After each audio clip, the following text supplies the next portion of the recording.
Hi, welcome back guys. This is your friend, Cabbage Head Fanfics. Back with amazing fanfiction. This is the series of What If Deku Was a Fox-Shark Hybrid? Now before starting, please give this video a like and subscribe to the channel if you want more videos like this. Now let's get into the video.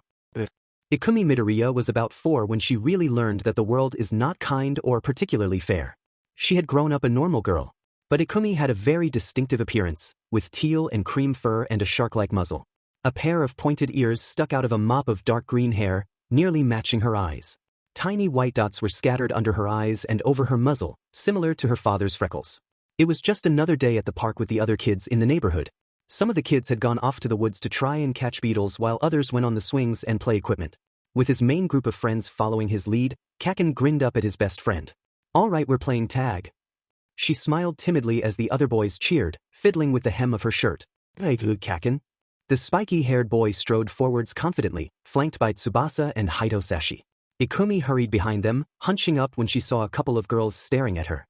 Despite being the same age as Kaken and his friends, she stood about 3 heads taller than them. Still, she was just happy to be there with Kaken. It was a nice sunny day, and as they played, she started to forget the other kids giving her weird looks. She reached for Tsubasa, only to pout when the winged boy flew out of reach. "Hey, that's cheating." In response, Tsubasa stuck his tongue out. "Is not." She jumped up at Tsubasa, trying to grab him. "Is too." Tsubasa blew a raspberry at her. Kaken stamped his foot as Ikumi stuck her tongue out in retaliation. "Come on, Tubby. Play fair." As Tsubasa came lower, grumbling all the way, Ikumi's ear twitched as she heard scuffling. Turning around, she saw another boy being pushed around by a pair of older kids. She could hear the other boy starting to tear up. Before she really knew what she was doing, she was running over to them. "Hey!" As she got closer, they turned around, sneering. "What do you dash?" Their eyes widened when she loomed over them. They might have been taller than the other boy, but she was still head and shoulders above them. Ikumi put her hands on her hips, staring down at them. She wanted to grin at them like All Might, but she didn't have friendly teeth like him, only fangs. "Don't be mean to people. Say sorry to him." One of them sneered at her shakily. "Oh yeah? What are you gonna do about it?" Looking back at the crying boy, Ikumi resumed her stare down. "I'll protect him from you jerks." The bullies looked between each other, then the larger boy went to shove her. He pushed her with both hands but Ikumi barely budged. Her own, one-handed shove knocked him off his feet and into the dirt. His buddy whimpered as Ikumi pulled him up to her eye level with one hand. "Are you going to be mean to him?" They scampered off, glaring at her. Smiling, Ikumi looked down at the boy she'd helped. "Are you all right?" He didn't say anything, instead staring up at her with wide, teary eyes. She leaned forwards, carefully stretching out a hand. "Do you dash?" He slapped her hand away, scampering off. "Scary." Ikumi watched him go with wide eyes. "I dash." Jogging up to her, Kaken frowned at the fleeing boy. "Hey, what gives? You helped that wimp." Ikumi looked at her hands. I didn't want to scare him. She just wanted to help." Kaken's angry expression softened, before turning to his typical cocky grin. "Hey, don't worry Midori. When we become heroes together, I'll be the strongest around.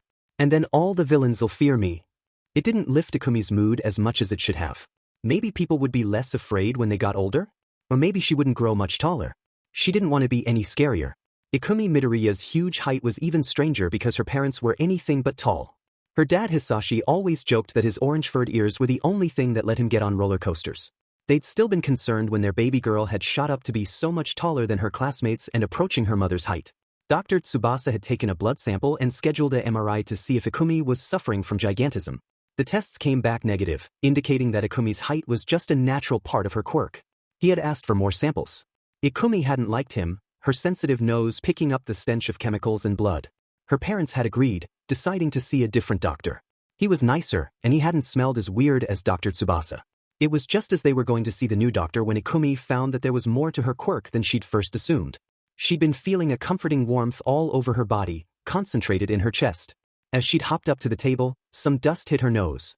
She sneezed, a spurt of embers and smoke coming from her mouth. Her mother had been surprised and slightly alarmed. "Oh, we thought that Ikumi wouldn't have that part of her father's quirk." Dr. Hamamoto shrugged. "There's still a lot we don't know about quirks. Even now, there's still a lot to learn about how they work. Since your husband has some minor mutations, it seems that Ikumi's inherited his quirk with a more extreme variation of those. It's not uncommon." Ikumi grinned widely. "I can breathe fire like Daddy, and I can be a cool hero like Kaken when I get older." Meeting Kaken later and sharing her new, super cool fire breath got Kaken excited. Bet it's not as cool as my explosions though, he boasted. Ikumi giggled. Same old Kaken. Later, they found that Ikumi had extra parts of her body. Most of it went over Ikumi's head, but what she understood was that she had a sort of flame sac that ran down her throat to her stomach. It stored flammable material for a later date, breaking it down into a gas. When she breathed it out, heat generated in her mouth to ignite the gas as it mingled with oxygen. She wasn't sure what the feeling around her body was, or why it had died when she breathed fire. Since it didn't seem bad, she never mentioned it until later. Ikumi eventually learned what it meant, though that is for another time. Given her unusual animal look and fire breathing, they had to update the registry from Fox Shark. Eventually, they gave it the name Dragon Breath. It wasn't a cute name, but Ikumi could think of a better one. Inko loved her daughter. How could she not? Ikumi was a kind-hearted girl who just wanted to help everybody. She smiled to her daughter, bouncing in place. Okay, Ikumi. Where are you and Kaken going to play today? Ikumi beamed up at her with a gap-toothed grin. We're going up by the creek. Alright, you play safely now. Ikumi bounded away to meet up with Katsuki, the blonde boy grinning up at his friend. Inko watched them go with a smile on her face. I can't believe you let your daughter go off like that. Inko mentally composed herself, before turning to the other woman. Oh, Kodazut-san. This is a bit unexpected. Besides, she's going with friends, they'll be fine. Kodazut sniffed. I mean really, she should be quieter. Inko's smile slipped slightly. She's a 4-year-old girl going to play with her friends. Still, she should be more mature. Even if she is a mutant. Inko was about to say something considerably nastier when Mitsuki barged in, a sharp grin on her face. Hey, Inko. Sorry to interrupt you, Kodazut, but I'm taking Inko to get some coffee. Do you mind? Great. See you around, Kodazut. Inko smiled at Mitsuki, allowing herself to be dragged away as Kodazut glared at Mitsuki. Thank you for that. Mitsuki shrugged. It barely counts as a favor. She's a stuck-up beach who's got to stick up her butt about everything. She couldn't help but giggle, then sighed. I don't mind her judging me, but she shouldn't judge Ikumi. Her friend nodded pensively. Yeah. Ikumi's been the best thing for Katsuki, keeps him from getting too big ahead. Mitsuki took a sip of her coffee, sighing. Still, people are JRKS. Inko couldn't help but agree. Ikumi huffed, letting out a tiny lick of fire. She looked up at her dad, who clapped. Good work, Ikumi, he praised, grinning. His own fangs were less pronounced than hers, something she found reassuring. Just remember, no practicing your fire breathing when there's flammable stuff around. Ikumi nodded seriously. I won't. Hisashi Midoriya ruffled her hair, sighing. You really got my hair, huh? His ears twitched in their black mop. Then he saw his daughter's ears droop slightly as she looked away. What wrong, Ikumi? She shrugged, rubbing her arm. It's nothing. Hisashi frowned. Doesn't look like nothing. She shuffled in place. Do you think I'm going to get bigger when I get older? Of course you are. You're a growing girl. Ikumi stamped her foot. I don't want to get bigger. I just want to be smaller so that I don't scare other kids when I help them. The other girls don't let me play with them because I'm too tall, and then they say mean things about me. Hisashi paused, then nodded. He knew this was going to be an issue. Ikumi was already so tall, looking more like a teenager than a normal 4-year-old. He mentally slapped himself. They'd checked several times, and Ikumi was growing normally. Not her fault, she was just bigger. Ikumi continued talking, tears gathering in her eyes. I just want to be normal. He pulled his daughter into a hug, ignoring how she came up to his shoulder. Listen, Ikumi. You know that no matter what, we love you, right? She mumbled into his armpit. Hisashi just smiled, patting her on the back. And Katsuki likes you, doesn't he? Yeah. He bent down slightly so he could meet her eyes. So don't worry about them. They don't know you. Kodazut says I have to be quieter when we play with Kaken. Even if I'm a mutant. Hisashi frowned. Kodazut-san says a lot of things. You don't have to listen to her about everything. He paused. Don't tell your mother I said that. Ikumi giggled a bit. Hisashi grinned with her. Internally, he worried. It wasn't fair for his beautiful daughter to be judged for something beyond her control. It was her quirk, after all. There were books about not judging others based on their quirks around. Clearly, most kids hadn't gotten the message. Or maybe it was adults that hadn't. People aren't born equal, and sometimes people will judge you for no reason. But that was my first and greatest obstacle. I was never entirely comfortable with my height. It just separated me from other people. Maybe I would have been shy without my quirk. Anyway, my name is Ikumi Midoriya. I'm just an ordinary girl now. But this is my story about becoming a hero like All Might. About saving people with a smile. It wasn't always easy, but I don't regret it. There were a couple of times where Ikumi wished that she didn't have her quirk. She could have lived without constantly being the largest kid in the room. More than once she had begged, pleaded and outright wished that she would just stop growing. Her quirk didn't listen and continued to make her the tallest person in any room. Some of her classmates and friends had wanted to be taller for ages, but Ikumi didn't see the appeal. Ikumi found that her height gave her a tendency to loom over people when she didn't want to, neck cramps from both parties trying to simply make eye contact and having to fit into a society built at half scale. Pens and pencils not built for increased strength shattered in her grip. To the despair of the P.E teacher at her junior school, Ikumi was never particularly interested in sports. She always felt too uncoordinated, too out of place. As far as he was concerned though, Ikumi's sheer size and strength made her a shoo-in for practically any sport. People always told her that she had the build for basketball and volleyball, but she would have rather not. Still, it was her quirk. Like all quirks, it came with upsides and downsides. Even if it seemed that there were more downsides than normal. 8-year-old Katsuki glared up at his taller friend. "Your quirk's kind of unfair," he grumbled. He'd said it every winter they'd been friends. Midori giggled, the traitor. Katsuki was completely bundled up in thick winter gear and boots, restricting his movements and making it harder to get around. Midori, on the other hand, only needed a pair of boots and a jumper to shrug off the cold. Her fur had thickened up slightly, making her seem larger than she normally was. "It's just how my quirk works, Kaken." She patted her chest.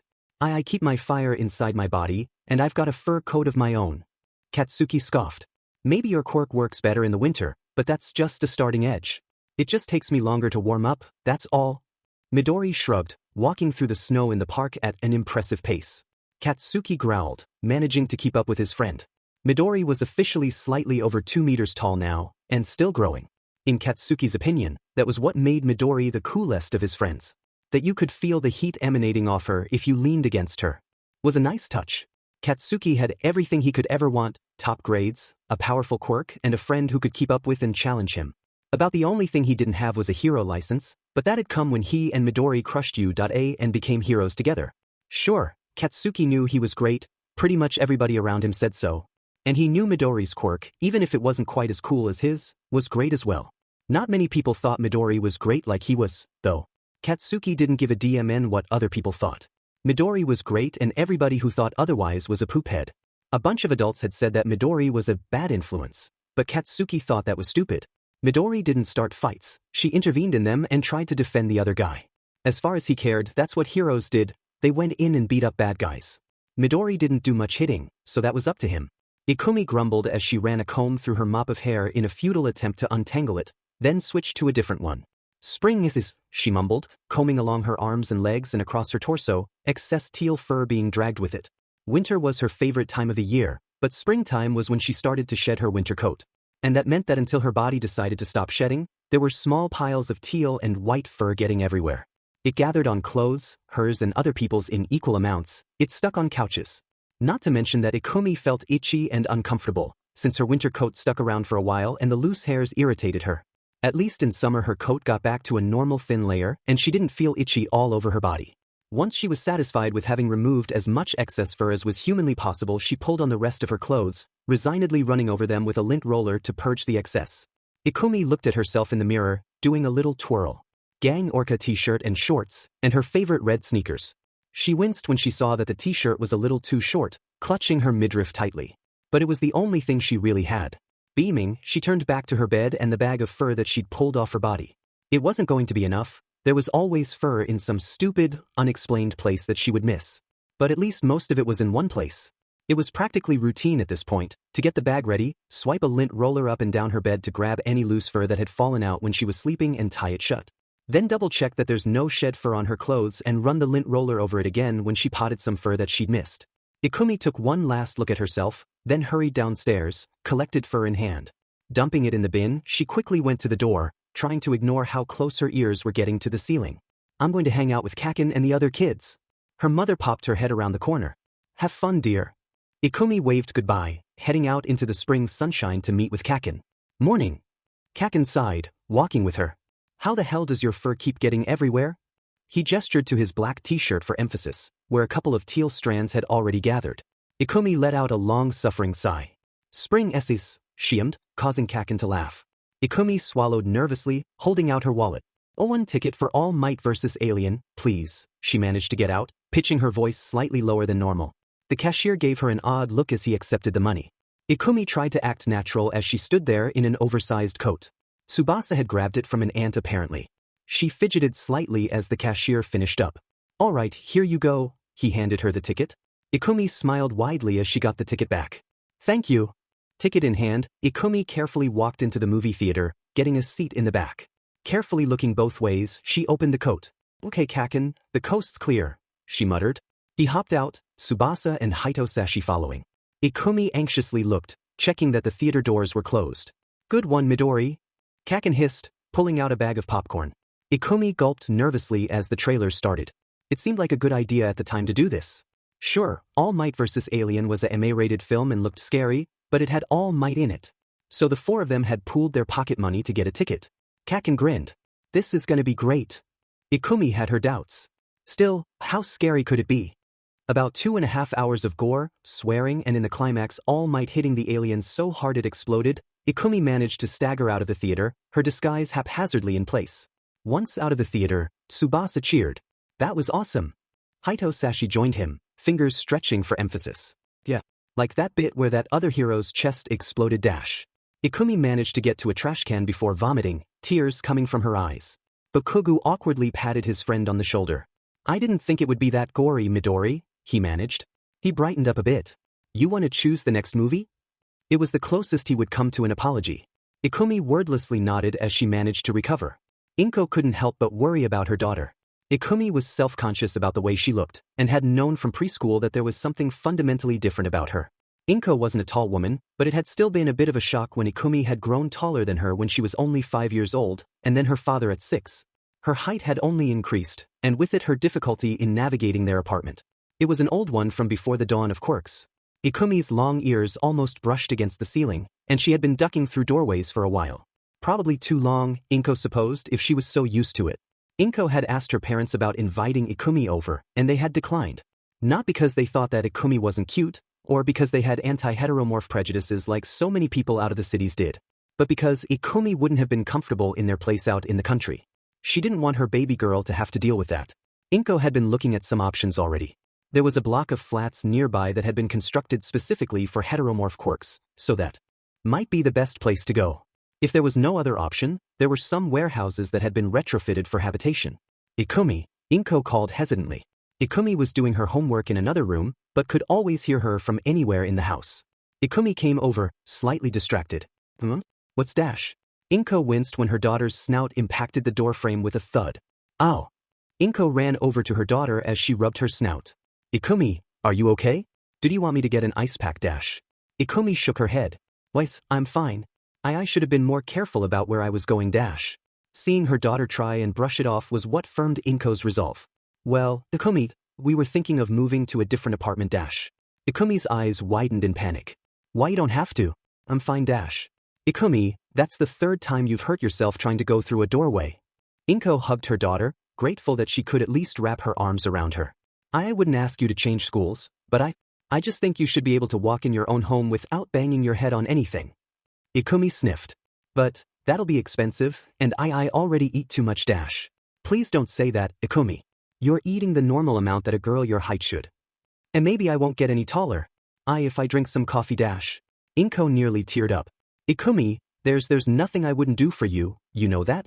Besides, it's not such a big deal. I've seen a place that's still close by. But what about dash? Inko reached up with a shushing motion. We'll work it all out. Together. Ikumi didn't like driving. She felt too cramped in the back of the car, having to sit in an awkward position so that her ears weren't uncomfortably pressed against the roof. In the front, her mum gave her a reassuring smile. We're almost there, Ikumi. She shifted as much as she could. I'm sorry I'm making us move, she said for what felt like the 100th time. Even though it was irrational to feel bad about it, the sure knowledge that she was to blame for her parents having to move sat in her stomach like writhing snakes. Her father shook his head. I've been meaning to move anyway. My job's sending me to a new office, and this place is closer to it. Less time on the train for me. Ikumi managed to crack a slight smile. The only blessing this whole situation had was that they weren't moving out of Mizurufu, just slightly further away from Kaken and the rest of her friends. She didn't want to have to make new friends and deal with new girls talking about her behind her back. She tried to reassure herself. Heroes took a while to settle down in one place. All Might ran all around the country, fighting villains wherever he went. Even Gang Orca had worked in other places depending on what was needed. So she'd have to be brave and not cause her parents any more problems. Ikumi's favorite hero of all time, of course, was All Might. Ever since she'd seen All Might on screen rescuing over 1,000 people in his Japanese debut, a fire had been lit in her that burned as hot as her breath. She loved all heroes, how they could save people with a smile and inspire them to be better. But her truest inspiration was rather different. It had been when they were walking back from school to hang out at Kaken's house. Ikumi had intervened with an older kid bullying one of their classmates, only for the older boy to run to a teacher and say she was picking on him. Only Kaken saying that she had stopped him bullying another student had prevented her from getting detention. The teacher had frowned, letting her off with a warning to play nice with the other kids, since Kaken was obviously right. Ikumi had found that so frustrating. The other boy had been older and bigger than Kaken yet was picking on a 4-year-old boy and making him cry. But the other kids treated her like she was the bad guy. Why? Because she didn't look like them? She knew she looked different.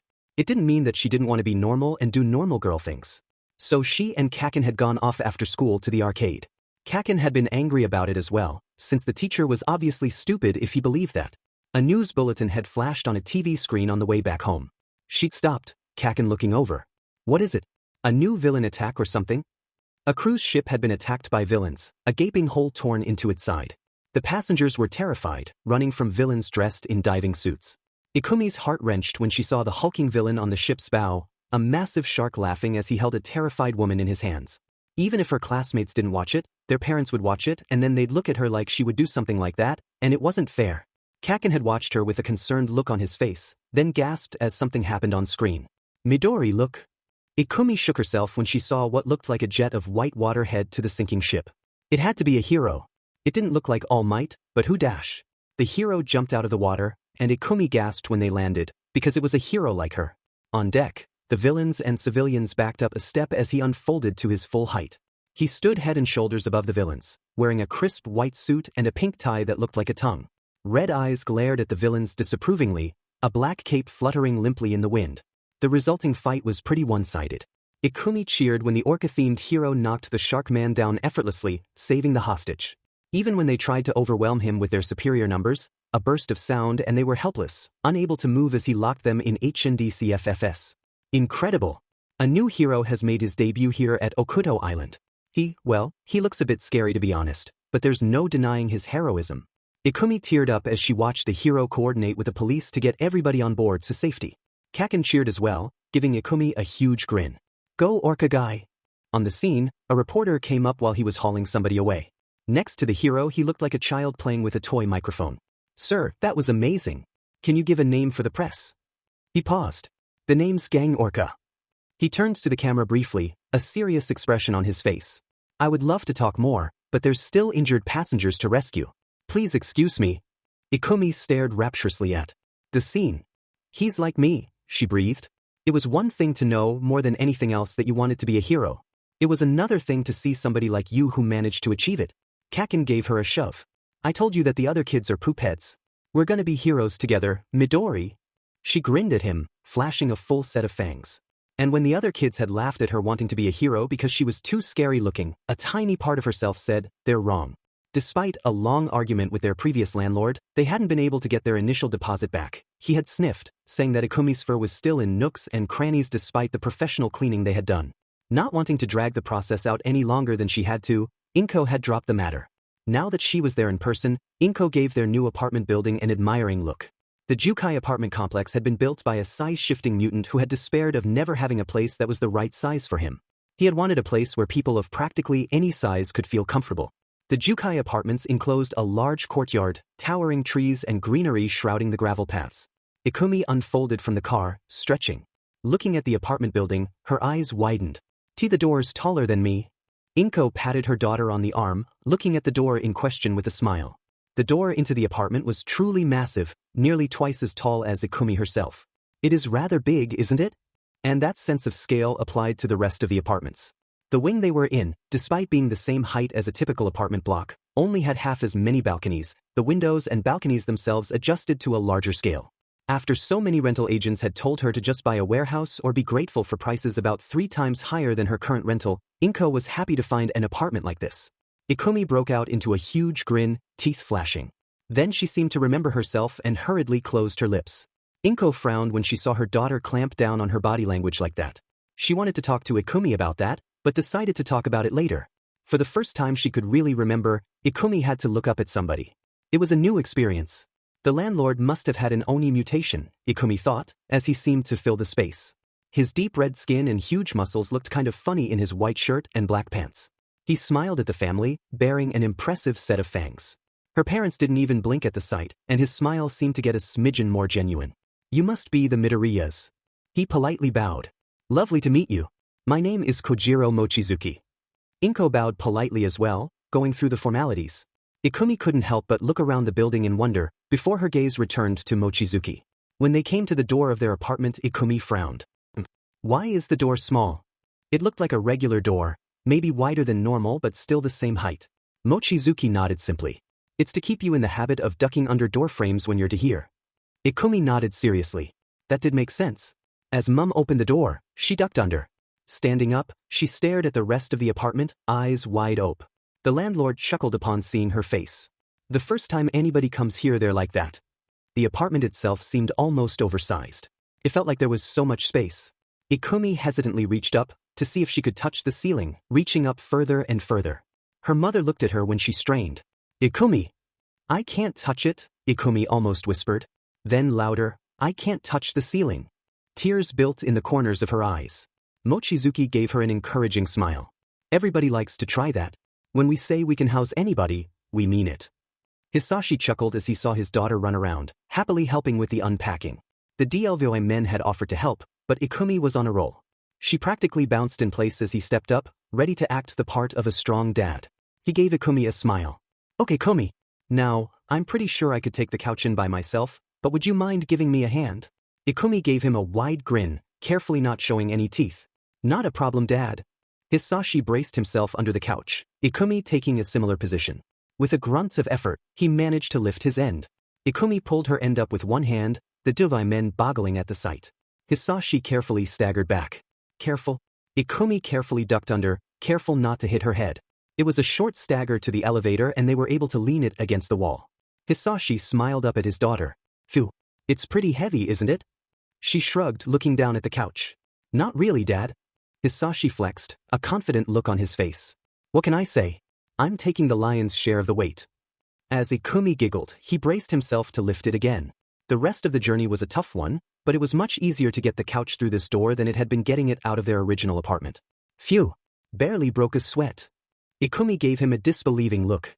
Hisashi pretended not to notice. Inko looked over the countertop with a fond smile. Hisashi, could you give me a hand with the bowls? Sure thing, dear. Ikumi bounded off to the hallway, a wide smile on her face. Hisashi watched her go, sighing. Behind him, Inko leaned against his shoulder, taking a moment from the unpacking to appreciate the change it had brought in Ikumi. She grinned. Inko, apart from saying yes to my proposal, this is the best idea you've ever had.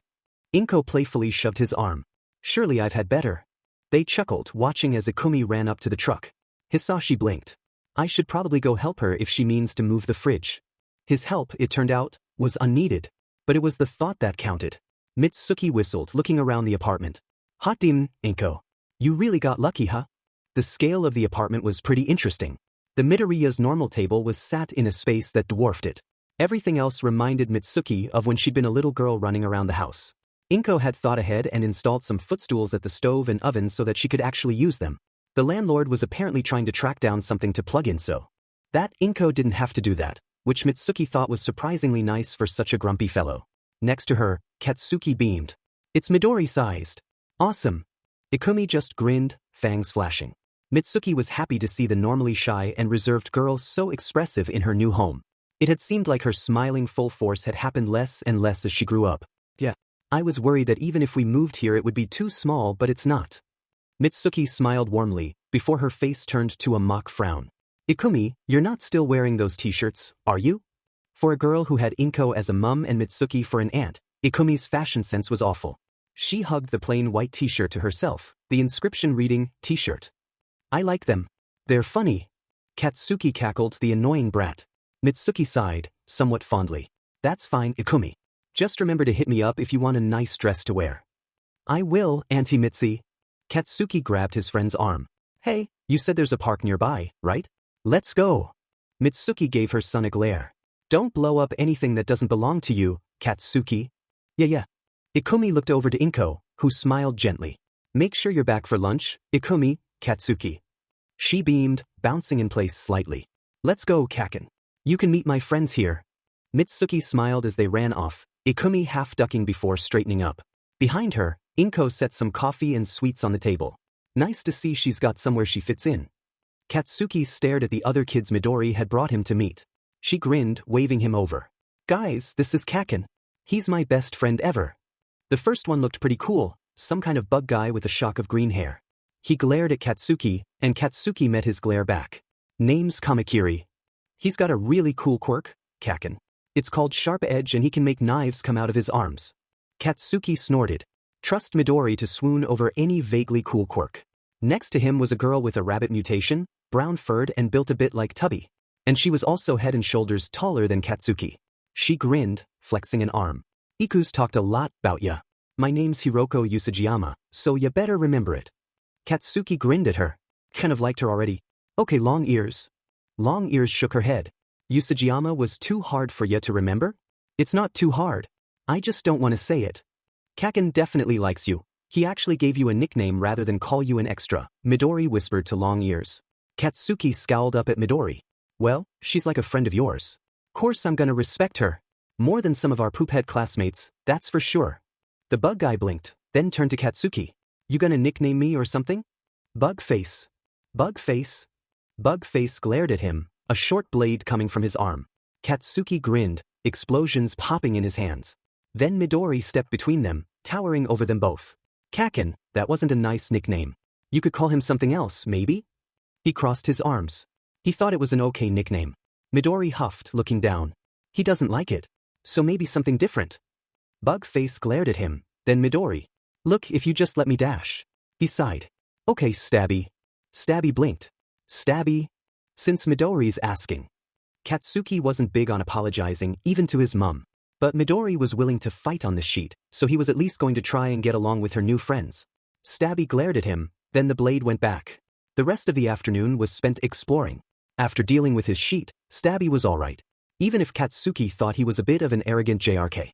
Surprisingly, Ikumi wasn't the only person in their group of friends who was moving.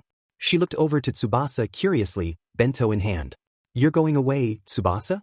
The shorter boy grinned, wings flapping idly. Well, my grandpa's moving his clinic to Kamino, and my folks are still overseas. So I'll be going with him. She shrugged, fiddling with her bento.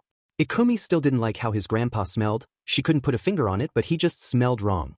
Tsubasa hadn't liked her commenting on how Dr. Tsubasa smelled, though, so she'd stopped talking about it. Hitosashi frowned. That isn't fair. Who's gonna help keep Katsuki and Ikumi out of trouble? Hey! Ikumi pouted. It's true. Hitosashi leered, fingers stretching. You and Katsuki keep fighting older kids dash. They keep bullying our classmates. It's not fair. Tsubasa rubbed the back of his head. It'll be fine. Kamino isn't that far away. Kaken looked up, grinning. Like I care, Tubby. He then shrugged. But if you don't keep in touch, I'll freaking beat your butt. As Tsubasa glared at Kaken for using that nickname and Hitosashi laughed, Ikumi sat back with a sigh. Moving had been a lengthy process, but she'd made some friends at the apartments already. Sure, they weren't as tall as she was, but she didn't feel as out of place. Later, they waved Tsubasa off as he drove away with his grandfather to Kamino. They tried to keep in touch, but eventually Tsubasa must have forgotten. Sometimes friends just drifted apart due to differences of location. It wasn't the last time that they ever saw him. Their next meeting was due in several years. Still, time goes quickly when you have things to do. Ikumi had gained friends at Jukai Apartments and managed to introduce them to Katsuki without anything breaking.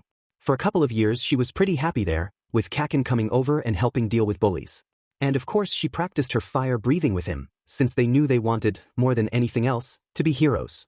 It was on her 10th birthday that Ikumi found out what the warm feeling shrouding her body meant. When Ikumi was 3, she had an accident with a glass of soda. Kaken had shaken up a bottle as a joke, and it sprayed all over her. Ikumi had needed to wait until she could get it rinsed off. The sticky feeling and matting of her fur had stuck with her. Since then she'd always been extremely careful about soft drinks and juice, not wanting a repeat. Her 10th birthday party was fairly well attended. They'd sent an invitation to Tsubasa's address, but he hadn't gotten back to them. Still, Hidosashi and Kaken and the rest of her friends were here, so Ikumi tried not to take it too personally. Ikumi grinned as her mum set the All Might-themed cake down in front of her. The candles weren't lit, but that was just how her dad and her liked it. As her friends and parents sang "Happy Birthday" to her, Ikumi waited until they were done, then hissed in a breath. Pursing her lips, she blew a tiny spurt of flame over the candles, lighting them up. As always, her wish was pretty much the same. "Please, don't let me grow any taller." Kaken grinned. "What did you wish for, Midori?" "More hero sheet." Her mum shot him a look, which Kaken ignored. Ikumi carefully cut a slice of cake and then let her mum do the rest. As cake was served, Ikumi was practically bouncing in place, raring to go. It was a beautiful sunny day outside and she wanted to get out there and run around with her friends. Her mum smiled. "Well, here you go, dash." Ikumi's jolting leg hit the table, and her glass of orange soda fell back towards her. It almost felt like she was watching it fall in slow motion, the liquid heading for her new Gang Orca shirt. That strange feeling on her body seemed to intensify. The liquid hit maybe a millimeter away from her shirt, then dribbled off. Ikumi stared as it dripped away from her shirt and onto the floor. Her mother, half seeing this, sighed. "Oh, if Ikumi, I'll dash."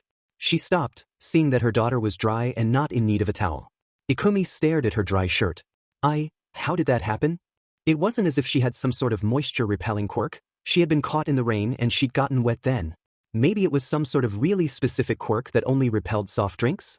But then she wouldn't have gotten soaked by soft drink in the first place all that time ago, so maybe… "Midori, you're mumbling."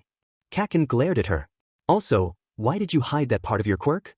Ikumi flushed, then flailed, trying to come up with an explanation for Kaken. I didn't know I could do that." Mum blinked. "It's certainly news to me.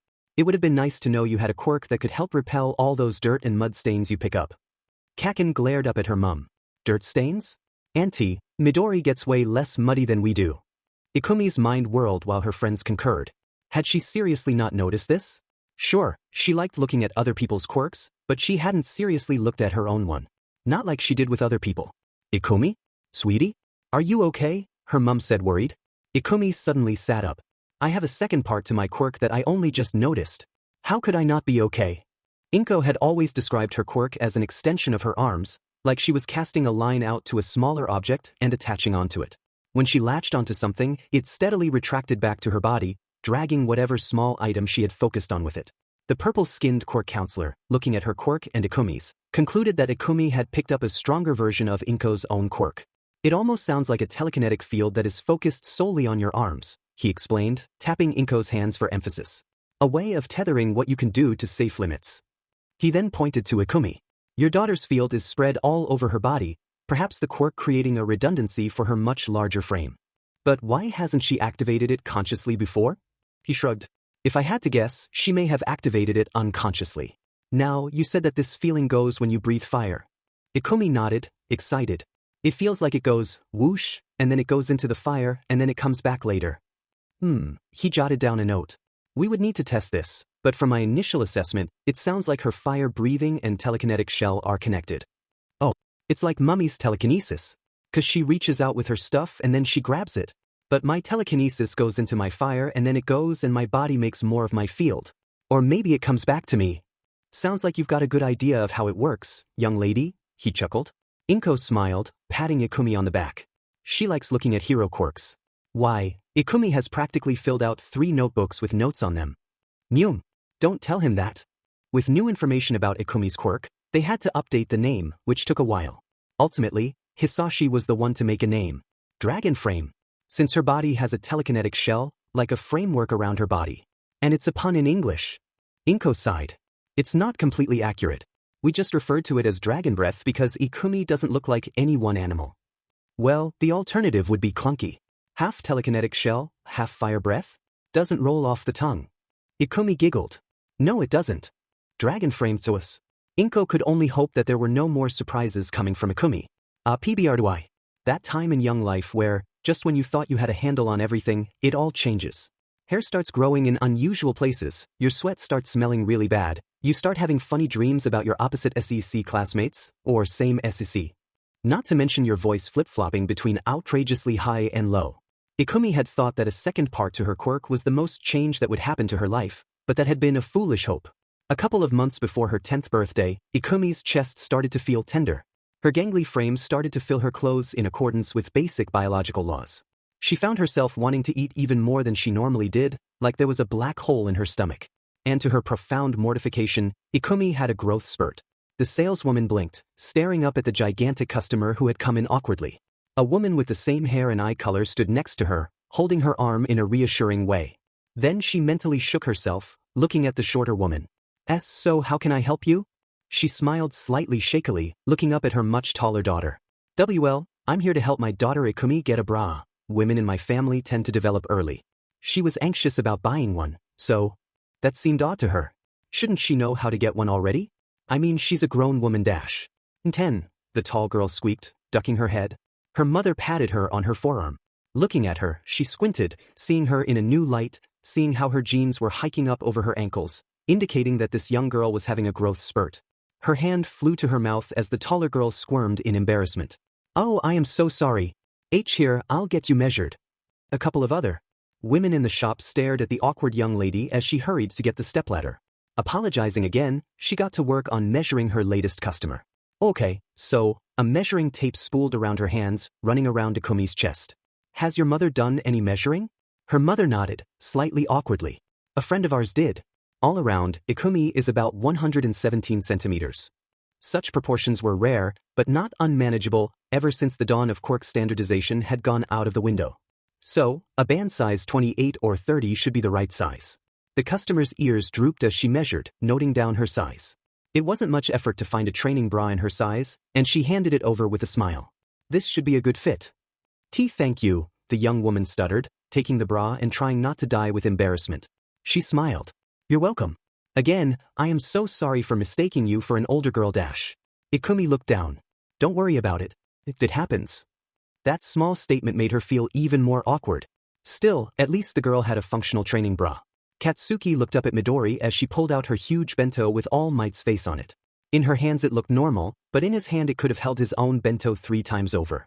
They gave thanks. Ikumi's containing a stylized gang orca made of rice and nori, chicken teriyaki and pickles. After a few quiet bites, Katsuki spoke. Oi, Midori. About half the rice in her bento had disappeared into her mouth with a flash of fangs. Swallowing, she put it down. You seen that American hero in Naruhata, right? What's his name? Captain Celebrity? When Katsuki nodded, Midori hummed, gazing up at the sky contemplatively. Yeah, I found him when I was researching quirks similar to mine. He was in the top 20 American heroes only last year. She frowned. He's also, associated with a lot of lawsuits. He flirts with a lot of women, and rumor online is that he's in Japan since he can't work in the States. I think he's trying to turn his image around with all that local club stuff he's doing. Katsuki had known about Naruhata before. There was all kinds of shit on the internet about some dweeb called the Cruller, palling around with some wannabe idol and crazy guy who beat the crap out of villains. Nothing that had hit the papers, but online there were lots of rumors. Katsuki didn't think much of vigilantism. He wanted to be a legit hero, thank you very much, but he liked knuckleduster style. Midori's favorite was Cruller. She liked his All Might hoodies and how he helped people. Katsuki shook his head. Heroes helped by beating villains, that was how he saw it, even if Midori was right that helping people felt good. Trust you to know all that shit already, he grinned. Does he give you any ideas on how to use that other part of your quirk? Midori shrugged, finishing her rice in a few bites. I can see what he's doing, but my quirk doesn't really work like his. I can't fly with mine. Apparently, Midori's telekinesis couldn't go far from her body if she wasn't touching something else, maybe a centimeter or 2. When she breathed fire, though, it spread through the flames apparently automatically, since it was technically part of her body. Katsuki shook his head. At least his parents' quirks made sense when you combined them. How do you know that? The same way you didn't know you had a telekinetic shell? Ikumi paused as she held a piece of teriyaki to her lips. Fair point, Kaken. But it doesn't feel like I can fly, not yet. Maybe if I train it more I could. Katsuki sniffed dismissively. Fine. You better train that other part of your quirk as well as the fire. Can't have my future hero buddy lag behind me. Midori nodded, determinedly. Then her ear twitched. Somebody's being mean to another student. She sniffed deeply. I think it's Ashitaka picking on a junior. Seriously? Guy's a dickhead. Ikumi was never directly bullied. The old proverb was that the nail that sticks up gets hammered down, made to conform. But that wasn't so applicable in a society where everybody had an individuality, a quirk that they couldn't just ignore. Many books insisted that people should not be judged by their quirks. But bias crept in and was shown in 100 different ways. Some powers quickly rose to the top of the pecking order and others fell. And so kids pressured those whose quirks were undesirable. The villainous quirks, those with mutations and looked distinctly unhuman. Those without a quirk of their own were not treated kindly either. Ikumi's appearance was as outlandish as they came, her height and fur made her stand out and her timid nature should have made her an easy target. However, she was best friends with Bakugo, and everybody knew Bakugo was destined for great things. Despite his rotten attitude, teachers and students alike were well aware that he was future top 10 hero material. And when Ikumi jumped into fights, or intervened with girls playing a mean prank on another girl, Bakugo was normally a few seconds behind, ready to fight. So nobody went out of their way to bully Ikumi. Nobody said anything directly to her face, choosing to whisper amongst themselves about her size and fangs. They didn't exclude her or anything, but they did make a few jokes about how close their friendship was. That was okay with Ikumi, who was glad to have a few close friends like Kaken. But then Ikumi developed early. Tomoko watched as Midoriya awkwardly ducked through the door to class. A couple of the boys stared at Midoriya's chest, her BRSS straining her top. The other girls looked between each other, then turned to each other. "Look at her showing off," Nami whispered, her long blue hair fluttering in response. "It's not like any of the boys would actually go for a freak like her," Hanabi muttered, glaring at Midoriya as she shuffled over to her desk, pulling out her notebook and writing. Tomoko cast a glance at Midoriya, the larger girl clearly trying not to hear them. "Can you believe that anybody would want that? Maybe she's meeting those kinds of people," Haruma sniggered, her flamethrower arm dangling to her side. "Did you hear? A couple of weeks ago Midoriya got in trouble with the police," Hanabi not so subtly confided with Nami. "Apparently she beat some guy really badly." Nami simply nodded, deliberately talking louder as Midoriya looked the other way, gripping her pencil tighter. Well, I guess being a delinquent where wasn't enough, she had to go beat up her PMP. Midoriya's pencil snapped between her fingers. Bakugo just entered the room, and his expression went from resting beach to murderous when he saw Midoriya's face. Nami looked over, face set in an expression of faux innocence. "Sorry, did we strike a nerve, lady 8 foot tall?" Bakugo took a step toward her, but Midoriya shooting out of her chair stopped him. Nami's smirk faltered as Midoriya loomed over her. Tears in the corners of her eyes, she opened her mouth, fangs practically bared. Then the teacher came in and Tomoko winced when she realized what it would mean. The whole scene froze, Nami with her back to the door as he looked up at Midoriya. "What's going on?" he demanded. Nami's face twisted in a smirk before she turned to the teacher with an innocent look on her face. "Oh, sensei. Midoriya here just overreacted to a little joke about her height. I didn't think she'd be so sensitive." Midoriya flinched, shrinking in on herself as much as she could. The teacher frowned at her, his sense of authority diminished by how tall Midoriya was compared to him. "Midoriya, there are better ways of communicating your displeasure than physical intimidation. I know that heteromorphic types have stronger instincts, but show some restraint." Tomoko stood up, hesitantly. Nami left out the part where she called Midoriya a dubby dash. She tried to force it past her lips, the other girls glaring murder at her. Then Tomoko remembered how Midoriya had helped her and forced it out. She called Midoriya a were.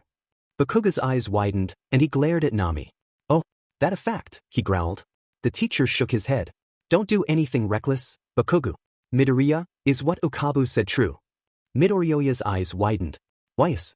I just wanted them not to say anything and dash." Nami glared at her, then looked pleadingly at the teacher. "Sensei dash." The teacher looked at the rest of the class, then he glared at Nami. "Tomoko hasn't caused any trouble, so I'll give you a warning to not make such remarks again. And I will be talking with your parents and the principal about your conduct." He then leveled a stare at Midoriya as well. "Next time, don't loom over your classmates like that, and don't provoke your classmates. Try to find a way to deal with future issues that doesn't involve threats." Midoriya slowly nodded. "Why, sensei?" Nami sat down, a sullen look on her face and her arms crossed. Tomoko sat back down, skiing in a deep breath. Midoriya came over, quickly sitting down so that she was at eye level. Thank you, Okabu," she said. Tomoko shook her head. "You saved me a couple of weeks ago. I just returned the favor." Midoriya's eyes widened. "Oh, well, anybody would have done that. It was no trouble." Well, Tomoko privately doubted that, but she still bowed politely, her mind's eye flashing back to that time. It had been when she was just going home after school. She'd gone through the underpass as she had 100 times before. Then there had been the sound of a blade unsheathing, and Tomoko had been pressed against a wall by a wild-eyed man, her glasses knocked askew by the force. "Give me your wallet," he snarled. "Huh." He growled at her, the knife that his hand had turned into pressing against her throat. "I said give me your wallet. Are you deaf or something?" This wasn't what was supposed to happen. Shouldn't there be a hero or something? She wanted to try and levitate her keys, but she couldn't move. I don't have any money. Please. She wasn't lying, she didn't have any money on her. Spittle flecked on his lips. Bullshit. Give it to me.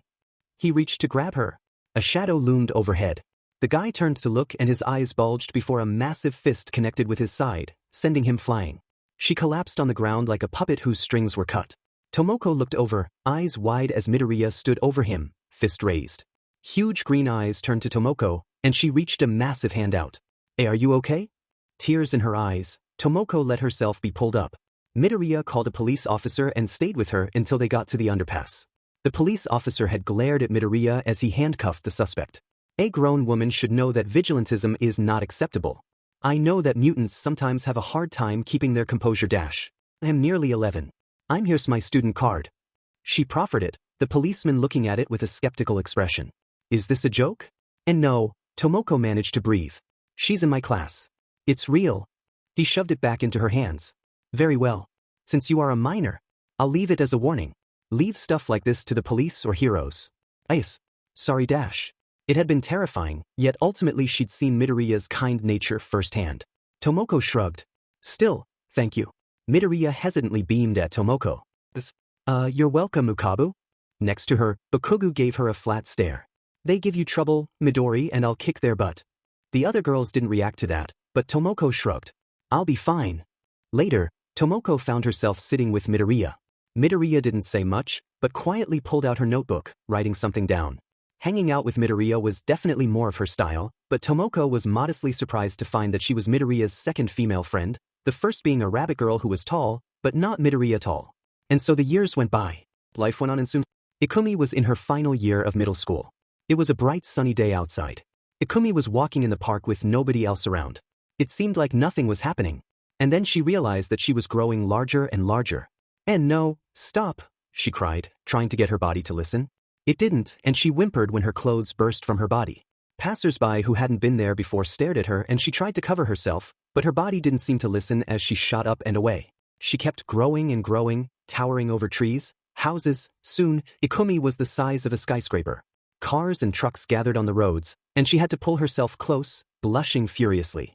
Down below, a tiny blue and yellow speck showed up. It was All Might. He could help. He cupped his hands, managing to be heard from her height. Miss, you have to shrink. You're getting too big. She concentrated, trying desperately to grow smaller. Tears gathered in her eyes as she shot up another meter or so. I can't. This is just how big I am. I'm sorry. What do you mean? A bevy of voices came from all around, somehow seeming to come from above. You don't fit in. Just go somewhere else. You're causing a scene. Mommy, she's scary. They continued to echo around her, accompanied by hundreds, thousands of staring eyes. Ikumi curled into a ball, crushing a couple of houses under her, but she could feel eyes all around, staring at her. Could hear people complaining about her size and how much of a hassle it was dealing with it. Gasping, Ikumi woke up. Hurriedly she looked down at herself, briefly confused before she realized. That dream. It was a recurring nightmare Ikumi had. The thought that she might never stop growing, and would just grow bigger and bigger until there was nowhere for her to live. Ikumi knew it was an irrational fear, but rationality didn't factor into dreams. She took a deep breath. Hopefully we can make it into Yude, she muttered drowsily before heading back to sleep. Ordinary Girl 6, meeting your heroes. It was a bit past 5:30 when she came back to the apartment, fur matted with sweat. Ikumi panted, wiping her brow. She took a sip of water from her sports bottle, stretching slightly. Ikumi knew that she couldn't just rely on her natural strength without training it. Heroes had to train pretty hard to protect people and get to disasters quicker than anybody else. So she'd started jogging to build up her stamina and muscle. Since she had such a long stride, she'd had to run further. In the gray morning light she checked her phone. 26 minutes, 28 seconds, she muttered. She'd gotten a bit faster than when she'd started. She'd shaved a few minutes off her 15-kilometer morning run. She pulled at her bottom lip as she walked to her room. I'll probably have to start running further, maybe 20 k's next time. A couple of morning stretches later and Ikumi went into the shower. She sighed as the cold water poured around her, reaching for the gallon-sized bottle of mutant shampoo to properly clean herself. It was at least better than when Mrs. Usajiyama had been a child. Back then, mutant shampoo was usually pet shampoo with some minor additions, sold at 2 or 3 times the original price. Fortunately, things had changed for the better. the Hearts and Minds Party had lobbied for stringent checking of any product meant for those whose physiology had changed massively as part of their quirk. Ikumi and her mum had spent a long time checking between pet shampoo and her favorite brand of shampoo to make sure that it was right. It still looked a bit ridiculous, the massive bottle sitting next to her parents' comparatively smaller bottle. Covering her entire body in suds and washing it off, she turned the shower off. Washing finished, Ikumi took a deep breath, then exhaled slowly. Her fire rushed around her, drying the worst of the water off. Pulling out a towel that looked more like a blanket, she finished drying herself off, then pulled her dressing gown on. She pulled her uniform on, carefully trying to tie the ribbon under the blouse, the result somehow misshapen and lumpy. It was the best she could do. Her dad had the same problem with his ties. Ikumi stared at herself in the mirror and sighed. At 14, her height had almost stabilized. She was highly unlikely to grow much taller at this point. Not that it was much comfort. At just under 3 meters tall, Ikumi now had problems with low-clearance underpasses and most buildings. Everything was built wrong for her to be truly comfortable. At least Aldra's ceilings were just high enough for her to walk relatively straight, even if her ears bent. And then there was her figure. She had inherited her mother's figure, wide hips and large BRs, though her ribcage was larger than her mother's, probably to help compensate for her increased size. This was a problem when you tried not to attract attention. No matter what kind of shirt she wore, her chest seemed to push it out, making the boys stare at her and girls making remarks when they thought she couldn't hear them. To try and avoid being noticed too much, she did her best to find an oversized school shirt so that her chest didn't strain it so much. Her skirt had gone down to her ankles after an incredibly embarrassing incident with a windy day. At least she hadn't worried about back pain too much. Ikumi had found herself practicing using her quirk on her chest a lot, especially when playing volleyball. Even without her quirk, she was strong enough to handle the weight. But her large chest still annoyed and embarrassed her. Ikumi, it's breakfast time. Her stomach grumbling, Ikumi shook herself out of her slump. Coming. She liked helping her mother make breakfast. It helped make up for the fact Ikumi ate enough food for a family of 4 by herself. Waving a quick goodbye to her mother as she finished her meal, she hurried outside to meet with Kaken. Katsuki gave a half-hearted glare up at Midori. Took you long enough. She gave him a light-hearted shove. Really, Kaken? They strode through the streets, other pedestrians giving Midori a wide berth as she walked. Katsuki shrugged. How's your hero training going? I'm trying to find a gym that can house, well, she gestured, pointing at herself. That me really. And it's not like I can find somebody my height who can teach me how to fight. What? You already know how to fight. Just hit them in the face. Midori shrugged. Gigantification villains exist, but most of how I fight is about beating somebody smaller than me. But none of the dojos nearby will have me. They say I'm in too different a weight class. Katsuki kicked a can, scowling. Screw them. Ikumi's ears pricked. Sounds like there's something coming from the train station. There's a lot of chaos. Villain attack? Midori no dash. A smile crossed her face, ear twitching. Kamui Woods. He's there. Katsuki tried to hold her back, but it was like stopping a car. Midori hurried over to the scene with him clamped to her arm, eyes flashing. And then she stopped. Oh, she mumbled. Katsuki glanced over at the scene and could immediately get why she'd stopped. He scowled. Well, this Essex. A hulking villain roared, dreadlocks swaying in the wind as he flailed at the heroes attacking him. Somebody in the crowd commented, what a crazy quirk, turning into a monster. Midori stared up at the scene, before looking at the heroes. Tears Kamui Woods, as I said, she managed, a slight smile crossing her face. He's a real upcoming superstar. Katsuki looked up. He looks alright, he conceded as Kamui Woods stood on top of a skyscraper, glaring at the villain's wild eyes. The man with stars on his head next to her grinned. Wow, a full-on dash. He turned to look at her, only to gawk when he realized that he was barely up to her waist. He blinked, then shrugged. Commentary? You, must be a real fan. I really like heroes, she muttered, perking up slightly as she watched Kamui. Oh, here comes his finishing move. Katsuki watched vaguely as his arm uncoiled, huge branches shooting out. Lacquered chain dash. Canyon cannon. Midori blinked in surprise when an even larger woman crashed onto the scene with a flying kick, knocking the villain into the train stop. She turned around with a sultry expression, the purple horns of her costume complementing the cream of her skin-tight leotard. Pleased to make your butt-acquaintance, she purred. Today's the debut of Mount Lady. Midori blinked, before somebody shoved her leg. Out of the way. Gotta get the hot pics. Her ears drooping, she stepped aside to let them pass. Katsuki glared up at her. Seriously, Midori. Tell them to F off. It's really not worth it. As Mount Lady posed for the cameras, the police leading the villain away, she idly pulled out her notebook, writing a few notes. Nice to see a female hero with a size-shifting quirk, at least. Katsuki looked at his phone, sighing. Look, fangirl over her sheet later. We're gonna be late if we keep standing around. Oh, right. If you want to be a hero, I got you. The star-headed guy yelled as they left. Katsuki marked him as a half-decent a-hole. She carefully turned around, trying not to get in anybody's way. Katsuki, in contrast, just shoved his way past without regard to other people. A businessman, not looking where he was going, collided with her legs in a similar fashion to running into a brick wall and bounced backwards. He spluttered. Watch where you dash. His voice died down when he slowly looked up at the person he'd crashed into. Katsuki glared at the guy as Ikumi gasped. Oh, I'm sorry. I didn't see you. She knelt down, offering a hand that seemed like it could wrap around his entire torso. Do you need a dash? Hurriedly he picked himself up, bowing politely. No need. I'm fine. Katsuki glared up at his erstwhile friend as she stared at the rapidly departing businessman with a despondent expression. Come on, Midori. Hurry the F up. See coming. The whispers started when she awkwardly ducked through the door. Kaken glared at his classmates as he slouched over to his desk, kicking his feet up in a display of confidence Ikumi wished she shared. Tomoko gave her a happy smile, shooting a look at the girl next to her. Think she knew that giant villain? Sure could. He's ugly enough that he could be her cousin. Think she's going to try and pretend that nothing happened? Ikumi took a deep breath, sitting carefully at her larger-than-normal desk. She started making notes about Mount Lady as their teacher Zaidakuna came in, slapping a pile of papers on his desk, the whispers stopping for now. Now then, since you're in your third year, it's time for you to start thinking seriously about your futures. It felt like the air was SCKD out of the class as he picked up a paper. Now, I should hand out these future career forms, but... With a whisk of his hand, he threw the papers into the air. I guess you all want to be heroes, don't you? The class cheered, their quirks going off left and right. Wind blew through the classroom. A boy grew so much muscle his shirt and jacket exploded off his body. Bright light shone from a couple of students' hands.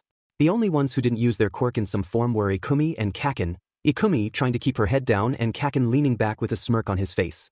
Zaidakuna tried to get order back in his class. Yes, you all have wonderful quirks, but you can't just use them whenever you want. Kaken spoke up. Come on, you can't just lump me in with the rest of these idiots.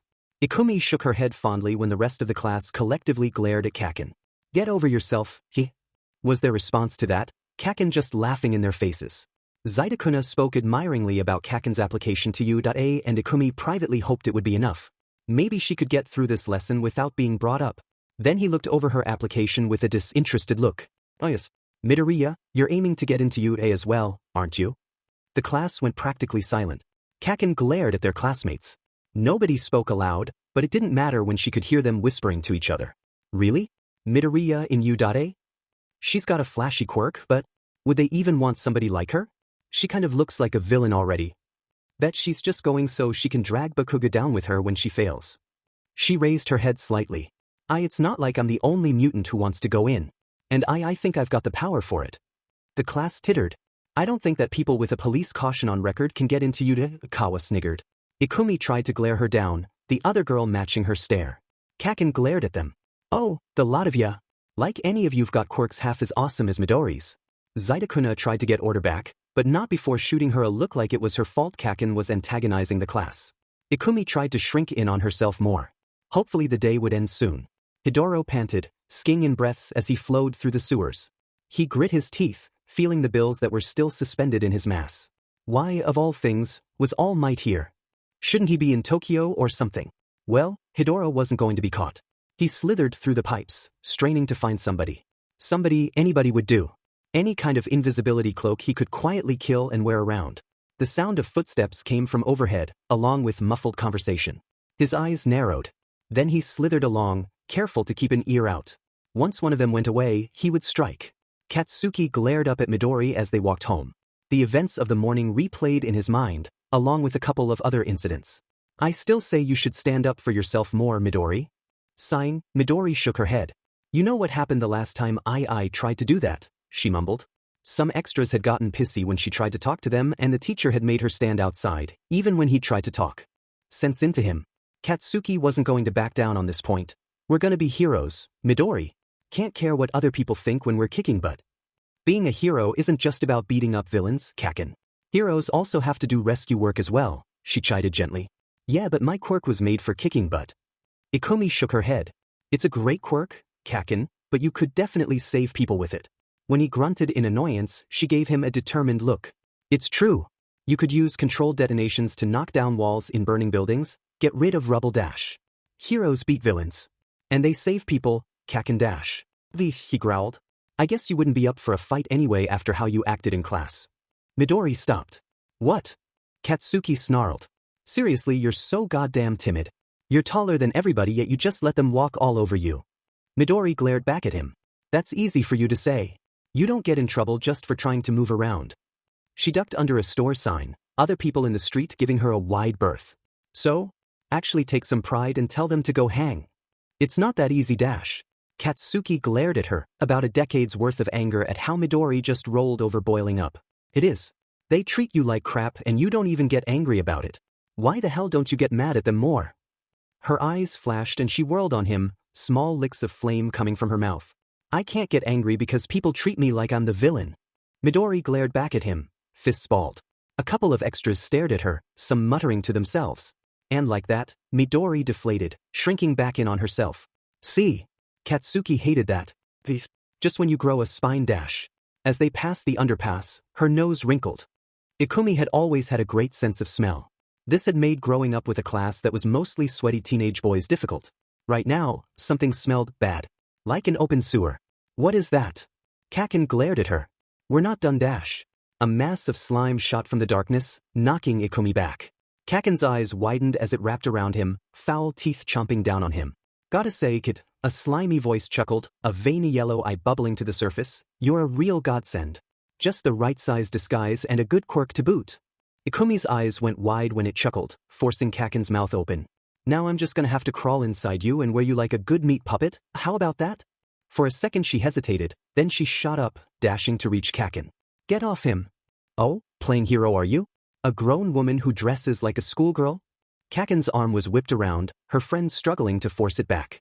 His other arm clawed at the slime, trying to drag it off him.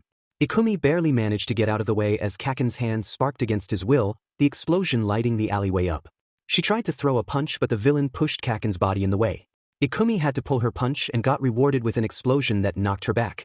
Kaken's eyes widening as his body was forced to move. Jeet, me, he grunted, struggling. Come on boy. Stop struggling, help a guy out. It'll be all over soon. Ikumi managed to push herself up, then her eyes met Kaken's. For a moment she froze. She'd seen Kaken with a lot of looks in his eye, rage, confidence, quiet caring. She had never seen him afraid, pleading for help. And on seeing that, everything else didn't matter.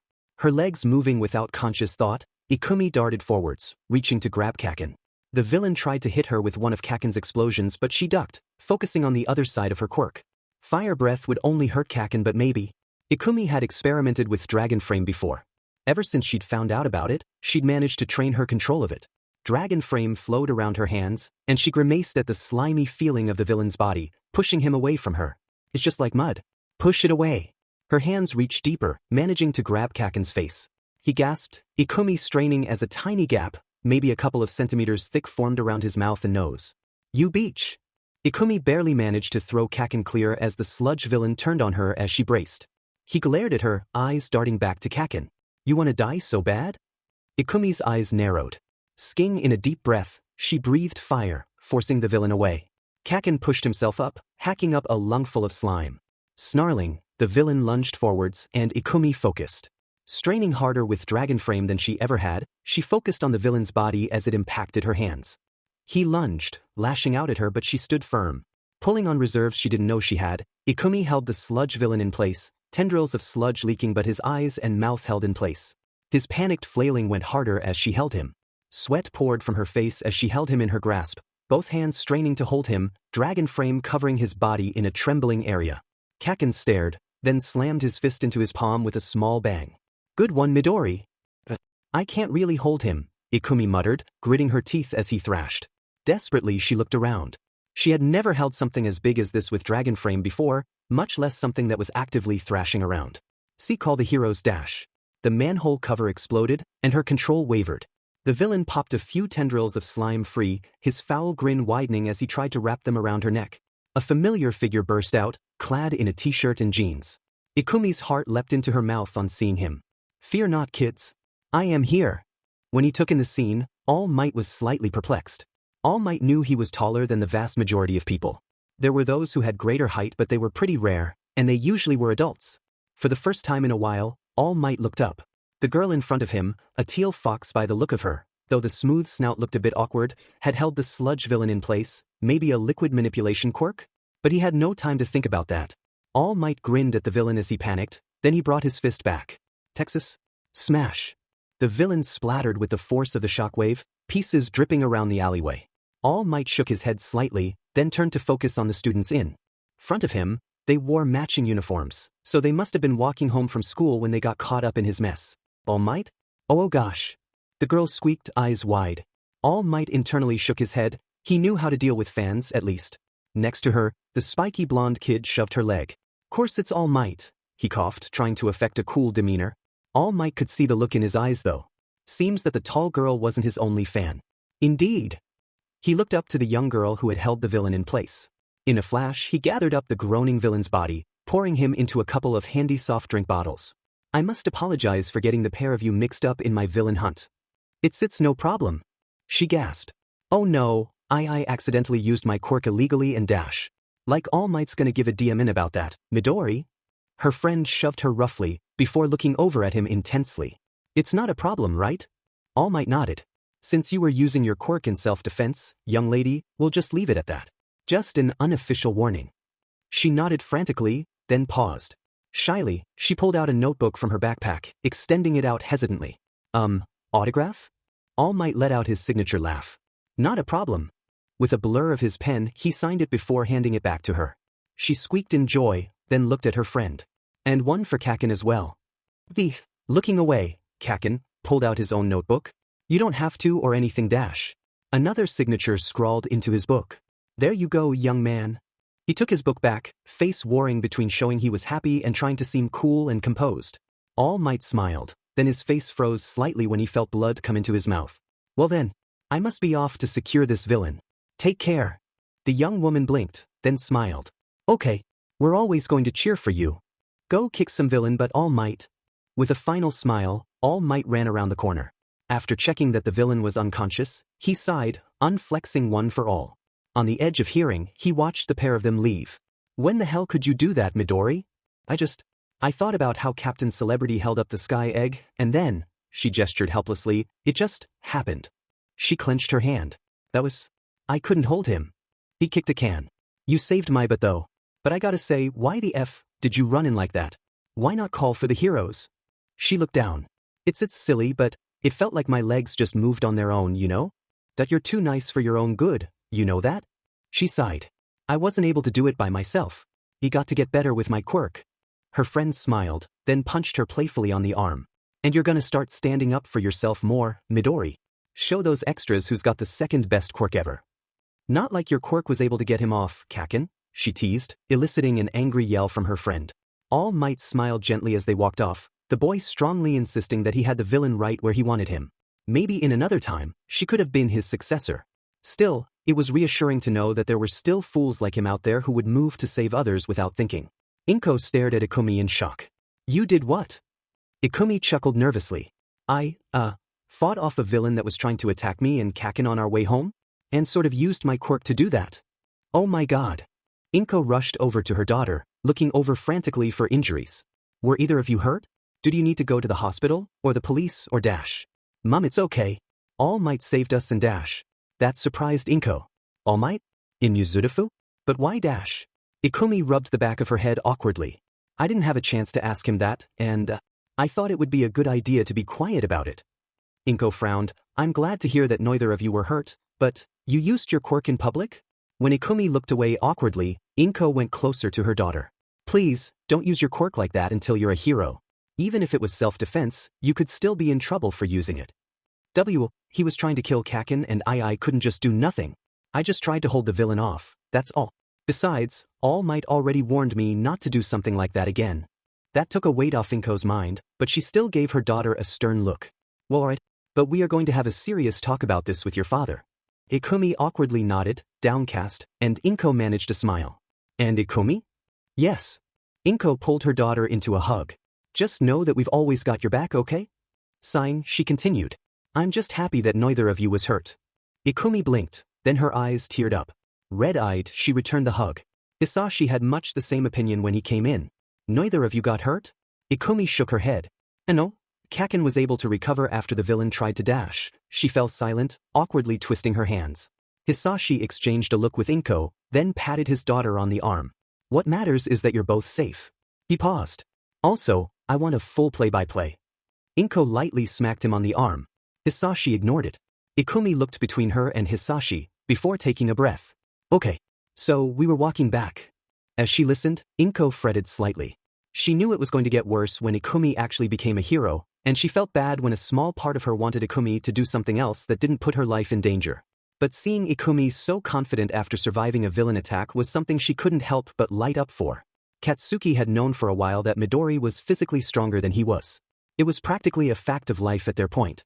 Midori's height meant that she was strong and fast without really having to work for it. It was a slight point of contention, though he had been pleased to see her taking hero training seriously with those runs of hers. Seeing Midori pick up a 50-kilo barbell without much effort really hammered it in.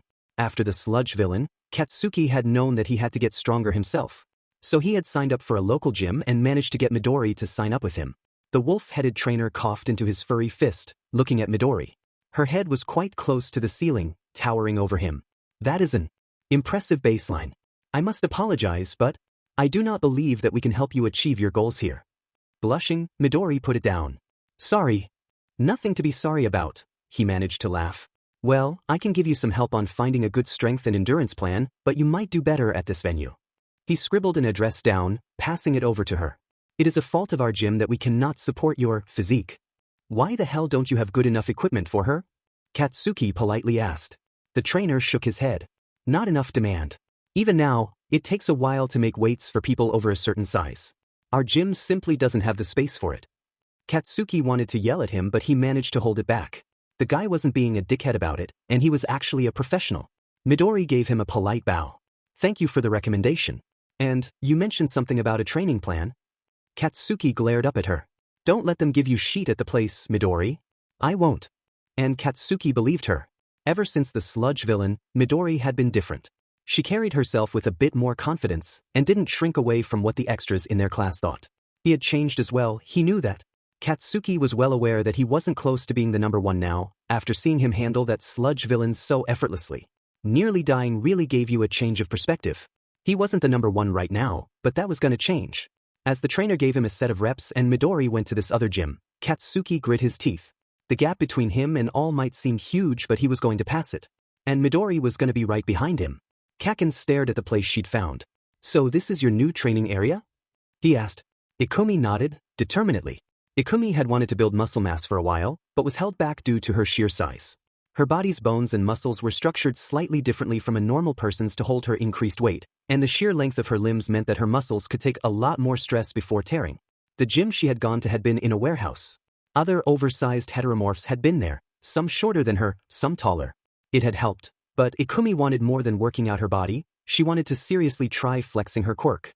So she tried to work out and gone for long runs to try and build some muscle. Since they had been attacked by a villain, Ikumi knew that she had to get better if she wanted to be a hero like All Might and Gang Orca. It had been sheer coincidence that she'd found an ideal place to train. She had gone further with her jog, feet pounding as she tore down the streets, pushing herself further. On her route she'd passed the ocean, and then she paused. Dagoba Beach was a beach in the technical sense that there was sand skirting the ocean. Now it was more accurately described as a dump. Fridges, washing machines, general rubble, there were even a couple of cars just left to rust away in the sea breeze. Despite the no littering sign, Ikumi watched as a couple of people chucked a used TV there and walked away whistling. Nobody came here. It used to be a nice spot, but then the currents had started sweeping sea-borne garbage in and people started to dump their waste here. Ikumi had stared, then an idea came to her. Aunt Mitsuki lets us practice our quirks in the garden, but I can't get heavy enough weights there. So I thought that this would be the best place to try and train Dragon Frame, and another way to try and train. Kaken cracked his neck. And nobody comes here?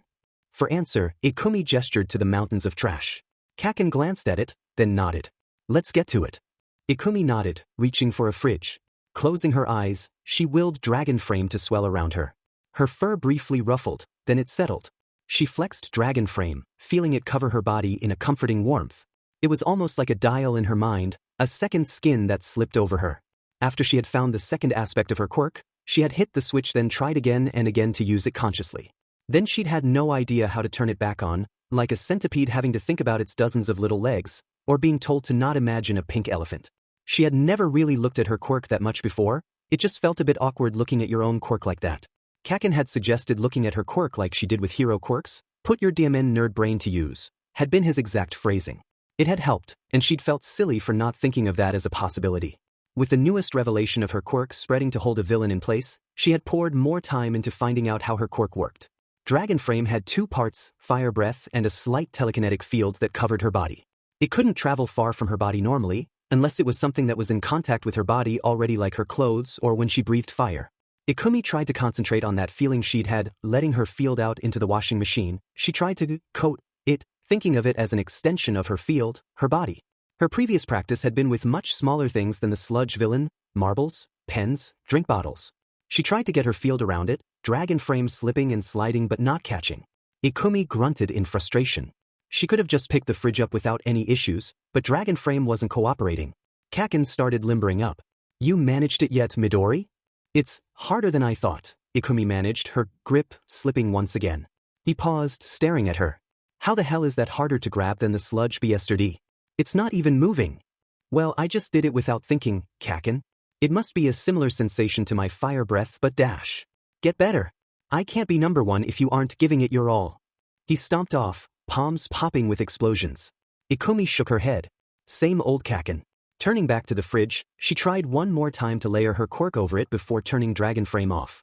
Grunting slightly, she picked it up, hauling it up the slope. She knew what to do for training. In a way, she had asked Hiroko for a workout plan. The rabbit girl, having shot up to nearly 2.5 meters tall herself, had given her some advice on proper training for her size. They spent a couple of hours here, Ikumi using her quirk as much as she could to try and coat larger objects while hauling them away and Kaken letting off explosions. Their return home was exhausted, yet triumphant. Ikumi felt like she had made progress in using her quirk, at least. Hiroko looked at the cleared area of Dagoba Beach and whistled. Not bad, girl. Ikumi essayed in a breath. The taller girl had managed to clear a fairly large area of sand in a couple of months. Thank you. She leaned over to a washing machine. Closing her eyes, she slapped a hand on it. Okay, it worked better this time, she muttered. Hiroko blinked. What worked better dash? She gasped when Ikumi slowly swung her flat palm around, the washing machine moving with it. Ikumi ethed a breath, then breathed a small gout of fire as she started moving.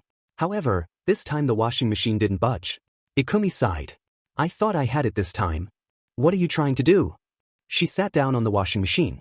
Well, I'm trying to use both parts of my quirk at the same time, fire breathing and the telekinetic shell.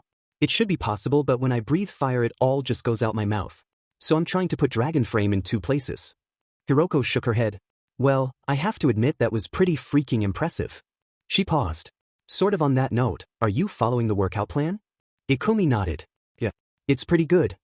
Just remember that overtraining can be as bad or worse than undergoing it, Hiroko cautioned. Ikumi had looked at her with wide eyes when she'd broken out the pictures. Freaking out her friends was always good for a laugh. I know. Ikumi pushed herself up. Are you sure you don't want to be a hero? Hiroko blinked, then grinned, shaking her head. Sure, putting on the spandex and all that seems fun, but it's not for me. I want to be Japan's next volleyball queen. Sure, the Utada Sports Festival grabbed the nation's attention every time, but there was still a demand for professional athletes. Hiroko's personal dream was to make a performance that would outshine the sports festival. Ikumi had been supportive even if the nerd couldn't imagine being anything other than a hero in her career path. Kind of like Hiroko's older sister Rumi, really, even if that was because her sister enjoyed fighting even more than Bakugo. It was slightly ironic that her sister hadn't gotten their mother's height. Ikumi smiled. Well, when you crush the volleyball nationals, I'll be cheering for you. The months flew by. Ikumi split her time between the gym and Dagoba, moving the garbage to the truck dad and the gym owner had hired to haul the trash away.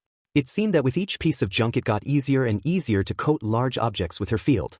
She was nowhere near Captain Celebrity being able to support an ocean liner or the Sky Egg, but she had a lot of time to train to get that good. Soon, Ikumi stared at a clean beach, panting. About a month before the entrance exams, the last piece of trash had been cleared away, leaving a pristine beach. Behind her, Kaken and Tomoko patted her on the back. Nice, Midori. Tomoko smiled. It actually looks like a nice place to go in the summer. And you were the one who did it. When Ikumi nodded, Tomoko smiled. Yeah, you guys are kinda crazy. Ikumi grinned. We did it. This is Dash. Her stomach chose that moment to let out a gurgle like a sea monster rising from the deep. Kaken and Tomoko jumped back slightly alarmed. She flushed at that. Ikumi had been so eager to get it finished that she'd skipped breakfast. Now her body was crying for vengeance. Kaken grinned. Right, we're gonna celebrate cleaning this place. And I know where we're going. His grin widened. We're going to Tonkatsu Domo. Ikumi's eyes widened. That's a bit unfair on them, she managed, before another rumble came. Tonkatsu Domo was a fairly quiet little restaurant in Yuzurifu. A traditionally styled place. In deference to newer building regulations, it had a higher ceiling than a traditional restaurant. Arita blinked as a spiky-haired kid slapped some money down on the bench, a black-haired girl looking at him with confusion. The sauce katsudon challenge. And make it snappy. Then another girl stepped through and he couldn't help but stare. She was gigantic, her head close to the ceiling of the restaurant. Her stomach roared, loud enough that Arita half thought that the cutlery rattled. The spiky-haired guy jerked a thumb over to her. She'll take it. Remembering his training, Arita scrambled to the register. So, you're taking the challenge? The sauce katsudon challenge that Tonkatsu Domo offered was pretty substantial. About 2 kilos of cooker rice, topped with the same amount of deep-fried pork cutlet and paired with a heap of bean sprouts and drizzled with Worcestershire sauce. And it was free if you finished in 20 minutes. Arita could see why they had come here. Accepting the money, they sat down while he rang them up. Her friends ordered a normal amount of food, thankfully. From the kitchen, the chef took one look at the customers and brightened up. Oh, it's Midoriya. Seems like it's been a while since she was here. Arita blinked. This all right? The chef shrugged, moving to prepare the massive quantity of food. She really likes katsudon. Plus, she's good publicity. If it takes that much food to satisfy somebody of her height, people take the challenge more seriously. We usually get some idiots who think they can take it on. Arita shrugged. I hadn't thought of it like that. Soon enough, the huge bowl of rice and meat was set in front of her. A steaming mountain of rice and fried pork cutlets sat in front of her, the spiky-haired kid and her friend watching. After picking up a pair of chopsticks, she began. Arita stared as she shoveled it down, chopsticks practically a blur. It was fresh from the kitchen and piping hot, yet she gulped it down like it was lukewarm. Her spiky-haired friend gave him a cocky grin as she devoured her lunch, the other girl staring in amazement. In about 10 minutes, 4 kilos of food had disappeared. Arita shook his head in amazement. He quietly returned the deposit to her friend, then set to clearing away the remains of their meal. Midoriya bowed politely. Tell the chef that it was delicious, she managed, a content smile on her face. I will. A month went by quickly, and soon Ikumi and Kaken were at the gates of UA. Ikumi stared up at their dream school, a nervous expression on her face. Her winter fur had fluffed up, and she glanced over to her oldest and best friend. Well, Kaken, this is it. Beside her, Kaken nodded. Yep. We're gonna kill him. They'd been through a lot of training to get to this point. Ikumi took a deep breath. 10 months of improvised quirk training and physical training had toned her muscles and made her faster. Kaken had been fit before but had pushed himself further, making bigger explosions, and the muscles in his arms were more defined. Ikumi let her breath out. This is for my future. She stepped forwards, and her foot immediately caught a loose tile. Ochako took a deep breath to try and calm her nerves. No pressure, just going into the literal hardest hero school in Japan, no biggie. All she had to do was beat about 300 other people who wanted the position. As she walked forwards, she caught a look at the other students there. One student in particular was drawing a lot of attention, probably because she was the tallest person there. If Ochako had to guess, the girl was about 3 meters tall, not counting the ears. And she was adorably fluffy. She'd seen a lot of heteromorphs working at her parents' firm. The tallest worker she knew would have been a whole head shorter than this girl. She stumbled slightly as her foot caught a sticking up TI but managed to catch herself, the other students backing up slightly. Ochako sighed with relief. That would have been unlucky if she tripped fully. Ochako took a deep breath, strode forwards confidently, and managed to trip on seemingly nothing. Ochako had a brief moment to appreciate the irony of this before tagging herself with her quirk. She floated slightly, trying to reorientate herself. Then the tall girl came up to her, her friend shooting her an angry look. She smiled. Could you give me a hand, please? Sure. Ikumi sighed, helping the other girl get onto the ground. She pressed her fingertips together and seemed to settle. So you're okay? Oh, I'm fine, thank you. The other girl laughed, rubbing the back of her head. It would have been bad luck to trip and fall before an exam. Ikumi chuckled weakly. Yeah, you're going for the hero course as well? You've got a really cool quirk dash. Ah, hell no. Kaken gripped her arm and tried to pull her along. Come on, Midori. Talk round Cheek's ear off about how cool you find her quirk after we take the exam. The nice girl pointed at herself. Our round cheeks. Ikumi gave Kaken a pointed glare. Sorry about Kaken. He's being unusually well behaved right now. Ignoring Kaken's angry complaining, she smiled at the other girl. My name is Midoriya Ikumi. And you are? Oh. She beamed up at Ikumi. I'm Uraraka Ochako. Nice to meet you, Midoriya, but we should really get going. She skipped off, waving. Good luck. Good luck as well, Uraraka. Ikumi exclaimed. Beside her, Kaken sighed. Okay, now let's hurry it up. He stomped forwards, Ikumi easily keeping pace a moment later. As Katsuki pushed ahead, Ikumi smiled. She'd managed to make a new friend. The written exam had been pretty tough, but Katsuki and Midori hadn't just been training physically. Every spare moment not spent working on their quirks or hanging with their friends had been spent studying. There hadn't been anything really surprising. Well, except for the latest announcement. The hero on the podium stared at the microphone then turned it off, choosing to shout to the auditorium. Welcome to today's live performance. Everybody say, hey. Silence blossomed, slightly broken by Midori whispering to him. Oh wow. Kaken, it's present Mike. Katsuki shot an annoyed glance up at Midori as she fangirled over the skinny blonde guy in shades. You're gonna give yourself a freaking heart attack with every teacher, aren't you? Well, that's cool, little listeners. Now then, I'm here to give you the guidelines for the practical. Everybody who's ready, say, yeah. Nobody said anything. One person coughed slightly. Unperturbed, present Mike turned the screen on. All right, little listeners, this is how the test will go. As he explained, Katsuki looked down.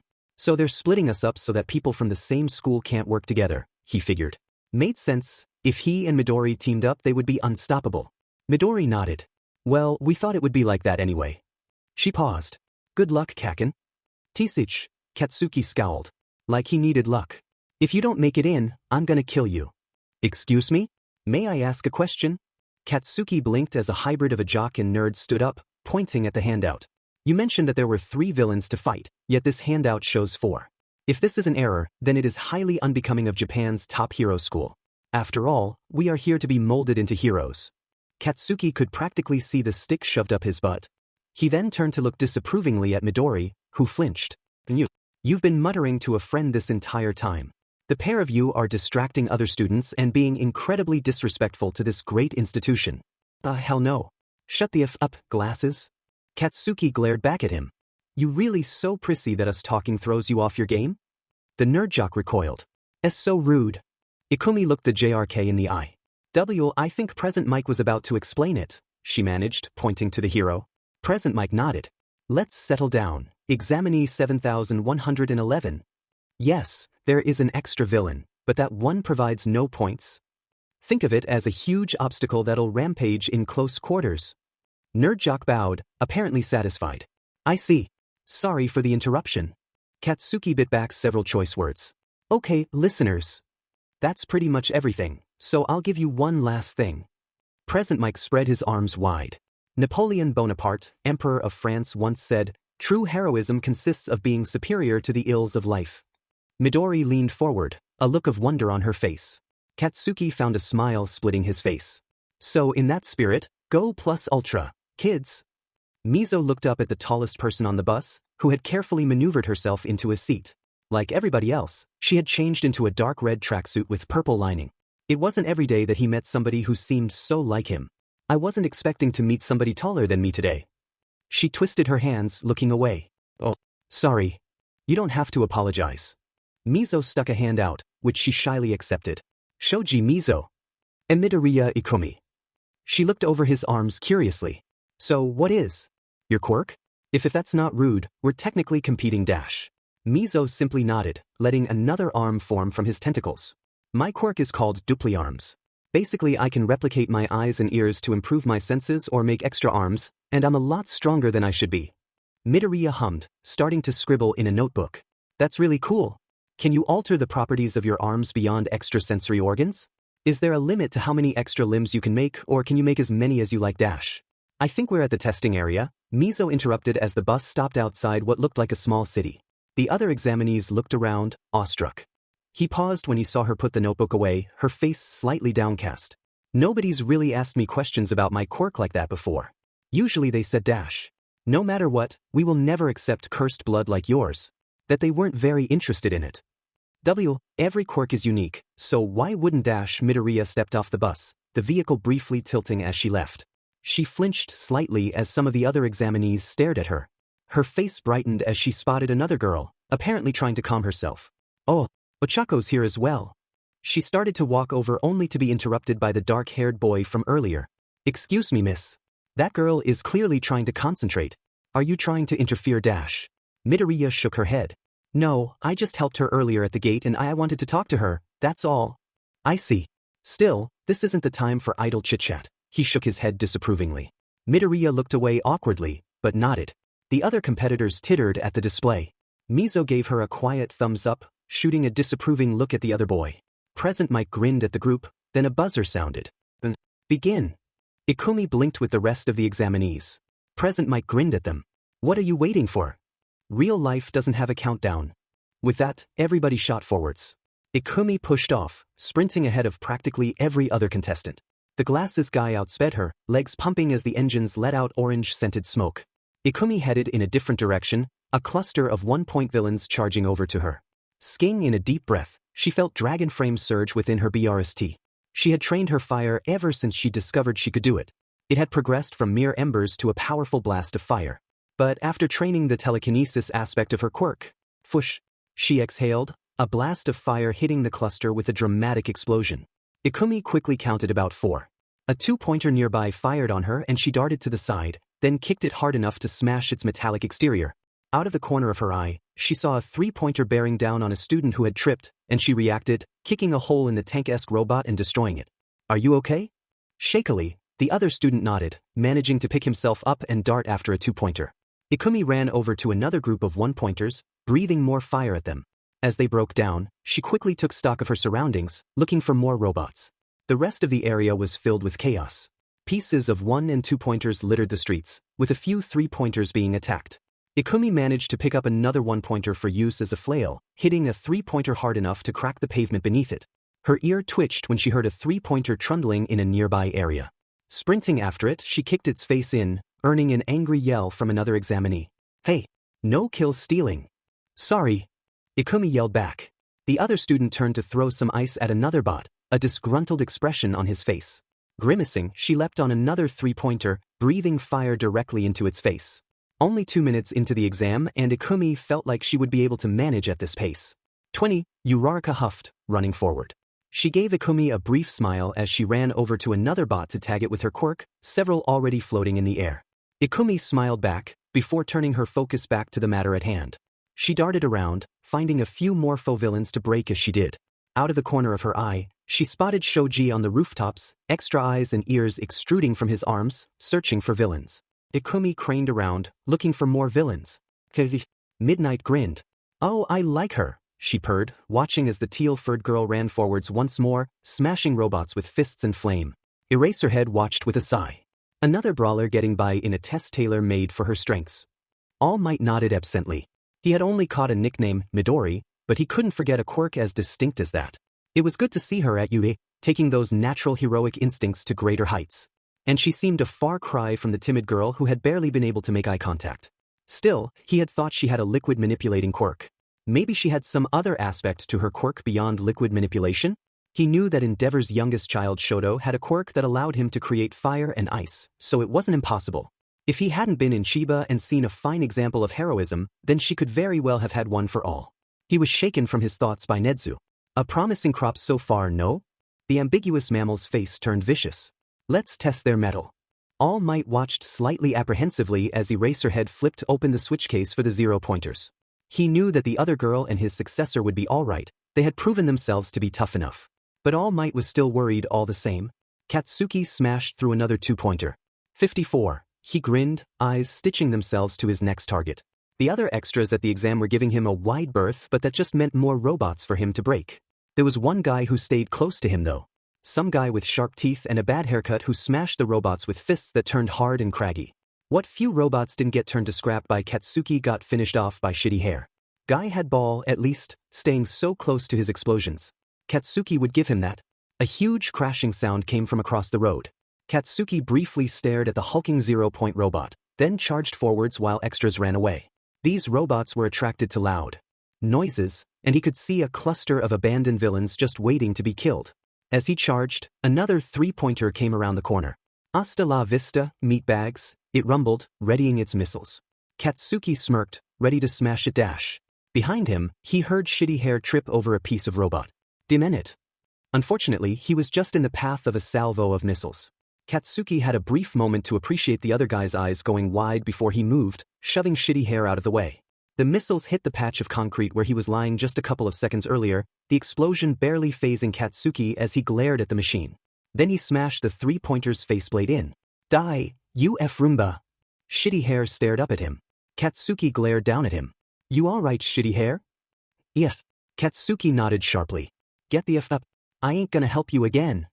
He charged forwards again, smirking slightly when he heard Shitty Hair follow him. The other guy grinned, slightly shakily when Katsuki tore through the bots like they were made of paper, refusing to slow down. Mizo felt rather than heard the zero-pointer's approach. Standing on the top of a building to hunt the villain bots, he was at a good vantage point to see the absolutely gigantic machine rise from the ground, towering over the tallest buildings in the mock city. A huge red lens focused on him as it started moving, changing its course. As calmly as he could, Mizo started to run, trying to get away from the machine as it raised a hand. Too late, it came crashing down, the shockwave cracking and breaking the building he was standing on. His footing gone, Mizo was barely able to twist around to fall properly. Suddenly, somebody slapped him, and he felt his whole body lose all weight. Stunned, he floated just above the ground, unable to land properly. Twisting one of his eyes around, he saw the brown-haired girl floating on a piece of discarded rubble. "Our release," she ummed, pressing her fingertips together. The zero-pointer took another earth-shaking step, Mizo barely able to pull her out of the way. He tried to run but another tremor from its movement broke his stride and he went sprawling. His rescuer looked up with wide eyes as the zero-pointer came closer. And then Midoriya was there, sking in a deep breath. As she grabbed them she breathed out, a massive gout of flame hitting the zero-pointer's hand and forcing it back, the flames punching a hole in its hand. The flame petered off and she ran with both of them in her arms, smoke still leaking from her mouth. As they reached safety the brown-haired girl stared up at Midoriya with wide eyes. Midoriya dash. Her eyes crossed and her cheeks bulged. They barely managed to get out of the splash zone as she puked. Mizo looked over at Midoriya, who didn't look much better. The much larger girl awkwardly patted her friend on the back, keeping her out of the vomit. That's time. At about the same time as Ikumi, Mina was dealing with a similar problem. She had been charging around, dealing with robots and being generally amazing. Then the zero-pointer had shown up and thrown everything into chaos. Mina was big enough to admit that seeing something that big had brought back unpleasant memories of the villain she had barely managed to redirect. She was running when she heard a confused-sounding cry. "Way!" A blond guy with a lightning bolt in his hair stood there, a dazed look on his face. Apparently he couldn't hear the freaking zero-pointer bearing down on him. It came closer, and for the second time in a while Mina ran into trouble without consciously thinking about it. Under her skin, One for All clicked. Instinctively, Mina leaped, remembering All Might's advice, her bones creaking but not breaking. A mass of acid formed around her fist, far more than she could normally make. Acid smash. SSSSE. The teachers stared at the screen. Holy, Snipe breathed. All Might couldn't help but agree. 1 minute, there was a whole zero-pointer. The next, nothing but a half-melted mess of metal, the rest already corroding into sludge. The judges looked between each other. Where did she pull that from? That was far more power than she displayed earlier. And did you see that jump she made? Does she have a strength-enhancing aspect to her quirk dash? As they talked, All Might couldn't help but grin. Young Ishido had made a good first impression, it seemed. All Might knew that One for All boosted quirks, but he hadn't imagined anything as dramatic as this. Maybe he should see about getting her some more quirk-based training in school. Landing was a bit harder, but a jet of high pH acid from her hands slowed her descent as the zero-pointer melted away. Whoa, Mina breathed, looking at the massive pile of melting metal which had once been a zero-pointer.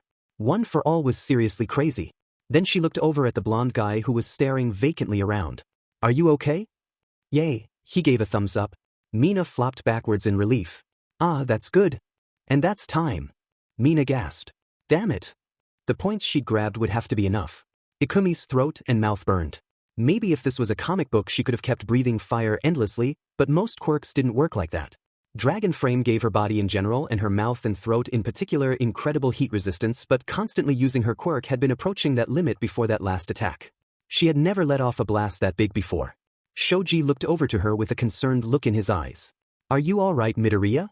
I'm fine, Ikumi rasped. She had overused her fire breath before. What she needed was a cool drink and some rest. How about you and Uraraka? Ikumi had just been fleeing when she saw Uraraka and Shoji fall. After seeing that, nothing else had mattered and she had run in without thinking. Uraraka managed to look up, pale and shaking. "I'm fine," she managed. Shoji gave a short nod. "I got a few scrapes and bruises from the attack, but I'm fine otherwise." "That's good." Ikumi pulled out her water bottle, which she'd filled with aloe vera juice. Taking a swig, she sighed as it soothed her overheated throat. He looked over at Uraraka.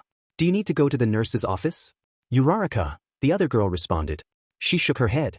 As I said, I'm fine. Just a bit queasy now." "I'll be the judge of that, young lady." Ikumi started slightly as she saw the familiar short figure of Recovery Girl come up. She gave each of them a critical. "Here you go, young lady." Uraraka blinked as she got a handful of candy. Recovery Girl patted her gently on the back. "Apart from using your quirk too much, you managed to avoid anything life-threatening or crippling. Make sure you eat something that's easy on your stomach and don't try to use your quirk for a while." She then looked up at Ikumi. "Open up, young lady." Sheepishly, Ikumi did so, kneeling down so that the heroine could look at her mouth. She hummed, then handed her a large handful of candy. "HM. No serious damage, but just in case." She pecked Ikumi on the cheek, and she gasped as she felt the burning in her throat and mouth just vanish, followed by a tired feeling. "Eat those, they'll help you feel better." "Why yes, Recovery Girl." Ikumi managed to squeak out. As the heroine went, Ikumi sighed. Uraraka looked down at herself awkwardly. "I just hope I have enough points to get in," she mumbled. Shoji shrugged. "We don't know what the cutoff point was. I feel pretty confident that the points I got will be enough." Ikumi nodded. "You'll get in, I'm sure of it. You were really cool out there, making those robots fly." Uraraka rubbed the back of her head. Unseen by the new group of friends, Tenya couldn't help but stare. The other examinees shook their heads, muttering amongst themselves. "Man, that was crazy. Did you see her try and fight that thing? I mean, she's big and all, but that was on another level." Tenya shook his head. She hadn't gone in to fight it, she had gone to save the other students. Had she forgotten that this was an exam? His eyes widened. An exam? Maybe they were testing us for more than our ability to destroy robots. Tenya couldn't help but grit his teeth. He had been wrong about the tall girl. He had thought that she was being disruptive, but in the end she had been a superior candidate. When he met her at UE, he was going to apologize for his harsh words. As they piled onto the bus, he wondered if anybody else had figured out the hidden meaning of the exam besides Midoriya. Waiting for the results to come back from UE was more stressful than the exam itself. The entire week afterwards, Ikumi fretted. At least she had been able to exchange phone numbers with Shoji and Uraraka before they had gone their separate ways. Ikumi groaned, hands twisting around each other. "I know I did well, but what if it wasn't enough?" Kaken shot her an unsympathetic look. "You got, what, 40 points? That's enough to get in, stop worrying." He scowled. "You should have gotten more though." She shrugged. After they'd taken the exam, Kaken had been angry that she didn't have as many points as he did. "I didn't want to take too many from other people dash. Screw them. You should have smashed every DMN one you could see." Kaken kicked a can. "I'm not happy about beating you like this, damn it." Ikumi sighed. I know. It just didn't feel right." Kaken scoffed. "Well, you kicked a lot of butt at least. Burning a hole in the 0-pointer was cool." Ikumi took the compliment for what it was. Next to them, Tomoko shook her head. "Don't worry too much, Ikumi. Yudare would be crazy not to take you." In spite of these reassuring words, it wasn't until they received their letters that Ikumi felt at peace. Katsuki became aware of the letter arriving when his mum knocked on his door and burst in with the same motion. "Your letter from Yudare is here, brat." "I can see that, hag." He gently snatched it from her, his scowl lessening. "Took long enough to say something that was freaking obvious," he grumbled. "You gonna show us or dash?" "I'll show you later." Katsuki shoved her out of his room, closing the door normally rather than slamming it in her face. He tore it open, blinking slightly as he saw a metal disc fall out. The hell dash? A hologram came from the top, displaying All Might in an awful yellow pinstripe suit. "Haha, I am here as a projection. Not just that, but starting this year I will be teaching at Yudare."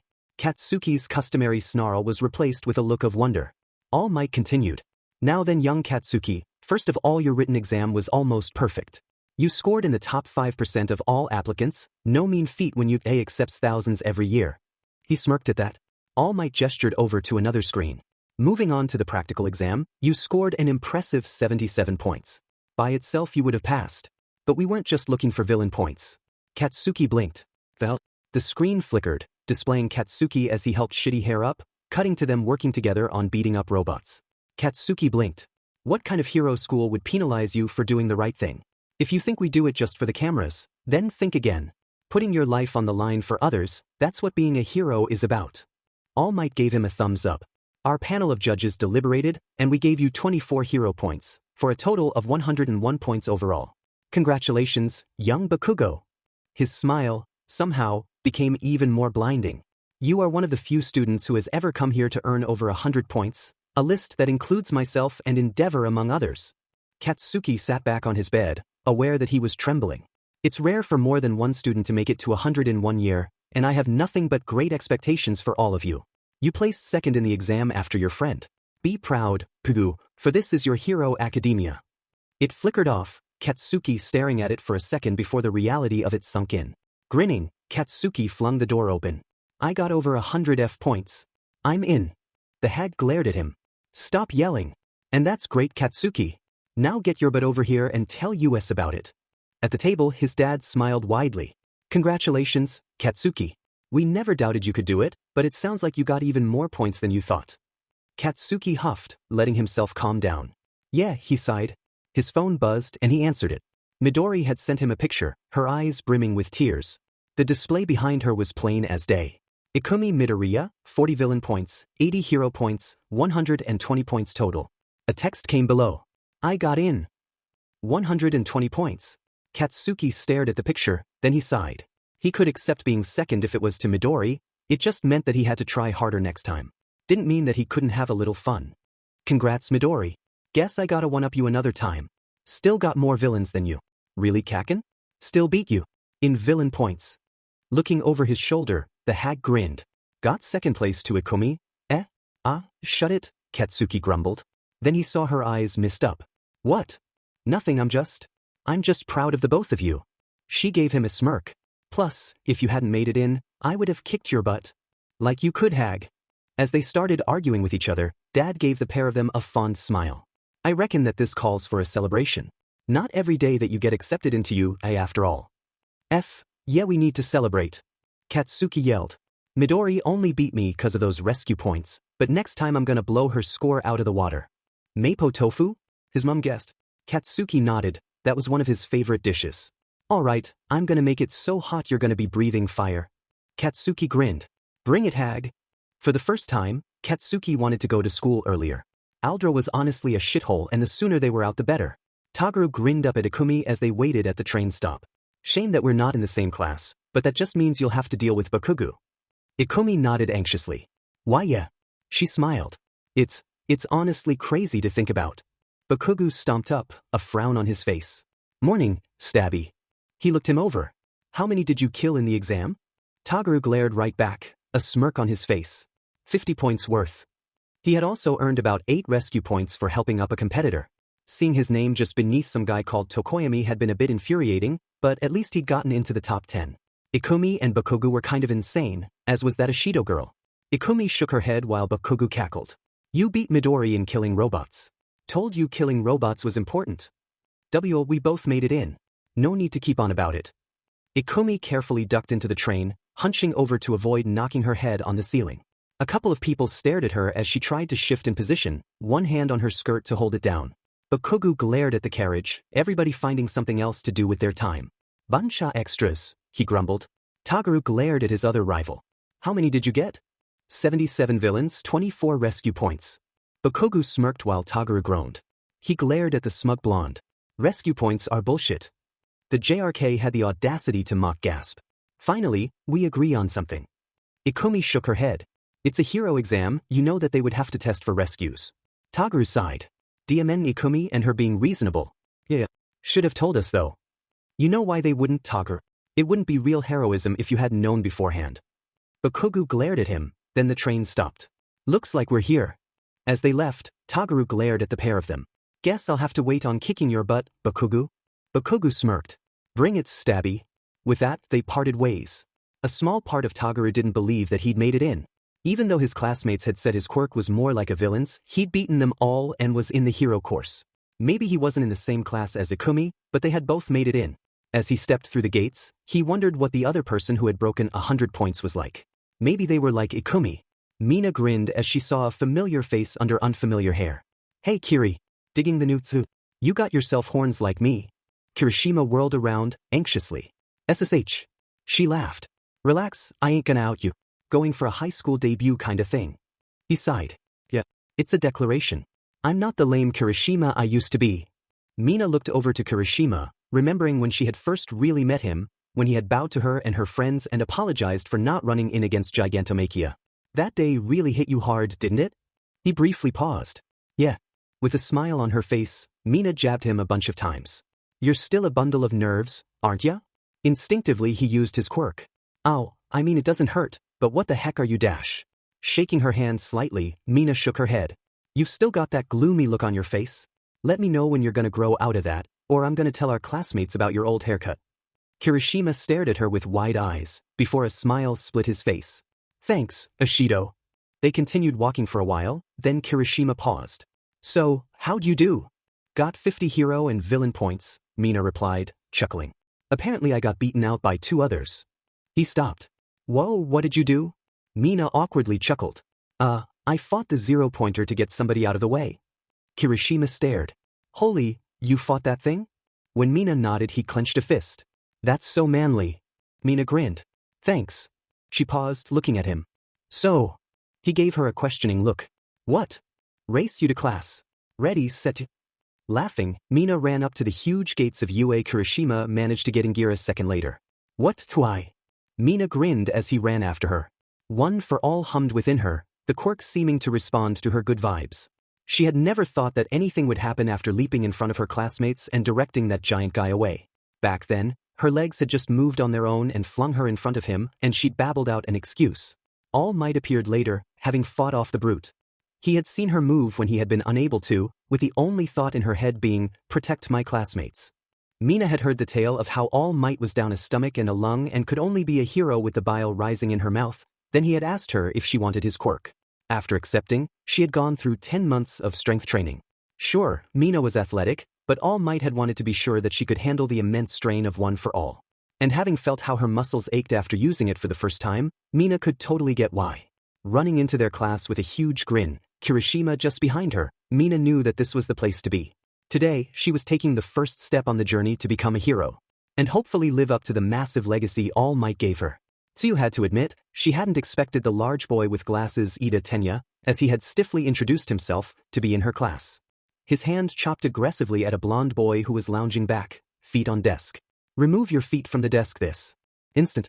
Do you intend to mock those who came before us with such disrespectful behavior? Kaminari grinned. He had introduced himself with a flirtatious wink and a cocky grin before taking his current seat. Dude, take it easy. I'm not being disrespectful, I'm just leaning back a bit. We are here to be heroes, not delinquents. After our exams, I just want to take a bit of a break, you know? As they continued talking, they were interrupted when the door was slammed open, a pink-skinned girl standing there in triumph. In your face, Kiri. The red-haired boy behind her huffed. Come on, Ashido, you had a head start, he grumbled before flashing a sharp-toothed grin at the class. Anyway, the name's Kirishima Idro. Nice to meet y'all. Ashido came over to her, a hand outstretched. Hey there. My name's Ashido Mina, and I like breakdancing. What's your name?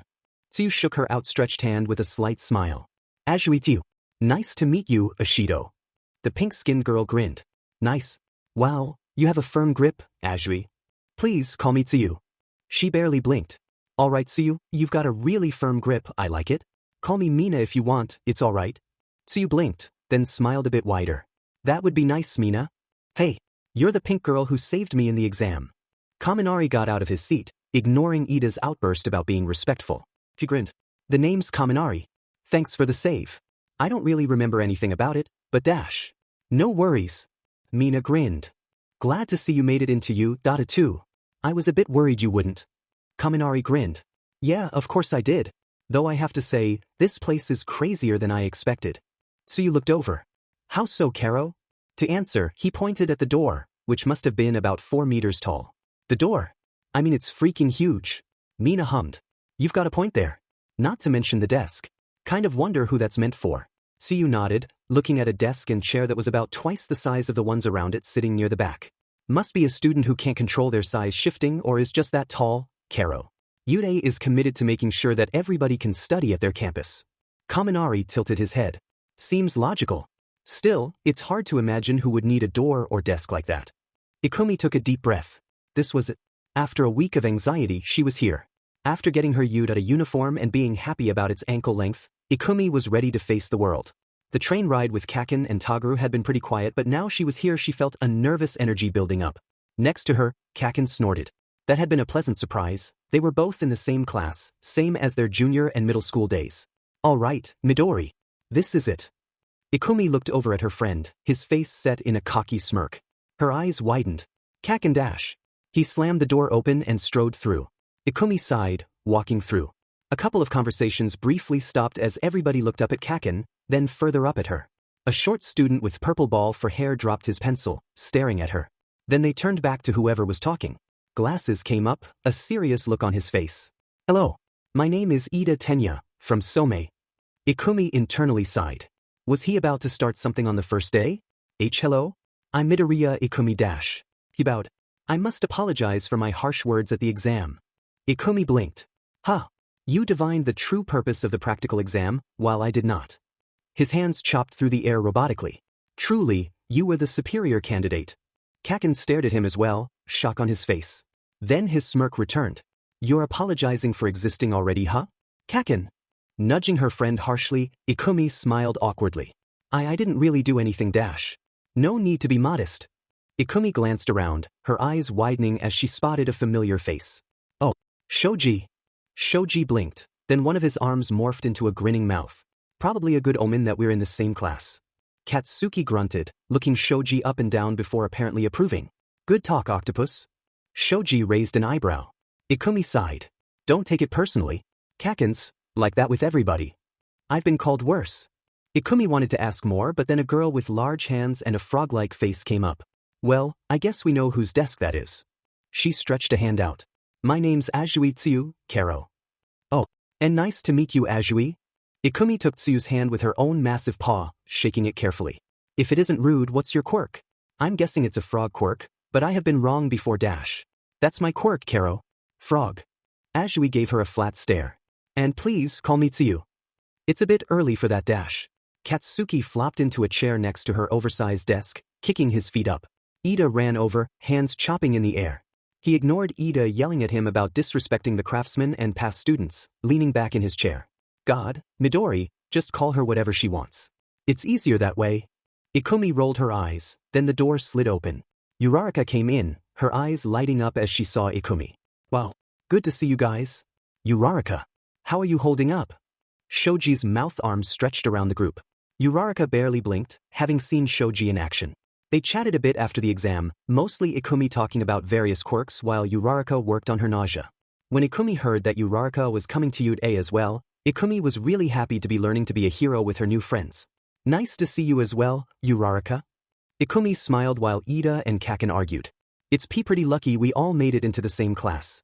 Uraraka hummed, the bell ringing. Must have seen us all team up and thought that we would work well together? Ikumi's nose twitched as she picked up a strong smell, coffee mostly, with elements of cat fur and jelly for some reason. I guess it makes sense. Right? I wonder what the teacher's going to be like. I'm pretty nervous, Uraraka chattered. Ikumi hoped that whoever they got as a teacher would be better than Aldra. She sniffed the air distractedly. The coffee and cat smell was close by. Unwilling to leave his sleeping bag just yet, Shoyuta carefully flopped behind the newest student. Time to really spook these students. If you're here to socialize, then get out. The pair of students in the door turned around, Uraraka, the gravity girl and the unmistakable Midoriya. Shuffled up, skinging a jelly pouch down. The class finally quieted down, too slowly. Well, they would learn soon enough, if they didn't disappoint him. He gave the class a flat stare. It took you all 8 seconds to calm down. Time is a precious resource and you are spending it. Not very rational, is it? Every second a hero delayed was a second that somebody was getting hurt, dying. Shoyuta swept his gaze over his class. About half of his students had quirks that could hurt themselves or other people easily, which was why he had chosen them. Those ones he would be keeping a careful eye on. My name is Aizawa Shoyuta, your homeroom teacher. Pleased to meet you. The class stared at each other, then back at him. Midoriya was looking at him with a slightly ped head, probably trying to figure out who he was. She could try and guess. Midoriya had ranked extremely high in the exam, but that didn't mean much if she was a typical teenager with a strong quirk. He pulled out a spare gym uniform he kept in his sleeping bag. The change rooms are next door. Change into your gym clothes and meet me at the main grounds. The changing rooms were a flurry of activity. Okay, what is our teacher making us change into our sports uniforms for? Mina wondered, pulling her top over her head. Dunno. Probably something crazy if it's anything like the exam, Jiraiya commented. True, wouldn't put anything past them. Mina looked over at Midoriya, who was staying quiet for the most part. What do you think, Midoriya? Me. When Mina nodded, Midoriya looked off to the side. Yuta is known for being a bit unconventional, which they get away with by being the best in the country, really. Mina grinned, pumping a fist. Whatever it is, we can crush it like we beat the exam. When the rest of them stared at her, she grinned. We beat out like 300 other people, didn't we? Tsuyu nodded, a more determined look on her face than before. Mina's right, Carol. We all made it in, so we're just going to have to deal. As they filed out, she looked up at Midoriya. It was honestly pretty crazy to think that one of your classmates has legs that were almost as long as you were tall. Say, your hair looks incredible. What kind of product do you use? Once again Midoriya seemed to freeze up. Jigetsuhime moisturizing formula. F for fur. Tsuyu nodded. It really brings out the gloss. I use their aquatic brand. Midoriya lit up a bit. It looks like it works really well. Your hair is really smooth, Azui. Please call me Tsuyu. No need to be formal, Karo. As Midoriya spluttered, Mina grinned at her. Come on, Midori. It's okay if she asks you to call her that. Mina couldn't help but smile as Midoriya awkwardly flustered about properly introducing herself. Tsuyu seemed to find it amusing as well, a slight smile on her face. Jerichus had given her crap about her appearance before, but she had never really cared. Still, the first day of hero school and already she'd made a couple of friends. Shoyuta was mildly impressed when his students got onto the grounds in good order. Better than the last lot he'd had at least. Good. Now that you're all here, we're doing a quirk assessment. He hid a smirk as the class collectively gasped. What? Uraraka looked at him with a confused expression. What about the entrance ceremony? Or the guidance sessions? Guidance sessions can come later. You don't have time to waste on things like the entrance ceremony. Especially since Nedzu had a tendency to drone on and he wasn't allowed to fall asleep. We are known for our freestyle education, after all. The class gave him confused looks. He gave them a look. You've all done those no-quirk fitness tests in middle school, right? The softball throw, the 50-meter dash, grip strength, you get the picture. He shook his head. The Board of Education wants to pretend that quirks never happen for the sake of their precious averages, but it's futile. Might as well get it over with and just let you use your quirk. Shoyuta leveled a stare at what he considered the prime example of this irrationality. Midoriya Ikumi squirmed a bit under his gaze. Midoriya, you placed first in the exam. How far could you throw a softball? She looked away. It was recorded as, 50 meters. The rest of the class looked confused at that, Midoriya looking to the side. Shoyuta could see that Shoji and Azui didn't look surprised. Internally he sighed at another bit of stupidity the Board of Education insisted on. Heteromorph types had to hold back to normal human scores. And how far did it actually go? About 200? I wasn't able to properly measure it dash. Shoyuta tossed her a softball, which she fumbled and was forced to bend over and pick it up.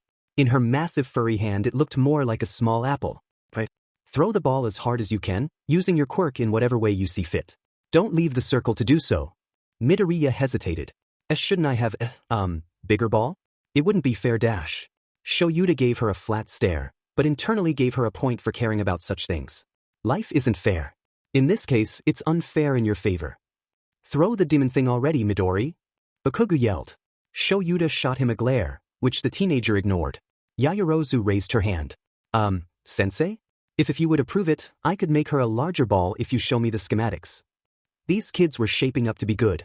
That was bad. Good kids meant that he had to worry rather than let them drop out into a less life-threatening field. Not unreasonable, Yaoyorozu. What do you mean, make a larger ball? Midoriya pet her head to the side slightly before her eyes widened. Oh, is that your quirk? Because that's so interesting. Pulling up the design for the ball on his phone, Shoyuta handed it over to Yaoyorozu. She blinked, humming as she went over the design. That should be it. Then she unzipped her shirt, eliciting concerned shouting from Jiraiya and Midoriya as well as a whoop from Mineta and Kaminari. He glared at them and they looked away awkwardly. Jiraiya gave them both the stink eye, a couple of other classmates raising their eyebrows. Could be a problem, but only if it interfered with the tests. Hopefully he could nip that kind of behavior in the bud before it became a problem. Nobody wanted another Captain Celebrity case. Her stomach sparkled with light and a larger version of the ball appeared. Midoriya looked at it with wonder. Oh, so your quirk lets you make anything you. But that's so cool. Well, I have to know how it's made, but yes, just about anything. Yaoyorozu beamed at Midoriya. Shoyuta raised a mental eyebrow. So far Midoriya wasn't acting like his typical model of typical students with a strong quirk, nor like students who came in with natural size and bulk. Those students tended to think that training was beneath them, that their natural size and quirk would be enough. Those kinds he was used to forcing out. And he had seen her pass up robots in the exam that she should have been able to beat. Shoyuta had assumed it was an arrogant thing, a way of showing, I don't need all those points. Maybe not. Midoriya picked the enlarged ball up, looking at it with narrowed eyes. Then she ished in a breath before sticking the ball in her mouth. Shoyuta barely reacted as she breathed a massive column of flame, the ball shooting off with it.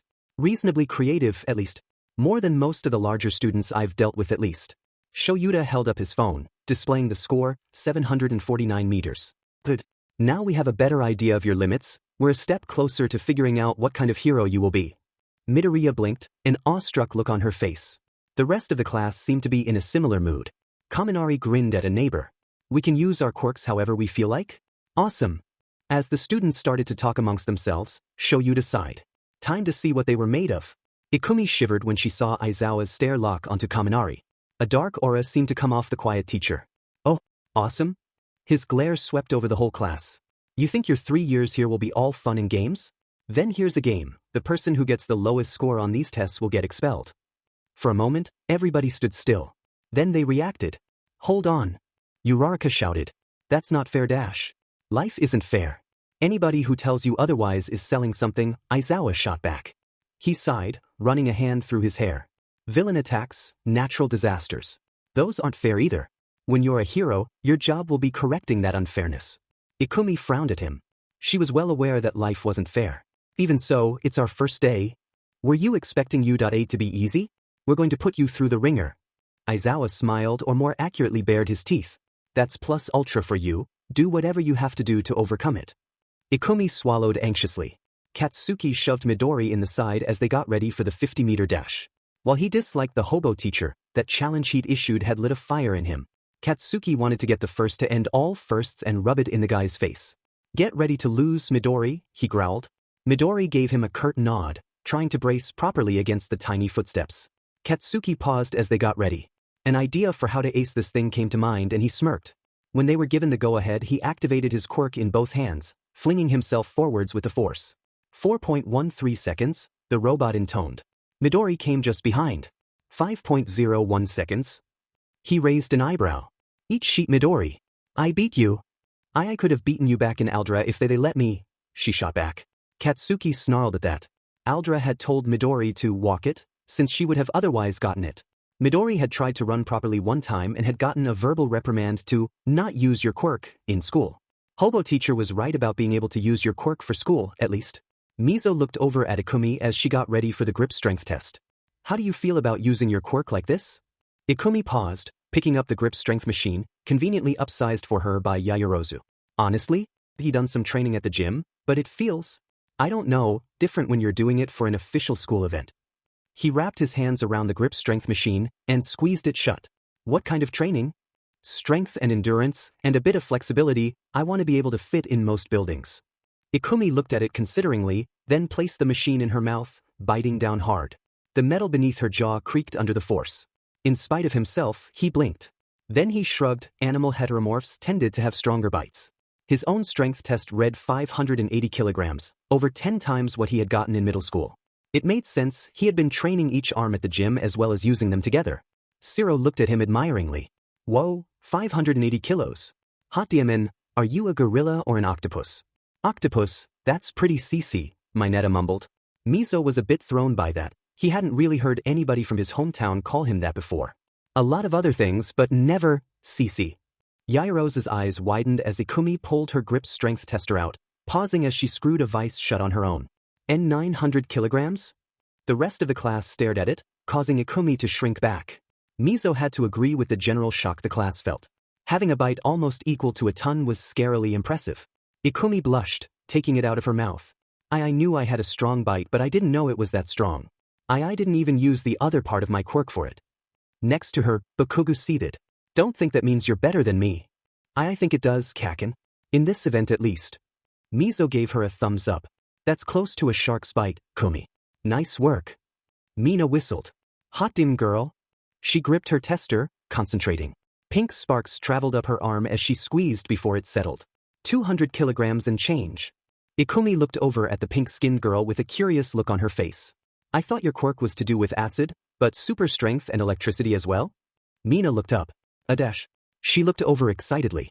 Mezu recognized the look in her eye, having seen it when she was talking to him about his quirk. Well, my quirk has 2 aspects to it, well, 3 if you count the mutative aspect. But this is really interesting. You make acid in your body to release from your hands and feet, right? The pink-skinned girl looked a bit overwhelmed. Yes. Ikumi tugged on her bottom lip, appraising Mina. Quirks with dual aspects tend to be related in some way. Is your quirk a stockpile one by nature? Where the acid in your body acts in a similar fashion to a battery and builds electrical impulses to SsendamtheMasked and fuel additional strength. Mina paused, eyes wide. Yes. That's how it works. He shook his head slightly. It sounded a bit complicated to him, but then again, Ikumi was a huge fan of quirks. But 2 aspects? He would have to ask Ikumi later. Minoru wondered if he was in some special circle of hell as he got up for the standing long jump. Here he was, in a class whose girls were universally smoking hot, and he couldn't appreciate it. Every time he thought about the girls, the threat of expulsion loomed in his head and banished his happy thoughts. Still, he could hopefully be excused for staring at the unmistakable Midoriya as she took a similar page from Aoyama's book and propelled herself backwards with her fire, getting a ridiculously high score. If only he'd been as tall as her. When she had walked into the class, he had been stunned and more than a little envious of her height. He was used to being the absolute shortest person around, but to see a girl almost 3 times as tall as you felt pretty humiliating. Then he had looked at her chest, made some calculations and realized that they were each roughly the size of his torso. After that incredible mental image he had formed his resolve. He was going to die smothered beneath them or he was never going to die. Too bad that their insane teacher was probably going to expel him. Minoru was under no illusions about his strength, he was the size of a toddler. It wasn't that he hadn't exercised in preparation for Yude, it just wasn't his best area. He had a mean throw and could run fast, but that wasn't much in the face of guys with engines in their legs. Soon enough it was his turn for the jump. Fortunately he had a strategy. He pulled more and more ball from his head, stacking them into a pile. Then he braced against it, building as much force as he could. His ball flexed back, then shot him forwards with tremendous force, managing to get just over the white line. Yaoyorozu pulled out one of those athletes' trampolines and did much the same thing, managing to go further than him. Minoru actually wanted to cry at that. At least he got the undisputed highest score in the side-to-side steps, even if he had almost puked afterwards. Mina looked at the softball, grinning determinedly. Okay, just remember All Might's advice. Clench your butt cheeks and yell. One for all sparked up from her feet, traveling up her body and mixing with her acid. A huge amount built up just under her skin, only about as acidic as lemon juice. Acid smash. A jet of high-pressure acid mixed with her throw sent it cannonballing through the air. Mina huffed as it flew. Aizawa watched with tired eyes before holding up his phone. 750.6 meters, it read. Mina took a deep breath. All Might's advice was working perfectly. It was pretty much the same control she used for her own acid, just with a lot more power to work with in dialing it around. Most of One for All seemed to have gone into her acid. She could make so much more now and at higher pressure. She was going to have to thank Ikumi so much for describing a perfect way to explain how her quirk had changed. Everybody cheered at that. You beat Midori's score. Bakugo cackled, elbowing her in the side. The taller girl ignored it in favor of clapping. Mina noticed that the boy with red and white hair, Karuki, was glaring at Bakugo. She kind of wondered why he was doing that. Maybe he didn't like his attitude?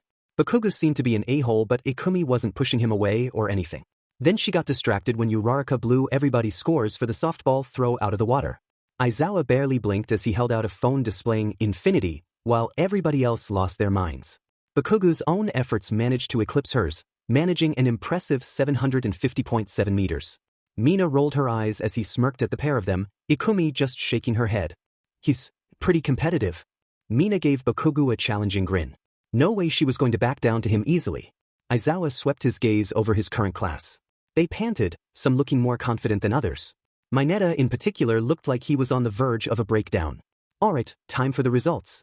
Despite his seemingly lazy appearance, he had been keeping an eye on them as they went, ready to erase an out-of-control quirk. And he was suitably impressed. Some students had turned out to be obvious powerhouses. Midoriya, Ashido and Bakugo had gotten some of the highest scores in various events. Others had been a bit more unexpected. He had like Yaoyorozu's approach, the girl having the right mindset for a quirk with practically limitless application. Seeing the girl just pull a moped out of her body and drive around for the endurance and 50-meter fash had been amusing. As had the cannon. Now, your total score reflects your performance totaled over all the events. I won't go into details, but I was watching how you applied your quirk in each event. You'll just get the final results now. A bit of a white lie, he had been watching for how they used it outside of events as well. Yaoyorozu had gotten extra points for helping Midoriya with fabricating equipment. Kaminari had charged a couple of his classmates' phones. He tapped the hologram emitter, displaying the rankings. The top 5 had been contentious, but Yaoyorozu had taken the top spot, followed by Midoriya and Bakugo, the larger of the pair staring in wonder while Bakugo gave a determined glare at the rest of the class. Todoroki gave everybody a neutral stare, while Ishido cheered at getting 5th place. Aizawa gave the class a natural stare. By the way, I was lying about expelling somebody. Silence. What? Mineta, who had been at the bottom, looked up at Aizawa with tears and snot pouring down his face. Yuang Tang Yu, he blubbered. The short boy ran forwards to hug him. Aizawa easily sidestepped the boy and let him faceplant. That was just a rational deception to bring out your best. He smirked at them. Yaoyorozu sighed. Well, of course it was a lie. The top hero school wouldn't expel students on the first day, after all. Aizawa paused. She was technically right. The expulsion did go on their records, but unless they were serious slackers or displayed truly abhorrent behavior, they got back in the next day. Mineta was a borderline case, but he had gotten his head in the game after that threat. Still, he would have to make sure that any perverted antics were swiftly dealt with. Midoriya shook her head. That's a bit of a cruel trick, Aizawa-sensei. Aizawa turned around. Get changed and meet back at the classroom, he called over his shoulder. The guidance sessions will start shortly, so don't waste time. As he left, he sighed. Couldn't be more obvious, could you? All Might frowned at the younger man. I didn't think you were the type to lie, Eraserhead. You expelled your entire class last year. Eraserhead sighed. Yes. I gave them the same threat and even then they treated it like a game. He grinned. So I let them stay in the general course for a bit before re-enrollment. They took it a lot more seriously after that. All Might could see the logic in that, but it still chafed. He preferred using gentle encouragement to methods like Eraserhead's. The other teacher gave him a tired stare. So, why are you here? Because I'm sure you could be using that muscle form in a more productive way. No. I just wanted to keep an eye on Ishido, Bakugo and Midoriya. I think they have serious potential. He looked at the man closely, having noticed his eyes widening very slightly. And so do you. Eraserhead paused. Midoriya surpassed my expectations of oversized students. She applied her quirk well and she's clearly put in some training. And Ishido uses your irrational, smash, call sign. All Might shrugged. He was just happy to see that his advice on controlling his quirk was working so well for Ishido. Maybe he was better at this teaching thing than he'd initially thought? Still, he had a lesson to plan for their heroics class. The girls' change room was abuzz. Ikumi gave Yaoyorozu a wide smile as she awkwardly fumbled with her tie. You were incredible out there, Yaoyorozu. Your quirk is amazing. Jaira grinned. Gotta admit, seeing you pull a cannon out of your stomach was metal as hell. Yaoyorozu blushed. I was nothing really. Ikumi glanced over at Ochako, the brown-haired girl taking a deep breath. And you threw that ball so far it went into orbit. I just removed its gravity and then, threw it hard? Uraraka squeaked. I have to admit, Midoriya, your performance was incredible as well, Karo, Azui said. Ikumi spluttered a bit. What?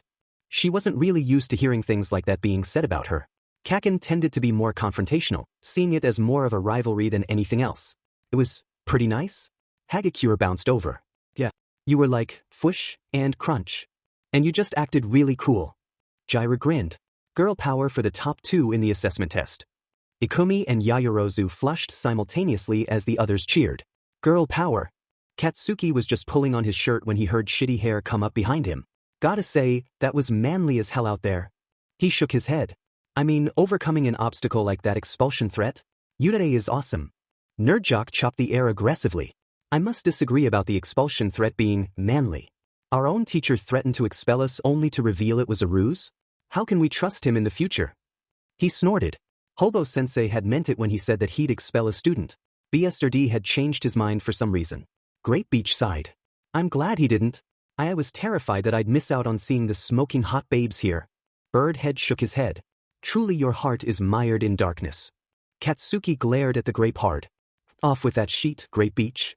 Nerdjock glared at him. Bakugo. That language is unbefitting somebody in the hero course dash. He flipped the nerd jock off. It's like the hobo teacher said, we're not here to have fun, we're here to learn how to be heroes. We don't have time for meaningless shit. Nerd jock looked affronted, while shitty hair shrugged. Well, it's kinda crude but I see what you're going for, Bakogu. We all gotta do our best. Grape Beach looked affronted. Well, I guess you're the kind of guy who isn't interested in girls, considering you're not interested in the beauties on the other side of this wall. But he wisely didn't say anything else. Katsuki threw on his blazer, then paused. He glared at the other BSRD who had been staring at him when he thought he wasn't looking. You got a problem, half and half? The BSRD simply glared at him, then turned and left. Katsuki snorted. The rest of the day passed without any more insanity, seeming almost mundane compared to the insanity earlier in the morning. Ikumi glanced down to Yaoyorozu as she left. Goodbye, Yaoyorozu. Have a nice evening. Yaoyorozu gave her a wide smile. Thank you, Midoriya. Hopefully tomorrow will be more conventional. Katsuki stomped off. Like anything's gonna be normal with Hobo-sensei. He turned around. Hurry up, Midori. I actually want to make the train. Ikumi shook her head. Coming, Kaken. Mezu came over, slinging his bag over his shoulder. Mind if I walk with you guys to the train station? No, sure. Ikumi beamed at the multi-armed boy. Don't mind Kaken, he's a bit prickly. Kaken was waiting for them at the main door. Took you long enough, Midori. He gave Mezu a look, then shrugged. You did pretty well today, Octopus. Ikumi was happy that Mezu apparently didn't take offense. You and Ikumi were pretty dangerous out there as well. We both tried to train ourselves as much as possible, and Kaken's parents let us do some practice in his backyard. Ikumi trailed off. Mezu nodded, letting his arm change into a mouth. But it's different from being able to use your quirks so freely. Kaken grunted. Hobo-sensei was right. Speaking of, he looked up at Midori intently. You have any idea who he is? Ikumi paused. It's just a theory, but I think he might be Eraserhead. Mezu paused. I think I heard that name before. He's an underground hero, right? Who can stop people's quirks from working. She nodded, Kaken giving a considering look.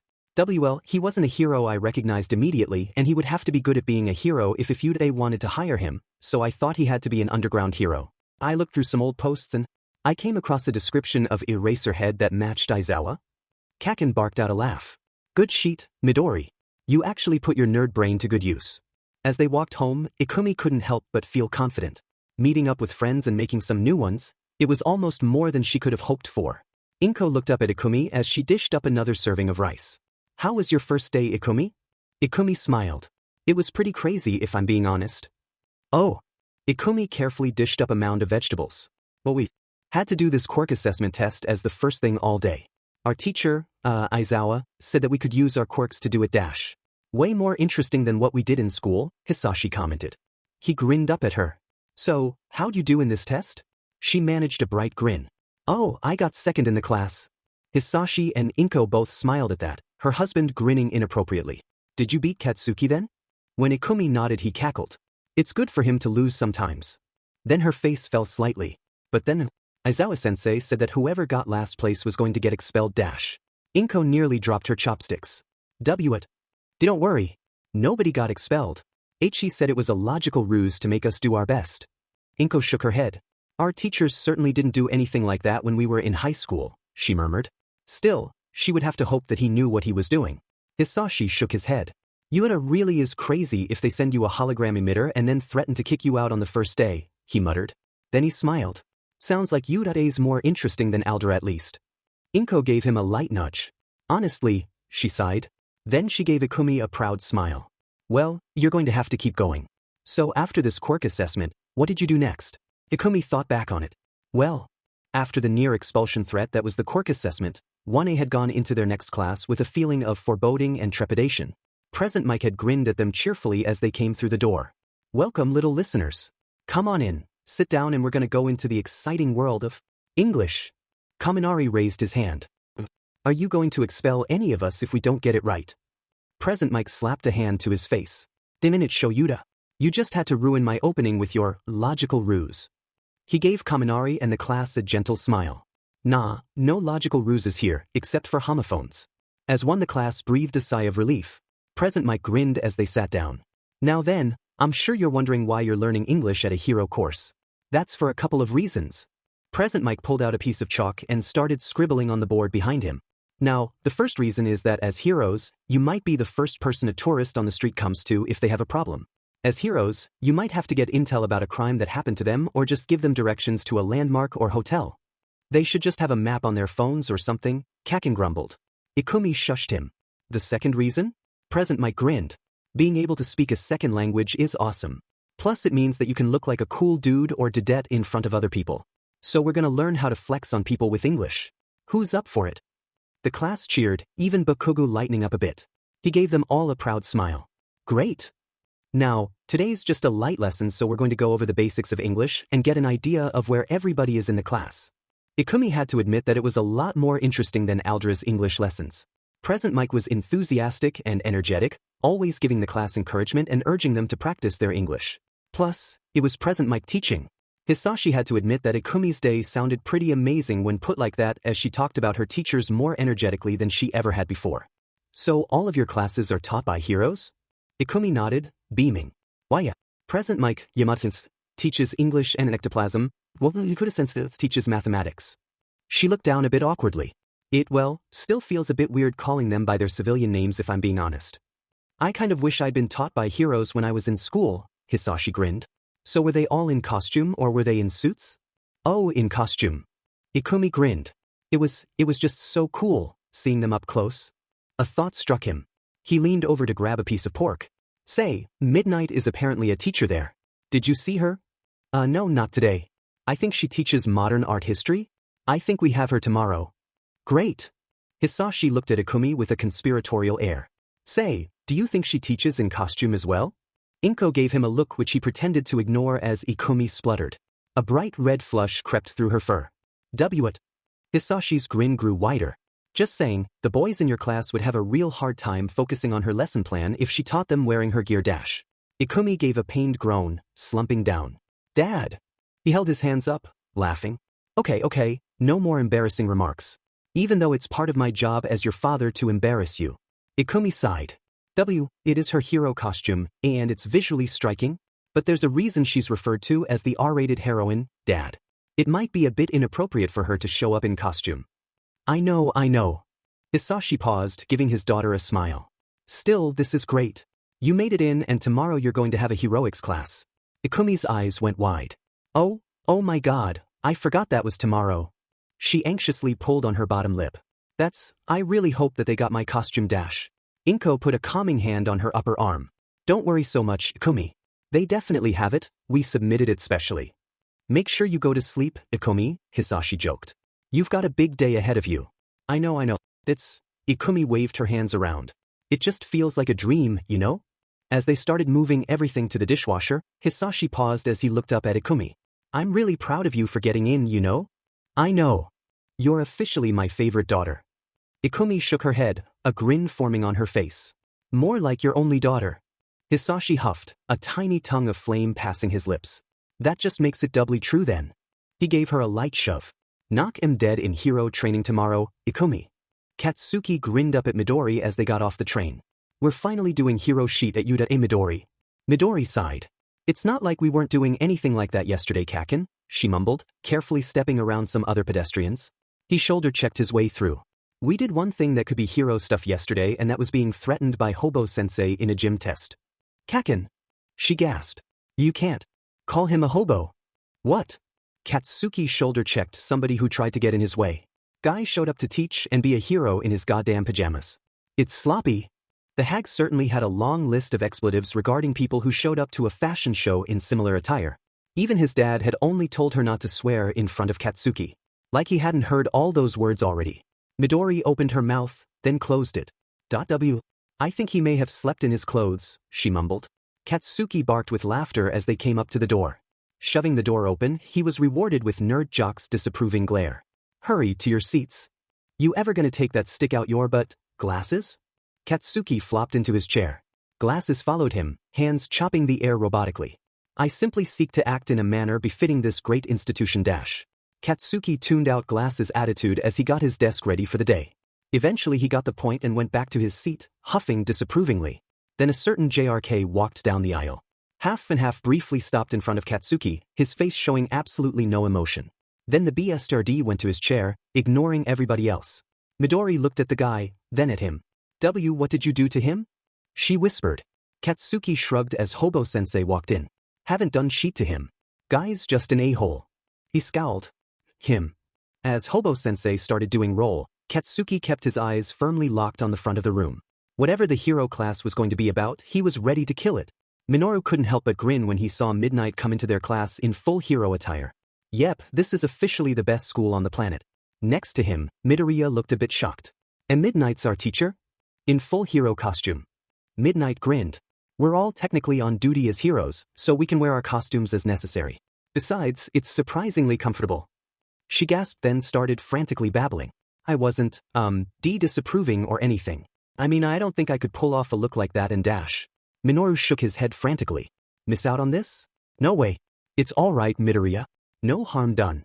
Midnight looked out at the rest of the class, grinning. It kind of leads into this class, modern art history.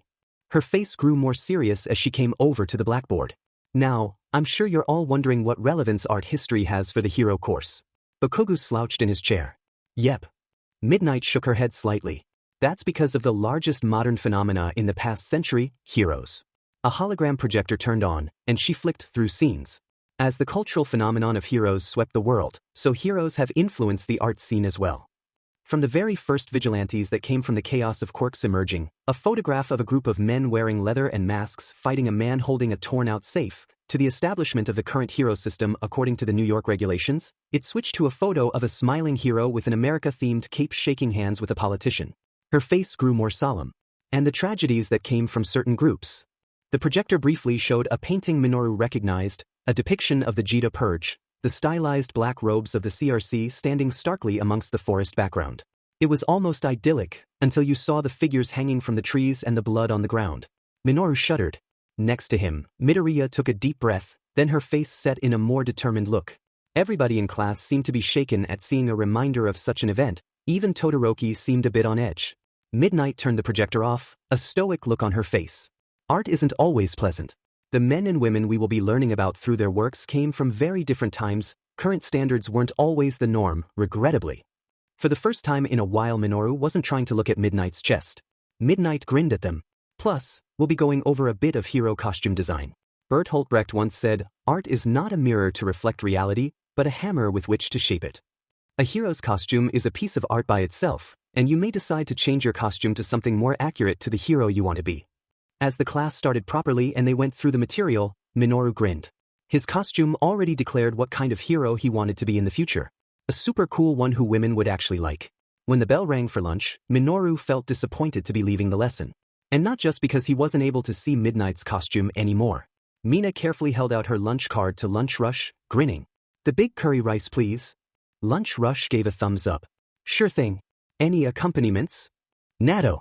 Lots and lots of natto. Mina grinned as the big bowl was carefully deposited on her tray, followed by a heaping serve of natto. Stomach rumbling, she sat down. All Might had warned her that one-for-all stockpiling nature meant that it needed a lot of fuel to keep running. She was about to dig in when she saw Midoriya, the timid girl stacking plate after plate on a tray sized for her. Beaming, she waved her over. Hey Midoriya. You want to sit over here? Midoriya blinked, then when she was sure she had the right amount of food came over, careful not to bump into people on the way. Hey Ashido dash, her nose wrinkled. That's a lot of natto. I really like natto. Mina started stirring rapidly, then once she was sure she had done it enough, dumped it on top of the curry. Midoriya gagged slightly and Mina winced. Oh, sorry, I forgot you had a really good sense of smell. She shook her head rapidly. It's fine, Ashido. A low grumble came from her side of the table. Flushing through her fur, Midoriya broke her chopsticks apart and quickly gave thanks. Taking a bite, her eyes widened. So good. Mina laughed, giving thanks and finished mixing her natto in with her curry. I mean, we had lunch yesterday and it was just as good then. Quickly she ate the curry, grinning widely as the taste hit her.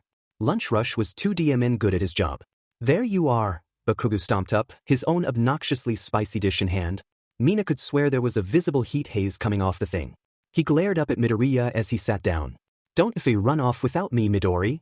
Midoriya shrugged, cheeks bulging with food. Swallowing, she sighed. It's not like I can't sit with friends every once in a while, Kaken. Bakugo took a bite, chewed and swallowed. His angry face mellowed out before he ground out, That's good. Mina grinned.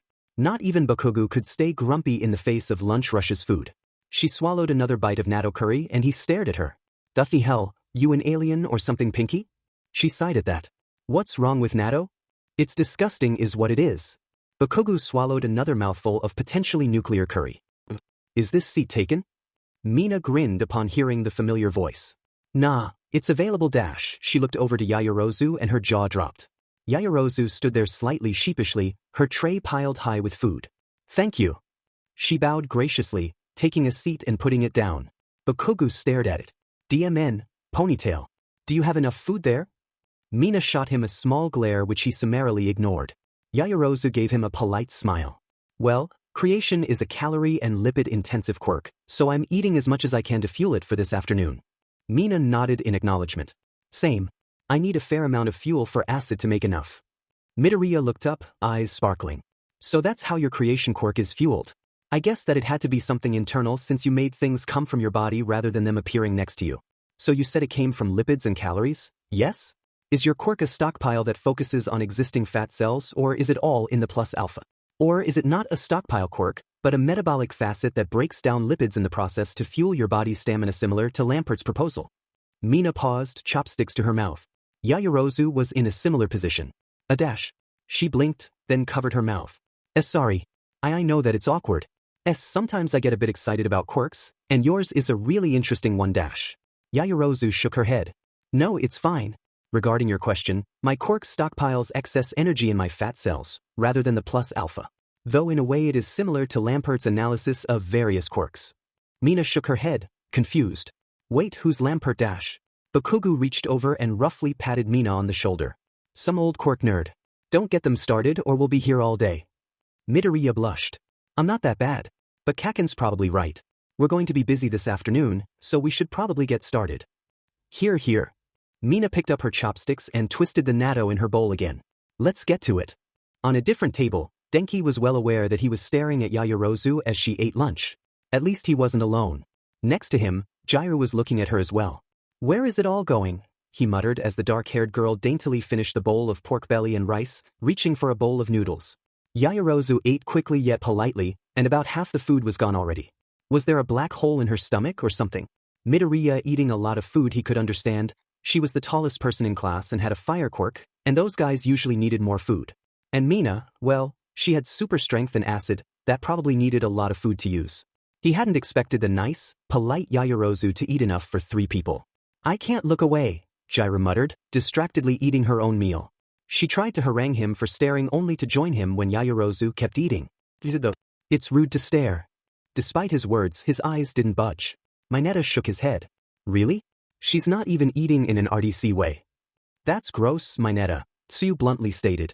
As Mineta turned and glared at Tsuyu, Denki managed to tear his eyes away. "Still, is anybody else nervous for this afternoon?" He tried to deflect. "I mean, it's going to be our first hero class." "Course I'm nervous." Mineta shouted. "I mean, what if it's Aizawa-sensei and he decides to actually expel one of us?" Jiraiya rolled her eyes, having managed to tear her stare away from Yaoyorozu. "Yeah, the logical ruse. Kind of agree with Ida about him shaking our faith in him." Denki shook his head. "It's not like we're going to get a teacher that's worse than Aizawa, right?"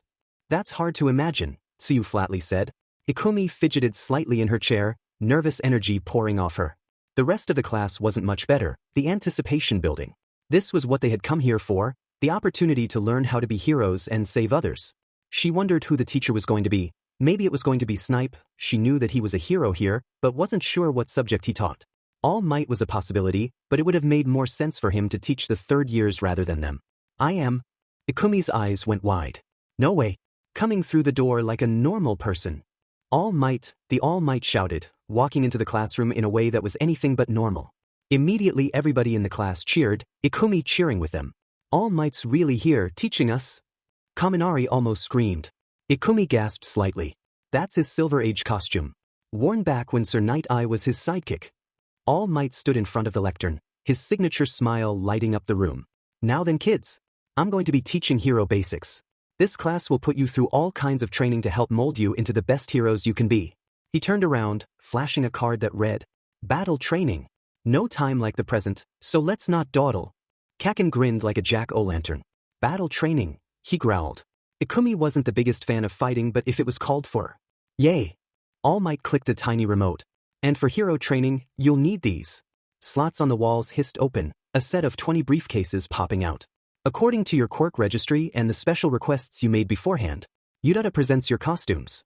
If the atmosphere before was electric, then Ikumi didn't have a proper term for the excitement coursing through the room. Costumes, she breathed. Once you've changed, then come in ranking order to Training Ground Beta. All Might's smile seemed to widen as they cheered. Ikumi picked her costume up with a trembling hand. This was the next step on the way to becoming a hero. Ochako looked at her costume with a raised eyebrow. Most of it was a skin-tight bodysuit, with light pink boots and bracers. Not what I meant when I said, space-themed, but it's fun. At least all the additions I asked for are there. Hagakure pulled on her own costume, a light gray leotard with similarly colored boots and gloves.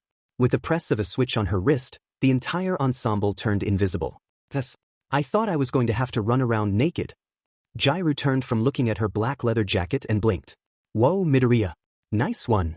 Looking at Ikumi, Ochako had to agree. Ikumi had gone with something more formal than they'd expected.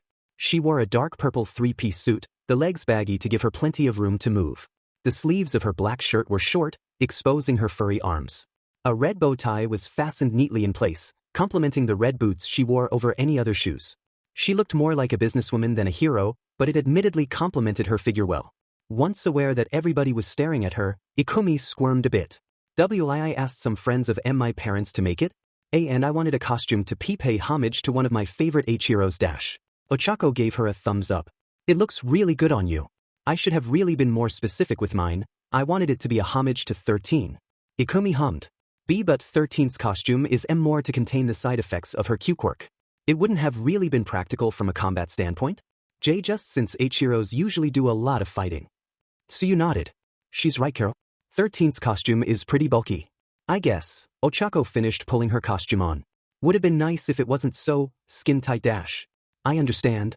Yaoyorozu nodded, and Ochako's eyes nearly bugged out of her head when she saw the depth of neckline she had. I asked for a costume that had more skin exposed. More skin? Ashido yelled, her costume a camouflage pattern in teal and purple. It's practically a swimsuit. Yaoyorozu flushed. I saw some images of female heroes and their costumes, especially Midnight when she was a student. Ikumi's eyes went wide. Yaoyorozu, she was nearly naked, and that costume forced the laws regarding costumes to change. Flushing bright red, she gestured. Not a bodysuit like hers? I didn't want to waste time tearing it in the middle of a fight. Yaoyorozu blinked. Does it look bad? Well, it looks nice.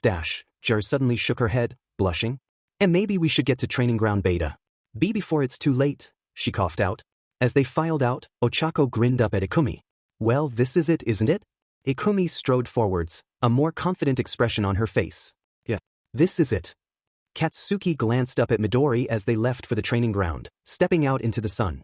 His own costume was black and dark green, orange accents on his tank top and mask adding to the look.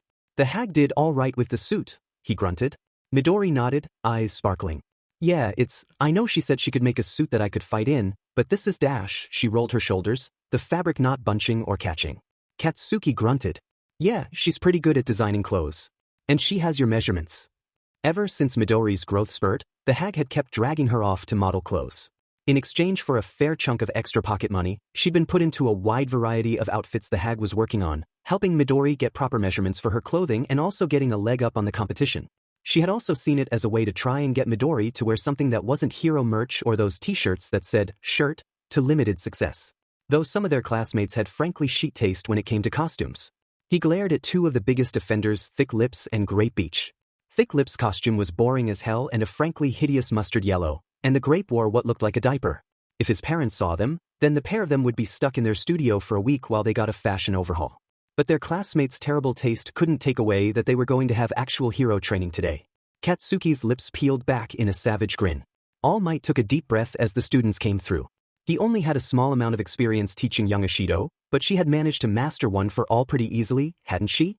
And he had spent all of last night and his free time furiously flipping through teaching for complete idiots to help prepare his lesson. As the students lined up in front of him, he couldn't help but feel confident about the future ahead. In only a couple of years they would be heroes in their own right, and a couple like Ashido and Midoriya had already been a hero in one way or another. He shook himself slightly. Time to start them off with a basic exercise. A young man in body armor, an ingenium. It was good to see the family tradition had continued, raised a hand. All Might Sensei, this appears to be the same field that we used for the entrance exam. Will we be performing cityscape maneuvers? All Might shook his head. Nope. Today's focus will be indoor fights. His smile shifted slightly to a more serious one. Now, the flashiest battles happen outdoors, but statistically the worst villains are found indoors. After all, things like black market deals don't happen out in the open. The class seemed to pick up on his words and he smiled. So today, you'll be split into teams of 2 and face off against each other. For a second, everybody was quiet. Then, a flurry of questions came from various students. Are we not having any basic training beforehand, Karo? Bakugu's face split into a feral grin. Can I just blast everybody away? Yaoyorozu raised her hand. What determines victory in this exercise? Uraraka gave him an anxious look, her question obviously on the minds of a couple of other students. Are you going to threaten to expel the lowest performer like Aizawa-sensei did? Ida's hand blurred through the air. How are we going to divide ourselves into teams, All Might Sensei? Isn't my cape fabulous? All Might winced. It was almost worse than dealing with the press. Slow down a bit, kids. I haven't even gone over the scenario. As they calmed down, he took a deep breath, pulling out his cheat sheet and rapidly scanning it once more. Now, the scenario is a simple one. The villains have holed up with a nuclear bomb, and the heroes have to stop them. You have a limited time to either capture both villains or secure the bomb. Villains must either incapacitate the heroes or wait until the bomb goes off in 15 minutes. He took a deep breath. Regarding the questions that I didn't answer by describing the scenario, I am not going to make the same threat that Eraserhead did. Using your quirks is obviously permitted, but try not to send your classmates to Recovery Girl. And teams will be determined by drawing lots. Young Ida gasped. Drawing lots? Isn't that a bit haphazard? Midoriya got a look of sudden understanding. It makes sense. During emergencies, heroes often have to team up with heroes from other agencies on the spot. Or a villain attack happens when you have a new hero at your agency. Ida nodded rapidly. I see. My greatest apologies, All Might Sensei.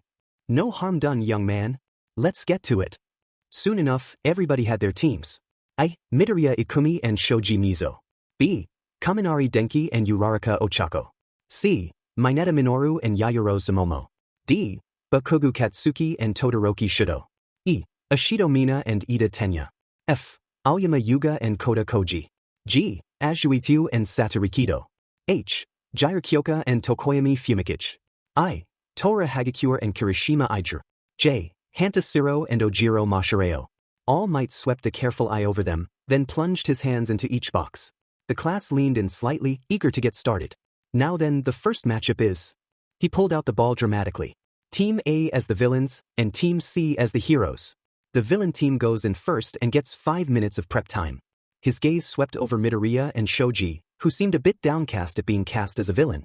Still, it was valuable experience in dealing with a more defensive fight. Shoji Midoriya. For this exercise you need to adopt a villainous mindset. Go all out, don't hold back. Though if you go too far I will have to stop you. Okay, All Might Sensei, she squeaked. Let's get ready, Ikumi. Shoji looked up at the taller girl, and then they went off. If you lose this, Midori, I'm gonna kick your butt, Bakugu growled. Kirishima looked over at Bakugu with a slightly weirded out look on his face. Midoriya managed a faint smile, before looking at the door. All Might looked over and winced when he saw it. For a person who was in the Japanese average it was right-sized. For somebody like him or Midoriya, it was an obstacle that would have to be ducked under. And the ceiling was definitely too low for a person of Midoriya's height. He looked over at the tall girl. Do you want to change buildings, or dash? No, this is fine. All Might raised an eyebrow but her face was set in a determined expression. Very well. Now villains, make your preparations. The heroes will be attacking after 5 minutes. After awkwardly ducking through the door into the building, Ikumi sighed, ears flattened against the ceiling. After only a couple of days at UE, she'd grown used to a school where she could stand up properly indoors. About the only small mercy was that the room with the bomb was just barely big enough for her to stand upright. I know it's just an exercise and it was random, but I just feel awkward being cast as a villain. Shoji paused, considering. It's similar for me. But at the end of the day, it's just one exercise. Ikumi managed a nod. Just like old playground games, except less hurtful since it was randomly determined. Let's be the best villains we can. Do you have any insights in fighting our opponents? Or any particular observations about their quirks? She tapped her chin. Well, Yaoyorozu's the biggest threat. Her quirk's so versatile, and combining it with that reference book on her belt means she's even more dangerous. She potentially has the answer to anything we can do. Shoji nodded. She's a recommended student as well. From what I've heard, that exam is even tougher than what we went through. Ikumi nodded, tugging her lip. Still, it takes her some time to create what she needs, and she has to think about its composition. Plus, she's limited by surface area and lipids in her body, and I haven't seen her create more than one object at a time. Can she affect the temperature of what she creates, or the speed with which it leaves her body? She made a cannon, so she has to know how every part works, but does she make the parts individually or dash? She cut herself off when she saw Shoji's stare. Oh, sorry, I just like analyzing quirks, and Yaoyorozu's quirk is really cool, and I didn't mean to get distracted dash. He shook his head. No, that was pretty informative. What about Mineta's quirk? Oh, that one's not as interesting, but it's still cool. Those balls on his head stick to things that aren't him, and he can bounce off them, though I'd say that when they're on his head they aren't sticky, otherwise he'd have to peel his pillow off his head every time he slept. Tugging on her lip, she thought about how she would use those quirks together. I think I have a plan for how to deal with them. Are you okay with going patrolling in the building? He gave a thumbs up. I'll keep several eyes and ears out for our opponents.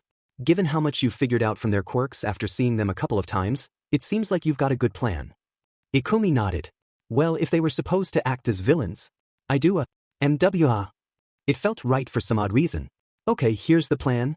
In the basement below, Katsuki watched the screens intensely. In front, All Might grinned. Seems like they're getting into it. Yeah, this is gonna be tough. Pinky cheered. Katsuki waited up and had to agree. Much as he knew Midori would kick butt, he had to admit that Ponytail was something else. Girl was smart and pretty fit even without her quirk. He knew Midori was going to win, but Ponytail was going to make Midori fight for it. Though he had to admit, being paired up with a grape was a major handicap. The little jerky looked like he was trying to be serious, but Katsuki could catch him sneaking glimpses at Ponytail's chest. All Might leaned into the microphone. Hero team, begin. Good luck, Ikumi. Round Cheeks shouted. Katsuki snorted. As if Midori needed luck. Minoru took a deep breath. You ready, Yaoyorozu? What happiness he'd gained from being paired up with the most attractive girl with the skimpiest costume in class had been squashed when they were going up against the two tallest people in the class. Still, at least All Might had included the clause that getting the bomb was a win. It meant that they could aim to rush the bomb rather than fight. Minoru had no illusions about his combat ability relative to Shoji and his ridiculous grip strength or Midoriya's sheer size compared to him. His partner nodded, pulling on a pair of dark glasses and ear protection. Yes. She paused as she pulled out similarly sized equipment for him along with a metallic cylinder. Though I must admit, you're taking this more seriously than I thought you would. He let out a bitter chuckle. Aizawa will probably actually expel me if I don't get a good enough grade in this class. That, and I'm pretty sure either Shoji or Midoriya could throw me through a wall. Maybe yesterday he would have stared at Yaoyorozu's cleavage the whole time, but not now. Well, he'd only been looking at it half the time. Not like he could help it if they got in the way of direct eye contact. Yaoyorozu turned around, opening her costume. Minoru stood rooted to the spot, gaping as a light show went on. Oh, dash. Zipping her costume back up, Yaoyorozu handed him a controller. I needed a bit more surface area to make this, she explained. Minoru shook himself before he saw the drone on the ground, its sleek body shining in the light. Scout ahead with this, please. Shakily, Minoru moved the sticks, letting the drone fly up. Can I keep this after the exercise? Technically I'm not supposed to, since it could potentially destabilize the economy. He shook his head, looking through the cameras. Anyway, I think I found Shoji. Wait, he can grow eyes and ears on his arms. That's the phrase, I kinda wish I had that quirk so I could peek on girls crossed through his mind and buried itself. Keep looking. It'll probably be in one of the bigger rooms, Yaoyorozu urged. He made it fly a bit higher, up further. Minoru grinned as he saw a familiar oblong shape in the fourth floor window. Okay, I found the bomb dash. A gout of flame shot from the window, and the camera feed turned to static, the smoking remains of the drone crashing to the ground. Minoru gaped. And Midoriya's guarding it, he weakly muttered. Yaoyorozu nodded, more light sparking from her stomach. I thought as much. I would say that Midoriya or Shoji might move the bomb now that it's discovered, so we need to act fast. It blossomed into a grappling hook. Mineta. He sighed, pulling ball from his head. Got it. Pulling a couple of ball from his head, he ran over to the wall. Taking a moment to imagine Midoriya in Yaoyorozu's costume, he found the energy within to clamber up like a monkey. Meanwhile, Yaoyorozu threw her grappling line up and started climbing with him. Minoru felt pretty proud of himself when he made it to the top at the same time as Yaoyorozu, opening the window further and clambering inside. Minoru sighed. taking some deep breaths while Yaoyorozu looked around, making a staff. Let's hope Shoji didn't hear us dash. Well, the heroes are here to thwart our evil deeds. How unexpected. Slowly, Minoru turned around. There stood Shoji, arms crossed. That I hate my life, he muttered, before pulling out the flashbang Yaoyorozu had made and tossing it at him. If they could take out Shoji, they would have a much easier time with this exercise. Mizo had barely a second of warning before the grenade went off in a burst of intense sound and light. For a moment he flailed blindly, then felt a pair of sticky ball impact his chest. Forming new eyes and ears on his arms, he got to see the look of panic on Mineta's face before the shorter boy shot around the corridor, throwing his ball around with a frantic battle cry. Yaoyorozu backed him up, swinging her staff to try and sweep his legs. They're a couple of corridors away from the bomb. He shouted into the mic as he fought. Any reservations he had about trying to hit a girl went out the window when her staff rattled his arms. Grunting, he grabbed it and bent it into a right angle, causing her to immediately retreat, lights sparking as she pulled out another staff. Got it, I'll be right there. As she cut the communications short, he heard her start to run. Take this. The shorter boy cried, pegging a ball at him. Mizo grunted as Mineta threw more ball in his direction that he narrowly dodged, scampering around a corner with Yaoyorozu. He almost charged after them, but stopped. Bending an eye around the corner, he saw Momo pull another grenade from her midriff. Fire in the hole! She yelled. Hurriedly he pulled his eye back and dismissed his extra eyes. The grenade rolled around the corner and he winced. He backed up and clapped his hands to his ears and shut his eyes to try and block the worst of the flashbang, ready to form new eyes and ears. Then he could try and deal with the pair of them. Rather than a loud bang and flash, he dimly heard somebody running at him. He opened his eyes just as Yaoyorozu swung her quarterstaff at his stomach, knocking the wind out of him. As he folded up, Mineta bounced through the air and latched onto his back, frantically wrapping capture tape around his shoulders even as he tried to throw the shorter boy off. All Might's voice came crackling over the intercom. Shoji Mizo, I'm afraid you've been captured. Yaoyorozu bowed politely. Sorry about this, Shoji. That was a dummy flashbang. Mizo sighed. No, it was a good strategy. But you won't be able to defeat my partner in crime so easily. Mineta grinned. Okay. Now we just need to take on Midoriya dash. Suddenly, Mineta and Yaoyorozu were covered in a familiar shadow. Mizo couldn't help but smile. Momo felt rather than heard the impact behind her. Turning slightly, she stood, stunned for a second. In the 2 days she had known her, Midoriya had been quiet and reserved. Her height had been noted, but it wasn't something that had been especially prominent. Midoriya held herself tightly, her body language restrained and non-threatening. That had gone out of the window. Now, Midoriya loomed. To Momo, Midoriya filled the corridor, towering over her, and Mineta with her fangs half bared and a growl coming from her throat. It was easy to forget that she had fangs since she acted so meek. The claws on her fingers seemed more pronounced as well. Surrender? Midoriya managed, before attacking. She tried to throw a hook punch, only to have to stop that attack when she realized she would hit the wall. Yaoyorozu tried to recover, but Midoriya changed strategy. Rather than try punching again, she kicked at Momo, and she barely dodged as the massive boot shot through where she was standing. Pulling her leg back, Midoriya came forwards to press her advantage, her near-impossible speed hampered by the tight conditions, and the ball stuck around the roof and floor. Despite her reservations, Momo felt slightly excited. Mineta had come up with the idea to try and bait Midoriya away from the bomb by fighting Shoji if he was patrolling, or rushing the bomb as quickly as possible. The ball from his fight before were scattered around, and Midoriya was doing her best to avoid them, but all it would take was one careless move and she'd be caught. Surrender, villain. Momo managed, trying to hold herself like she'd seen heroines act on the street. Midoriya tried to keep a straight face. I'm afraid I, can't do that, hero. MWA. That done, she kicked again. It wasn't entirely an act when she backed up, trying to make something to deal with her. Midoriya slowly stepped forwards, Mineta trying to get back up and readying a ball. Quickly she threw her shield at Midoriya to slow her down, which Midoriya swatted out of the air like a fly. Momo's eyes widened when she saw Midoriya SEK in a breath. Quickly reaching for a wooden shield, Momo winced when the heat poured over her from that attack, the flames rolling off her shield and scorching the floor. Despite Midoriya's lack of formal skill, she was simply too big to fight properly. Momo tried to pull out a flashbang, but Midoriya didn't let up, launching a quick kick that felt more like a sledgehammer. Momo was knocked to the ground, the wind knocked out of her. Midoriya came closer, a spool of capture tape held in hands far too large for it. Just as she wrapped Yaoyorozu's hands in the tape, Mineta's hairball flew into the gap between Midoriya's hands, sticking them together. Got you! Mineta yelled. As Midoriya straightened up, another ball came careening towards her head, then another aimed at her retreating foot. She managed to duck the first hairball, only to get her foot stuck on an existing one. Yaoyorozu has been captured. All Might announced. Also, heroes have 5 minutes to secure the bomb or capture both villains. What? Mineta yelped. Momo took a deep breath, then winced when she saw Midoriya take a deep breath, setting her face in a determined look. Sorry about this, she muttered. With those words, Momo had a bad feeling. A feeling that intensified when Midoriya's fur seemed to ruffle with an invisible wind. Then, impossibly, Midoriya came unstuck from Mineta's hairball. The purple sphere plopped off her wrists at the same time as she pushed off the ball that was keeping her shoe pinned. Mineta gaped at this, which was enough time for Midoriya to lunge forwards and picked him up with a massive clawed hand. Give up, hero, she growled. Then her face turned back to her normal worried look, shrinking in on herself. Sorry, Mineta dash. He struggled in her grip, then flopped back. I give. Villains win. Momo sighed at that. Then Midoriya came up to her, a concerned expression on her face. Sorry, Yaoyorozu. You were really cool there. And no hard feelings? She smiled, taking Midoriya's huge hand. No hard feelings. After this, she had a lot to think about. In the control room, there was silence as Midoriya carefully put Mineta down and reached for Momo to untie her. Then Kaminari opened his mouth. Holy shit, he said. All Might shook a finger. Language, Kaminari.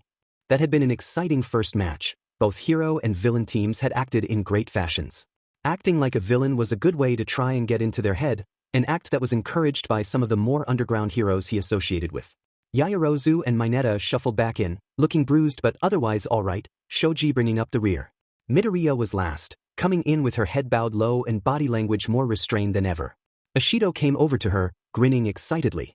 Holy cow, Midoriya, that was so cool. She blinked, obviously startled. What? Yeah. You guys were really leaning into that whole villain thing, and you just took out Yaoyorozu and Mineta like it was nothing. Ashido's eyes glittered as she looked up at Midoriya. Plus you just loomed dash.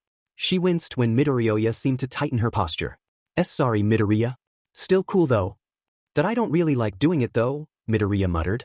I just feel mean when I loom over people even if it's an accident. You did pretty good, Midori, Bakuga growled, earning a surprised look from Midoriya. Todoroki gave his partner an odd look, one All Might had seen on Endeavor's face a few times when he teamed up with a man. Well, hopefully they would work as well together as he had with his father. Even if he took different patrols than All Might. If All Might hadn't known better, he might have thought that Endeavor was trying to avoid him. Meanwhile, Mineta was also being praised for his actions, something that seemed to surprise the shorter boy. When you tackled Shoji, that was manly as hell.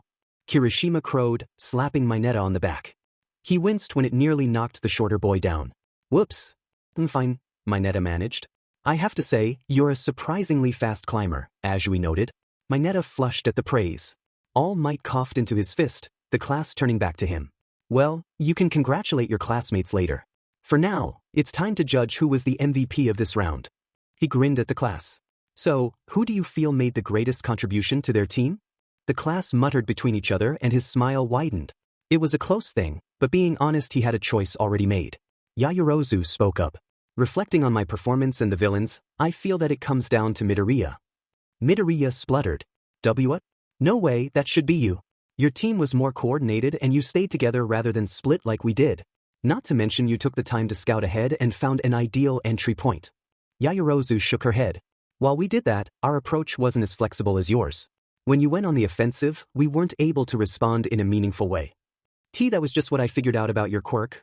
I thought that putting pressure on you would stop you from being able to make dangerous items with creation dash. Ida suddenly raised his hand. That is what I think was the deciding factor.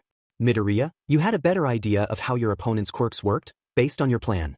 His hand chopped the air robotically. Not just that, you kept a secondary aspect of your quirk a secret until it became relevant and the hero team wasn't able to meaningfully respond. All Might's smile twitched. Kind of the point he'd wanted to make, except a bit blunter. Still, not inaccurate. Speaking of Midoriya, how'd that work? Mineta yelled. I had an amazing dump this morning, so that should have held you in place for hours.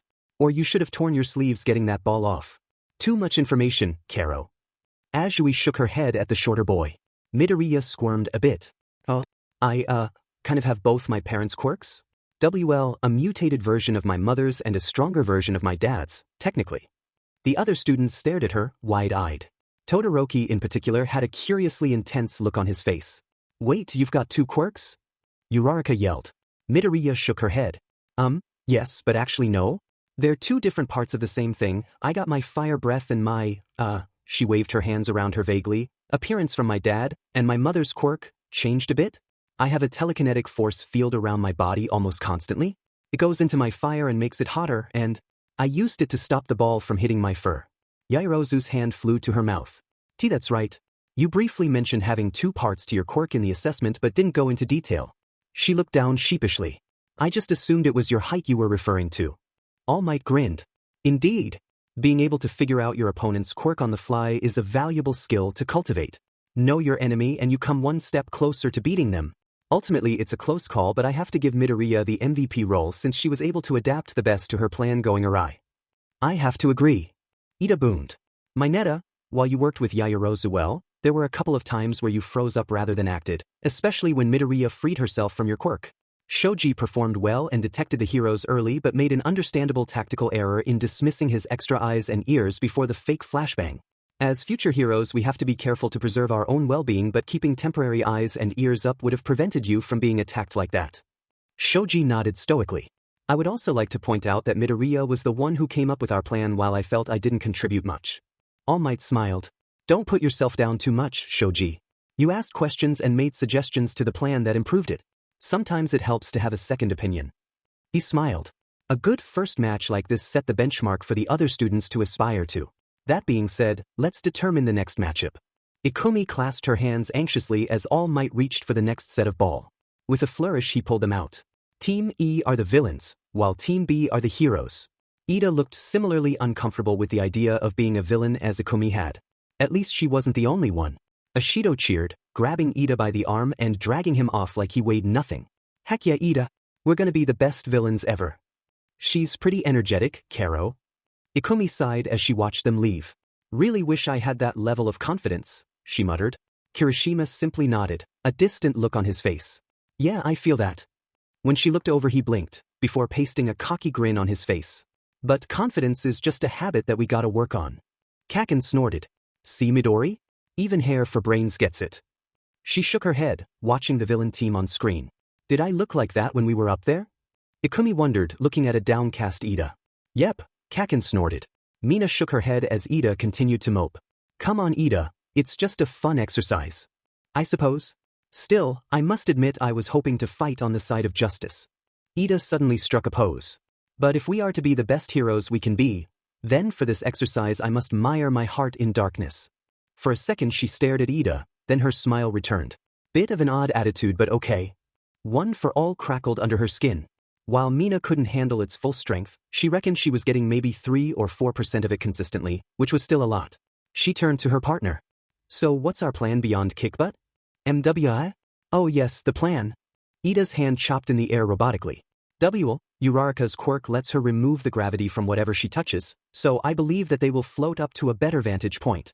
Kaminari boasted of having a powerful electricity quirk, so we'll have to watch for that. Mina hummed. Yeah, sounds right. So, do you want to go looking for trouble or shall I? Ida brought a hand to his chin. I shall go. And I have an idea for how to handle her gravity quirk. As Mina listened, a grin crossed her face. I like how you think, Ida. Katsuki glared at the screen like it had personally offended him. As soon as All Might started the match, Pink Cheeks and Sparky were off, her touching a couple of trash can lids and then getting on top of them, holding the dunce close. It was admittedly pretty cool when they floated up, Pink Cheeks awkwardly managing to get through the window. As she pulled Sparky in he could see Midori already scribbling in her notebook, a low mutter on her lips.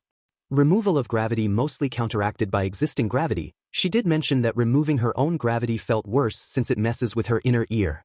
Haven't seen much of Kaminari's quirk in action, but it must be quite powerful if he's so confident in it. Would he be able to sense electrical signals or dash? Oi, Midori! Who do you reckon's gonna win? She started, almost dropping her notebook. She looked at the screen, calculating, then she sighed. Based on what I've seen of each of them, probably the villain team. Ida's incredibly fast and Ishido's really strong. Then again, it depends on if Uraraka and Kaminari can get the drop on one or the other. She pointed as glasses came around a corner behind the heroes, watching them. It looks like Ida's in position. Is he going to do a sneak attack dash? Ida suddenly put his hands on his hips and threw his head back in what must have been laughter. MWA. Denki jumped, almost losing control of his quirk at the loud burst of sound behind them. Whirling around, he saw Ida there, hands on his hips. Uraraka took a look and her eyes widened. Be afraid, heroes. For them the ultimate evil. For a second Uraraka stared at him, then spluttered with laughter. Denki burst out laughing as well, Ida staring at them incredulously. He knew he should be more serious, but seeing Ida act like that was pretty DMN crazy. You dare mock reverse ingenium? Uraraka went into a fresh spurt of laughter at that, barely managing to push herself up. That's too much dash. Ida suddenly shot forwards with a spool of capture tape in hand, Denki managing to flare up with electricity just in time. He tried to hit Ida with his fist, cursing his inability to send his electricity further from his body. Uraraka's eyes narrowed, and as Ida swung his foot in an axe kick she barely ducked underneath, hitting him with all 5 fingers. Ida yelped as his momentum combined with his sudden lack of gravity sent him pinwheeling through the air and hitting the opposite wall. Uraraka managed a half chuckle. Looks like you're really light on your feet? She shook her head. No, that's bad. Ida tried to push himself up, only for the movement to send him flying through the air as he miscalculated. Release me. Denki blinked as a mischievous grin split Uraraka's face. Okay. She pointed to Ida. Kaminari, do you mind? He blinked, then grinned, going close to where Ida was. As Ida tried to kick out and spun through the air again, Uraraka brought her fingers together and gravity held him again. Denki reached out and tagged Ida. As Ida spasmed from the massive electrical shock hitting him, Denki pulled out his capture tape and wrapped it around his wrists. Ida Tenya has been captured. D a minute, Ida groaned. Uraraka bowed apologetically to him as they left. Sorry, Ida. They ran forward, conscious that they hadn't seen Ashido or the bomb. Okay, it's gotta be somewhere here. Denki panted as they tore through the rooms. 8 minutes left, heroes. All Might's voice boomed. Come on, Denki muttered, flinging another door open. Next to him Uraraka stiffened. Did All Might say they couldn't move the bomb? Ida weakly managed to chuckle behind them. Denki blinked, then groaned as he put 2 and 2 together. That's pretty sneaky. As they ran downstairs, her eyes widened. Okay Denki, I've got a plan to win, but you may not like it. Why not? She told him. He did not like it. Mina had to admit, she was getting kind of bored.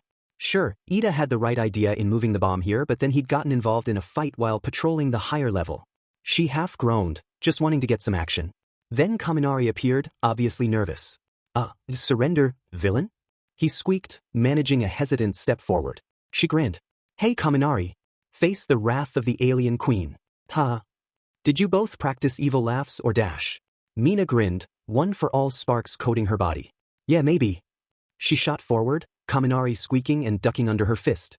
Yellow lighting poured off his body and she barely shot away as it hit the area around him. Luckily she hadn't used her acid near him, otherwise she would have shocked herself. Kaminari grinned, eyes slightly unfocused. Wanna dance? I really like dancing dash, a thought struck her. Say, where's Uraraka? A sudden sound came from behind her and she twisted.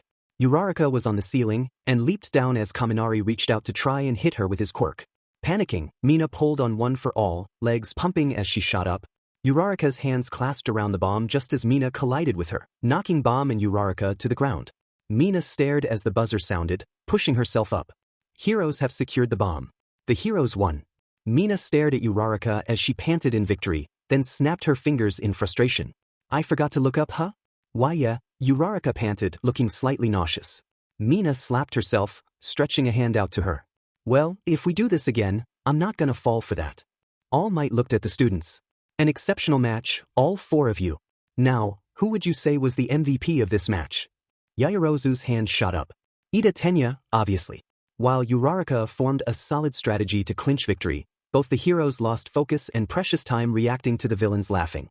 Ashido let herself get baited into a confrontation and forgot to take Uraraka's quirk into account.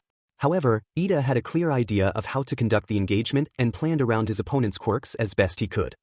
Ida looked quite proud of himself, while Uraraka and Kaminari looked suitably chastened. Ashido nodded. Yeah, I made a pretty bad mistake by forgetting about Uraraka's quirk. I forgot to check the ceiling. I went in through the half-open window. I didn't think I could take you on directly, Uraraka explained. All Might coughed. Excellent analysis, Yaoyorozu. Now for the next match. Hanta glanced over at Ojiro, throwing up tape strip after tape strip around the bomb. Gotta be ready for if they try a sneak attack like Uraraka did in the last round, he grinned. Ojiro nodded, limbering up. I can't see Kirishima making a sneak attack, but Hagakure's quirk is practically built for that. He smiled. Still, at least it's better than trying to beat Bakugu or Todoroki. Hanta nodded. Yeah, Todoroki alone would be terrifying. Having to fight Bakagu as well. Ojiro finished stretching. So, I think I should stay in the bomb room. They're gonna come to us. Hanta's grin came back. Yeah, what do you think Kirishima's gonna do? Yell? Halt villains before the face of my pure manliness? Something like that anyway, he chuckled. Idra kicked the door in. Halt villains, before the face of my pure manliness. No backing down for him, not now. The whole room was covered in hanging strips of tape, obviously to try and catch Hagakure and stop her from sneaking up to the bomb. Then he saw Ojiro standing there in a cool karate pose. He rushed forwards, a roar on his lips and fist pulled back far. Suddenly his whole world flipped on its axis. He grunted as he hit the ground, trying to roll to the side. Then Ojiro was on top and he instinctively hardened his body. Kai. Ojiro's palm slammed into his stomach, and he gasped as the air left his body. Barely managing to roll over and up, Idra lashed out with a kick that got blocked by his tail. Both staggered back, Ojiro massaging his tail and Idra skiing in a breath. Then tape shot out and coiled around his arms, snapping them to his sides. Siro stood there, face covered by an impassive black mask. Ah, come on Siro, he wheezed. That isn't manly at all. He had to keep their attention focused on him. Otherwise the heroes wouldn't win. Idra tried to break out of the tape, hoping that the sharp edges of his hardening would do some damage to the tape as he pulled it along. Unfortunately, he wasn't so lucky. As he struggled, a couple of strands of tape caught an invisible figure and Ojiro spotted her. Charging over, Ojiro tried to hit her, only to miss. He suddenly staggered back as an invisible foot connected with his chest. Idra tried to run forwards and headbutt Siro, but more tape wrapped around his legs and he hit the ground. Hagakure tried to bolt to the bomb but only got caught on more tape, and Siro wrapped his tape around her arms. Nice try, Siro panted, already going for more capture tape to make it official. That's just unfair. Hagakure managed to tap her glove to make her costume visible, something about her tone implying she was pouting. Villain team wins. Good job both teams. Idra had to admit he couldn't argue when Midoriya and Yaoyorozu both agreed that Siro was MVP. His preparations had caught both hero team members and neither of them had been able to counter him. As All Might declared Team F as the heroes and Team G as the villains, which elicited happy reactions from them and groaning from Jairu, Idra looked down at his hands with frustration. Despite his declaration to change himself, he hadn't been able to live up to his own ideals. Midoriya gave him a thumbs up. You were pretty cool out there, Kirishima. You probably could have taken Ojiro out if your fight had gone a bit longer. Mina grinned at him as well. Yeah, you looked pretty heroic out there. Charging in and yelling like that was cool. He stared at the pair of them, then smiled. Thanks guys. Next time I'm not gonna back down. Koji huddled close to a small rat. Okay little one, please keep an eye out for our opponents. Swarm them if you have to. The rat saluted, and he heard them chitter and squeak as they followed his orders. Aoyama's strange smile twisted a bit and he held his sparkly cape close. Do we have to use the rats? Koji quietly sighed, straightening up. Despite their reputation as dirty, rats were actually quite clean and intelligent animals. He had been surprised that they had made their way into today, but considering the principal's ambiguous mammal nature he wasn't surprised. He had his own theory on what the principal was but had always felt too shy to bring it up. He made a couple of exploratory signs to Aoyama and was pleasantly surprised when Aoyama actually responded, clumsily but at least he could. It meant that he didn't have to write it out at least. What's the plan, Aoyama? The blonde boy paused for a moment. Tell me when they're coming to bomb, then I'll sparkle at them. Koda raised an eyebrow but nodded. Okay, I'll talk over the mic and get into position. Tsuyu glanced over at Sato as they carefully advanced. Hey Sato. Are you ready? Sato winced. Sure thing Ashui. He amended. I'll follow the plan as well as I can when I'm hyper. She could only nod. Sato had explained that his quirk boosted everything, strength, speed, durability, but apparently overrode his rationality the more sugar he consumed. Purity of sugar had something to do with it as well, which was why he only had a small amount of white sugar. A slight squeak alerted her. She looked in the corners, thankful that part of her frog quirk gave her slightly better night vision that would be expected. A rat had spotted them and was squeaking rapidly. I think Koda knows we're coming. We might be getting close. Sato stiffly nodded. Okay. Taking out a capsule from his belt, he poured its contents into his mouth, crunching briefly. His eyes lit up with newfound alertness, his whole body shuddering. Hopefully I won't need to eat more sugar. Tsuyu glanced around, then back to the map All Might had provided. If I had to guess, Aoyama's by the bomb and Koda's keeping an eye on us with his animal spies. With that said, splitting up would be our best option. Yuga stood next to the bomb, carefully keeping an eye on the doorway. Every so often he cast his gaze to the window, just in case Ashui was climbing outside of the building. His intercom crackled. Sato's coming. Immediately he sprung to action. Wincing as his quirk warmed up, he quickly fired a blast of searing white-blue light, the blast sparkling down the corridor at the figure there. It was a wide shot that filled most of the corridor, and he'd calibrated it to about a strong punch. Sato moved faster than he'd thought possible and was now charging quickly towards them. Hoo yeah! Then Koda intervened. A small army of rats scrambled along the floor, a leader squeaking and pointing at Sato. Aoyama carefully fired another laser as Sato got up, only for him to suddenly fling himself at the wall before it hit him. A creaking sound came from behind him and he whirled around, seeing Azui crawling in the window. She ducked back when he fired a laser through the window, then hastily crawled in while he tried to recover. Koda got in close to Sato and threw a punch that Sato managed to block, then grimaced. He didn't stop his attack as Sato tried to get something from his pouch. Rats clambered over the taller boy who shouted indistinctly, trying to fling them off him. Yuga tried to fire another beam at Azui, but the frog girl sprung off the ceiling just as he fired, dashing to the bomb. Gritting his teeth, he threw himself in the way. His cape would get dirty, but it would be worth it to win. Azui gave him a neutral look and kicked him in the side, knocking him out of the way. As he struggled up, she touched the bomb. Hero team has secured the bomb. Yuga sighed, glancing down at his cloak mournfully. Oh, I've gotten dirty for nothing, he griped. Sato took a deep breath, then slumped. Yeah, good, he yawned, carefully going onto the ground. That was a pretty good plan, Aoyama. You nearly got us a couple of times, Azui said. Merci, Azui dash. Please call me Tsuyu Karo. Yuga smiled slightly awkwardly but accepted her hand. Merci Tsuyu. Of course, I shall shine even better in our next exercise. Midoriya looked over at Azui with a wide smile. I think that Azui dash. You can call me Tsuyu, she said bluntly. Right, sorry, Tsuyu. I think she was the MVP by coming up with the best plan. It was pretty narrow. Koda and Aoyama had a good defensive strategy and he managed to hold off Sato for a while, but Tsuyu decided to split the groups for a pincer attack that wasn't a desperate move. Uraraka chuckled. Yeah, we were pretty desperate when we tried it. All Might smiled at his class, some more battered and bruised than others, but everybody was able to attend. The final match of the day should prove interesting, especially since it was two of the students that Aizawa had noted to be exceptionally powerful and flashy. For the final match, the villains are Team H and the heroes are Team D. Young Bakugu grinned, while Todoroki simply stared ahead impassively. Though the pair of you are powerful, don't forget that this is a team exercise. Two heroes working together can accomplish more than one. We're doomed, Jairu said flatly. Katsuki glared at his partner, then took a deep breath to try and calm down. Alright Two-Face, you don't like me for whatever reason, I don't give a shit. But we gotta at least try to work together dash. I don't need your help, Two-Face cut him off harshly, eyes locked on the building. I can finish this exercise by myself. He couldn't believe this guy. Did you not hear him say that this is a team exercise? Newsflash genius, we actually need to work together on this. The BSD glared at him before he relaxed. Fine. Let's get this over with. FNG finally. I reckon we split up and search for the bomb individually. We keep in communication and if we need help we ask for it. He glared at the other boy. Sounds good. Two-Face considered it, then nodded. Fine. But I still won't need your help. Katsuki growled, already at his limit. Okay fucker, what is your problem with me? I've literally not done anything to you dash. No you haven't. It's what you dash. The buzzer sounded and Two-Face cut himself off. Let's just finish this. It won't take long. Katsuki glared at the a-hole then charged ahead. Whatever this bullshit was, it wasn't over. Hello darkness, my old friend. Fumikage whispered slightly. Looming above him, Dark Shadow shook his head, the darkness strengthening him. It was a bit risky turning off the lights, but he needed Dark Shadow as strong as he could without losing control. I've come to talk to you again, Dark Shadow snickered. He shushed his quirk who reluctantly obeyed.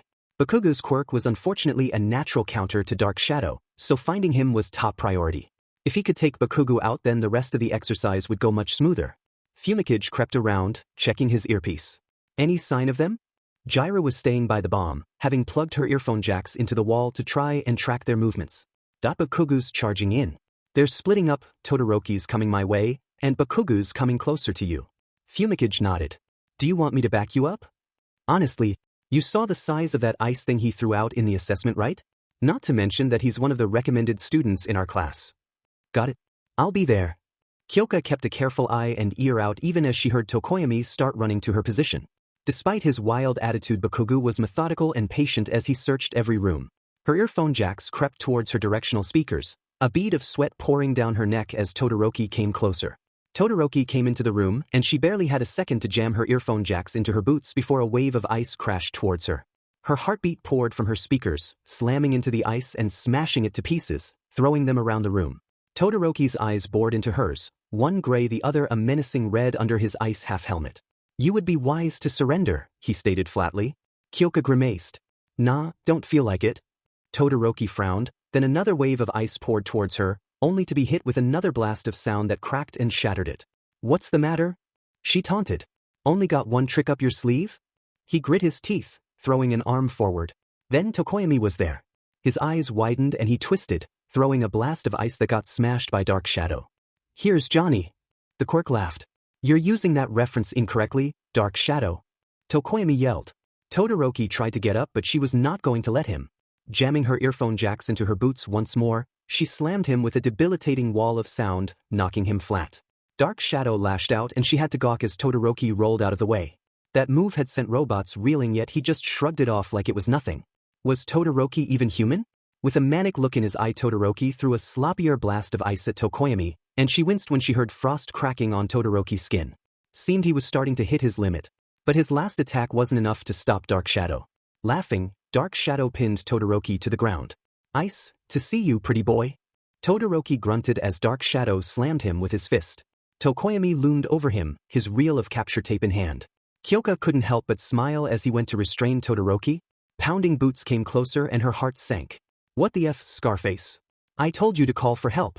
Dark Shadow turned only to shrink suddenly as a massive explosion rattled the corridor. Kyoka clutched her ears from the sheer force Bakugo casually threw around. She tried to help Tokoyami, throwing a massive blast of sound in Bakugo's general direction while trying not to hit Dark Shadow. Kyoka had the brief satisfaction of hearing Bakugo stumble but the wall had shielded him from the worst as he continued. Parley? A much diminished Dark Shadow weakly offered. Bakugo smirked, tying Tokoyami's hands together with capture tape. Hell no. Tokoyami has been captured. Kyoka grimaced, then jammed both earphone jacks into her boots, unleashing the full force of her quirk. Screw villain monologues, both of them were way too powerful to fool around with. Under her sonic assault Bakugo briefly clutched his ears, then grinned. An explosion popped in his palm, seeming so much louder than it had when it was outside. A multitude of pops came from his arms as he charged forwards, each one stinging her ears and disrupting her focus. She tried to jab an earphone jack directly into him only for him to swat it aside, burying his fist in her midsection. Good sheet earlobes, he rasped, wrapping capture tape around her arm. He then grabbed the bomb with a smirk. Well, the villains have been captured, as has the bomb. Hero victory. He glared down at her as she struggled. You want a hand or something? Kyoka glared at him. Fine, she groused. He glared at Todoroki. How are you feeling, Two-Face? Gonna die on me? Todoroki simply pushed himself up, shaking his head. I've had worse, he muttered, so low only Kyoka heard him. She wanted to ask, but shook her head. Recommended students had some crazy hard training regimes apparently. Hell yeah, flawless victory. Kaken cheered. Ikumi had to admit, it was good to see that Kaken was so happy. That entire fight had been pretty thrilling, her heart had leapt into her mouth when she'd seen Todoroki get ambushed by Tokoyami. All might cleared his throat. Well, young Bakugo, I must agree that you pulled off an incredible victory. However, can anybody tell me who the MVP was? Ikumi winced. I reckon that it was Jairu who was the best performing student. Kaken glared at her. I won. I know, but while both of you were really good as heroes, you, had issues working together and split up? His face twisted into a scowl. Blame Scarface for that. I actually tried to work with him and he kept blowing me off. Todoroki looked away at that. All Might sighed. I know that both of you have exceptionally powerful quirks, but you must learn how to work with others. Ikumi nodded. It did look like you tried, but I don't think that you got through to Todoroki about it. Todoroki tried the same strategy multiple times despite seeing that it didn't work. Maybe it would have been better to retreat and work together with Bakugo, but instead you pushed yourself too far and nearly got captured. She turned to Jairu. Jairu, on the other hand, kept track of the heroes and communicated far better with her teammate than you did. And not just that, but she was almost able to take both of you out. She fidgeted under her classmate's stares. In particular, Todoroki seemed to be staring at her intently, an expression she couldn't identify on his face. That's just what I think, she finished lamely. All Might clapped. An astute observation, young Midoriya. She flushed at his casual praise as he turned to the class. I would also add that both villains acquitted themselves admirably against bad matchups for their quirks. Not every fight will be to your strengths, so knowing how to compensate for your quirks' downsides is essential. His smile brightened. Now get cleaned up. Todoroki, you took a heavy beating in that last fight. I've called for the medical bot to take you to the bay dash. No need. I'm fine. Todoroki flatly said. All Might shook his head. Even if you feel that way, I would be more comfortable if you got taken there by a robot. Recovery Girl shook her head. Quite a bit of bruising, cracked ribs, and the beginnings of quirk exhaustion as well as early frostbite. Not as bad as it could be, Todoroki, but don't make it a habit to get injured like this. Shudo nodded. Understood. As she puckered her lips and kissed his arm, his mind turned once again to his current issue with his class. Rather, one specific person in it. In spite of his father, Shudo didn't hate people with fire quirks. His hatred was reserved for his father and his quirk alone. Midoriya, for instance. If his father was a blazing inferno, then Midoriya was like a campfire, warm and comforting. Bakugo's explosions weren't the problem either, but they certainly helped. But seeing Bakugo's perpetually angry eyes, how Midoriya seemed to flinch at everything despite her size, seeing them talk reminded him too much of similar scenes of his mother and father. Learning that she had a quirk like his made it even worse. Bakugo clearly was only her friend because her quirk was powerful. He pushed himself up, accepting the candy from Recovery Girl and politely bowing to the heroine. Whatever else happened, Shudo was going to keep a close eye on Bakugo. If he tried to push Midoriya like Endeavor had pushed his mother, he would stop it. Katsuki glanced up at Midori as they left. You were right, he eventually admitted. Huh. About earlobes being better in our match, he grumbled. Katsuki looked up at her as she looked surprised. I still say that I would have been MVP on a team without Two-Face, he shot back. Midori chuckled. Yeah, probably. But you still got the quickest victory today. Katsuki snorted. Demon right I did, he chuckled. He looked down. But it wasn't enough, he grumbled. What do you dash? He stopped, looking up at her. You kidding me, Midori? Two-Face is a walking ice age. Ponytail can just make whatever the F she wants, and Pinky. F dash. Katsuki was used to him and Midori being the biggest fish around. They had won against older kids, him slamming explosions into them and Midori just picking up the biggest guys with one hand and growling at them. To see people who could dethrone them was unsettling. He was aware that angry tears were pricking his eyes, but he didn't care. I'm not gonna let them overtake me, you got that, Midori? Yes. He snarled, jamming a finger into her stomach. And that goes for you as well, Midori. You and me, we're gonna be the best heroes ever. Midori blinked, then she nodded. Why, no matter what, we're going to be the best. Ken carefully walked around the other pedestrians, wary of bumping into somebody. At just under 2 meters tall and wolf-headed, people tended to stare or be wary around him. Still, life was going pretty okay for him. He had a steady job, a decent apartment. He even had a girlfriend. Honestly, he had no idea how he managed to get a girl like Kagome, but he wasn't about to throw it away. He hurried as quickly as reasonably possible down the road, glancing down at his phone. Crap, I'm gonna be late. Somebody bumped into him roughly, stumbling. He winced, turning to look at the black-haired businessman who was already shaking himself off.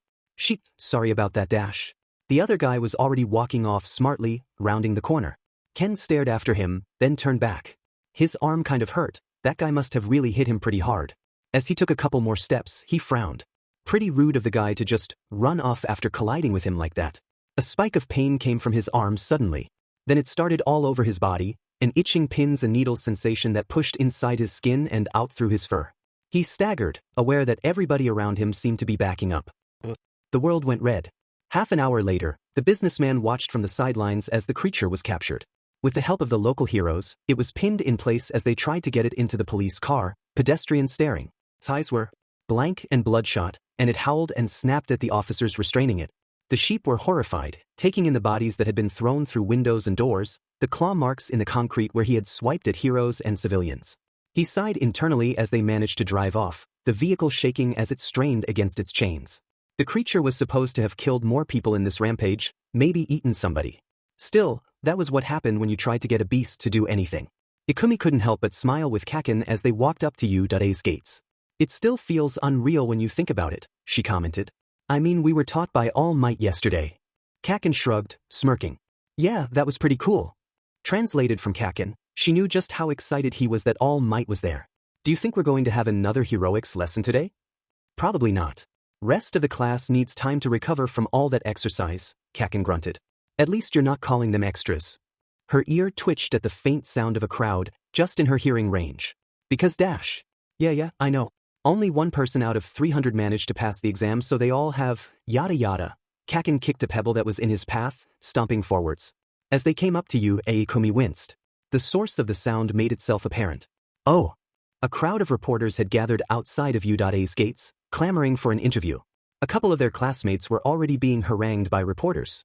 Kaken scowled. Bunch of freaking vultures. All Might's got more important shit to do than cozy up to these extras. Kaken. She wanted to be harsher with him, but he did have a point. Instead, she took a deep breath, then walked up with Kaken. Ikumi wasn't a fan of particularly loud noises of crowds, but this was almost hero training in itself. If All Might and Gang Orca could cope with being swarmed by reporters, so could she. Hey, hero student. Can you tell me what it's like to learn from All Might? Koji tried to get away and keep his head down, but the reporters kept closing in.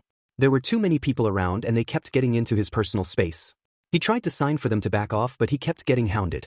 Then Ishido barged in. Hey, you mind leaving my classmate alone? He smiled gratefully at the pink girl, Ishido shooting him a wink. Trying to take advantage of the temporary reprieve, he pushed forwards only to be blocked by the crush of reporters angling for comments. Then a familiar furry hand came near him, Midoriya giving him a nervous smile. Do you want a lift? Koji nodded and then braced as Midoriya gently picked him up and above the crowd. A couple of reporters tried to stretch their microphones up only for them to not be able to reach her or him. Next to her, Bakugo glared at the reporters, forcing them to back away. Thank you, he managed to stammer out as they crossed the barrier. Midoriya gave him an understanding smile. Ishido ran up, grinning. No problem. I'm not really a fan of crowds either. Nice one, Midoriya. Ishido smiled at him. And yeah, that's fine. Not everybody's like me or Kiri over there. She turned around to where Kirishima was boisterously talking about how manly All Might was. Shoji made his way through, gently depositing Mineta from his shoulder perch. At the gates, Aizawa-sensei shooed the reporters. You're trespassing on private property and interrupting our classes. All Might's off today, so please go away. Bakugo barked out a laugh as a reporter tried to come in only for the gate to slam shut. Nice one, Hobo-sensei. Shoyuta looked over his class. Good work with yesterday's battle training. He meant it. All Might's exercise was a tough one even for new heroes, but they had managed it with only minimal problems. All Might had probably learned that beginner level for him was a challenge for anybody else though, so maybe that would reflect in his new lesson plans. He'd looked over the reports and grading of his students' efforts and for the most part had been impressed. There were obvious areas to work on. Some students needed to focus more in that class, others needed technical skill. He'd watched a recording of Midoriya's performance and had winced at the sloppiness and wasted movements he'd seen. The girl had clearly never fought anybody remotely in her weight class before. Then again, if they were perfect right out of the gate, there wouldn't be any need for hero schools or for teachers like him. He hadn't seen anything that couldn't be corrected with enough time and effort. One student had surprised him. And not in a good way. Todoroki. As the scarred boy looked up impassively, he shot him a flat stare. If you can't work with a partner in the field, you're going to hamstring your potential as a hero. If you want to be the best, learn how to work with people you dislike.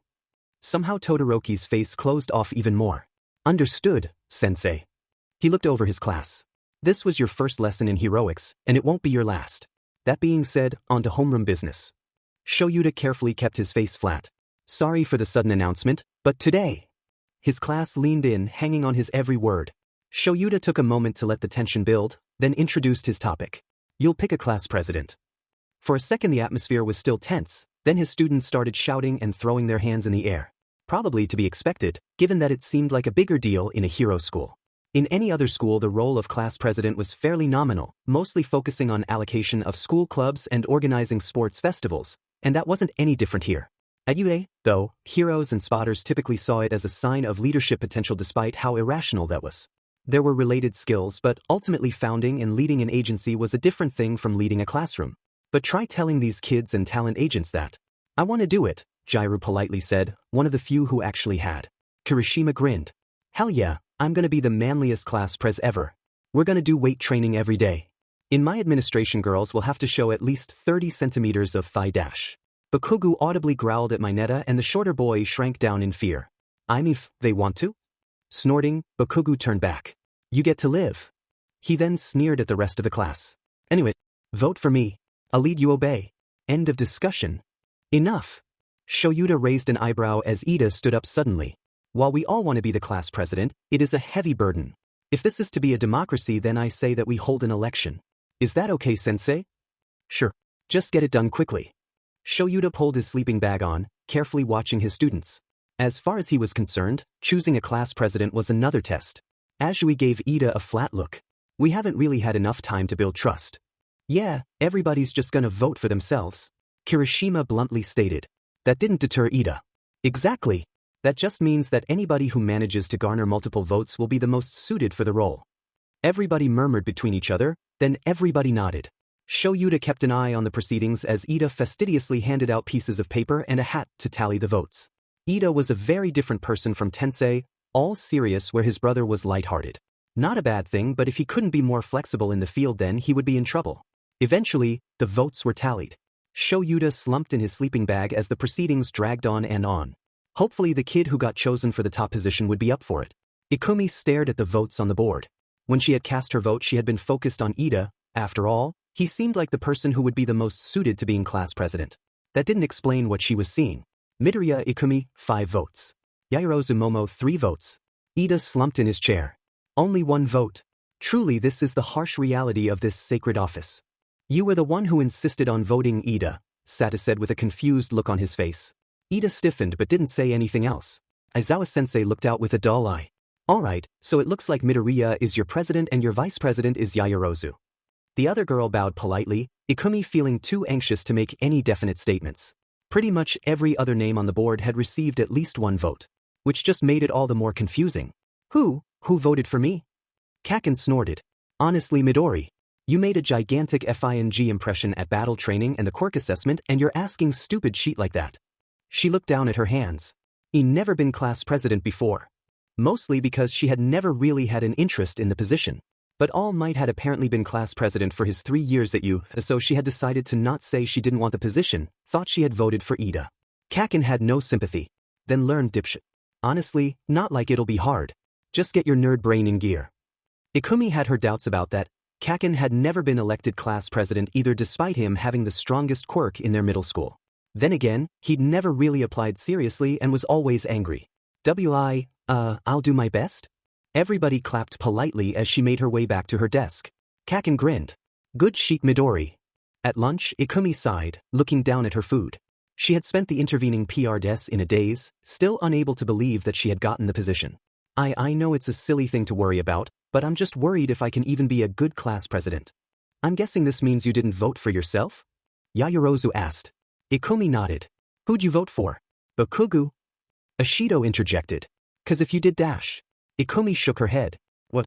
No, I voted for Ida. I just thought he was student council material dash. Hey, Ikumi. She turned and gasped. Kamakiri. Kamakiri managed a grin. Finally caught you. He took a look at the rest of the table. Looks like you've got some friends. Yeah. She gestured for him to sit, then turned to Yaoyorozu and Mina. This is Kamakiri Taguru. We live in the same apartment block. I made friends with him when my folks moved there. Pleased to meet you, Kamakiri. Yaoyorozu bowed politely. My name is Yaoyorozu Momo. Ashido grinned. Nice to meet you as well. Name's Ashido Mina. Nice to meet you as well. He flopped down into the chair, picking up his chopsticks. First time I've managed to catch you for lunch at U. The place always gets too busy. Ashido nodded. Yeah, it's hard to find a free seat. She quickly shoveled some natto down her throat, earning a disgusted glance from him. So you're in the other hero class then? He nodded. Yeah, our teacher's Vlad King. He's a really cool guy. Wow, that's incredible. Ikumi's eyes lit up.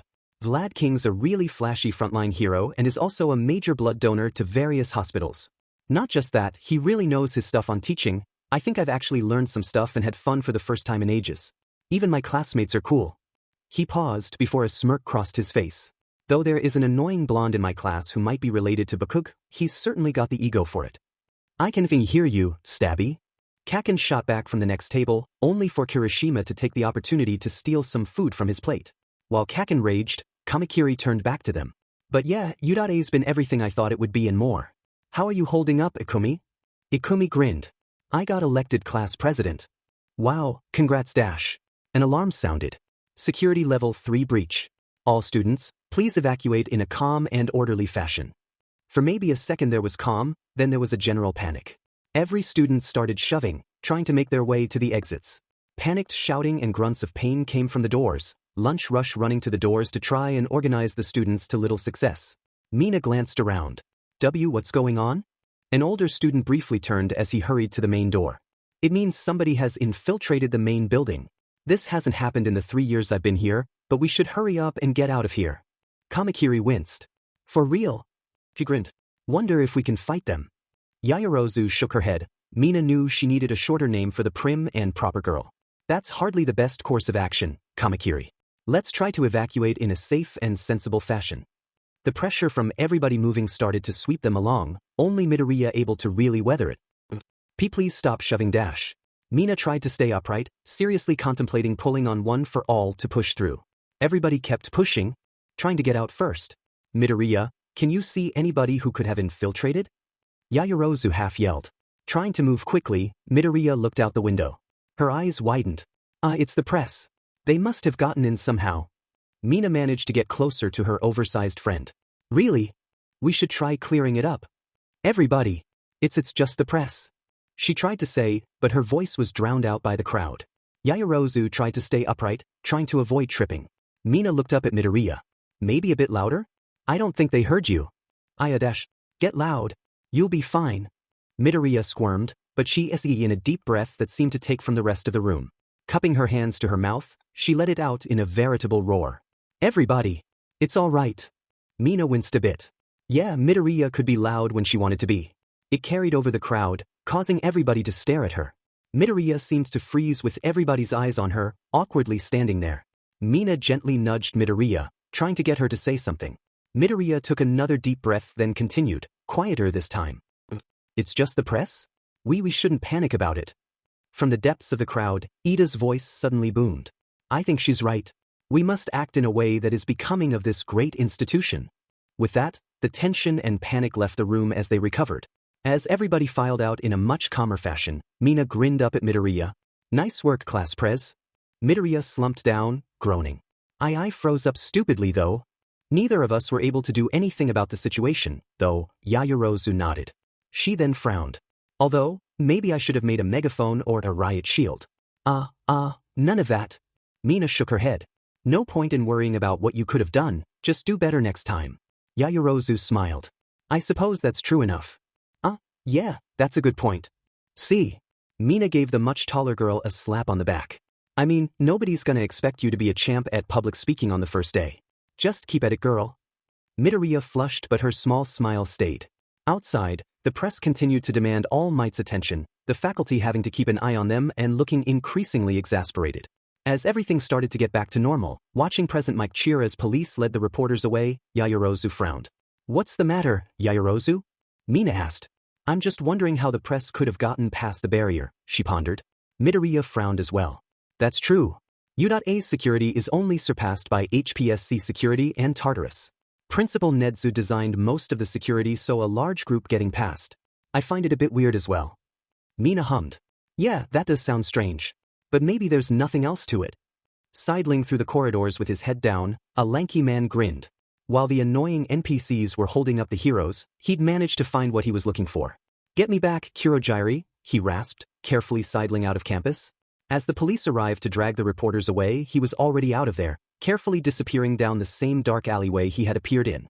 Back in the bar, Shigaraki Tamura smirked, glancing over at his max-level tank DPS hybrid. Rescue training, huh? He snapped a glance up to Kurogiri. Looks like it's at U.A's not the one in Tokyo. Understood, Master Tamura. Kurogiri polished a glass. Shall I put the word out to our new recruits? Yeah. Tell them it's time. Tamura leaned on the bar, snapping his fingers. And get me a whiskey, having to deal with heroes is thirsty work. Sipping his drink, Tamura could see the course. Soon enough, All Might would die, and a bunch of Hero and 00 BS would get ganked before they could do their stupid sheet. With All Might out of the way, this hero-obsessed society and everything else he hated was going to crumble to dust. Sensei was going to be so proud of him. The first student council meeting Ikumi had ever gone to was a surprisingly relaxed affair. Half ducking on reflex before straightening up, Ikumi hesitated. And my name is Midoriya Ikumi. From 1A. Yaoyorozu smiled gently. Yaoyorozu Momo from the same class. I'm the vice representative. Ikumi quickly bowed. And nice to meet you all. The girl with bright orange hair smiled. Nice to meet you, Midoriya. The name's Kendo Itsuka, pleased to meet you as well. I'm the student rep of 1B, and Shota Nirenjiki is my vice rep. She gestured to a gray-haired boy who was about the same height as Mineta but with a more solid build. Hello, he shyly waved. Let's get this over with, A slouching purple-haired boy said from his seat, shifting position to lean forward on the table. Don't mind my vice rep.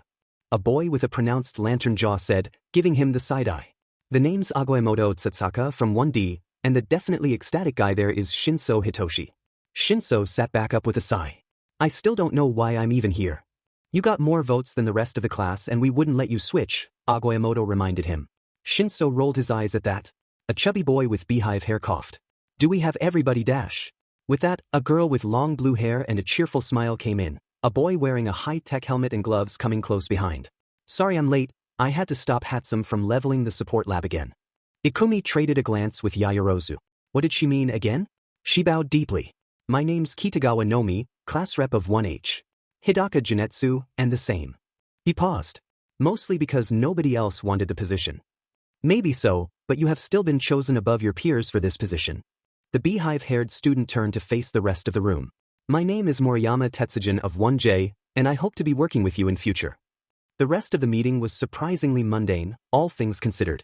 Ikumi knew that it would be unrealistic, but she had half thought, given everything else about Yue, that the student council would be like something out of an anime, where they could expel people like Aizawa had threatened for minor infractions.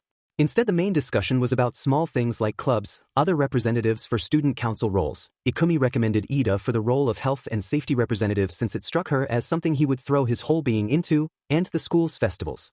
Ikumi paused, a flash of memory hitting her. But the sports festival was in 3 weeks. Back in Aldra, the sports festival was later in the year, but Yue preferred to have it earlier to give the other courses a chance to be competitive with the hero course. Shinso had sat up more when they'd mentioned the possibility of students getting into the hero course. Was he aiming to transfer into the hero course?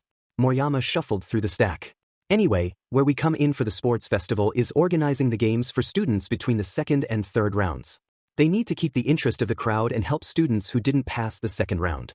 Shinso snorted. Nobody actually watches that bit at the sports festival anyway. The live crowd does, Agoemoto pointed out. He turned to the rest of the council. Any ideas? Kitagawa raised her hand. Maybe a treasure hunt? I don't think I've seen one in past sports festivals. Ikumi smiled, giving a thumbs up. That sounds like a great idea. Maybe we can get them to find specific heroes in the audience and get an item from them, if that's okay, she mumbled. Moriyama hummed. Not a bad suggestion. We'll have to clear it with the teachers, but it's a start. The rest of the meeting went along similar lines, with a couple of suggestions for side events that weren't the cheerleaders. Ikumi made a couple of tentative suggestions which were taken on board, though ultimately none of them had been used. As they walked home, Kaken looked up at her. So, how was the council stuff? Pretty much the same as normal school, I guess. Ikumi sighed, then paused. Out of curiosity, who did you vote for? Ponytail, Kaken flatly responded. Ikumi adopted a mock-hurt expression. So you weren't one of my votes? He snorted. Just cause you're my friend doesn't mean I can't vote for somebody else. Ponytail's actually got a brain, plus she wasn't glasses. Ikumi hummed, conceding the point. Then she grinned cheekily at her friend. Well, I didn't vote for you either. I voted for Ida actually. Kaken barked a laugh. Man, some friend you are. She lightly shoved him, still grinning. Toshinori knocked on the door of one of his oldest friends he still talked to, which, well, was a narrow demographic. He had heard about a recent case his friend was working on and decided to check in while it wasn't busy. Are you all right? Tsukachi looked up, then sighed. Honestly, Toshi, not really. Oh. He pointed to his file. This whole situation with Yokoyama Ken is a mess. Kind of reminds me of the villain factory incident at Narahata. That had been a headache and a half to deal with. There was a staggering amount of paperwork regarding its earliest incidents alone. Not mentioning the anonymous villains and the valiant efforts from the crawler to stop number 6 rampage. All he had done in that attack was play cleanup. Toshinori's sunken eyes scanned the pages then flicked back to him. This man has no discernible motive or drag history, I know, Tsukachi replied, draining his cup of coffee. We took a blood sample, managed to check his tongue and, he paused. Well, we determined that Yokoyama's on trigger and something, and it's still in his system. Probably made from a quirk and boosted with a mix of trigger, then he took it or had it injected into him. Toshinori winced, making it harder to purge from the body. Quirk-created substances often held a middle finger up to things like wearing off without specialized help. Finding a potential antidote was going to be a time-consuming and difficult process. If they had an inactive sample it could help, but this attack had been way too sudden and random. Whatever it is, it's not wearing off and it's hitting hard. As far as the quirk scientist can determine, it's locked his brain in a near-constant rage state, We've had to sedate him so that he doesn't tear his body in half trying to break free. Toshinori frowned, looking at the images of Yokoyama before the incident. He had been an office worker with a quiet record and even had a girlfriend. A far cry from what had been done to him, a raging berserker that had killed several people. This feels like a hate crime. All Might sighed, running a hand through his hair. I really want this to be an isolated incident. In a rather unassuming townhouse, a plain-looking businessman stared at a news report of some of today's students. His lip curled back with disgust. The multi-armed freak, the oversized fox creature and its rock monster friend parading around decent people. In a less degenerate society they should have never been allowed out of doors. A truly pure society would have never suffered such creatures to live. Great Shepherd. A subordinate came up while he stared at the screen. There's been hints in the underworld of a major attack on you out of students. He contemplated it. It would be difficult for any member to get away, but Yude had long been a symbol of degeneracy with its abominable creature Nedzu as the principal. Any creatures joining the attack? They sniffed disdainfully. Several, as is expected. A rampage could be quite dangerous. The Great Shepherd smiled. Send a couple of our lower-ranked acolytes in plain villain outfits then. No need to reveal just what we're doing yet, but this is too good to pass up. We should make sure that this attack is as bloody as possible. They bowed deeply. As you command. He turned back to the television and his thoughts, sighing. Hopefully an incident like this would help show that the Great Jita Purge had been necessary all along. Certainly there were pure ones among the creatures, but it was a sacrifice that he was willing to make. Besides, cavorting with creatures like that meant they were no better than them. Pausing just outside the door and easy eye shot, Shoyuta sighed as he watched Ida shoot over to Midoriya. Ah, Class President Midoriya. Good morning. He boomed, like it wasn't too early in the morning to be so cheerful. Oh, good morning Ida. Midoriya gave Ida a hesitant look. What did you dash? If it is not too rude, I have some suggestions for how to prepare the class in a fashion befitting this great institution. Ida practically vibrated in place, hands chopping at odd angles. Dash. He pulled out a binder with at least 50 different tabs, holding it up to Midoriya like an offering to a shrine. I've also taken it upon myself to organize a class schedule. If that's okay with you. Wow, glasses, that's way too much information, Bakuga drawled. That earned him a glare from Ida before Midoriya smiled. Yes. Then again, I'm like that with analyzing quirks and talking heroes, so, she paused. I mean if I need help Ida, I'll ask. But thank you for trying to help. Ida nodded rapidly. Understood. I'll try not to get in your way regarding your role as class president. Shoyuta chose that moment to walk into the classroom, watching impassively as chatting students shot back to their seats. Not too bad but could be better, he commented, sweeping his gaze across the students. He hadn't had so many good students before. It was both heartening and worrying, sending teenagers into a world as dangerous as heroics had grated on him ever since he'd become a teacher. Depending on how well they did at rescue training, his opinion of them would shift one way or another. The principal had had a bad feeling after the break-in yesterday. As a result, Eraserhead was going as well as 13 and All Might and had improved security across the main campus. For his students' sake, he really hoped that the break-in was just a stupid media event. Their trip for rescue training was heralded by a really tall bus. Mina had stared, slightly gobsmacked, then remembered it was likely for Midoriya and shut up. Then Ida turned to Midoriya with a whistle in hand. Ah, Midoriya. Should we not be ordered by our student IDs to get on the bus in a safe and orderly fashion? Mina sighed as Ida badgered Midoriya. Guy just didn't know when to quit. The large girl just smiled awkwardly. And maybe tone it down a bit, Ida? Sorry, it's just Dash. I'm being overbearing, aren't I? Sorry. Ida looked abashed. In the end, his needling about student ID numbers hadn't meant much given that there were a pair of benches facing each other in the front half. As Ida slumped in despair that his idea hadn't been necessary in the first place, Mina just patted him on the back. It wasn't a bad suggestion. You just gotta trust that Midoriya'll talk to you about any issues she faces. Tsuyu turned to Midoriya, who was currently stretching her hand up hesitantly, seeing if she could touch the ceiling. Speaking of Midoriya, I generally say what's on my mind. Oh, what is it, Azui? Please call me Tsuyu. Your quirk's kind of crazy, since it's essentially 2 or 3 in 1. Midoriya looked dumbfounded. It's really only 2. I just have more pronounced mutations than my dad. Dude, you breathe fire and have invisible armor on your body. Kirishima spoke up, before a slightly downcast look came over his face. Plus you're super strong. All I do is get rock hard. Phrasing, Mineta Drilly commented, high-fiving Kaminari. Midoriya looked affronted. It's a really cool quirk though. You're probably the toughest person in class. You're not the only one with 2 quirks, Tsuyu commented. She turned to Mina, a slight smile on her face. I mean, Mina can make acid and has super strength. How are those related? Mina shrugged, trying to recall the explanation. I did some more physical conditioning and it sort of turns out I had a secondary stockpile aspect to my quirk where my acid's been SsendamtheMasked my muscles. It worked well enough as an explanation, though Mina had to admit she did feel a bit of a failure since she couldn't use one for all to its fullest like All Might had. She just knew her body would break and snap under its full force, and she wasn't desperate enough to break her everything just to get ahead in school. Kirishima sighed at that. Which is crazy manly and all, plus it's flashy. Cause today it's not enough to have a good quirk, you have to really stand out. Like moi. Aoyama sparkled. And yeah, Mina would pay that. He fired laser beams from his belly button. Didn't get flashier than that. Power and flashiness in spades. Mina couldn't help but poke a bit of fun at the sparkly French kid. So long as you don't blow up your stomach. As Aoyama pouted, Kirishima shrugged. Now, if we're talking powerful and cool, well, it's gotta be Ishido, Midoriya, Todoroki and Bakugo. You guys are just insane. Midoriya flushed, trying to shrink as much as her huge frame allowed. Todoroki didn't even react, staring off to the side. Mina and Bakugo both grinned widely at the well-deserved praise. So you shrugged. Shame Bakugo's a bit of a JRK though. Bakugo glared at her. The heck do you mean, Kermit? Kaminari chuckled, a lazy expression on his face. Yeah, you're just kind of rude and angry all the time, man. While Bakugo raged, Midoriya looked at the class with mild amazement. Never heard anybody else rip Kaken before. Well, except Kamakiri, he and Kaken are very similar.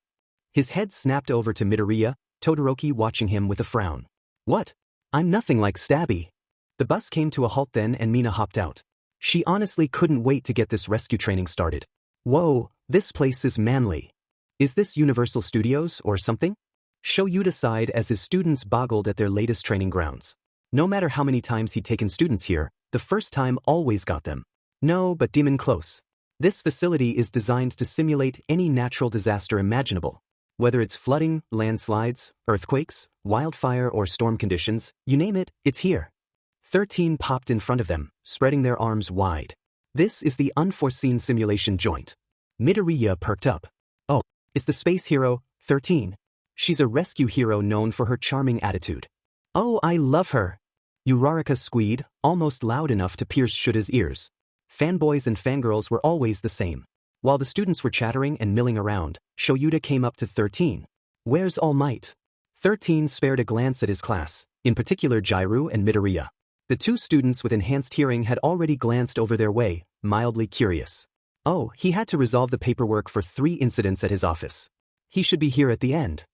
Shoyuta sighed, despairing at how All Might was so irrational even with his time limit. Well, guess it's just us. Let's get this started. 13, would you mind explaining the purpose of today's lesson? The students perked up as 13 came in front. Well, before we get started I want to say a lot of things. She held up some fingers before snapping her eyes on the class.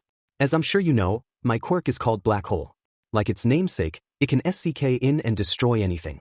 Thus, you've used it to rescue an incredible number of people, Midoriya explained while Uraraka nodded almost as rapidly as Ida's hands chopped. 13 nodded. Yes, I choose to use my quirk to save lives. Her voice lost its jolliness, becoming more serious. But don't forget that my quirk could just as easily kill or maim. 13's gaze swept over his students. And some of you likely have quirks like that as well. Most of his students looked shocked or contemplative at that blunt statement. He was privately pleased to note that Bakugo, Ishido and Todoroki, 3 of the biggest powerhouses in the class, were listening and taking this seriously. Sometimes students only focused on the battle aspect because it was the most publicized part of heroics. In this superpowered society, quirk usage is still heavily restricted. Even using your quirk for a business has many restrictions outside of heroics. It is easy to forget that it only takes one move from an uncontrollable quirk for people to die. 13's tone was deadly serious, their words hitting their mark with the students. She spread her hands to make her point. Eraserhead's initial quirk assessment helped demonstrate where your strengths lie and started making you more confident with using your quirks. All Might's battle training introduced you to how dangerous your quirks can be to others. In this class, I will show you a new perspective. I will show you how to use your quirks to save others. He saw Midoriya nudge Bakugo with a slight grin on her face, the blonde scowling. 13 continued, heedless of this. Your quirks are not meant to harm others. I hope that by the end of today you will leave with the understanding that you are meant to help people, not harm them. She took a bow, Ida leading the class in clapping and cheering for 13. Shoyuta leaned against the railing. Alright, first off dash. Out of the corner of his eye, he saw a speck of something by the main fountain. Focusing directly on it, his eyes widened when he saw what was coming. Ikumi's ears twitched when she heard a faint sound. Eraser here whipped around to the class, face frantic. Everybody, huddle together and don't move. He shouted, the loudest they had ever heard him talk. In the main plaza below, Ikumi could see what had made the noise. Black-purple mist spread out, and what emerged? A tall, skinny man with white hair stepped out, covered in what looked like hands. Following him were an assortment of people in various costumes. She'd seen a couple of them on the news, usually having run away from the heroes pursuing them. Her heart thundered in her ears.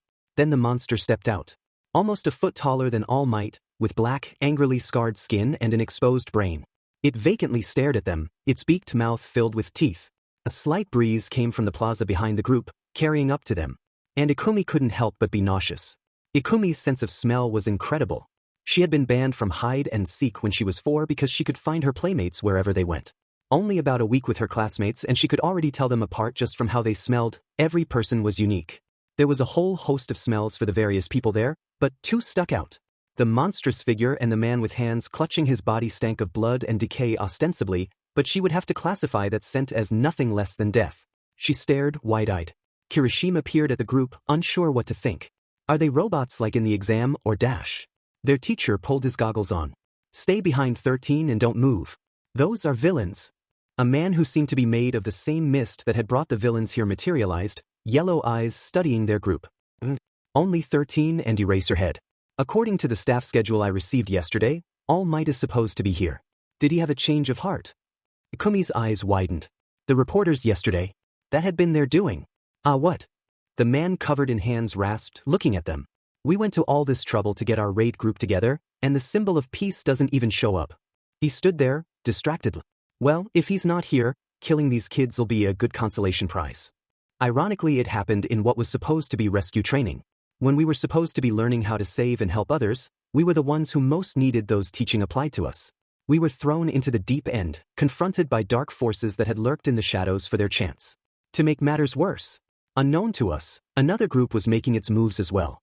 Ikumi swallowed anxiously, staring at the villains downstairs. Next to her, Kirishima looked stunned. Villains here? What kind of villains be dumb enough to attack you? Yaoyorozu looked at 13 desperately. 13, aren't there intruder sensors here? Why's, we should be hearing them right now. Or the villains cut them off. Todoroki's voice cut through the air. His eyes narrowed. I'd say they're just attacking here though, they knew there'd be less people here. It's better planned than it seems. Ikumi's heart leapt into her mouth. They want All Might here, don't they? Why would they want that? Tezawa-sensei turned to look at them, that scarf of his starting to rise and coil in the air. 13, begin the evacuation. They must have an electrical quirk here that's cutting the sensors. Kaminari. He jerked when Aizawa spoke. Try to use your quirk to signal for help. G got it. Kaminari managed to stammer out. Ikumi gasped. Why your fighting style is more focused on quick, decisive strikes backed up with your quirk? Why can't take on all these fighters? No competent hero is a one-trick pony, Aizawa-sensei drawled. 13. Start moving. And with that, he leapt down to the plaza, and Ikumi couldn't help but watch as he went to town on them. Even when he's so badly outnumbered, he's able to fight them so easily. She breathed as he moved, effortlessly defeating a 4-armed fighter with rocky skin.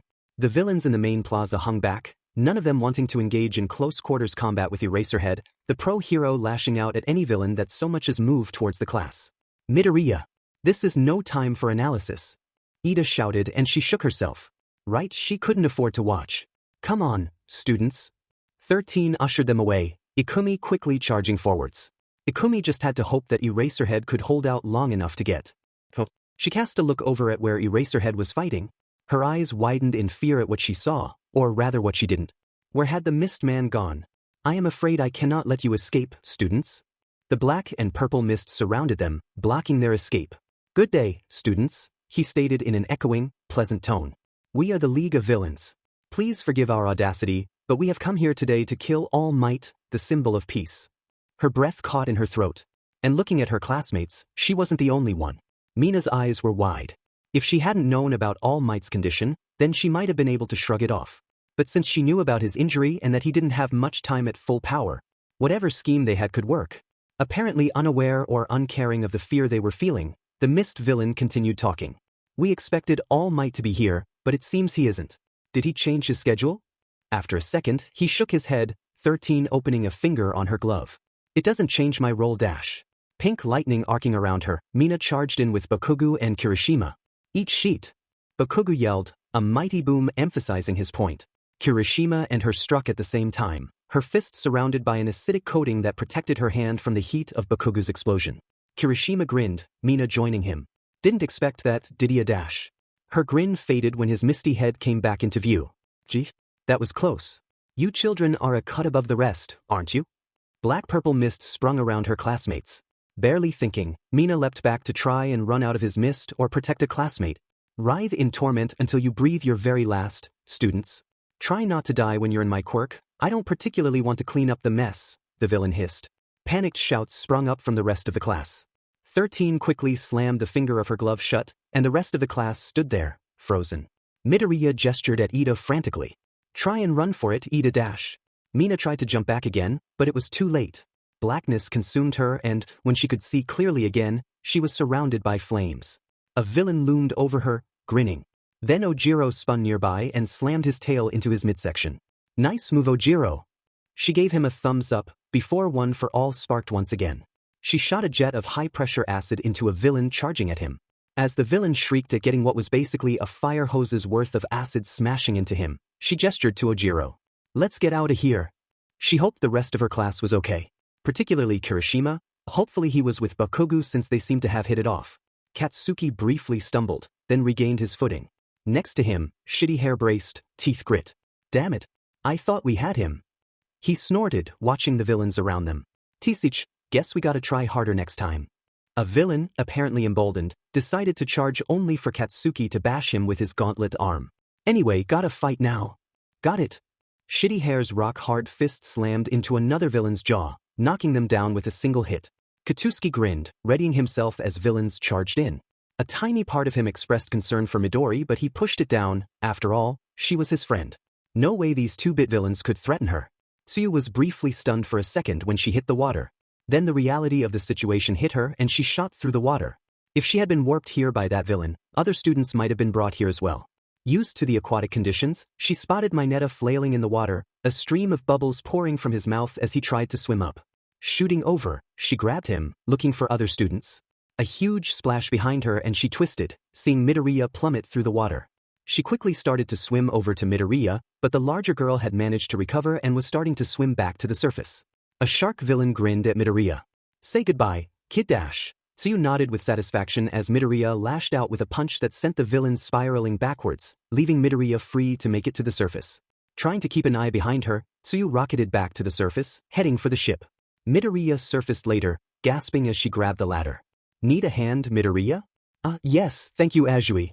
Midoriya hauled herself out of the water as quickly as she could, grabbing Tsuyu's hand for what small support Tsuyu could give her. Please, call me to Karo, she told Midoriya as the much larger girl got on board. Mineta coughed up a mouthful of water. Thank you, Azui. He amended upon seeing her give him a look. Don't thank me just yet. We're not in a good spot, Midoriya, she croaked. Tsuyu really hoped that they only had to deal with one villain in the water, but that would have been too easy. Mineta went pale. So, they did that whole media invasion thing yesterday? It's the only explanation we've got, Midoriya stated shakily. They planned this carefully, and they only got tripped up because All Might had to deal with paperwork at his office. Mineta laughed shakily. But, there's no way they could kill All Might. I mean, he's All Might. When he gets here, he'll take them all out in a second. Tsuyu shook her head, an anxious expression on her face. True, but they wouldn't have gathered all of these people here if they didn't have a way to kill him. They have to have some weapon or quirk that would work. His face fell. Tsuyu felt pretty bad about stating something so bluntly, but it had to be done. Not to mention, even if All Might gets an alert, who's to say that we can hold out long enough for him to get here? With that, Mineta let out a manic giggle. How much worse can this get? After that statement, a series of splashes from the lake came. Looking over the railings, they could see a whole host of water-themed villains. One of them, the shark villain, seemed particularly agitated. Oh, there's more of them, Mineta stated shakily. Across the various parts of the USJ, villains jeered as hero kids got warped to their locations. A few, however, carefully slipped near their less human-looking colleagues. While this was nerve-wracking work, it had to be done. Making those with cursed blood show their undeniable true nature was more important than their own lives. they had already pushed down their distaste and disgust at having to work alongside them. Syringes were primed, watching for an opportunity. Not all of them were able to find a suitable creature, though. The agent in the landslide zone didn't even have the opportunity to take it out of his pocket before the ice hit him and a scar-faced boy started to interrogate them. But in the flood zone, one of them decided to make the situation a bit bloodier. Plus, it would take out 2 creatures at once, so there wasn't any downside he could find. His hand slipped towards Sharkianra. Ikumi took a deep breath. She really, truly wanted to find some reason why the League of Villains was doing this, but for the moment she couldn't think about that. If there's even a chance that they can take out All Might, then we have to fight. Mineta stared at her. How are you so freaking calm? I mean, they said they want to kill All Might and you wanna fight M. That's just insane. I know it's terrifying, Mineta, but we have a chance. Ikumi shot back. Look, they clearly planned around having suitable quirks for each zone, but they warped Tsuyu here. So I don't think they know what our quirks are dash. A wordless bellow of rage interrupted her train of thought. Whipping around, her eyes widened as she saw the shark villain from before roaring. His pupils shrunk to pinpricks of pure rage. A villain near to him tried to back up, only for him to swipe down their chest, practically tearing him in half. The villains around him swore, backing away with disgusted and horrified looks on their faces. Unheeding, the shark villain snarled, red eyes focused on them. With a feral growl, he shot towards them, focused on Ikumi. Mineta screamed shrilly as he shot out of the water, jaws opened with saliva foaming around his lips. Ikumi took a deep breath, feeling dragon frame flow into and around her before grabbing him as he charged, barely keeping his snapping jaws from her face. Dragon frame flowed from her arms and over the struggling villain, and she managed to spin him around, howling with rage at being denied. Mineta! She cried, barely managing to pin his arms as he thrashed. Mineta blinked, then he nodded. Hastily he threw Pop-Off at the villain, balls sticking in spite of the water that clung to his frame. The villain, still howling, scrabbled madly at the shorter boy only for Pop-Off's ball to stick to his arms and legs, locking them in place. Ikumi nodded, then issued in a deep breath. Minoru cheered as he saw Midoriya's fire impact the side of the shark villain with a massive BWOM pitch of fire, sending the shark villain flying in the opposite direction, still struggling to remove the purple ball pinning his limbs in place. He watched, wide-eyed, as the shark villain crashed into the lake. Holy, he breathed, just impressed at how far she'd sent him. Even though Minoru knew Midoriya was crazy strong, seeing that was just unreal. Then his face split into a grin. It was so cool, Midoriya. You just took him out. Then he took a look at her face and froze. Midoriya was shaking in place, trying to look confident but failing. Minoru looked at her anxiously as she tried to regain her confidence. I did it, she breathed. You all right, Midoriya? Minoru asked. Because, sure, seeing Midoriya in action was hot, but right now they were surrounded by villains and he was finding it a bit hard to think of a plan beyond, don't die. But he couldn't back down, not when he knew that Midoriya was as scared as he was. She nodded, then took a deep breath. I'm fine. Just going to try and get us out of here. Minoru looked at Midoriya with a confused look on his face. What are you going to dash? Midoriya loomed over the railing. Anybody else want to fight? She roared, glaring at the assembled villains with her ears folding back. As one, the villains flinched back. Come try it. Why yeah? Minoru backed her up, pulling a pop-off ball from his head and jumping onto the railing. Or do you want a taste of our quirks? Your buddy sure didn't. Tsu leant against a railing, arms crossed and glaring out to match Midoriya. Inwardly he prayed. Please work, please work, please work dash. The villains looked at her, then at where the shark villain had landed. As one, they fled, backing far away from them. Nice one, Minoru, Tsu commented, offering a hand. Get on my back, Karo. Got it, he managed, quickly clambering on while his heart jackhammered in his chest. Okay, that was the most terrifying thing I've ever done. Let's go, see Mineta. I don't think they're going to come back, but I don't want to risk it, Midoriya said, gearing up to get in the water. Get ready, Mineta. As she shot towards the shore and Midoriya dived through the water, he sighed in relief, clinging tightly to Tsuyu's shoulders. It wasn't long before they hit the shoreline, watching the main plaza. Minoru glanced over at the class president. That's so, what's the plan? Plan. Midoriya hummed. We should try and get back to the gate. She focused back on their teacher as he fought. But Eraserhead can't fight all these villains forever. And Midoriya, please tell me you're not planning to jump in like that, Minoru pleaded. Midoriya shook her head. No. If we can find an opening to help Sensei, we should take it. Minoru looked over at Tsuyu, then let out a shaky breath. Why? Maybe. While they'd only stopped one villain, it didn't seem like they were going to get attacked anytime soon. Though that shark villain going feral like that, was he on trigger or something? Ijiro panted for breath, looking over at Bakugo as he shook his hands. Looks like that's all of M in this building, Bakugo said in a deep breath. The amen bunch of mooks. Ijiro grimaced, pointing to the door.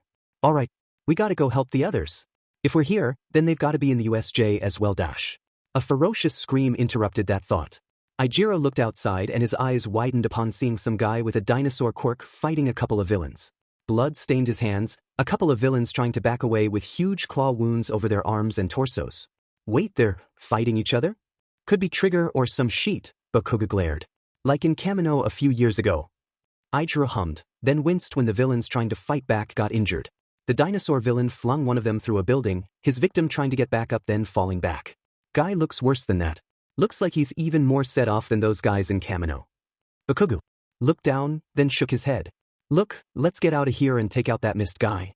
That's the most important guy here. He couldn't help but level a flat look at Bakugo. Dude, he can teleport . A louder scream came from below. A villain was staring, open-mouthed as the dinosaur guy loomed over them, jaws salivating and about to crunch down on the villain's head. Bakugo took one look at the situation and his eyes widened. Ding . Ijiro yelled and charged after Bakugo as he rocketed out of the building. Hurrying down the stairs, he saw Bakugo slam into the dinosaur guy with the force of a small missile before launching another explosion at the prone villain, knocking him into another building. The villain he'd saved took one look at his savior and promptly passed out. Bakugo dusted himself off angrily. Can't believe I saved a villain, he groused. Midori'd never let me hear the end of it if I just let a villain die. Ijiro sighed. Yeah, that'd be pretty bad. Bakugo scoffed. Anyway, what are you worried about? If all they're sending after us are, he suddenly twisted and slammed a chameleon villain who had snuck up on them into the ground, making Ijiro jump. These chumps, we should be fine. He couldn't help but grin as Bakugo stood back up, dusting his hands off. You know, you're awfully calm all of a sudden, Bakugo. Ijiro couldn't help but grin slightly as Bakugo glared at him. I'm always calm, shitty hair. Tamura scratched his neck ferociously as he watched Eraserhead tear through the mooks he'd brought. Admittedly, he wasn't exactly stressing about the manpower since he had Numu and Krugori by his side to take out the symbol of peace, but it was still disheartening. Was this really the best quality of party members he could recruit? Eraserhead executed another combo and his mental countdown finished. 23 seconds? He hissed. Yep, it had definitely gotten shorter. Sure, Eraserhead seemed like an impossible boss, especially since he could turn quirks off by glaring at people. But Tamura had played enough games to know that to beat a boss, you had to learn their patterns, find their weak points. And unlike in video games, when you got somebody to half health in real life they didn't get stronger or develop new attacks, they tended to slow down. What are you talking about? Eraserhead managed, already throwing his capture weapon out to slam a mook into the ground. Out of the corner of his eye, Tamura spotted some villains sneaking towards the four-armed guy who had tried and failed to take out Eraserhead. Some sort of friendship deal? Whatever. Tamura grinned as he ran in, seeing his path. See, here's the thing, Eraserhead. I don't know where you're looking due to those goggles of yours, but I can tell when your quirk turns on and off. When you turn it on your hair floats up, right? So cool. Eraserhead charged in, throwing out that capture weapon to try and catch him. Tamura grabbed it, watching the hero's face. A guttural roar sounded from behind him. Tamura paused, annoyed that somebody was interrupting his strategy and monologue. What the hell is it? He rasped. The small-time villain stared at the four-armed, rock-skinned creature as it roared, its eyes bloodshot. His legs had given out under him, terrified. The Great Shepherd had said that it would unleash the true nature of the creature he injected, showing them for what they were. He had thought that injecting the villain while he was unconscious and attention wasn't on him was a good idea. Whatever the serum had in it was potent, considering that the creature was up and roaring, eyes bloodshot. He had known that creatures were worse than animals, but seeing the truth of the world up close was terrifying. Horrific. Snarling, it turned around, and he realized that he was in its way. His legs locked up in fear as it bore down on him, despite his desperate desire to get away. And the last thing that went through his head was its fist.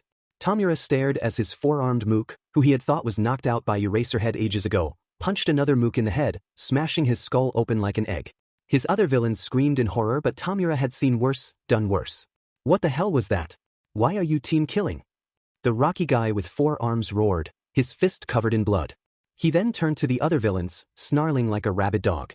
The rest of the villains backed away, faces anxious as he flailed around angrily, roaring louder. Even Eraserhead was looking at the scene with his mouth open, but not so distracted he couldn't dodge a villain trying to sneak attack him. One of his villains asked shakily, "Is he on trigger?" Ting dash. Snarling, the rocky guy charged at another guy at the same time as Eraserhead launched an attack on Tamura. Tamura was forced to back up and start his count again, watching and waiting for Erasure to drop so he could take this frustrating pro hero out. Boss, we need help. A mook cried as the rock guy with 4 arms started swinging. He threw up some kind of earth wall, but that barely fazed the hulking brute. Another villain threw a knife at the rampaging team killer, accomplishing nothing more than attracting the guy's attention. Duly noted, but a little busy at the moment. Tamura rasped, lunging at Eraserhead. See, I think I got your pattern down. You finish a combo and then turn off Erasure, right? Well, Eraserhead hissed in pain as his elbow crumbled.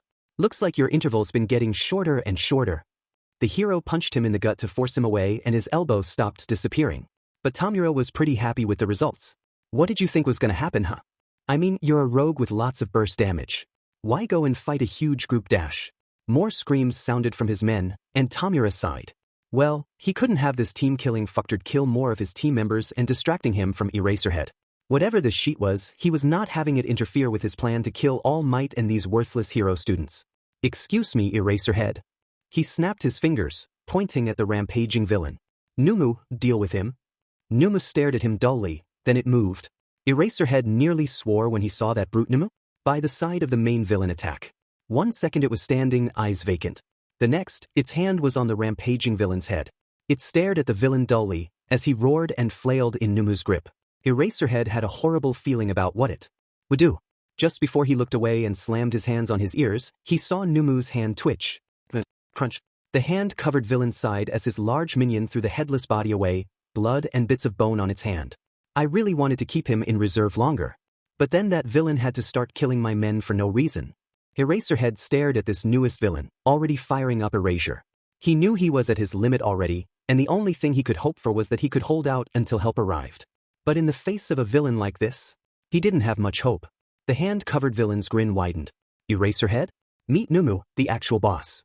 From the shore of the lake, Ikumi stared at the hulking villain that loomed over their teacher. Her eyes were drawn to Numu's hand, still bloody from where he had casually killed the other villain. Next to her, Metre retched. She couldn't blame him. Not after hearing that sickening crunch, horrifyingly loud even when she clamped her hands over her ears just before. She shuddered with fear. Nobody deserved to die like that. That we are in serious trouble, Tsuyu murmured, face pale and eyes wide. Ikumi nodded in terror. That, he just killed that man, she murmured. She wanted to run, to flee, but her legs felt like they were stuck in cement. This was nothing like the sludge villain, nothing like the lake. This was nothing more or less than true evil. And he was acting like the shark villain. Tsuyu commented. Did they have the same trigger? Eraserhead was standing there, teeth grit and capture weapon writhing in the air. The hand villain and Numu loomed over him, the former leering and the latter staring blankly, mouth open and drooling slightly. For a second, there was a standoff, then the hand villain snapped his fingers. It happened almost too fast to see. 1 second, Eraserhead threw a spool of his capture weapon around its fist, trying to pin its hand shut as he darted forward. The next, he was flat on the ground, face pressed into the dirt by one mighty hand, the other delicately gripping their teacher's arm. The hand villain shook his head with mock sadness. See, erasing quirks is a pretty neat gimmick. Too bad for you, you're going up against the answer to All Might Nu, the anti-symbol of peace.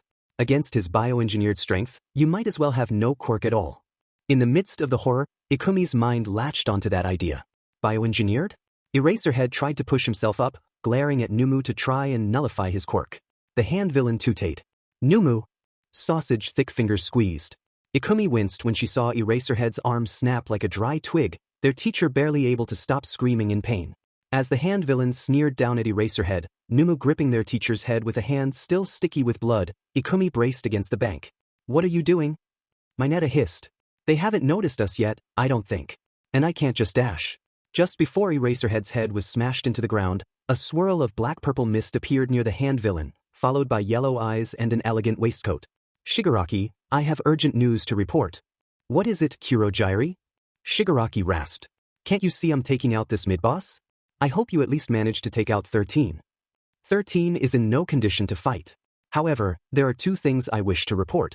The first is that some of our villains are calling in about infighting. Apparently several villains have gone feral and are attacking hero students and villains alike. It's causing quite a bit of chaos. The mist villain, Thurji, spoke quite flatly, as if the information didn't matter. Ikumi's eyes went wide with that information. There had been more attacks like what had happened at the lake? What was going on?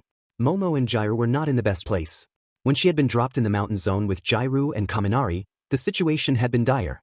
Only her and Jairu's quick thinking and Kaminari pushing his quirk to its limits had given them some semblance of breathing room. Then another villain had grabbed Kaminari while he had been stumbling around in a dazed state. He had demanded that they surrender to save his life. Momo had complied, Jairu surrendering with her. He glared at them, gesturing for them to move. Go over there and don't move. He may be a fellow electric quirk user, but I'll fry him if needed. Yay! Kaminari's slurred, dopey expression beginning to twist in panic. Hey, just want to know, why are you even a villain? Jairu suddenly asked. Momo turned her head to look at her. What? Jairu managed a shaky laugh, a bead of sweat trawling down her face. Well, you could get a license for just about any job. Your quirk's pretty DMN versatile. Out of the corner of her eye, Momo saw Jairu's earjack slowly sneaking down to her boots. Carefully she kept her face as blank as possible. If Jairu could launch an attack, you thought I wouldn't notice? The villain brought his sparking hand closer to Kaminari's face. Jairu grit her teeth, her earjack getting pulled back. Momo winced. Had she given Jairu's plan away? The villain just shook his head. That kind of trick only works in goofy kids manga. You heroes should take these hostage situations more seriously. Momo shuddered, then her eyes widened. A hulking villain with a bear mutation staggered upright, eyes bloodshot. He seemed to glare at the villain, then raised his claws. Behind you! The villain shook his head. Really? You're trying that dash. Behind him, the bear villain let out a bestial roar, jolting the electric villain. He spun around, grip loosening on Kaminari. The bear villain swiped his massive clawed hand down, which the electric villain barely dodged. A risky plan hatched in her mind. Momo ran forwards as the electric villain was distracted, managing to pull Kaminari free. The electric villain snarled, then nearly got hit by the villain's feral swiping. With a grunt of frustration, the electric villain ducked under another ferocious swing, then shocked the villain back into unconsciousness. He turned back, hands sparking with power, only for Momo to smash a baseball bat into his stomach. Wheezing, the electricity on his hands vanished. Desperately, Momo turned to Jairu, already darting to the side. Jairu! Not needing much more than that, Jairu's earjacks slammed into her boots. A wave of sound crashed into the electrical villain, sending him keeling over. Momo panted in shock, but managed to keep her hands steady. A spool of rope started to slowly unwind from her stomach. Jairu, could you? Jairu started, then grabbed the rope. Oh, right, sure. Ikumi se in a breath while Shigaraki growled with frustration. Okay, so we've got more team-killing idiots? Great. Fantastic. What's the other news, Kurojairi? And it better be good dash. Kurojairi shook his ethereal head. Alas sir, it isn't.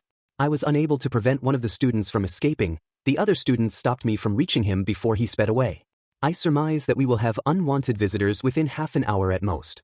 A spark of hope went through Ikumi. It sounded like Ida had managed to get out of the USJ, at least. With that, Shigaraki briefly went still before starting to twitch. That if you weren't our way out I'd turn you to dust, he snarled, shaking with rage.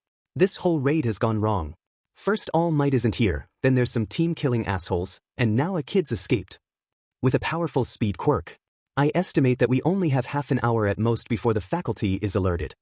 Kurojairi bowed apologetically to Shigaraki. The villain growled like a feral animal. He paced, hands clawing at his neck while Numu and Kurojairi stood still, watching. If that brat gets to the teachers, we've got to deal with All Might as well as dozens of pros. Present Mike, Midnight, Ectoplasm, and that rat. Suddenly Shigaraki went still. Well, guess this raid was a bust. Kurojairi, we're gonna have to quit. Understood, sir, Kurojairi replied, a dark mist starting to spring up around his hands. Shigaraki stood there for a few seconds, taking a deep breath and letting it out with a frustrated air. Behind her, Mineta grabbed Tsuyu in a hug. Oh my god, they're leaving, he sobbed as quietly as he could. I have a bad feeling about this, Mineta. Tsuyu paused, looking down at Mineta's hand on her chest with a slight blush and disapproving eyes. Also, I'm aware that today's been stressful to all of us, but please stop grabbing me there. What? Oh! Mineta let go, flinching under Tsuyu's judgmental stare. Not like I meant to, I've only got short arms. Ikumi urged them to stay quiet with a wave of her hand. This villain group leaving sounded good, but Shigaraki didn't seem like the kind of person who would just give up so easily. Tamura let the tension drain from his shoulders. Angry as he was, the situation wasn't so bad. He'd just have to try again. Yeah, guess we'll DC. But before we do... He turned to point at the three brats who had thought they were safe, like he hadn't seen them. Why don't we humiliate All Might by leaving some dead kids? He shot over, hand reaching to clamp on of their faces. Thumph. Only to pull his hand back hastily as a jet of flame shot in front of him. A shadow loomed over him, the freakishly tall girl with a vaguely shark-like face towered over him, teeth bared and hands clawed. A low growl came from her throat as she glared down at him. "Get away from us," she rumbled, ears flat on her head. Behind her, the other students watched, terror plain on the small one's face but less so on the frog girl's. It might have been a scary sight to somebody else, but as a pro gamer and villain, Tamura had seen and done much, much scarier things. He snapped his fingers in frustration, pointing at the girl. Numu. Numu, his beautifully min-max DPS tank hybrid, perked up, then dropped Eraserhead. Tamura was vaguely impressed that this random girl had about 30 centimeters on Numu, but Numu positively bulged with muscle. He pointed at the girl, and Numu responded. It surged forwards. Just as the girl managed to breathe more fire at Numu, the air filled with a horrible smell, almost like cooking rotting pork but not quite. Engulfed with flames, Numu reared back, screeching in pain as the flames licked its skin, the bluish-black flesh turning steadily darker. Then Numu pushed forwards, the girl's eyes widening as Numu pulled a fist back. Tamura watched gleefully as Numu slammed its fist into her midsection. Her fire sputtered out, the girl wheezing and trying to get her breath back. Numu stood there impassively as she threw a sloppy punch that didn't even get a reaction. In response, it gripped her arm with an iron hold, pulling her away and into the water even as it burned. Tamura leered at the remaining students, both horrified as he grinned. Now, where were we? Once more, he lunged for the frog girl, watching with glee as she threw the purple brat away. Not like it would do her much good as his hand came closer to her face. He stopped in place, then turned to see what had caused that noise. Oh, what is it? His breath caught in his throat. The one man he wanted to see was standing alone, face locked in a furious scowl. All around him, the brats at the gates stared up at him like they had. The raid boss had shown his face. He could still win this. There were few things or people that All Might could say he truly hated. Only a few villains had earned his enmity thus. The former leader of the CRC, a child trafficker that even now made his skin crawl. All for one. But seeing the terrified faces of his students giving way to hope, the sight of 13 lying flat with their suit torn open, seeing two villains about to attack young Azui, Metre and Midoriya, All Might had passed straight from anger into the cold fire of wrath. Never fear, students. His mighty voice carried far, far around the UI, almost further than it should logically travel. All Might could wear a smile in almost any situation, but not this. With a casual gesture, he tore his tie off. I am here. The situation was dire, and he didn't have much time for nonsense. After hearing Ida's panicked account, there was no time to lose. And to think that all this danger could have been averted if he had been just slightly better at managing his time. I've been waiting for you, All Might. You worthless trash, the villain covered with hands spat. A bunch of punk villains stared up at him. That's him all right, one of them muttered. Another managed a shaky grin, bracing himself for combat. Who cares? If we just gang up. He never finished that sentence. All Might tore through the group to get to Eraserhead, wincing as he saw the state of his arm and face. I'm sorry I took so long, Eraserhead. Can you stand?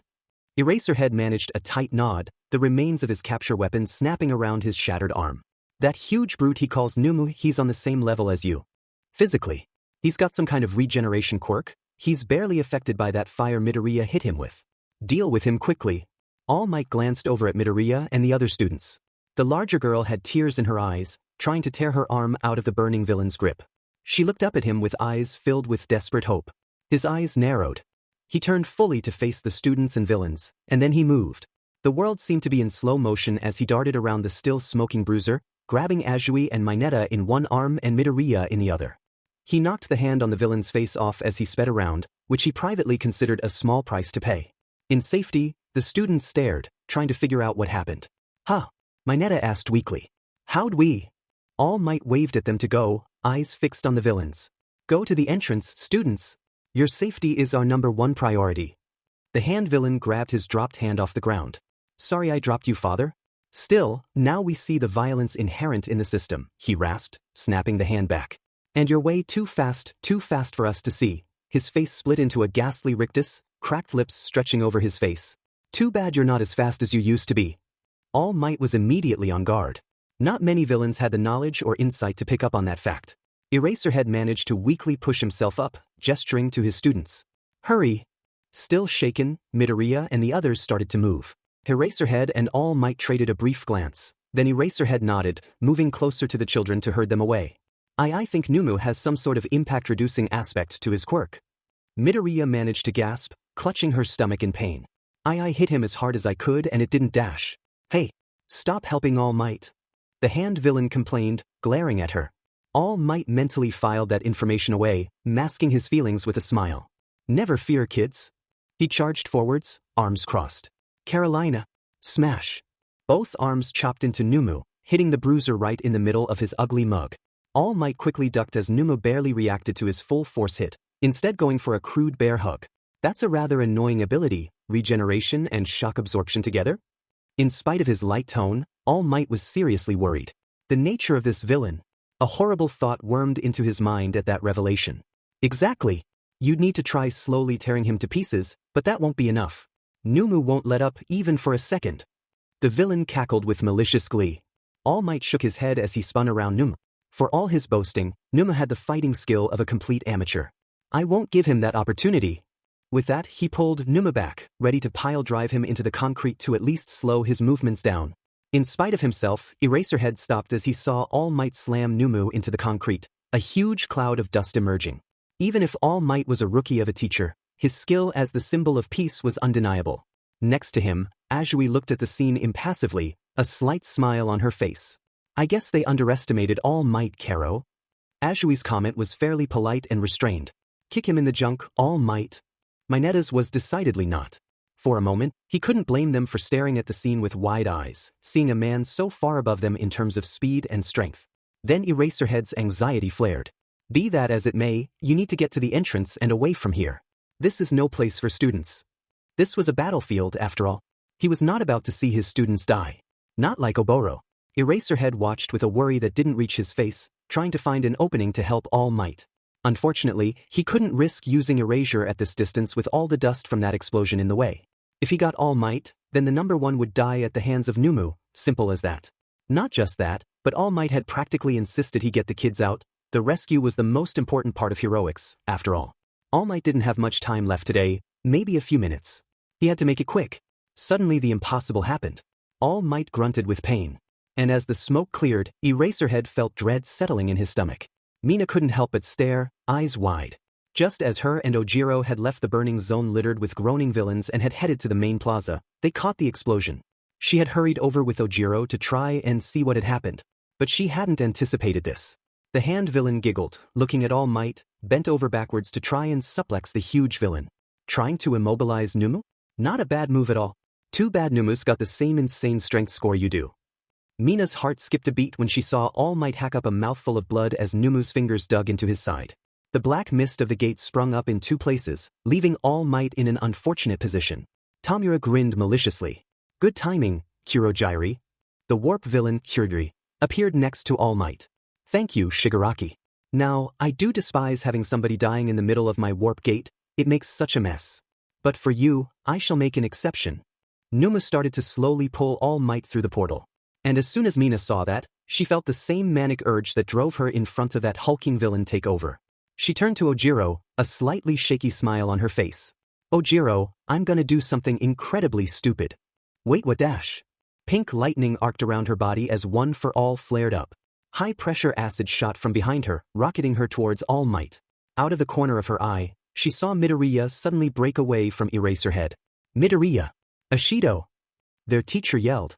Pinned in place, All Might could only watch with a strained look on his face. Mina heard him, of course, and she knew that Midoriya did. But at that moment, one thought remained in her head as she shot towards Shigaraki. All Might, you've got a whole bunch to teach us. You've got to help me use your quirk to the fullest. Shigaraki looked surprised as she swung her fist at him, barely managing to dodge. Black-purple mist sprung up. Gritting her teeth, Mina prepared to try and hit that misty bee. Kaboom! Eat it, Misty! Katsuki relished the grunt of pain that the mist bee let out as he was knocked down, his warping ability winking out of existence. He glared up at Midori, his friend watching with wide eyes as he slammed the villain to the ground. Cack and dash! You thinking at all when you charged this guy? Katsuki yelled at her. His prisoner tried to shift, only to wince when he slammed his hand down. Oh no! No moving for you! Midori teared up. And not really? A crack of ice from behind her caused them to both turn.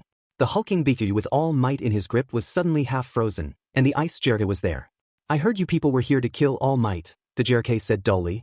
Too bad, scum, like you could never do it. Shitty Hair tried to hit the hand yesterday only to wince as the JRK decided to dodge. Almost had him. Shitty Hair cried. Kirishima? Pinky yelled, that weird lightning surrounding her. Shitty Hair briefly turned to give her a thumbs up before turning to face them. All Might pulled himself free, standing tall as the icon of victory. Katsuki knew he was, staggering slightly and clutching his side where the villain had gripped him. Katsuki knew that was likely just a bluff though, no way anybody could hurt All Might. Curiously, the other villain didn't seem concerned. Well, you've locked down my Hearthstone. This is a problem. Shigaraki dash. Katsuki ground the BSDRD's head into the dirt. No moving for you. I'll blow your head off if you try that warping sheet. That's not very heroic, dude, Shitty Hair mumbled. While Katsuki really wanted to turn and yell, he wasn't going to risk it. Not while the other villain was standing around like this was a casual day out. Okay, what the hell happened here? Did you pricks seriously no-hit my level? Man, my league of villains should be ashamed, Shigaraki mumbled. Ikumi couldn't help but tense up. She had gotten really lucky that Numa hadn't tried to break her arm like Sensei's. She had to pull all of Dragon Frame into her midsection just to soak that hit, and even then, it was a close thing. Her telekinetic shell was trying to flare back around her body, but she had already used most of her energy on trying to hurt Numu. Maybe Numu looked a bit crispier? Numu, kill the explosive brat. We need our warper back. With a cracking of ice, Numu, impossibly, pushed himself back up, tearing the frozen chunks of his body away. What? How's he still moving? Ashido shouted. Get back. All Might flung an arm out, and Ikumi gasped as she saw Numu, impossibly, regrow his lost arm and leg, bone and muscle seeming to come from nowhere. Please. Numu's a living sandbag who can take whatever you miserable heroes throw at him. Shigaraki cackled at that, watching as his minion pushed himself back up. This was far beyond what she had expected. How could a person even regrow that much lost tissue and not be affected? Numa howled, screaming for dominance. Eat this. Ashido yelled, a massive geyser of acid hitting Numu square in the chest. And it screamed in horrific agony, flesh bubbling and steam coming from its chest as its body was slowly stripped to the bone once more, somehow, impossibly, still standing. Ashido's stream of acid shut off, a horrified look on her face. Numu staggered, its body stitching itself back together again. To Ikumi's eye, though, it looked like the process wasn't as quick as before. His chest was discolored to a corpse white, splatters of damage still on its relatively unharmed arms and legs. Shigaraki stomped his foot petulantly as Numu staggered. What the F dash? Stop ruining this plan. Numu, get your stupid butt up and kill that blonde. Ikumi's breath hitched. Desperately she flung herself in the way, knowing that she could never catch Numu. Cab him. For a second, Tamura was sure that the kid had been turned to paste. But when the smoke from Numu's strike cleared, he sighed in disappointment upon seeing him next to the oversized girl. Kaken? Did you dodge dash? Hell no, the brat growled. All Might must have done it. Still, Kurogiri was free and hanging just by him. And of course, All Might was still alive and still smiling. Your friend doesn't know how to hold back, does he? Tamura glared at his nemesis. Wow, anything to save an ally, right? Like before, the tall one and that pink girl came at me and Kurogiri with everything they had, all to save a friend. Because violence in the name of saving others is so good, isn't it? He waved his hands. I mean, that just set me off. Heroes are good, villains are evil? That's just the victors writing history all over again. Well, when I kill you, I'll rewrite that history and show the world how you're just a tool to get rid of those who don't fit in. All Might laughed at that. You don't even believe that, young man. You're just doing this because you enjoy it. Tamura shrugged. It had been worth a shot, at least. Wow, you saw right through me. Behind All Might, the brat started talking. It's 3-on-6, we can take him. The red-haired guy said. The pink one managed a shaky smile. Why yeah, we can do it dash. Then All Might flung out his arm. No, stay back children. Things wouldn't have gone so well if I hadn't dealt with that Numu, the candy cane kid bluntly pointed out. Plus you're bleeding All Might, and it smells like you're bleeding a lot. The ridiculously tall girl squeaked. Right you are, Todoroki. And don't worry about me, Midoriya. All Might gave them a thumbs up. Tamura fought the urge to puke at his cheesy attitude. Sit back and watch a pro get serious. Numu, Kurogiri. Team fight All Might while I deal with the kids. Tamura waved at his minions idly. All Might squared up as Tamura darted towards the group. It's time to clear this FNG level. As Tamura came closer, he saw the kids trying to get into fighting stances. Not like it would help them much against his quirk. Then All Might just had to get in the way, forcing Numu to get in front of him to fight. Snarling, Tamura was forced to jump back as a shockwave sprung up from their fists colliding. You know he's got shock absorption, right? So what? All Might's fists suddenly blurred, and Numu responded in kind, their exchange of blows blurring. Too bad he can't nullify impacts. Tamura growled angrily as All Might kept blabbering. So if you built him to beat me? To Tamura's shock, he saw Numu start to get pushed back even as its blows hit All Might. That then I'll just have to surpass myself. No, no, no, Tamura muttered as Numu staggered, reeling back as. Frustratingly, All Might kept talking. Say, villain, do you know the meaning of the words? He grinned. Plus dash. And then All Might hit his beautiful Numu with a punch. For a second, Tamura was hopeful as Numu stood still. Then Numu shot away with the force of a cannon, smashing through the ceiling and boring through a cloud. Ultra! Tamura stared at the torn hole in the ceiling where Numu had flown. His mind went blank. While the brat started blowing smoke up All Might's but about how wonderful it was that he overwhelmed Numu's quirks, one thought went through his mind. How? He was snapped out of it by All Might chuckling. I really am slowing down. In my heyday, I would have only needed about 5 punches. But that took me over 100 blows. Tamura's eyes narrowed. You hacking B2D. Shigaraki raged, hands clawing. Internally All Might winced. He had maybe a few seconds left where he could safely move with his quirk. He had to make them count. Surrender, villain. Unless you want to go another round? Did they lie to me? Shigaraki sounded lost, clawing at his neck. All Might wanted to know who this "the" was but knew he didn't have the time for a long, drawn-out interrogation. He reckoned that he could take a couple of steps before he lost his hold on his transformation. You were the one acting like this was a game. Come on, see if you can win. Just a little more time until the other heroes get here. Shigaraki scratched his neck hard enough to draw blood. If only Numu was still here. He took those hits so well. Now, Shigaraki, Kurogyri tried to reassure his master. It looks like Numu did some real damage to All Might. If we team up, we can take him out. Shigaraki stopped scratching his neck. Yeah, the kids are hanging back as well. No way they can interfere. All Might glared at them, trying to summon the rest of his power. I'm warning you. He took a single step forward, the villains flinching back as he did. Unfortunately, he really had hit his limit at this point. We really should retreat dash. Shigaraki waved Kurogyri to shut up. No way, Kurogyri. The final boss is on 1 hit point. We're so close. All Might grit his teeth as Kurogyri and Shigaraki charged forwards. Calling on reserves he didn't even know existed, he managed to bring up his arms, aching and bloody-knuckled as they were. He faced the villains with a grim resolve. It seemed that Sir Nitai's prediction was about to come true. He had been ready for this to happen, but it seemed so sudden. Suddenly Ashido was between him and Shigaraki with a war cry of her own, pink lightning sparking around her as she charged at Shigaraki.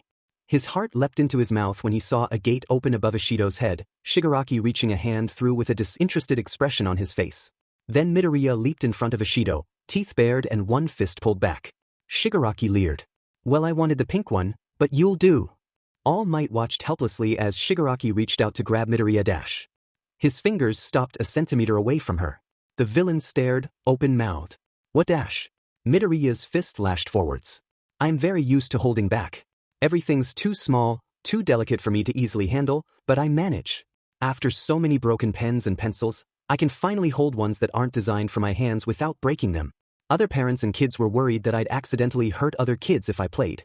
Kaken was the first kid who actually wanted to play with me since that was a risk. I think that was something I really needed to hear at that point. What I'm trying to say is, before now I never seriously tried to punch somebody full force. I knew that I was going to have to hit some villains with everything I had, like my Netta said, I'd really hoped that would be later. Not in our first week. But at the time, I was furious at Shigaraki for treating everything like a game, and I was terrified that Ashido and All Might were going to be killed. So I hit Shigaraki, as hard as I could. Crunch. Mina stared at Shigaraki with wide eyes.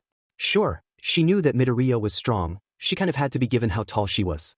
But seeing Shigaraki go flying from that hit, a visible imprint of Midoriya's fist still buried in his midsection as he spat up a stream of blood. Everybody was just happy that Midoriya was so nice and gentle. Midoriya stood there in front of All Might, panting with a fist raised. The warp villain's eyes widened. Shigaraki! With a furious glare at Midoriya, Kurogyri grabbed Shigaraki and the body of the four-armed villain. Bullets flew past from the entrance. Mina saw that it was Snipe, trying to take out Kurogyri before he could flee. Mina darted forward to try and grab Shigaraki or Kurogyri, but it was too late. Her fingers only managed to snag a fallen hand as Kurogyri warped away. Dang it, she muttered. She turned back to Midoriya with as big a smile as she could manage. Nice work, class pres dash. Midoriya slumped down, tears gathering in her eyes. All Might managed to step over, raising an arm. Young Midoriya dash. As the teachers started to come in to help the students, Mina and All Might stood with Midoriya. Mina hugged Midoriya as hard as she could, holding her. I thought we were going to die. Midoriya sobbed as All Might helped hold her up. All Might looked down. Again, I'm sorry I wasn't here to help. Mina managed a shaky smile. Don't worry, Midoriya. We've got your back all the way, and we'll get that guy next time. The thought struck her as she stood there with them. Next time. Mina knew she wasn't the brightest student around, but she knew that Shigaraki would try again. But next time, they'd be ready. Inko had just been tidying up when she got the phone call. Sighing slightly, she went to pick up her mobile phone, wondering if it was a friend or a telemarketer, but no, it was a private number. With a raised eyebrow, she answered the phone. Hello. Am I speaking to Midoriya Inko? When she responded, the man on the other end continued. I'm part of the Mizudafu Police Department, and you were listed as an emergency contact by your daughter. 100 horrible scenarios flashed through Inko's mind. A deep, frozen pit opened in her stomach. She gripped the phone tighter, fighting to keep her voice level. What happened to my daughter? Is she all right? As soon as her eyes pricked, Ikumi tried to hold her tears back, to little effect. Her mother's whole family were big criers, and Ikumi just had that part of her genetics. Interfere. A flood of tears poured from her face, eliciting a concerned noise from Ishido and All Might. Sorry, she blurted out on instinct, trying to stop the waterfall that poured down her face. It's okay, Midoriya, Ishido said, a pensive look on her face. I totally get it. Blurry-eyed, Ikumi managed to stand up a bit straighter, keenly aware that she was leaning on All Might after his fight. Oh gosh, are you all right? She squeaked. All Might managed a quick nod. I'll be fine, young Midoriya. If I'd gotten here earlier, he managed to clench his fist then grimaced. Ikumi looked at him closer. The smoke from All Might's last attack should have dissipated by now. Why was there more smoke? Ishido gave her and All Might an uncharacteristically nervous look. The smoke seemed to be increasing as All Might stood there. Had he accidentally damaged a pipe or something? Maybe we should get back to the rest of the class? That might be for the best, All Might interjected. Ikumi looked at him closely. Was there something different about his face? Oh, sure, All Might. Oh, Midoriya, Ishido, you guys okay? Looking up, Ikumi could see Kirishima running over to them, concern clear on his face. Ishido's eyes widened. Yeah, we're fine, Kirishima. Me and Midoriya'll be there in a minute. He didn't look too convinced before a wall of concrete sprung up between them. Ikumi looked over, her eyes going wide at seeing Cementos coming over. We need to be sure that all you students are okay. I'll take care of All Might. Ikumi poked her head over, managing to smile at Kirishima. Don't worry, Kirishima. Ishido and All Might are fine. You should get back to the rest of the class. He gave her a thumbs up. Okay, class press. Ikumi gave him one back, then her ears twitched as a small explosion happened behind her. As Kirishima ran off, she turned back to Ishido and All Might. All right, Mina, let's dash. Her eyes widened. Ishido stood there with a guilty expression on her face. Next to her, the man who now slumped on the ground bore some passing resemblance to All Might. He was almost as tall, with the same blue eyes and yellow hair, and he wore the same yellow suit All Might had arrived in. But his hair was scraggly and unkempt rather than neat and slicked back, and his suit hung off an unhealthily skinny frame. Despite how she felt when she stared, she couldn't help but run her eyes over the rake-thin man. It had to be All Might, there wasn't any other way. But he looked so beaten. The thought sprung up, unbidden as she looked at him. Far from the undefeatable symbol of peace that inspired Kakenso. All Might. She squeaked. Indeed, All Might said. He sighed, a forlorn look on his face. I must ask that you keep this side of me a secret. Ikumi managed a wordless nod. Ishido patted her on the back. Cementos gave them sympathetic looks, before turning back to All Might. I'm a fan of yours, All Might. So we'll get you to the nurse's office without letting others see this side of you. But honestly, you need to stop overdoing it like this. If I hadn't overdone it, the students would be dead, All Might rasped. Cementos's smile slipped, giving All Might a serious look. Ikumi couldn't help but stare at All Might. Overdoing it? She could understand that comment. After all Might looked like he was on the verge of collapse, but that choice of words stuck with her. Not just that, seeing how Ishido looked more surprised when she had looked at All Might and not All Might's diminished state. What happened to you? All Might held up a hand, a tired look on his face. Since you've seen this side of me, I guess you should know the full story.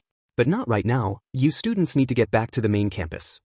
He slumped on the ground, Cementos carefully scooping him up. Her breath caught in her throat. The rest of the class was waiting for them with the police. Right, she had to make sure that everybody was okay as well. Ishido, Mina, are you? Ikumi trailed off.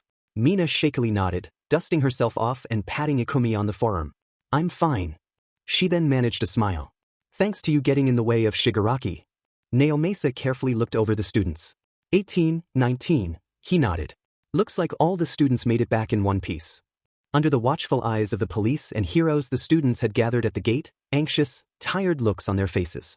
Naomasa shook his head as the rest of the officers got to arresting every villain they could find. These students were probably going to be amazing heroes if they could recover from this. Man, you and Mina got through the fire zone, huh? The invisible girl commented to the tailed boy Ojiro from the class registry next to her. He managed a shaky smile.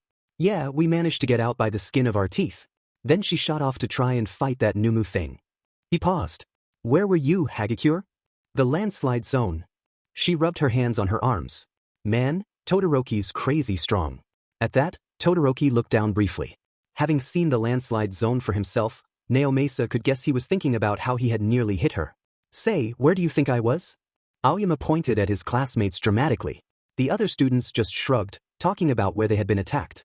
It sounds like there were nefarious ne'er-do-wells in every corner of the USJ, the boy with the bird had commented. So, does anybody want to know where I was? Aoyama shot again, dramatically posing. All right, students, we're going to get you back to your classroom now, Naomasa interrupted. He spared a glance down near the water, where officers had just managed to subdue a rampaging shark villain, his jaws stained red with blood. Naomasa, now's no time to take your statements.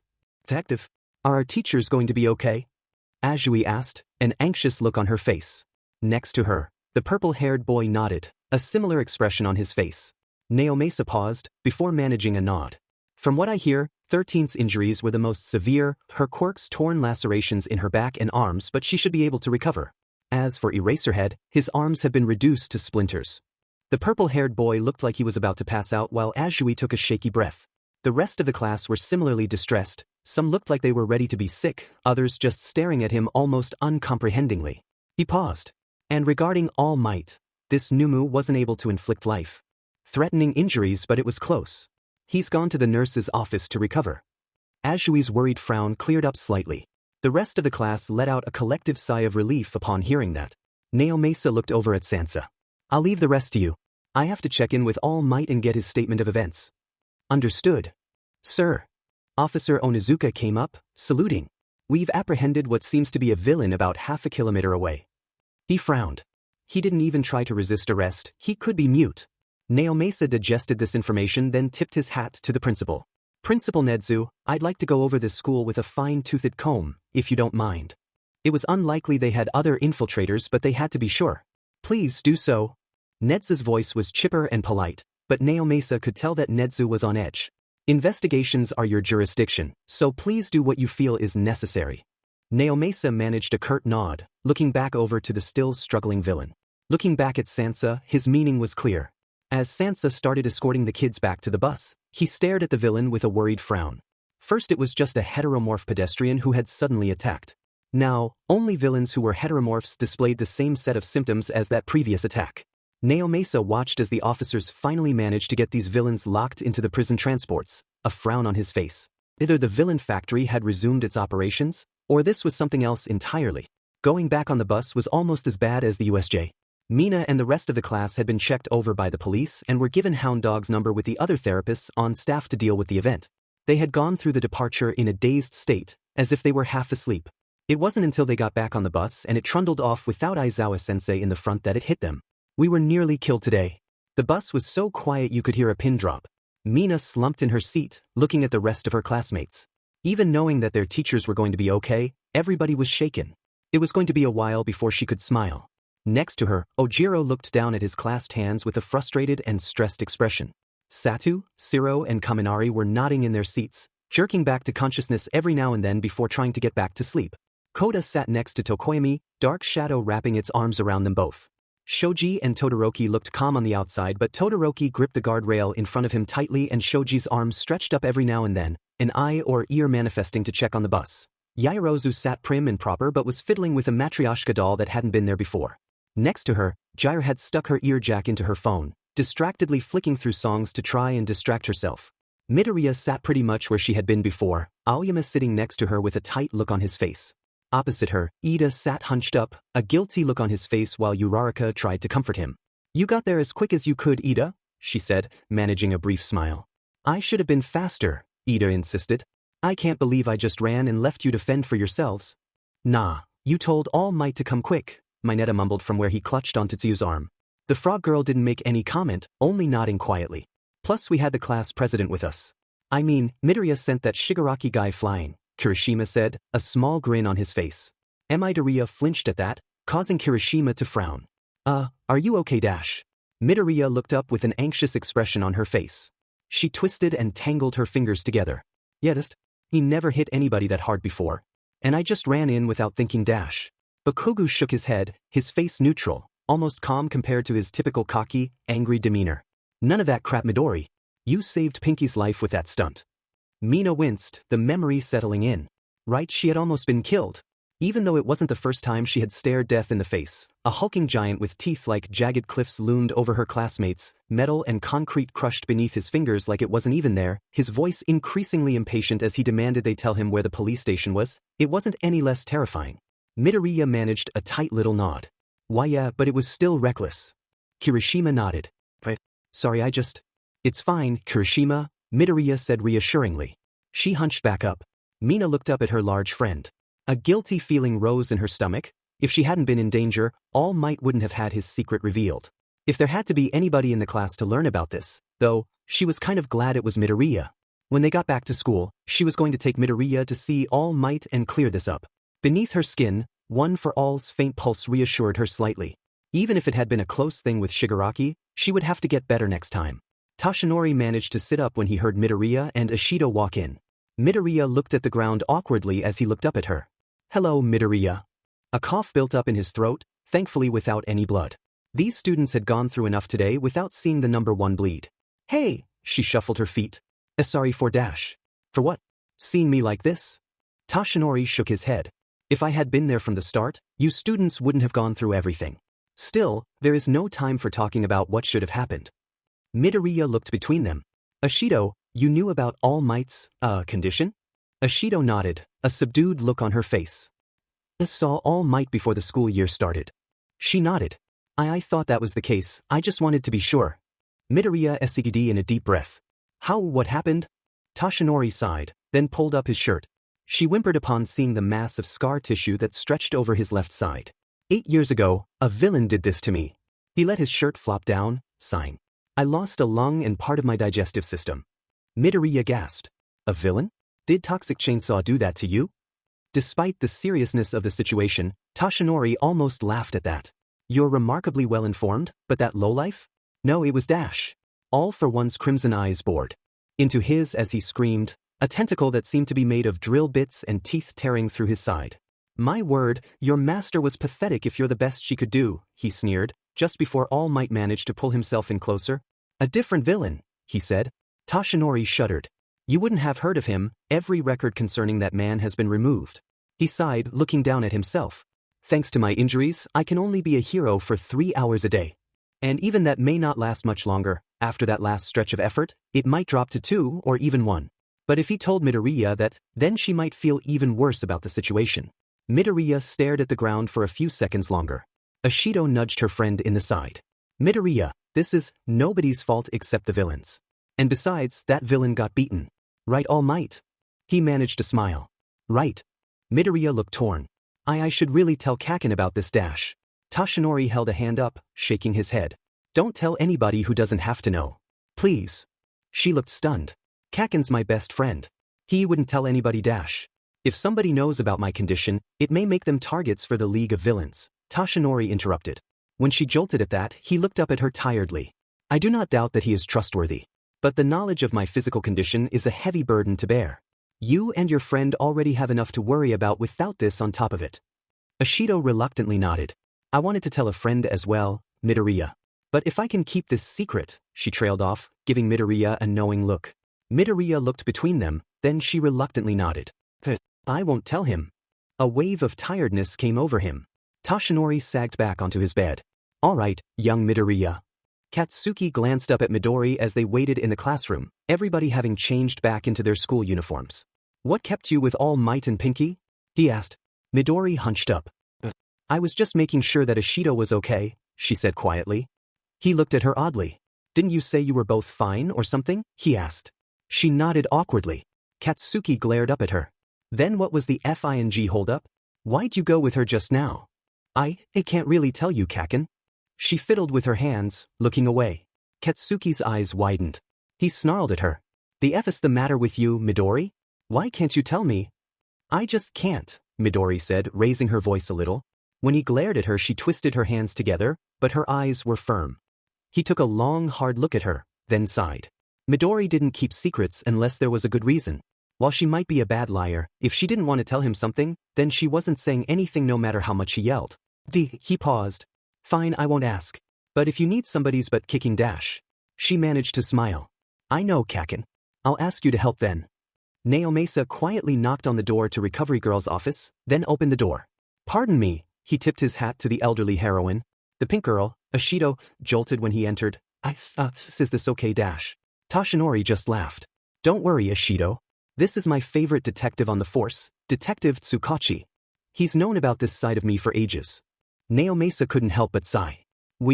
Thanks for the weird intro. He came over closer, pen and notebook in hand. Sorry to rush you, but I want to ask about these villains. I'll go over that later. I know the students are alright, but how are 13 and Eraserhead? Toshinori asked. 13's out of danger, and Eraserhead's arms are being seen to, Naomasa confirmed. In all honesty, if you heroes hadn't fought so hard, then the students wouldn't have made it out unscathed. Toshinori nodded. True. But don't forget that the students put their lives on the line as well. He shook his head in admiration. They survived a coordinated attack of that magnitude in their first year. Who knows what may happen in future? Naomasa nodded, before a frown crossed his face. Not wholly coordinated, he mused. Toshinori looked up at him sharply. What do you mean? Sitting down, Naomasa sighed. Because some of the villains are acting like that berserker we put into custody yesterday, he said. Ashido looked up, an awkward look on her face. That attack in the middle of the street? Yes, that's the one. He pinched the bridge of his nose. 3 of the villains apparently went insane and started attacking everyone and everything around them. We've sedated them and are looking for the cause, but we haven't found it. A rather plain-looking police officer grabbed one of the villains roughly. Come on you, he growled, spinning him around. His hand went into the villain's pocket, and he felt the syringe there. For a second, his eyes widened, then he surreptitiously checked to see if anybody was focusing on him. When he saw nobody around, he made his move. Quietly tapping it, it shrunk down to a minuscule size and he carefully removed it from the villain's pocket, slipping it into his own. Nothing in this one's pockets, he said to another officer. The villain looked at the officer, who surreptitiously nodded, then put a rough hand on the villain's shoulder and shoved him towards the van.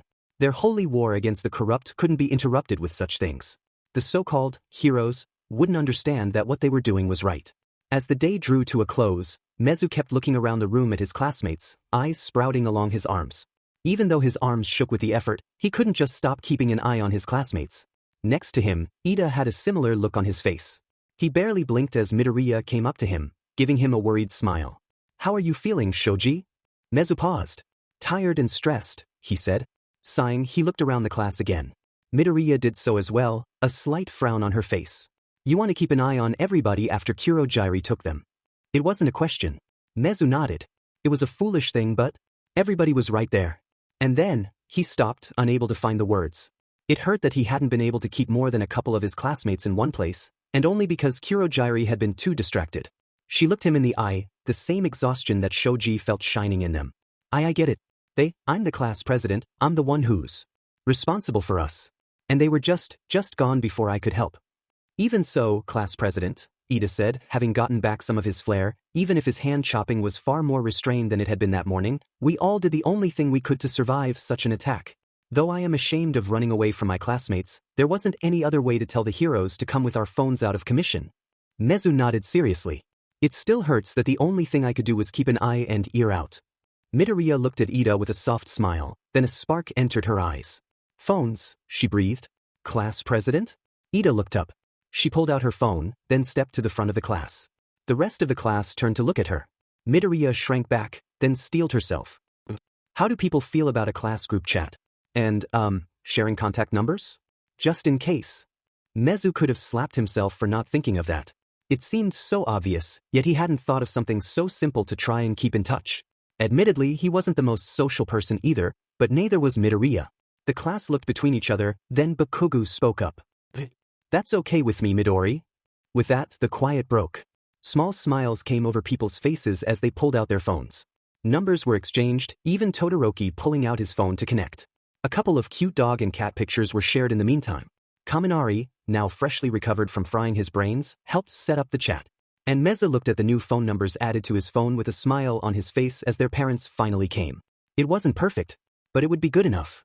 A painful knot in Inko's chest unclenched when she saw her daughter alive and safe just in the classroom.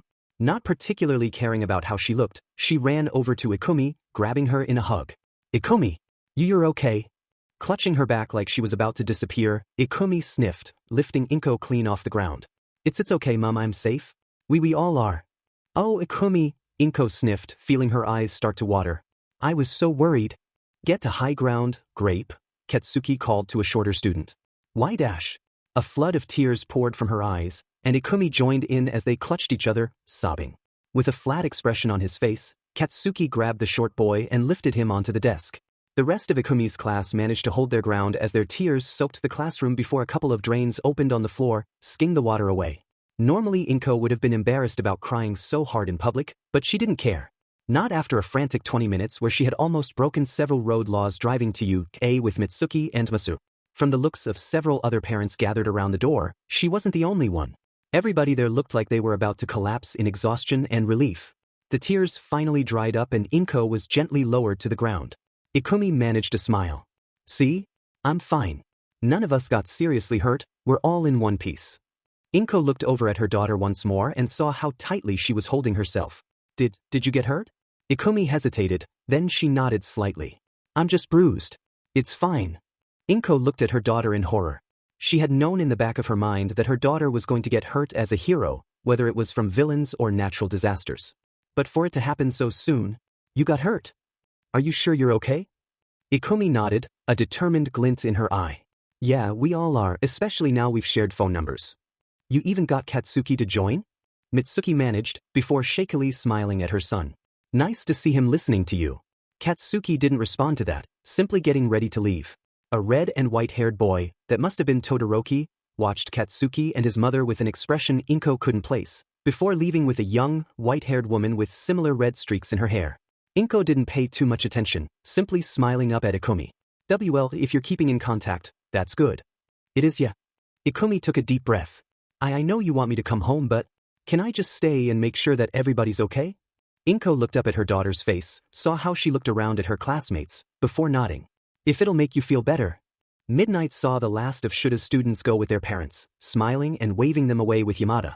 As soon as the parents were off campus, she slumped, sighing. Yamada gave her a sympathetic look, passing her a cup of coffee. It's Seekus, but this is the best we can do, he stated, grabbing his own mug. She sighed, taking a sip of coffee.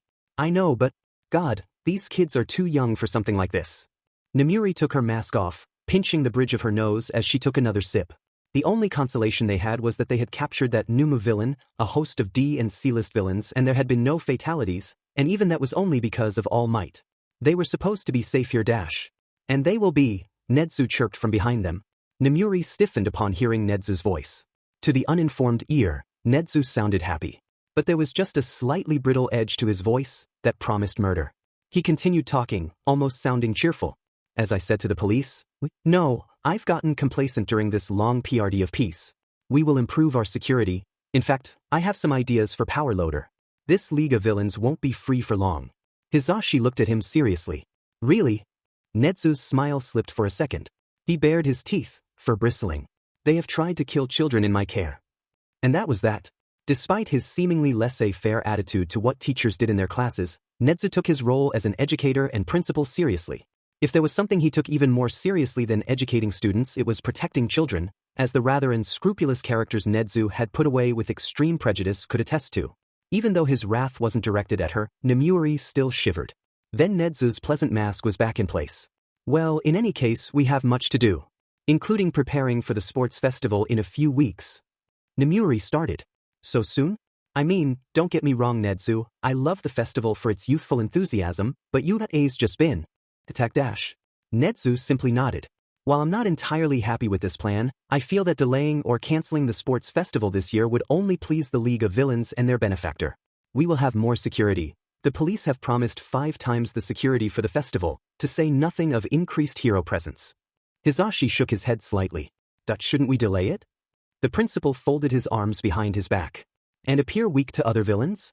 If Yude is perceived to be weak, then other villains will threaten our students. He clapped his paws together. So we're going to put on a show of strength, browbeat these thugs. She could see the logic of that. Not that it mattered when the students' health and well-being was at risk. Those students could have been killed. Nemuri hadn't felt so unable to help people in a long time. Not since a collapsed building in the rain, Shoyuta and Hisashi standing over it, soaked to the bone. She shoved those feelings down. Looking at Hisashi's grimace, she knew that he'd thought something similar. Netza gave them a sympathetic look. Yude will support these students and the rest as best we can, he said. Nemuri had to hope that it would be enough for these kids. Ikumi blearily woke up to bright morning sunshine and the sound of birdsong. She glanced over at her alarm clock and jolted up in a panic. Is it this late? Why didn't I dash? Then Ikumi remembered what Midnight had said before Mum had picked her up. Right, school's cancelled today. She flopped back on her bed, staring at the ceiling in her bedroom, before managing to push herself up. As she got dressed under the confident stares and smiles of the hero posters on her wall, primarily Gang Orca and All Might, she sighed. After what she'd seen at the USJ, All Might's smile didn't seem so reassuring. Not after knowing he could only fight for a few hours a day after extensive injuries like that. It wasn't like she didn't know the risks of being a hero, natural disasters and villain attacks weren't known for being gentle, but it was another thing to see how badly All Might had been hurt. Villains had attacked her class to try and kill All Might and her classmates, and the villain that had almost done it had torn through her defenses like it was nothing. Not just that, but All Might had injuries that meant he couldn't be a hero for more than a couple of hours a day. She shuddered. If anything, that latter revelation was almost the scariest thing about yesterday. Because it meant that All Might was weak, vulnerable. That explains why he was so rushed after the sludge villain at least, she murmured, pulling on a pair of shorts. But even if it explained why All Might had acted that way, it didn't provide much comfort, only an explanation. Dusting off her plain white t-shirt with shirt written on it, Ikumi took another look at the heroes on her walls, a resolved expression forming. After eating, showering and sleeping, she had managed to get her head mostly straight about everything that had happened. The suddenness of the attack, the brutality of the League of Villains and that particularly feral shark villain from the lake, it had been terrifying. And the attack had only increased her resolve to be a hero. Ever since she'd learned what heroes were and had seen All Might save over 1,000 people from that burning building, Ikumi had known what she wanted to be. She had admired them and wanted nothing more than to be like All Might and Gang Orca as they saved people, inspired others to act and help the world, and stopped villains from harming others. And Ikumi had tried her best to stand up for what was right, fighting against bullies and standing up for people who couldn't fight back. Knowing that All Might wasn't able to be a hero like he used to due to his injuries scared Ikumi, she couldn't deny that. But she also couldn't deny that standing against Shigaraki and those villains to try and protect her classmates hadn't been the right thing to do, or that she wouldn't do so again in a heartbeat. No matter how scared she was, she couldn't just back down and let villains like Shigaraki have their way. Villains like him were ultimately just bullies trying to push other people around. Ikumi had a lot of experience pushing those people back. Ikumi! It's breakfast time. Coming. Ikumi left her room, a smile on her face. Coming back to one, as homeroom felt weird after the USJ, but seeing Ida sitting at his desk with his serious school face put Ikumi at ease. First one here is always, Ida, she said as the rest of their classmates filed in with varying levels of enthusiasm. Of course. Ida practically vibrated. As students at the most famous hero school in Japan, we must strive to live up to Yude's high expectations. Part of that includes being in class 10 minutes before it starts. I don't think anybody expects that much, not even Aizawa-sensei's that strict, Ikumi thought. Still, she was happy to see Ida back in his slightly overbearing state. Looking at her classmates, she cleared her throat. Oh, homeroom's about to start, so make sure you're all seated. No probs, class prez. Ciro gave her a thumbs up. The rest of the class made similar noises, most people already sitting in their places. Double-checking to make sure that was true, Ikumi sat down. She half wondered if Aizawa-sensei was going to be back today or if he was going to be taking a break. That question was answered when the door slid open, and Aizawa-sensei walked through, one arm in a sling but otherwise no worse for wear. Tiu and Mineta let out a small sigh of relief as he looked out at the class. Morning. Good morning, sensei, they said, just happy to see him in the class. He swept a tired eye over them, before apparently being satisfied. Sensei? Yaoyorozu put her hand up hesitantly. Are you sure you should be teaching with a broken arm? He gave her and the class a flat stare. I told Recovery Girl I would be fine, but she insisted I stagger the healing process since I have that luxury. However, my well-being isn't what's important. After all, your battle is far from over. As one, the class tensed up. Ikumi clasped her hands together anxiously. What was Aizawa or Yudata planning? Aizawa-sensei narrowed his eyes. The Yudata Sports Festival is in 2 weeks. The class let out a collective breath. That's so ordinary. Kaminari cried. She couldn't see Siro's face, but his shoulders tensed up. Wait, is this such a good idea after being attacked by villains? The principal thinks it's necessary to show that our crisis management protocols are up to date to stop other villain attacks like that. Aizawa gave them a steely stare. We are aware of the risk, so there's going to be about 5 times the police presence this year compared to normal, not to mention the heroes in the stadium. Ikumi was barely aware that the entire class was listening closely, Aizawa giving them a small, leering grin. The Yudata Sports Festival is not an event that can be cancelled by a few villains. She couldn't help but wonder how the other classes were taking this information. Our sports festival cannot be cancelled by the actions of a few villains. Tagaru grinned when he heard Ken-sensei say that, their teacher giving them a determined frown. This was the kind of stuff he'd signed up for when he became a student. If he'd heard that Yudade was going to back down from a couple of villains, then he would have probably transferred. The rest of the class mostly shared that sentiment. Of course it can't be cancelled just like that. Monoma crowed, a huge grin on his face. After all, this is our great chance to show the heroes out there what we can do. Over at the front of the class, Kendo grinned. The Yudata Sports Festival really captures people's imaginations, though I have to admit, me and my family still watch the Olympics when they happen. After all, they are a contest of strength and skill several hundred years old. If you like that kind of thing, I guess. But the Olympics has so many restrictions on how quirks are allowed to be used, it just results in all the same quirks being seen, Monoma muttered. He's got you there. Setsuna cackled, brushing off Kendo's dirty look.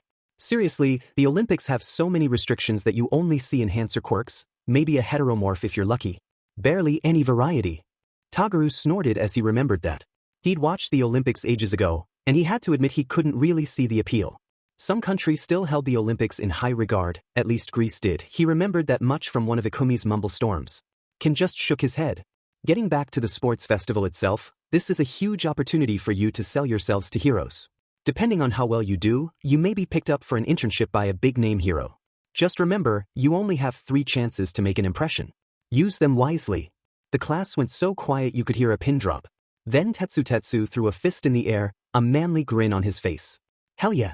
We're gonna go plus ultra, sensei? He crowed, Kendo chuckling at the display. Ken-sensei just sighed. In any case, you have 2 weeks to prepare for the sports festival. Don't forget to do your best. Monoma grinned at that. And if we can take out the arrogant one, then that will be even better. Tagaru glared at Monoma. Wait, arrogant? Where'd you get that idea? The other boy sniffed haughtily. Well, they're so proud of how they dealt with the villain attack dash. No, they're really not. Monoma actually looked surprised at that, before responding. What makes you so sure of that? The rest of the class looked over, curious as to how Tagaru was going to respond. He hesitated but pushed forwards. Unlike you, I actually know some people in 1A. Neither of them were bragging about the USJ. When he had gone back to the apartment, he'd caught a glimpse of Midoriya and Bakugo. Midoriya had looked like she was about to collapse from exhaustion, red-eyed and drained. And Bakugo, surprisingly, hadn't responded to his barbs beyond a, we beat up villains. Tagaru just glared right into Monoma's eyes. Maybe you should actually get over yourself and talk to them rather than making assumptions. Monoma looked somewhat contrite. Okay, so maybe not all of them are boasting about it, then his smirk came back. But nevertheless, the rest of them have to be proud of such a jumpstart to their careers. Kendo just face-bombed at that declaration. Tagaru slumped back down as Ken called the class to order. Well, he tried. But if Monoma talked smack about his rival and other buddy, he might have to cut Monoma down to size. Before homeroom finished and his class could leave, Shoyuta made eye contact with Midoriya and Ishido, gesturing for them to stay. Before you leave, a word. Midoriya flinched at that, head bowed. Ishido gave him a troubled look, the rest of the class filing out. When everybody was gone, Shoyuta looked them both in the eye. At the USJ, when All Might was being attacked by the Numu, you ran into the middle of an active combat situation, despite me ordering you to regroup with your classmates. Why? B, because All might have needed help and I didn't think about it. My legs just moved on their own, Midoriya muttered, looking like she wanted to sink into the ground. Ishido simply nodded, guilt written all over her face. What she said? Shoyuta sighed. I see. He gave them both a stern glare. Now, that was a good, heroic thing to do. I won't punish you for trying to help people. Midoriya let out a shaky breath, then jerked up as he continued. However, you put yourselves in danger when All Might was handling the situation and disobeyed an order made to protect you and your fellow students. If things had gone wrong, then neither of us would have been able to help, and they nearly did. But they didn't. Ashido cried, almost getting up from her desk. We were able to help Dash. Yes, but you took far too great a risk when you tried to attack Shigaraki and Numu. Show you decide.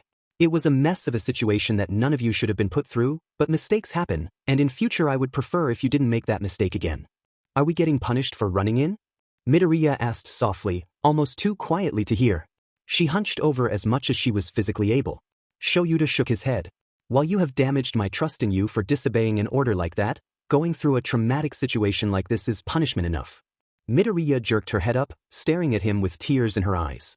Ashido gave him a similarly wide-eyed look. Just remember that when your teachers give you an order like that, it is for you and your classmates' safety. Understood? As long as he drew breath, no kids would die on his watch. When Midoriya and Ashido both nodded, clearly processing what he'd said, he nodded stiffly. Good. Now, make sure you get to your next class. Watching them leave, he pinched the bridge of his nose. This class was probably going to be the death of him. When modern literature was over, Ikumi got nudged by Kaken, who had been waiting to interrogate her over the entire PRD. What did Aizawa-sensei want? Ikumi chose not to comment on him not giving Aizawa a nickname. He just wanted to lecture me and Mina about running at the fight. I'm not in trouble. She hastily added upon seeing Kaken frown. Still can't believe you didn't tell me you got punched by that thing until later, Kaken grumbled. Ikumi winced. Kaken had gotten in her face about that when they had gotten home. I know. I just didn't want you to worry. I was fine Dash. Bullshit you were fine, you said it got through your quirk? The sake, took me ages to get through it. Kaken shot back. Bruised is fine. Ikumi shrank away from Kaken glaring at her. Okay, enough with the arguing. Kirishima shouted. I mean sure, the USJ was scary but now we've got a chance to really show our stuff. Indeed. Ida boomed, and Ikumi felt a bit bad about snorting when he started doing a little dance. This is our chance to add our names to the ranks of the greatest heroes of Japan, so we should all be in high yet school-approved spirits. I know that but Dash. Midoriya, Ida. Ikumi was startled when Uraraka turned to face them, a determined frown on her face. Let's do our best at the sports festival. What's with the serious look, Uraraka? Mina asked. Normally you're just really cheerful. Uraraka ignored that comment, throwing a fist in the air. Hey everyone, I'm gonna crush it. Ikumi and a couple of other people in the class copied the gesture, some more enthusiastically than others.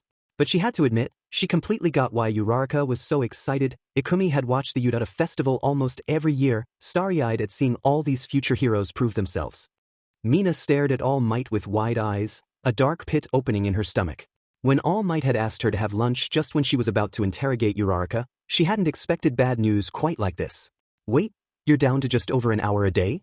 All Might nodded with a solemn expression. My time limit's growing shorter by the day, since I transferred one for all. I'm trying to restrict myself so that I can teach you students, but it's hard to ignore people in need. He chuckled darkly. Ironically, that almost happened with the USJ. She looked down at her knees. A part of her felt horrible that All Might couldn't keep going like he used to. Oh no. Should I give it back or dash? He shook his head sharply. What's done is done. I knew that this would happen when I gave you one for all. It's just happening a bit quicker than I thought it would since I've pushed myself so much. All Might pointed at her directly. Back to the matter of the sports festival, how much of one for all do you feel you can use? Mina held up a fist, letting one for all fire up. Pink lightning sparked along it as she thought about it. About 5-6%? Maybe a bit more? She winced when she said that, when All Might had said that he could use it at full force when he got it, she had felt terrible for not being able to use it like he could. Like she had failed him as a student. All Might gave her a thumbs up. That's good. You don't have to master it right away, just being able to use it without blowing your limbs off is good enough for me. That made her feel a little better, but not by much. I know. I still feel like I should be able to use more but I really don't want my limbs to pop off. Combined with your existing quirk, you should have no trouble with the sports festival. All Might gave her a shrewd look. You know how the sports festival works, right? Mina laughed.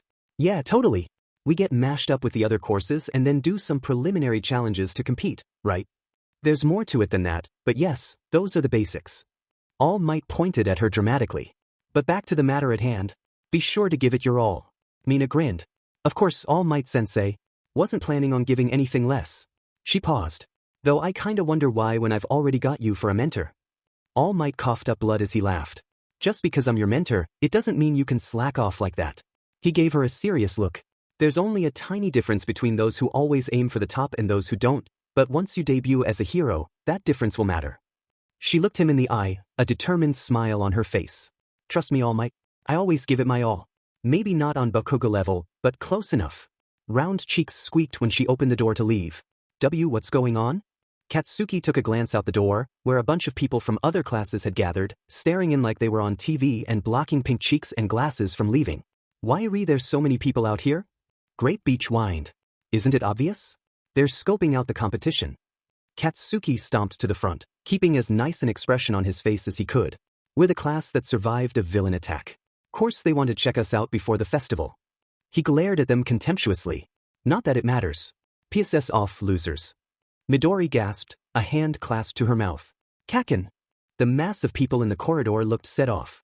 Not like he had much respect for people who wanted to gawk at him and the rest of the class like they were there for their entertainment. Behind him, Glasses let out a huge gasp. Bakugo, please refrain from calling people you don't know losers. It is unbecoming of a hero student. Wow. Are all the kids in the hero course like this?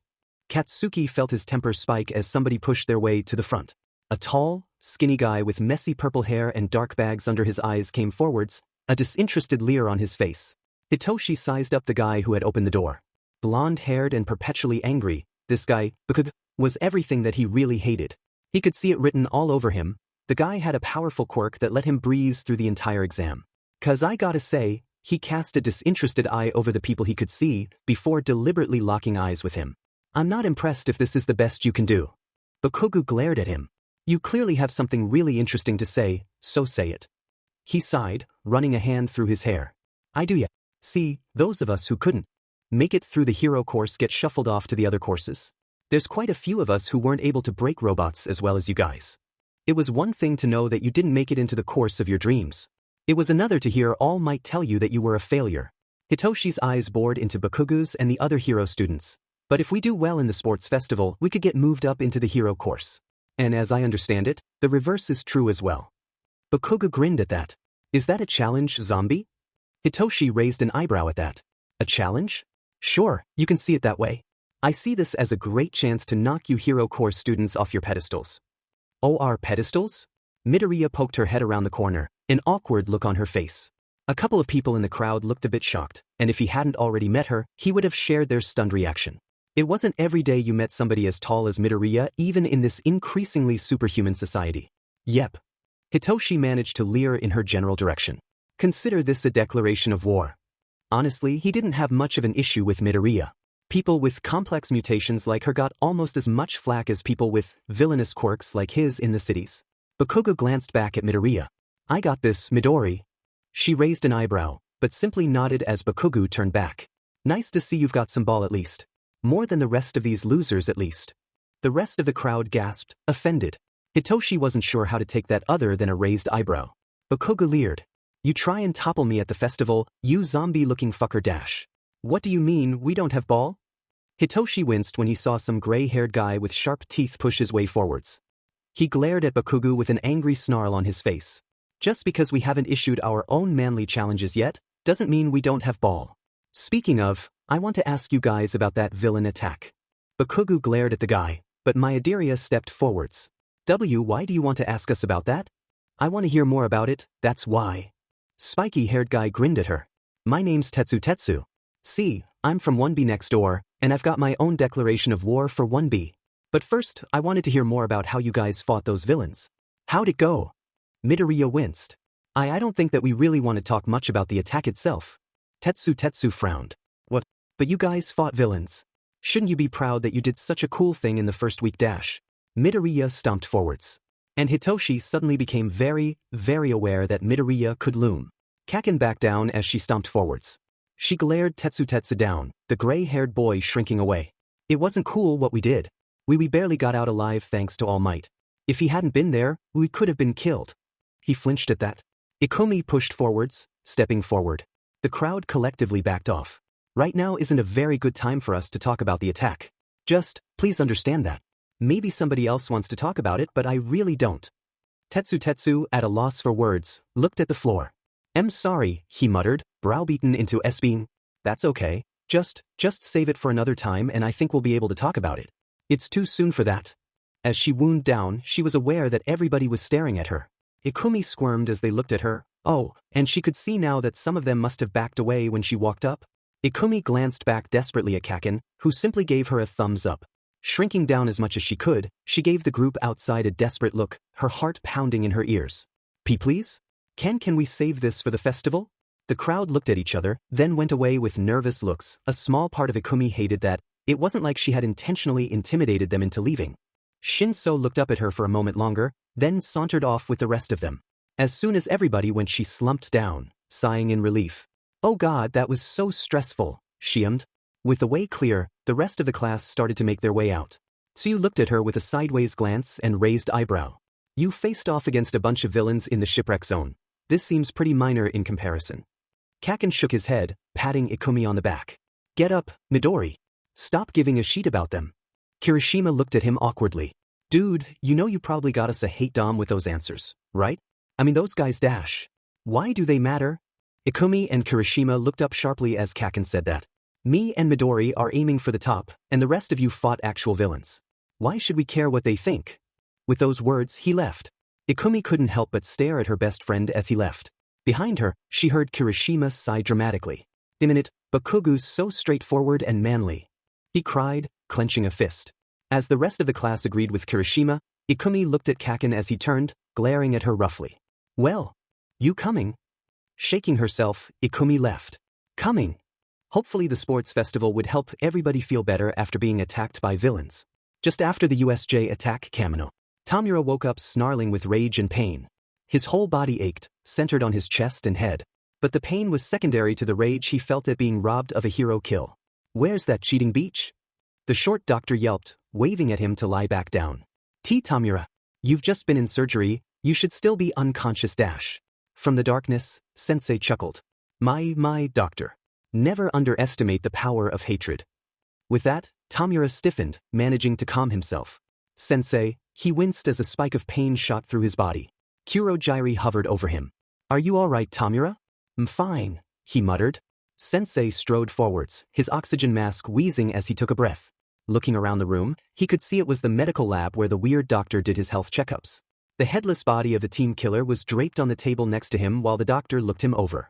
It was quite touch and go, but Dr. Garaki has done admirable work. Indeed. The rotund little healer sighed, flicking through his notes. You have suffered extensive trauma to the stomach, lungs, and liver, and your spleen has ruptured. Your ribcage is also badly fractured, and a couple of bone splinters have pierced your lungs. Not to mention the extensive bruising. He waved a hand over Tamura's shirtless chest, where a huge, reddish-purple blotch roughly shaped like the imprint of a fist stretched over the center of his body, on the point of impact. He shook his head admiringly. Just a bit harder or higher, and you would have been killed outright. Sensei patted Tamura on the shoulder while he stewed in impotent rage. I have to admit, I didn't expect something like this from you trying to kill All Might like that, even if I didn't think you would succeed. Tamura stared at Sensei, unable to believe what he heard. Who? You thought I couldn't do it? All Might, he gripped his sheets in a white-hot rage. Well, no wonder everything went wrong. First All Might didn't show up, then I had to deal with members of my league going berserk, and now this sheet. Sensei glanced over at the headless body in the lab. Pious. Kurogyri said this was the body of one of these berserkers. Yeah? Kurogyri said that they were just aggressive for no reason, Tamura managed. You think it's some bad trigger or something? Didn't you do something weird with trigger in Kamino, Sensei? Doctor? We did do a lot of studies on trigger, yes, and it does sound similar. Nevertheless, I'll do testing on the body later, the doctor huffed. Tamura growled. Yes, the body's probably important. But you know what, Sensei? You lied. All Might is still as strong as he was before. Sensei shook his head. No, he is definitely weaker. But you made a mistake, Tamura. You underestimated him, and paid for it by him injuring you so dash. All Might didn't do this. Tamura rasped. When Sensei didn't say anything, he continued. I was trying to kill this pink hero student, not even provoking her, and this huge green shark fox girl charged and went to punch me. I tried to gank her, but I couldn't touch her due to some bullshit hacks. The doctor glanced up. That quirk? Really? Tamura stared at the doctor. You know that hacking beach? Oh, indeed I do. The doctor sighed, a mournful look on his face. I briefly met her in my civilian identity, such a shame that I wasn't able to acquire a sample of her quirk. A quirk like that, so close to singularity, it would have been perfect. Tamura didn't care for this. I don't care how cool her quirk is, she stopped me from killing All Might and killing another hero brat. Sensei dash. He stiffened when he heard the short, clipped tone of Sensei's voice. That is quite enough, Tamura. With a click, Tamura's jaw snapped shut. Sensei tousled his hair in a paternal fashion, a smirk on his face. In any case, Tamura, what's done is done. You must rest, for the next time you act, the world will know of the terror you represent. When she heard the news about the sports festival, Inko couldn't help but be alarmed. It was subtle, but the way her hands trembled as she tried to eat was a dead giveaway. They're holding the sports festival after a villain attack like that? Ikumi nodded, poking at the pile of pork and rice in her bowl. Looking at Inko's anxious expression, she winced. Yeah. I was nervous as well, but Principal Nedzu doesn't want people to think that Yuda's afraid of villains attacking. Hisashi shook his head. I don't really understand that line of logic. Then again, I'm not a super genius like Nedzu. Inko twisted the hem of her shirt. Is Principal Nedzu sure that this is the best idea? I don't know. Seeing Inko's expression, Ikumi hastened to reassure her. But Principal Nedzu's making sure that there will be more heroes and police at the festival this year. That didn't make Inko feel relieved, if anything it just made her worried. She fiddled with her napkin, twisting it in her hands. If you're sure? It just seems a bit irresponsible, that's all. Maybe it is, Hisashi agreed, before turning to Ikumi. But you can't hide away from risks like this all the time, especially if Ikumi wants to be a hero. She frowned, looking at Ikumi with a worried expression. I just want you to be safe at school, Ikumi. Not worrying about maniacs trying to kill you. I know, Mum. Ikumi gave her a determined look. Inko had seen that look a few times before, always when focusing on why Ikumi wanted to be a hero. But I don't want to back down because of the League of Villains. Hisashi chuckled at that, a huge, sharp-toothed grin on his face. There's my girl. He had to stand up to ruffle his daughter's hair affectionately. She squirmed, trying to get away. Come on, Dad. I mean it, you're going to beat them all into the ground out there. Hisashi beamed at her. Ikumi managed to duck under his hand. But what if I mess up? She blanched, slumping over and holding her head tightly. Oh no. I'm going to be on national TV and everybody in the country's going to be watching me and dash. Inko reached across the table to put a reassuring hand on her daughter's, uncaring of how small her hand was in comparison. For all her worrying, she did her best not to stifle her daughter, and set aside her own worries to offer some reassurance.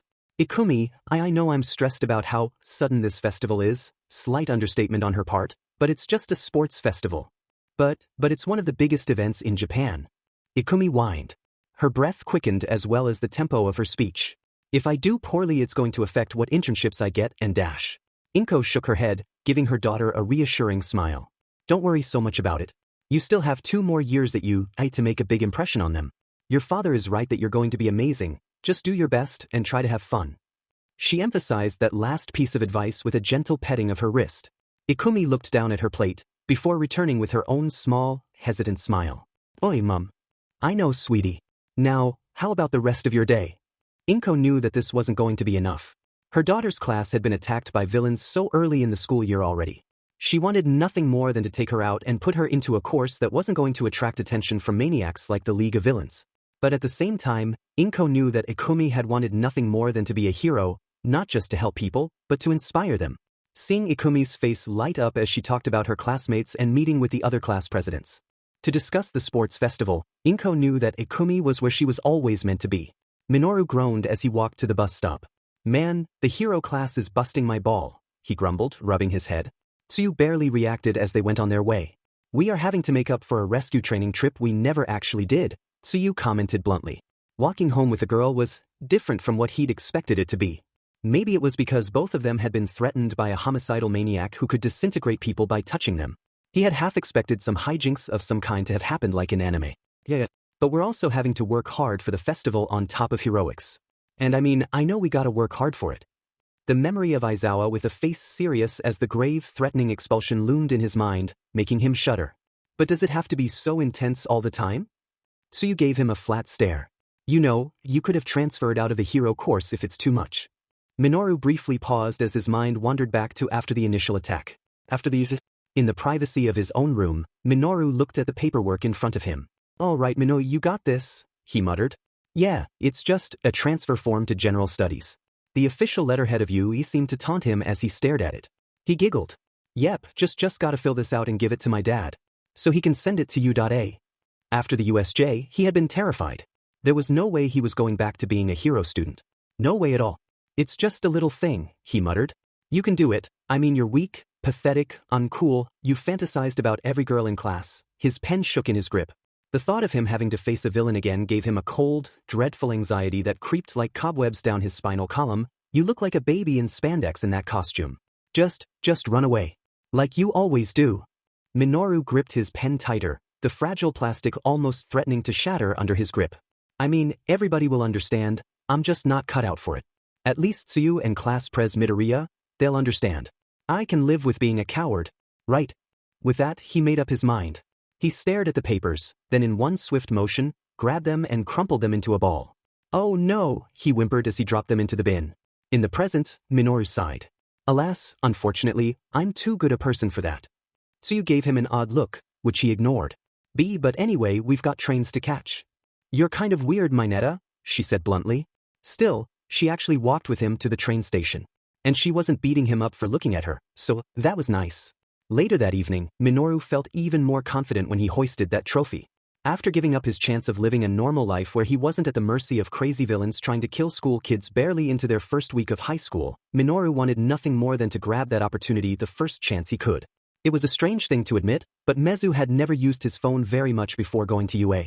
Apart from keeping contact with his parents and the few friends he had made, there just hadn't been the need. Back in the countryside, there hadn't been any kids who had actually wanted to talk to him. The few children who had come close had usually been taken away. The best-case scenario then had been when their parents had just dragged them away, shooting him filthy looks as if it was his fault. It had been worse when they had decided to teach him a lesson in front of their kids. Him and his parents had never been much for things that weren't strictly necessary. Meza didn't understand how other people could hold onto so much clutter. His family had books they read, a couple of laptops for work, utensils and cooking equipment and mobile phones to keep in contact. The times he had gone over to a friend's house, he had been surprised at how much stuff other people seemed to need. He had known at UA would be different since it was a major city, but he was still surprised and happy at how open the other students in his class were and how they just saw him as another person rather than a freak with cursed blood. After a harsh set in the gym to try and prepare for the sports festival, he pushed himself up, mopping his brow before opening his phone.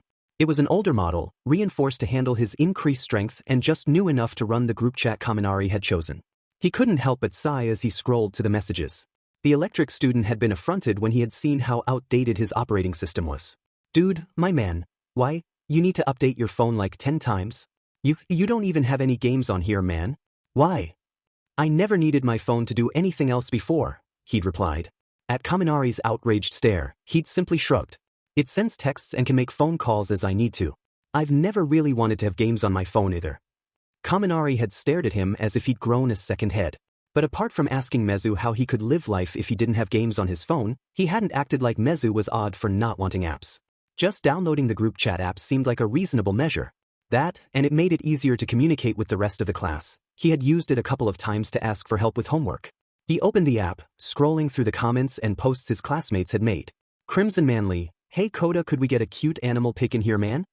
No reason, I just want to look at cute animals. Bunnyfan, here you go. Bunnyfan, image attached, kittenpile.jpg. Mezu opened the picture, and was rewarded with a picture of several kittens lying in a huge heap, their tiny eyes shut in sleep. A couple of them stared at the camera with huge eyes, enough to melt the toughest hearts.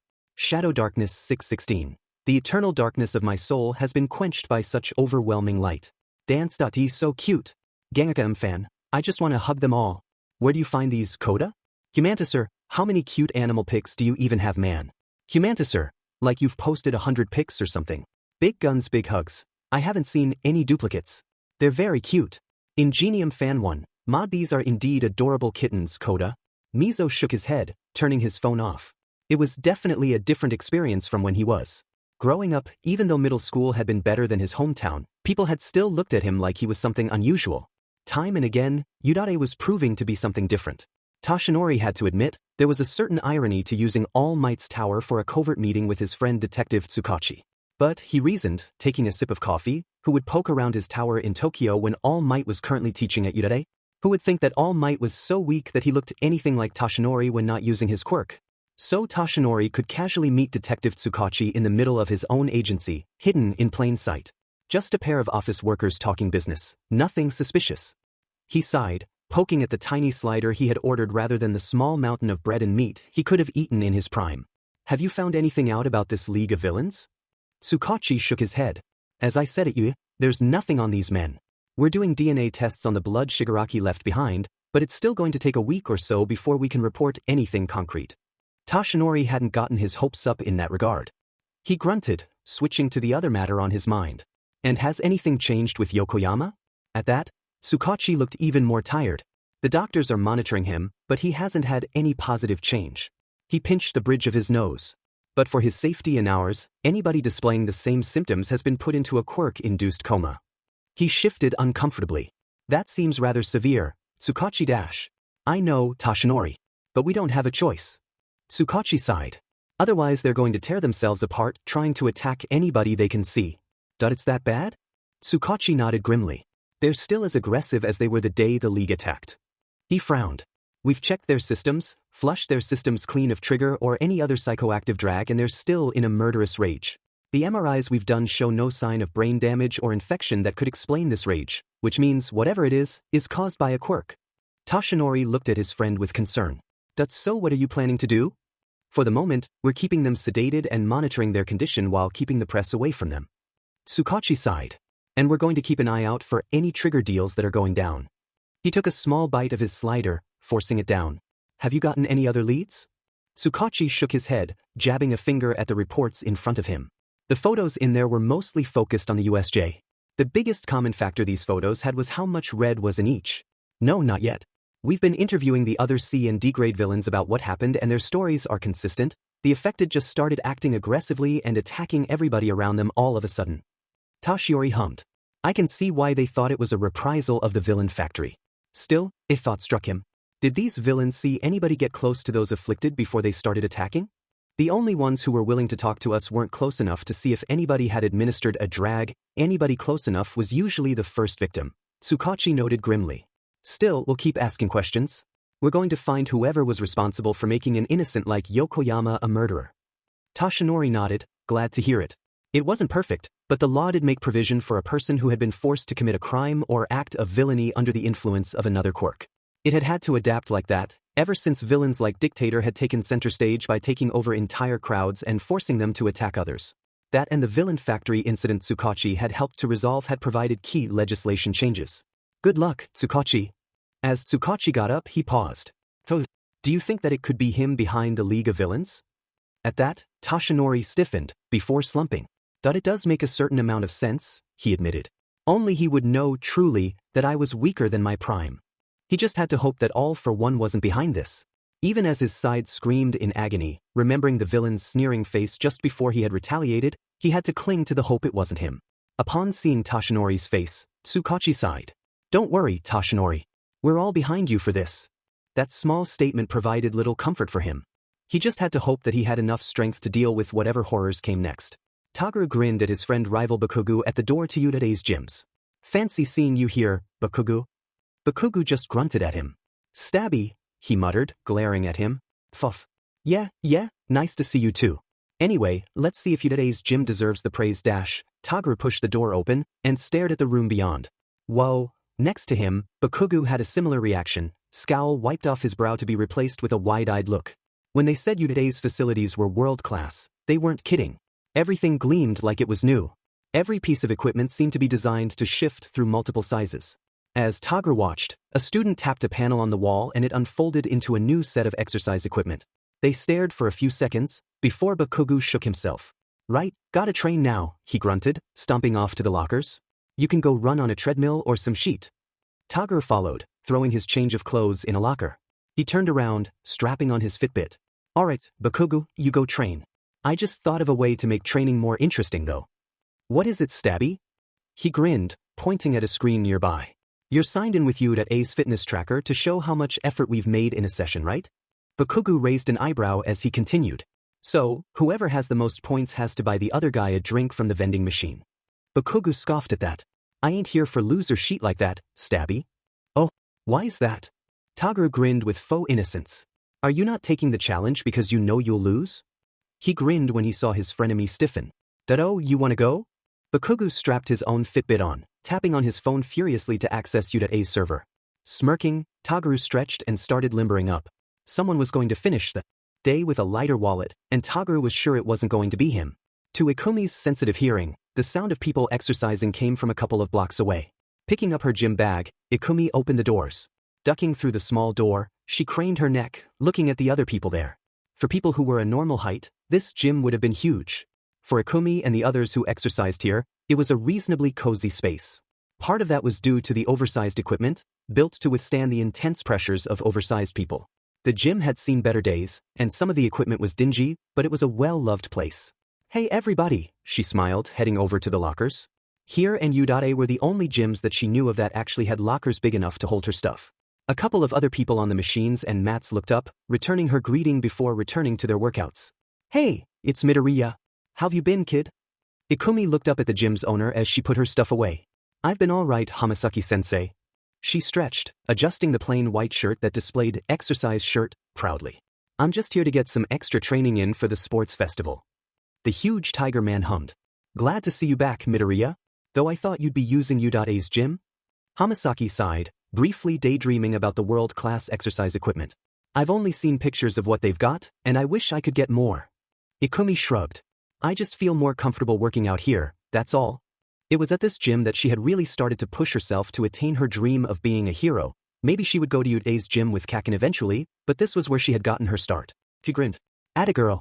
Anything in particular for your session today?" She managed to smile. "I'm trying to get ready for U.A's sports festival, so..."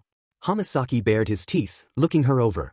"If you want it, for the next 2 weeks I'll put you through the ringer, Ikumi. So get warmed up properly and we're gonna get started." Ikumi nodded, walking over to the bikes to begin her session. Adjusting the seats so she could sit comfortably, she started her warm-up, lightly cycling to get her blood moving. Only a couple of minutes in, and a familiar face came in. Well. Ikumi looked around, then down at a familiar face. Sugiyama-san. Standing at about 2.5 meters tall, the solidly built brown-furred and white-haired rabbit woman chuckled. "Been a while since I've seen you, Beanpole." Ikumi shook her head. They'd been neighbors for a while now, and Sugiyama-san still called her by that name. "I've been a bit busy," she said. Grinning, Sugiyama-san jumped onto the bike next to Ikumi after adjusting it. "U.A beating you up?" Ikumi chuckled, rolling her shoulders as she pedaled. "Why you don't know the half of it?" she sighed.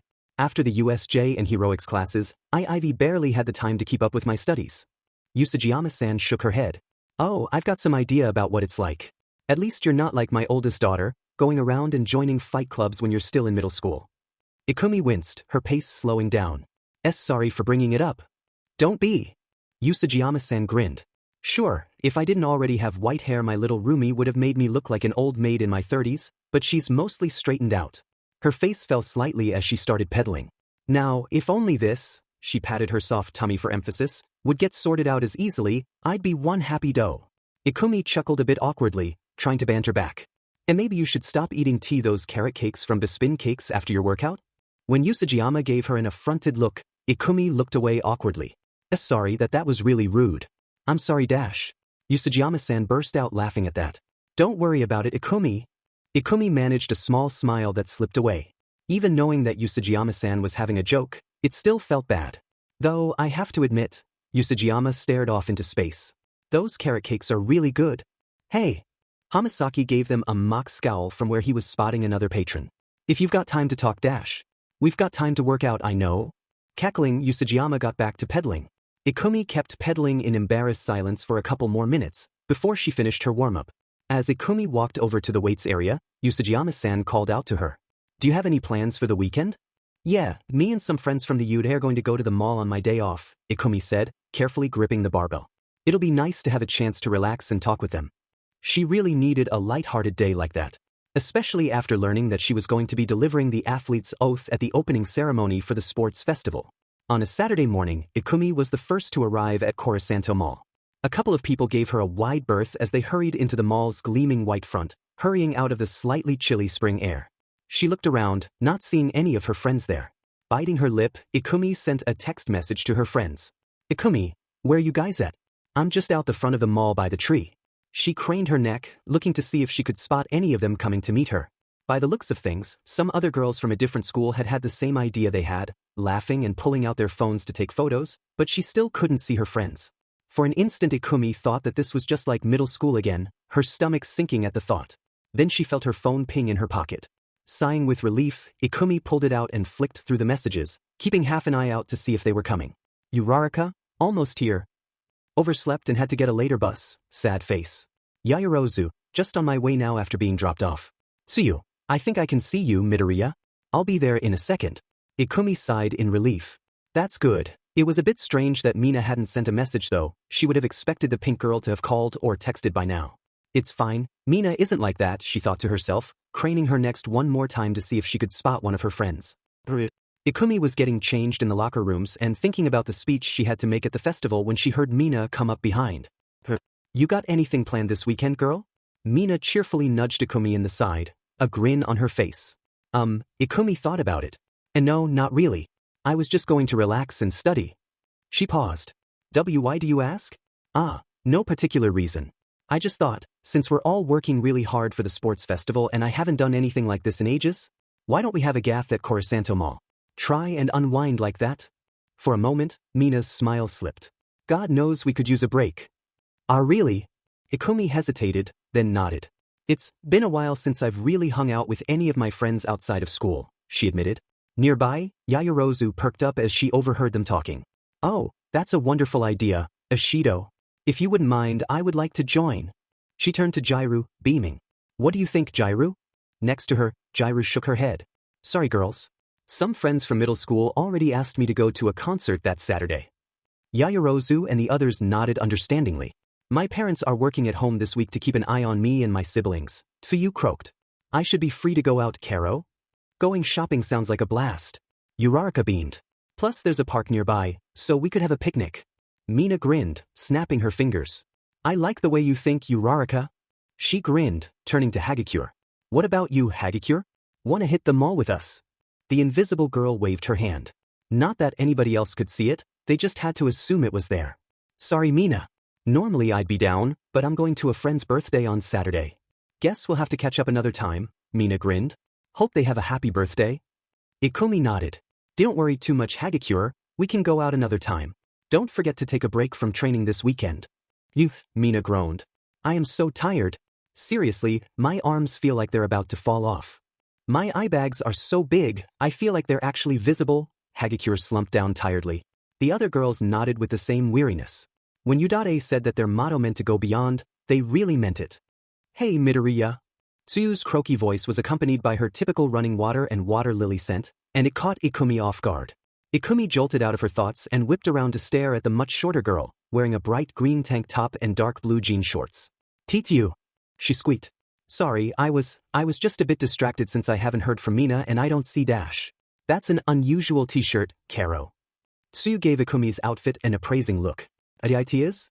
Sorry, I just Dash, Ikumi blushed, adjusting her top that proudly displayed t-shirt over her chest. I didn't mean it was bad, Karo. Just a bit unusual, that's all. Sorry for making you think it was otherwise. Tsuyu gave her a deep look. I should have been clearer. No, it's fine, I'm sorry for Dash. Ikumi's train of thought derailed when her nose twitched, picking up a familiar smell as the wind changed. She smiled, only one person had that almost citrus tang to their scent. Hey, class prez. Ikumi whipped around, beaming. Mina. The pink girl grinned, clad in a black and pink striped top and short black dress. Sorry to keep you waiting, I forgot to charge my phone before I went to bed and well, it's not a problem. Ikumi burbled. Mina looked Ikumi over and her grin widened. You know, that's a really cute t-shirt you've got there. It is. Ikumi relaxed slightly. Aunt Mitsuki joked about her taste in shirts occasionally, but Ikumi knew that she didn't mean anything by it. Mina giggled, then turned around as Uraraka came up to meet them, Machi and Sweat, her nose noted. Wearing a plain white t-shirt and jean shorts with sandals, Uraraka just beamed before hugging Ikumi. I almost missed the place, sorry. Then I saw you and Dash, she paused. Sorry, was that rude or Dash? No, it's fine. Ikumi reassured her friend from the exam. Don't worry about it too much, Uraraka. Yeah, Ikumi and I are used to standing out in a crowd, Mina joked, before craning her neck. Though I'm wondering where Yamamo is. Dash. Good morning. Yaoyorozu, black tea, really nice perfume, walked up, beaming brightly.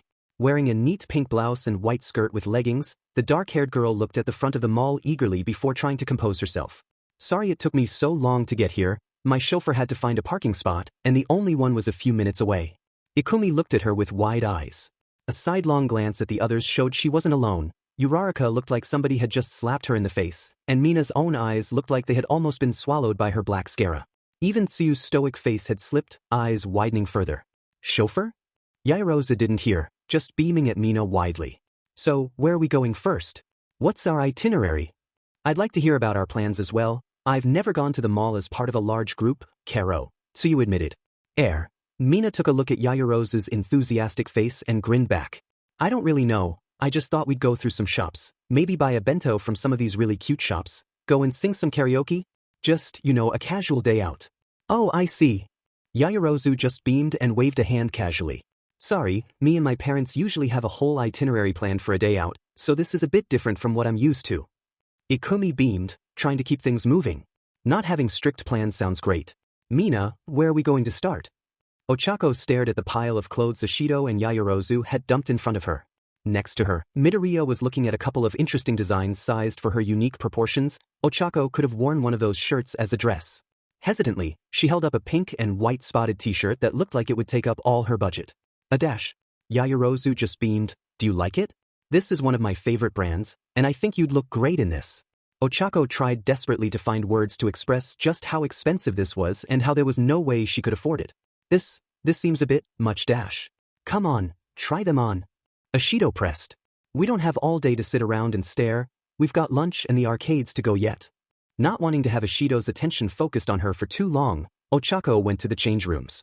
Looking through the clothes she'd been handed, she could see that Yaoyorozu had picked out a bunch of expensive brands. Uraraka saw a bunch of labels such as Prada, Gucci, and Issey Miyake, and her eyes instinctively avoided the price tags. Ashido's choices were, thankfully, more reasonable for her budget. Standing in the change rooms, she looked at the top Yaoyorozu gave her, and forced herself to look at the price. Upon seeing it, her eyes widened and her stomach dropped. Holy, this t-shirt is 8,000 yen. And that's when it's nearly entirely discounted. That's almost all the money I brought with me. Ochako felt faint just seeing that price tag. If she hadn't known Yaoyorozu was loaded, then this would have confirmed it. She knew that she couldn't afford it, her parents were as generous as they could afford in how much pocket money she had to spend, but it was still somewhat unreasonably priced. And yet, damn it, it was DM cute. So DM cute in fact that it was hard to resist. It might have been easier if Yaoyorozu was obnoxious about her wealth, but rejecting her stylistic opinions, however expensive they were, would have felt like kicking a puppy. Or Midoriya. Stealing her resolve, Ochako picked up the shirt. Okay, I'll just wear it with that skirt, and then I'll buy something else. I'll just say that I like something else more, that's all. Taking a look at herself in the mirror with the white skirt Mina had chosen, though, Ochako's resolve crumpled. Trust Yaoyorozu to find a great shirt that fit her perfectly. When she came out, Mina and Yaoyorozu cheered. Looking good, Uraraka. Tsuyu hummed neutrally. It certainly suits you, Uraraka-chan. Oh, I knew you would look great in that top. Yaoyorozu just beamed brightly. She clapped her hands delightedly and surveyed Ochako's outfit with an approving grin. It's really nice. Ochako laughed awkwardly. I mean, I don't know if it really suits me, but... Yaoyorozu's face dropped. She stared at Ochako anxiously. Oh dear, I'm sorry I dash. But, seriously, this is way too cute. I love it. Ochako went to reassure her. That mercifully seemed to cheer the other girl up a bit. I'm happy to hear that. Changing back into her regular clothes, Ochako was just watching the others look at clothes when Tsuyu came up behind her.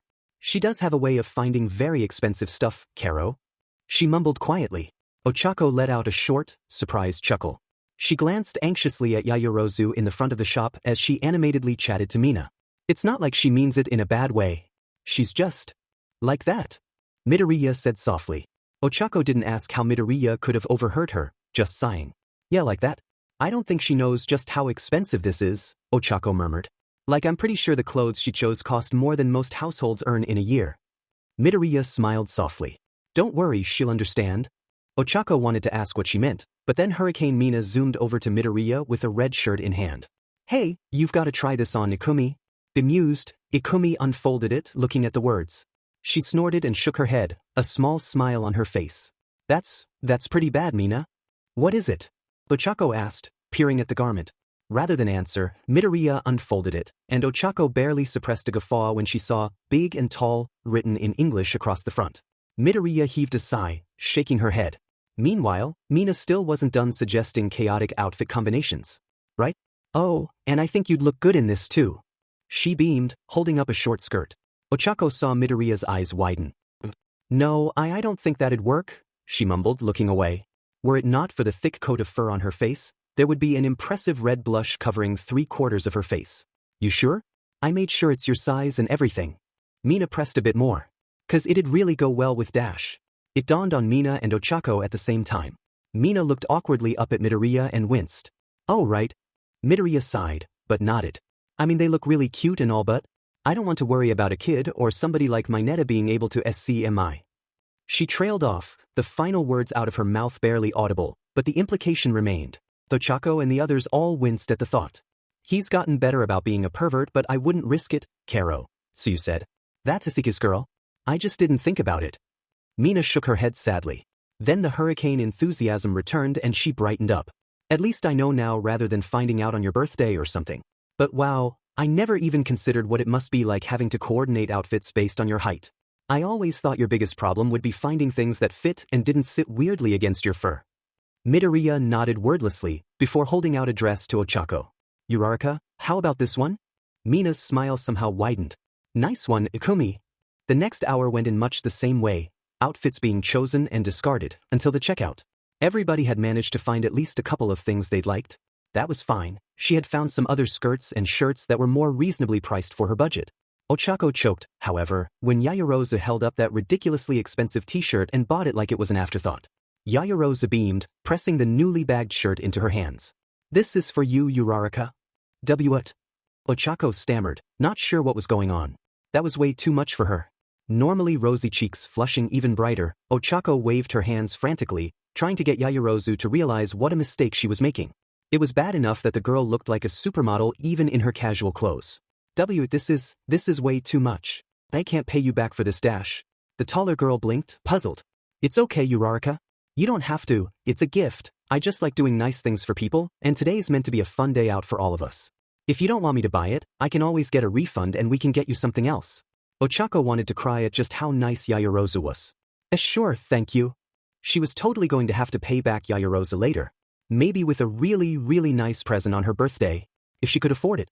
Going out with friends after a hard week of studying and training for the sports festival was nice, so you had to admit. She had never really had the time for it. Her parents' work often dragged them out of the house early in the morning and kept them away from home until late at night, so she had grown up used to looking after her siblings from an early age. That and her frog quirk affecting her facial expressions meant that most of her classmates in middle school had seen her as weird and aloof. So you didn't mind. She enjoyed looking after Samedare and Satsuki, and despite their frequent work-related absences, she knew that her parents loved them all. Habuko was a good friend as well, and Tsuyu was already planning to organize a meeting between her and the other members of her class. She had to admit though, having free time to hang out with friends was a rare and much appreciated treat. What was weird about it was just how easily she seemed to have slotted in, hanging out with friends and shopping with them. It seemed as though they were all just normal teenage girls. Not heroes or mutants or anything out of the ordinary, just students having a break from school. Though she had to admit, Midoriya's own heteromorph appearance certainly helped in that regard. Mina's attitude was infectiously cheerful, and Tsuyu found her own smile picking up. She also appreciated that Yaoyorozu and Uraraka were as friendly and enthusiastic as Mina, picking up the slack when Midoriya hesitated. And she did as anyone in the habit of ducking just to get through the shopfront would. Here in the open space, however, it was easier to move. Easier to breathe, even. Tsuyu didn't mind crowds, but she found herself casting a wary eye over the group's surroundings, especially with regards to Midoriya. Years of looking after her younger tadpole siblings had honed her instincts so that even the smallest of disasters could be spotted before they happened. Speaking of, seeing a small child about to walk into Midoriya's path, she quickly held out a hand to stop him. As he stared up at her, and then further up at Midoriya with huge eyes, she carefully shook her head. Be careful, Karo. She croaked softly. Nodding, the little boy went back to his parents. They gave Tsuyu a mouthed, thank you, and a stiff, informal bow, while the little boy enthusiastically went on about nearly running into somebody really tall. Midoriya winced, carefully ducking under a dangling shop sign. Thanks, Tsuyu. No problem, Midoriya, Tsuyu nodded. You can't look everywhere. Mina gave her a thumbs up, grinning. Yeah, it's not like it's your fault if someone not watching where he's going runs into you. That doesn't stop some people from acting like it is, Midoriya mumbled, carefully sidestepping a very distracted man on his phone. There's too many JRKs out there, Karo. Tsuyu sighed. Uraraka winced in sympathy. That really Essex Midoriya? It's fine, just dash. Midoriya flushed bright red under her fur when her stomach audibly grumbled. Well, sounds like a vote to get lunch to me, Mina announced, smoothly changing the subject. We have had a pretty busy morning, Karo, Tsuyu pointed out. I've heard that there's a good bento place near here. They have good noodles too. Uraraka grinned. I think I can find us a spot. I bought my own lunch from home so I don't have to wait in line. Tsuyu looked at the others. Want us to buy you a drink or something, Uraraka-chan? The pink-cheeked girl looked like she was debating whether to accept it or not, before reluctantly nodding. Offering, maybe strawberry boba tea. Pretty sure we can manage that. Find us a good picnic spot, Uraraka-chan. Mina grinned, shooting her a thumbs up. It was a nice day in the park, especially since Uraraka had managed to find a really good spot under some trees for shade. It was less chilly now, as the sun had come out, shining through the trees and casting shadows around. Even though they weren't under the sakura blooms, they still had a good view of the beautiful petals when they ate. Mina grinned up at Ikumi as the large girl pulled out an Ikumi-sized picnic blanket that looked more like an enormous carpet and spread it out on the grass. Uraraka and Tsuyu helped flatten it out with their purchases still in shop bags. A couple of passers-by stared at Midoriya, but Mina just beamed back at them with polite, sunny aggression and they took the hint. As they pulled out their bentos and enjoyed the spring sunshine, Mina heaved a mighty sigh. Man, I really needed a break from training for the sports festival. She punctuated her statement by stabbing a straw through the plastic cover of her boba. She wasn't kidding. Ever since the USJ, Mina was taking her training even more seriously than she had in building up the muscle needed to use All Might's quirk. Seeing somebody come close to finishing All Might off had hammered home just how real All Might's need for a successor was. Tsuyu nodded seriously. U.A and All Might are really putting us through the ringer, aren't they? Between preparing for the sports festival and regular classes, I'm beat. Uraraka groaned. Ikumi paused her one-woman assault on her giant bento. I'd be happier if I only had to worry about my performance in the festival. Sighing, she took a sip of her drink, an anxious look on her face. Mina frowned. What's bugging you, Ikumi? Making people happy and helping them solve their problems were the main reasons why Mina wanted to be a hero, so seeing the figurative and literal big sister of the class so down during a happy day made her feel like she hadn't done enough to help her friends. She scooted forward from her spot on the blanket closer to Midoriya in a gesture of solidarity. Upon seeing her friend's concern, Ikumi slumped. I have to do the opening speech for the first years at the sports festival. Mina blinked, then a wide grin split her face. Hey, congrats girl. Not every day you get to do something like that. Ikumi nodded, still feeling a bit overwhelmed. That had been a surprising announcement, one that the principal had sprung on her only a day or so after classes had resumed. For the first-year students, it was the responsibility for the person who had scored the overall highest in the written and heroics exams, and giving an opening speech for the sports festival was meant to inspire the other classes to do their best, strive to surpass their limits, and inspire others to acts of athleticism and showmanship. No pressure. I know. It's not like I don't want to make a speech like this. She shook her head miserably. But I have no idea what I would say for it, and I'm really freaking out about it. Kumi's breathing hitched. And if I mess it up, then Aizawa-sensei might expel me and I'll never be a hero and All Might will be disappointed. That's a bit irrational, Tsuyu pointed out bluntly. I understand that it's stressful. Yes, it is incredibly stressful. Ikumi resumed, sounding less like a tianger and more like a kettle whistling with a boil. But I don't think that Netsu would have wanted you to do this presentation if you weren't ready for it, Karo? Tsuyu interrupted, smiling what she hoped was an encouraging smile. Besides, you threatened a bunch of villains on that boat and stood up against Shigaraki. Uraraka pointed out. That was different. Ikumi half-whimpered. I can deal with villains, not all of Japan judging me. Yaoyorozu paused. That's a good point, she admitted. Even so, we are learning to be heroes. Having to make a presentation in front of a crowd and dealing with the media is part of the role. That didn't reassure Ikumi very much. I guess. It's just hard to know what to say at something like this. Why don't you call on your hero nerd knowledge? Mina asked. Ikumi blushed, rubbing the back of her head. Most of my knowledge is about hero statistics and quirks. And I don't think that would be a very good speech. Fair enough, Uraraka said. She paused. Though I'm surprised you're asking us and not Bakugu. I mean, aren't you guys best friends? At that, Ikumi groaned again. Why yeah, Kakin and I are best friends and I already did. She shook her head in a mixture of exasperation and fondness. His advice was, well, just say, we all want first and I'm gonna take it, and then challenge them to beat you, Kakin said bluntly, a huge smirk on his face. That's what I'd say if I was giving that speech. She gawked at him, mortified. Kakin, no. He just grinned back. Kaken, yes. Ikumi fought for words, settling on, not the best. The others stared at her, then nodded. Yeah, somehow I'm not surprised, Mina said sagely. No offense to him, but he acts like he can solve all of his problems with violence. Which is great for dealing with villains but kind of bad advice for dealing with anything else. Ikumi nodded glumly. It's part of the reason why I've decided to give the speech. Otherwise it'd be Kaken and I don't think I could live down a speech like that. I don't know what kind of advice I would give beyond, try not to stress out about it, Uraraka pointed out. I mean, you'd know more about what other students say at the sports festival. And not much. A lot of people tune out, and I usually watch the second and third years over the first, since they have more interesting uses for their quirks. First-year students usually just say something along the lines of, "Do your best, everybody," Ikumi mumbled. Another thought hit her and she winced. Or they say some corny line praising their middle school for helping them get to that point. That was probably what Aldra was hoping Kaken would say on the podium. She snorted, like Aldra had had anything to do with Kaken's drive to be the best he could be. And there was no way she was going to talk up Aldra beyond the briefest mention in a future biography. Well, what's the real problem? I mean, you said it yourself, people tune out. You could say anything and no one would notice.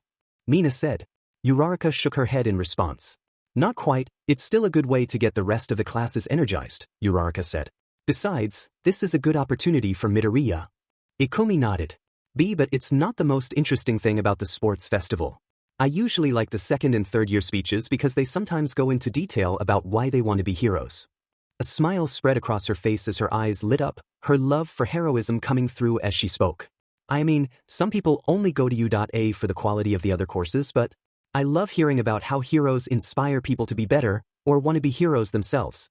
Uraraka pumped a fist, the same determined expression she'd worn back when the sports festival had been announced on her face. Oh, like that guy a couple of years ago, who wanted to be a hero when one saved him from a burning building. Exactly!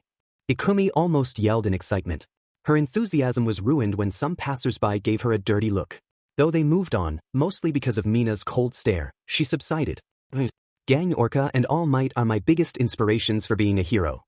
A small smile crossed Ikumi's face as she spoke in quieter tones. I want to save people with a smile like All Might, and Gang Orca showed me that somebody who looks like me could be a hero. Mina grinned. That's a really cool reason, Ikumi. You're gonna be an amazing hero, you know that? Thank you, Mina. Ikumi squeaked. But what about you, Mina? Why do you want to be a hero? If that's not a rude question, or too personal dash. Nah, don't worry about it. Mina waved her concerns away. The pink girl put a finger to her chin, brow furrowed in thought. Well, I just like making people happy, and I've never liked bullies or JRKS who hurt people for fun. Mina paused her explanation to stretch in a cat-like manner. And being a hero's the best way I can do both those things. She finished.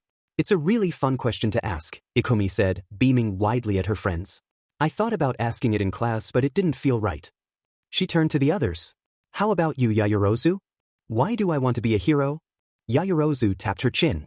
Well, one of my parents' businesses manufactures support items. I guess I wanted to see what it was like on the other side of the curtain. One of their businesses? Uraraka muttered, looking dazed. Ikumi hastily turned to Tsu to change the topic back to what they were originally talking about to distract Uraraka. I suppose I want to be a hero because I enjoy helping others, Karo. Tsuyu tapped her chin. Though I did think about being a police officer or going into medicine as well. I could totally see you being a doctor. Yaoyorozu laughed. You'd be so good at it, I could see you being nicknamed Dr. Froggy. Kids love you. While Tsu flushed under Yaoyorozu's enthusiastic praise, Ikumi turned to Uraraka, who looked a bit nervous. What about you, Uraraka? Her friend squirmed a bit, flushing brighter. Well. Seeing all the expectant faces of her friends, Ochako sighed. Telling the girls felt a bit different than telling it to Ida, but it still felt awkward doing. So, it sounds really horrible when I say it, but I want to become a hero for the money. Even after telling Ida and having him support her with the full force of his enthusiasm, it still felt awkward to say when she'd heard everybody else with such good reasons to want to be heroes. Especially to Yaoyorozu, who had an unfair combination of being adorable, nice and loaded. She knew that they wouldn't judge her, but nevertheless, she braced for judgment. There's no shame in wanting money for what you do. Tsuyu said bluntly. Heroes need to eat too. Midoriya nodded. Exactly. All heroes earn money based on a combination of their arrest record and merchandising deals, even All Might subsidizes his income with the merchandise rights. If All Might can do it, there's no reason why you shouldn't. Yaoyorozu looked worried. Is that why? Oh no. I'm so sorry for making you feel awkward with my choices, Uraraka dash. Snapping out of her spiraling thoughts, Ochako waved her hands. No, Yaoyorozu, it's fine. I know you didn't mean to, just. Ochako sighed, biting the bullet. My parents have a construction business in Mie, and, well, we have a lot of competition. Villain attacks do a lot of damage, and we don't have a lot of people with work licenses to use their quirks to help in construction. I can see that being a problem, Ikumi muttered. Then, her ears pricked up in excitement. Your quirk would be amazing for construction work. Selectively nullifying the gravity of materials would be a massive help. That's what I told my parents, but, Ochako shook her head. They told me that I should do something that makes me happy, and not just to help them. Midoriya looked a bit down, but she snapped out of whatever internal monologue was plaguing her and beamed at Ochako. Why, you're thinking about the practical side more than Kaken and I did when we decided on being heroes. So I guess I'm going to be a hero to make my parents' lives easier. A mischievous grin spread over her chubby cheeks as she looked the group in the eye. And as part of that, I'm going to win the sports festival. The group stared at her for a few seconds. Then they all nodded in solidarity, Tsuyu patting her enthusiastically on the shoulder. To me, it sounds like you just want to help people who are important to you. That's a really good reason for wanting to be a hero. Ochako blushed an even brighter shade of red at that. Guys. Ashido nudged Midoriya in the side. Think you're up to giving that speech after all, Ikumi? Mina grinned when she saw Ikumi straighten up, a more determined look on her face. Thanks for that, guys, she smiled. I feel a bit more confident about what I'm going to say at the festival. Yeah, don't worry about it. Besides, as you said, it's a dream opportunity for all of us. Mina watched with a huge smile as Ikumi went into full enthusiasm. That's right. Ever since I saw my first Sports Festival, I've dreamed about taking part in it, and now it's a dream come true. Yaoyorozu, though she should really call her something cuter, a name would come to mind, Mina thought, nodded. It is, isn't it? I think we've all wanted to stand on the final podium. She gave the rest of them a huge smile. Still, as long as we all do our best. Ikumi nodded. Yes, you're right. If we all do our best, we can't be upset, especially since we've got 2 more years at UA to make an impression. Yeah. Mina and Uraraka cheered, smiling hugely. Tsuyu didn't cheer like that, but she gave a small smile that Mina could tell was heartfelt. But as they sat back, Mina couldn't help but worry about what All Might would think if she didn't do well at the festival. Sure, Mina knew that All Might would say the same thing about trying your hardest. It didn't stop her from worrying about it. Even though All Might was the kindest and best mentor you could ask for moral support, she still felt the weight of the legacy she had been handed. After all, he was the symbol of peace, the strongest hero in the world, and he'd chosen her over anybody else. Just because she had run out and confronted a villain without thinking. Sometimes she felt that he'd made the wrong choice. That he could have done a lot better than some dumb goofball of a girl from Chiba, who he only found because she had stupidly charged in against a giant villain without thinking. But she could worry about that later. Right now was time to rest from her harsh training for the sports festival and not worry about the crazy villains who tried to kill them and All Might. Just for today, they weren't students at the most prestigious hero school in the country, but were just ordinary high school girls doing ordinary things. And now that they had had a chance to get to know each other and the other guys in class, Mina giggled to herself. Casually, Mina grinned at Ikumi, seeing a chance for some harmless gossip. Say, Midoriya, I've got a question for you. Unaware of what Mina was planning, Ikumi turned to Mina with a bright smile. What is it, Mina? She asked, bringing the straw of her boba up to her mouth. Mina waited for Ikumi to start drinking before she, innocently, popped the question. Are you into any of the guys in class? Mortified, Ikumi spat out most of her drink. She sounded like a wolf that had mistakenly eaten a bar of soap. Sticky and spluttering from shock, she flailed for a napkin to clean herself up. Next to her, Yaoyorozu sighed. This isn't exactly the most vegetable-friendly conversation we could have. Mina waved a hand dismissively. Vegetable schmechtel. Now, I just want to know, do you think any of the guys are attractive? Or are you into girls? No judgment from me since, well, my door swings both ways dash. Ikumi let out a whine like a boiling kettle, still trying to clean her muzzle of sticky tea.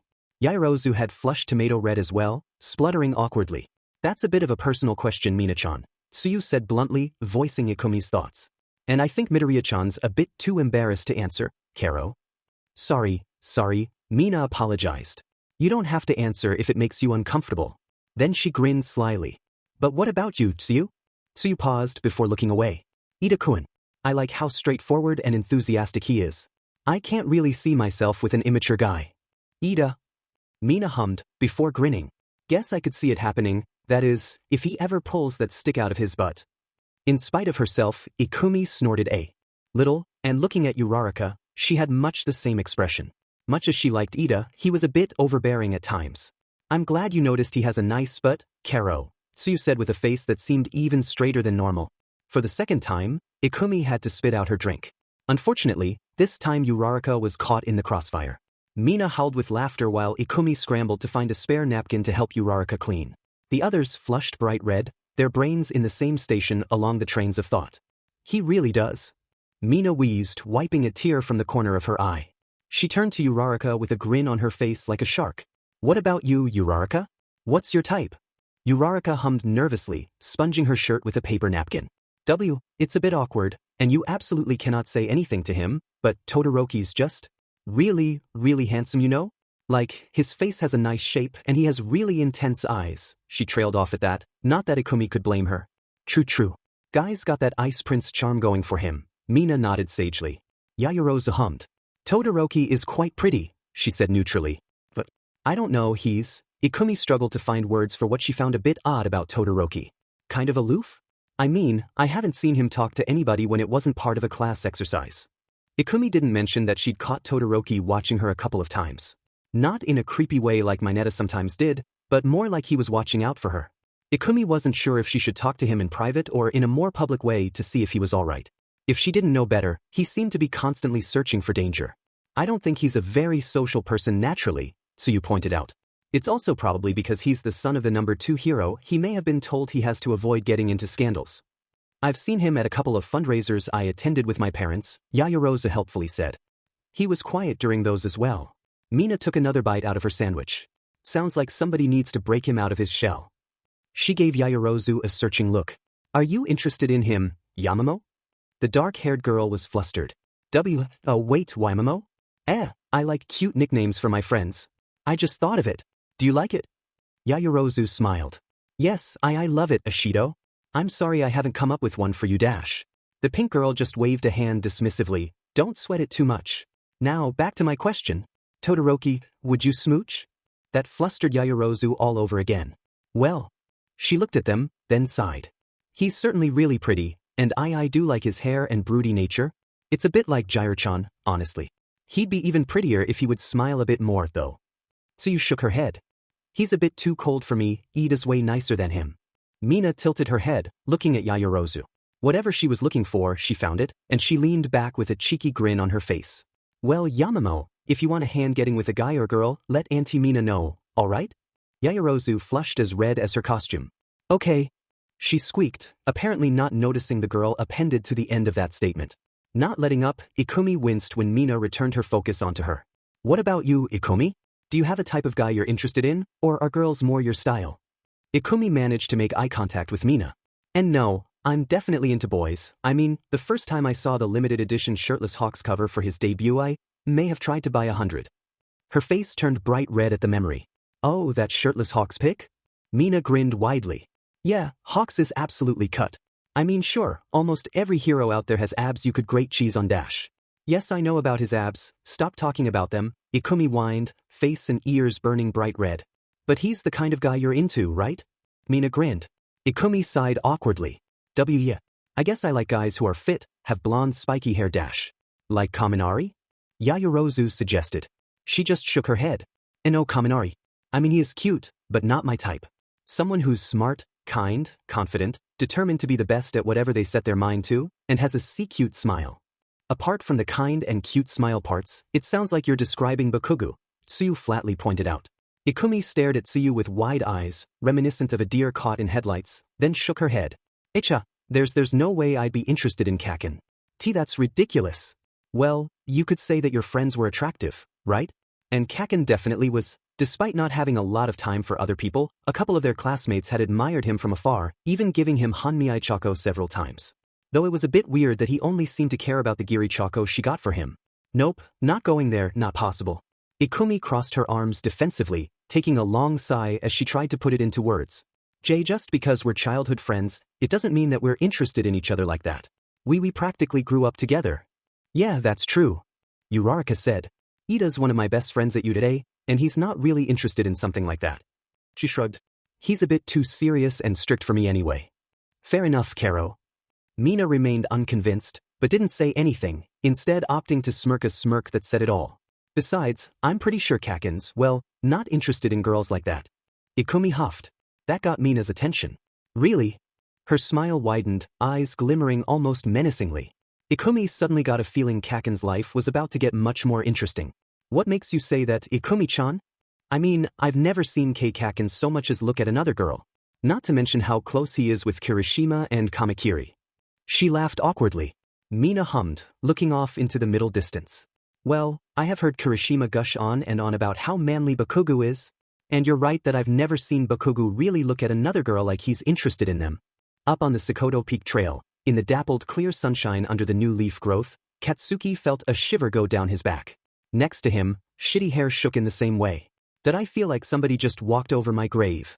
Shitty Hair mumbled. Stabby just laughed. Wow. You both flinched at the same time. What, did somebody cast a spell on you or something? Katsuki glared at his rival friend. Shut up, Stabby, he growled, stomping up the well-worn path up the mountain. He had been starting to regret this particular decision. Normally he liked hiking, but for whatever reason he had decided to ask Shitty Hair and Stabby if they wanted to come with him for training. Mostly because Midori was off shopping or some shit with the other girls on her rest day. Midori had been pretty excited to go off on this girl's day with the other girls in class, and he'd taken one look at her face and changed his plans for a friendly hike. Plus, if any of the other girls hurt Midori, well, it wasn't Aldera, but if he had to hit a beach he absolutely would. The hammers of justice were unisex, after all. Shitty Hair pushed ahead, grinning. Well, whatever that was, I'm not stopping now. I mean, hiking up a mountain for leg day? So manly. Stabby gave him an odd look. And you're sure you don't have any cousins or something? Pausing, Shitty Hair returned the stare. Yeah, pretty sure. Why? The annoying JRK opened his mouth, then shook his head. Never mind. Shut up about stupid shit and get back to hiking. Katsuki half roared at them. We're almost at the top, so quit yapping. Hey, I've got to talk. Stabby grinned. Otherwise, I'd beat you like I beat your score at the gym. That hit Katsuki's last nerve. He whirled around, glaring at the JR. Go of yourself, Stabby. It was one effing point. Stabby just laughed before wincing. You hike like this all the time? He asked, taking a long drink from his water bottle. Yeah, Katsuki grinned malevolently. What's the matter, can't keep up? Not waiting for a response, he pushed ahead. He knew that Stabby would be able to keep up eventually, but that wasn't going to stop him from finishing his hike. After all, Katsuki and Midori were going to be the two greatest heroes in the world. They'd promised each other that they would. Ikumi shook her head with finality. Well, I'm not really interested in any of the guys in class, I guess. So if Bakugo asked you out, you'd say no? Mina suggested with a slightly too innocent look on her face. Ikumi spluttered awkwardly. Weiss? I mean, I'd say no dash. What about Zero? He's pretty cool, and that's coming from me. Mina nudged Ikumi in the ribs. Zero's not really my type. Ikumi shrugged. Then a thought hit her. Besides, Mina. Ikumi turned to her friend, grinning. We haven't heard if you're interested in somebody from class. Mina gave her a stunned look. Wait, what? Yaoyorozu and Uraraka nodded. Yeah, we've all said who we have a crush on. Uraraka grinned at Mina. It is only fair, after all, Yaoyorozu added. Mina blinked, then she grinned wider. Fair enough. In the spirit of things, I've got a bit of a crush on Zero. Ikumi wondered how the hell Mina could be so open and casual about her relationships. First she had proudly announced how she liked girls as well as guys, then she had proudly announced her crush. Ikumi felt a small pang of envy at her confidence. Tsuyu tapped her chin. That's a surprise, I personally bet on Kaminari. Kaminari? Mina shook her head. Nah, Zero's got the right mix of serious and fun that I need, Kaminari's just all goof. Her leer widened. Plus, can you imagine the things Zero could do with that tape dash? Feeling like her face and ears were on fire, Ikumi smacked Mina on the shoulder. You're awful, you know that? I'm just saying dash. And no more thank you, please stop talking now, Ikumi shrieked, placing a meaty paw over Mina's face to GG her. Not that she could stop the rest of them from joking about it. He could fix so much stuff around the house? Uraraka giggled while Mina wrestled with Ikumi's formidable hand. Finally, the pink girl broke free and pouted. Do you think he would hang upside down like those old Spider-Man movies? Tsuyu sniggered. Mina feigned an offended look, while Yaoyorozu just shook her head primly. Ikumi sat back for a bit, watching the rest of her friends tease each other with a smile. Mina was right, she had needed a day off where she wasn't worried about villains or the festival. Ikumi knew that a quiet moment like this wasn't going to last forever. Next week, they were going to return to training for the sports festival, and preparing to be the best heroes they could be. She had to write the speech for the opening ceremony too, and after that, who knew what adventures and challenges would await them. But right now, sitting here with her friends, Ikumi was confident that her friends could deal with anything that came their way. Ikumi bounced her knee anxiously, trying to burn off her nervous energy. The rest of the room was in a similar state of barely restrained excitement.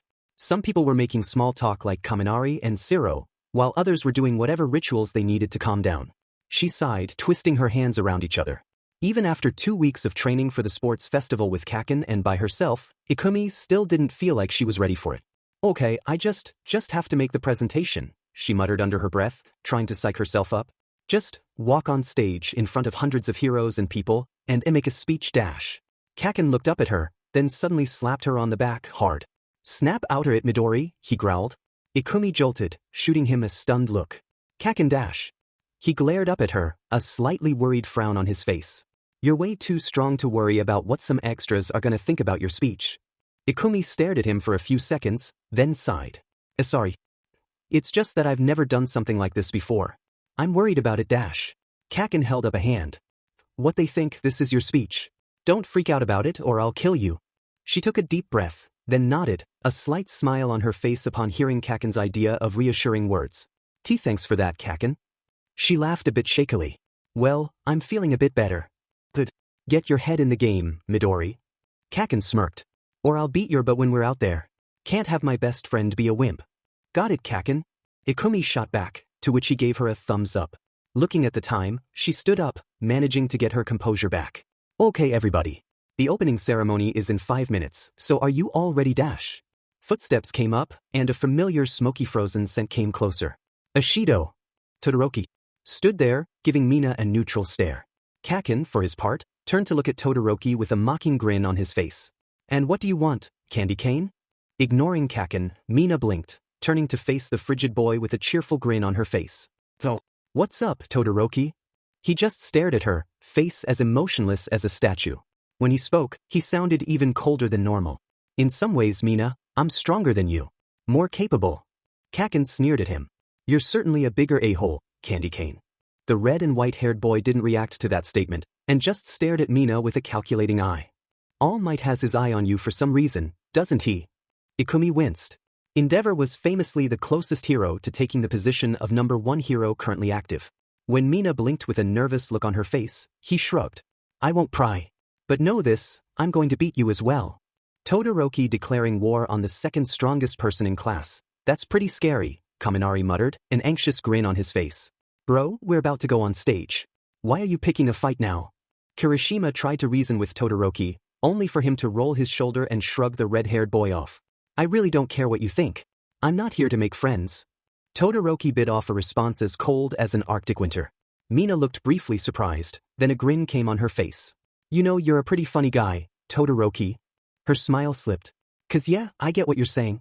You're crazy strong and smart, and I don't think I can compete with you academically, well, unless I get Yamamoto to help me study. Ikumi winced. As powerful as her quirk was, she knew that Mina wasn't the best with schoolwork. Still, she gave Todoroki a determined glare. But I'm not planning to just roll over and let you beat me. I'm gonna go for it with everything I've got. Todoroki stared at her, then nodded slightly. I see. Kaken just watched Todoroki as he turned around and went back to his seat. Briefly, the red and white-haired boy paused as he passed by Kaken, before pushing past without a word. Just as he had done ever since class had started. Then Kaken stood up. Hold it, candy cane. When he stopped, Kaken stomped up. Ever since we started school, you've hated me for some bullshit reason. I know you don't have to like me, but know this, I'm gonna crush you today on my way to the top. I'll give you a reason to hate me. Todoroki's eyes narrowed. You already have, he muttered under his breath. Ikumi's eyes widened, and she could see Gyre looking confused as well. Still, she couldn't deny feeling a bit less worried, and looking around the room she could see that everybody was in various stages of pumped up for what was coming. At least she hadn't challenged either of them to a fight. Ikumi glanced up as the buzzer sounded. Okay, everybody, we're on. Taking one last deep breath to calm her nerves, she turned to face the most stressful moment of her youth career so far. She would just have to hope that her speech would be good enough for the crowd and the other students. Hisashi took one look at the TV and immediately grinned. Inko, they're about to get the hero students on the field. Really? Inko darted out of the kitchen, a bowl of popcorn in hand. Tifinji finally, Mitsuki grinned, Masaru just sighing fondly. Can you believe it? our boy and Ikumi, taking part in the sports festival. Masaru dabbed at a tear. It's fantastic. Inko nodded. I'm always going to be worried about them both, even though I know Ikumi's a strong girl. On screen, Present Mike grinned widely from his announcer's booth. Hey there, listeners. It's time for our sports festival.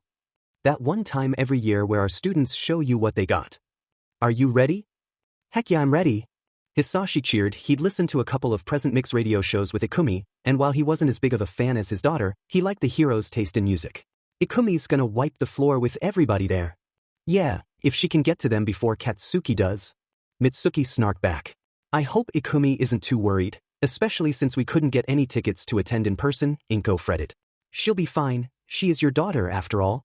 Not hearing their comments, Present Mike mimed a drum roll as he continued presenting. For the first year's sports festival, coming on the field first. You know who they are. The first gate started to rise, slowly revealing the shadowed figures of 1A, Ikumi towering over the rest of them. It seemed like the crowd was holding its breath, hanging on every word coming from Present Mic's mouth. They're the rising stars who brushed off a villain attack with their steely willpower. It's Class 1A. Ikumi's class came into the light. Hisashi took one look at his not-so-little girl, face set in an anxious yet determined look, and he teared up. There she is. Dimen, Katsuki. You're not glaring for once in your life. Mitsuki grinned, watching Katsuki step onto the stage. Now, which one of these is shitty hair, since I never got much of a description out of him? Hisashi sighed, snuggling closer to Inko. She's going to be amazing, isn't she? Inko just nodded, before frowning at one of the teachers. I mean, I know it's her hero outfit, but it just seems inappropriate. Tagaru could practically hear Monoma's teeth grinding at that announcement. Looking up at the screen, he could see 1A striding forwards, faces nervous yet determined in the face of the crowd. Even from here, they could hear the sound of the crowd cheering for 1A, echoed from the screen. Monoma glared at the screen, then took a deep breath. Just remember, we've got a plan, everybody. Some of his old smugness came back as the gates started to grind open. They won't see it coming. Yeah, we'll follow the plan, Tetsu muttered, and it was crazy just how similar Kirishima was. Seeing the rest of the class react to him was going to be hilarious, cracking his neck. Snorting, Tagaru nodded. Don't get your panties in a bunch, Monoma. He ignored Monoma's offended look in favor of focusing on the main stage. Much as he hated to admit it since he was almost worse than Bakugo, Monoma's plan was a really solid one, especially since Tokage had given Monoma a couple of pointers on how to improve it. If even Kendo had thought it was a good idea, still, he wondered if it was going to be enough to stand up to Midoriya and Bakugo. Hitoshi blinked in the bright sunlight, taking in the crowd. His chest clenched. Even if he wasn't in the hero course yet, this was something that he had only ever dreamed about before. Everybody here had some variation on that dream, to be here, in front of the roaring crowd, every eye in the nation on you. And following 1B, it's the general course students from 1C, D, and E. Give them a big hand, everybody. Present Mike screamed with the same level of enthusiasm as he had for 1. Not that the crowd reflected that. It wasn't like they didn't cheer, they cheered for them, just not as much as they had for 1. Out of the corner of his eye, Hitoshi could see a couple of his classmates had picked up on that, looking a bit downcast. A small part of him felt mildly satisfied at seeing some of his classmates getting rejected by the crowd like that, especially since some of them had much more heroic quirks than him. But he pushed that thought away. Sing people off now wasn't the goal, not when there was a chance he could get their help. Katsuki had to admit, of all the teachers he thought would be the M.C. of his first sports festival, he hadn't picked Midnight. Especially not in her full hero outfit with the whip, which she waved with a huge smile. And now the athlete's oath. Did I know she's the R-rated heroine, but this seems a bit much for national television, Nevermore muttered. Don't you dare ruin this for me, Great Beach growled, eyes glued to Midnight's chest. Pipe down, all of you. Midnight's whip cracked, causing everybody to wince. As I was about to say, your student representative is none other than Midoriya Ikumi of Class 1A. At once, all eyes locked onto Midori, who briefly wilted. Then she straightened up, a determined look entering her eyes. Katsuki glanced over at his friend, who just took a deep breath, an anxious look on her face. Fortunately, he knew how to lift her mood. Kick their sheet in, Midori, he muttered, just over the roar of the crowd. And tell him that you're going to take first place. She stared at him, then sighed, a nervous smile running across her face. As she made her way up to the steps, he could see the students from the other courses looking at her, some shocked. Others just looked like they were salty about not being there. He didn't care what they thought. As far as he was concerned, they had to prove they were worth his and Midori's time. Ikumi stared out at the crowd, feeling all their eyes focused on her at once. Okay, The athlete's oath. All eyes were locked on her, not just the ones in the stands. Under the hundreds of glass eyes from the cameras, with the hushed crowd looking at her, Ikumi swallowed anxiously. For a second she wanted to run. Then she squashed the feeling. You always loved heroes, and how they could save people with a smile, moving in spite of their fear. If it wasn't for Gang Orca and All Might, I don't think I'd be able to stand here, on this stage. Her voice grew stronger as she continued. And we're all here because we love heroes. We're all here because heroes inspired us in some way. Whether it's because we want to save people from disasters, or defeating villains, or just making others happy, we're all here for a reason. Always loved heroes for how they made me feel a bit less awkward. So that's what I want to share, that what I've always wanted is to meet a hero like me. Somebody who told me that I could try my best. So, she twisted her hands awkwardly. Let's try our best today. So we can inspire others to be heroes, like heroes inspired us before. If we try our best, then we can't be disappointed. The crowd was silent, some faces judging, some unreadable. Feeling all those eyes on her, her voice started to peter out. Plus ultra? The silence stretched out further, and Ikumi felt her confidence start to drain away even faster. Then, Ikumi had to clap her hands to her ears as a wall of sound poured from the bleachers as people cheered, clapped, and hollered. Flushing, Ikumi hurried down the stairs, glad that it was over. Great speech from Midoriya. Midnight cheered, before cracking her whip at the screen. Now then, without further ado, it's time for the first event. The screen behind Midnight flickered, rolling down the list of events. It looks like the qualifier for you first-year students will be. It finally spun to a stop, and Midnight pointed at it dramatically. The obstacle course race. Ikumi blinked, wincing. If she knew anything about you, it was that they didn't mind what you did to win. There had been an incident a couple of years ago where a student had taken a taxi to beat the qualifying round and Yude hadn't complained, after all. Midnight just grinned at them all as the buzzers for the gate sounded. At Yude, we promote freedom in everything. So long as you don't go off the course, anything is allowed. As everybody got ready, different students from different classes lining up as politely as they could, Kaken elbowed her in the side. Oi, Midori. Kaken just grinned, before readying himself for the race. Give me a FING challenge. It's not a proper victory unless we're all giving it our all, right? Just nodding, Ikumi readied herself for the race. Glancing behind her, she could see the faces of her classmates and the other students screwed up in determination to give it their best. Then she set her sights on the gate, watching as the lights pinged down. Ping. Kaken's right. I want to do my best here. This is just another step to me being the best hero that I can. Ping. And if that means I have to beat everybody here, even if they have good reasons, then I guess I'll have to beat everybody. Midnight cracked her whip, a vicious smile on her face. Start. Ikumi carefully watched the crowd, before pushing off, aiming for the starting gate. She had to be careful as everybody started jockeying to get in front. Hey. Move it. I can't get through. For her part, Ikumi tried to make her way past the crushing mass of people as best she could while staying mindful of where she trod. Though she had to admit, the gate was far too narrow for everybody to make their way through comfortably. The air chilled. Ikumi's eyes narrowed, there was only one person she knew that could do that. A split-second look around she braced to jump, just before Todoroki unleashed his move. Shoyuda barely twitched an eyebrow as he saw Todoroki tear ahead of the pack, his ice quirk freezing the ground and the feet of many a competitor. As he pushed forwards. Well, Todoroki has a good grasp of that side of his quirk, the timing alone would be difficult for most pros, not to mention freezing students while not inflicting permanent damage.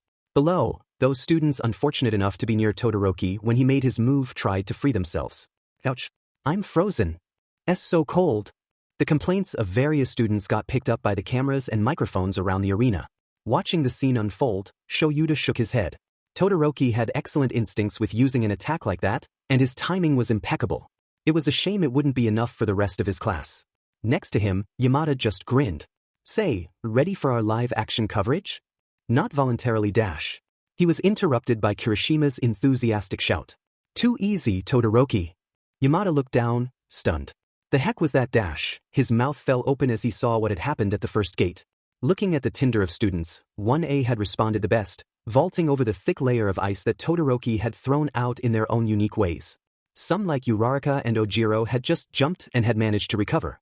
Others like Bakugu and Tokoyami had responded to the ice by using their quirks to lever them up, the former blasting through the air with a feral look on his face.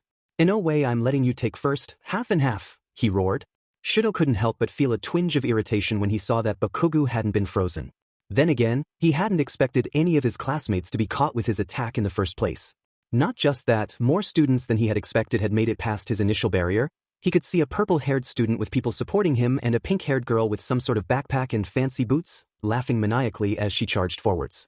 "Hey, Todoroki!" Shudo barely reacted when he heard Mineta's voice.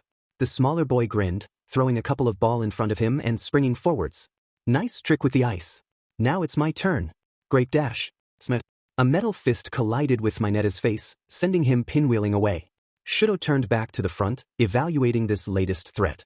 Over the loudspeakers, Present Mick's voice echoed. "IT wouldn't be much of an obstacle course without obstacles, right? Introducing your first obstacle."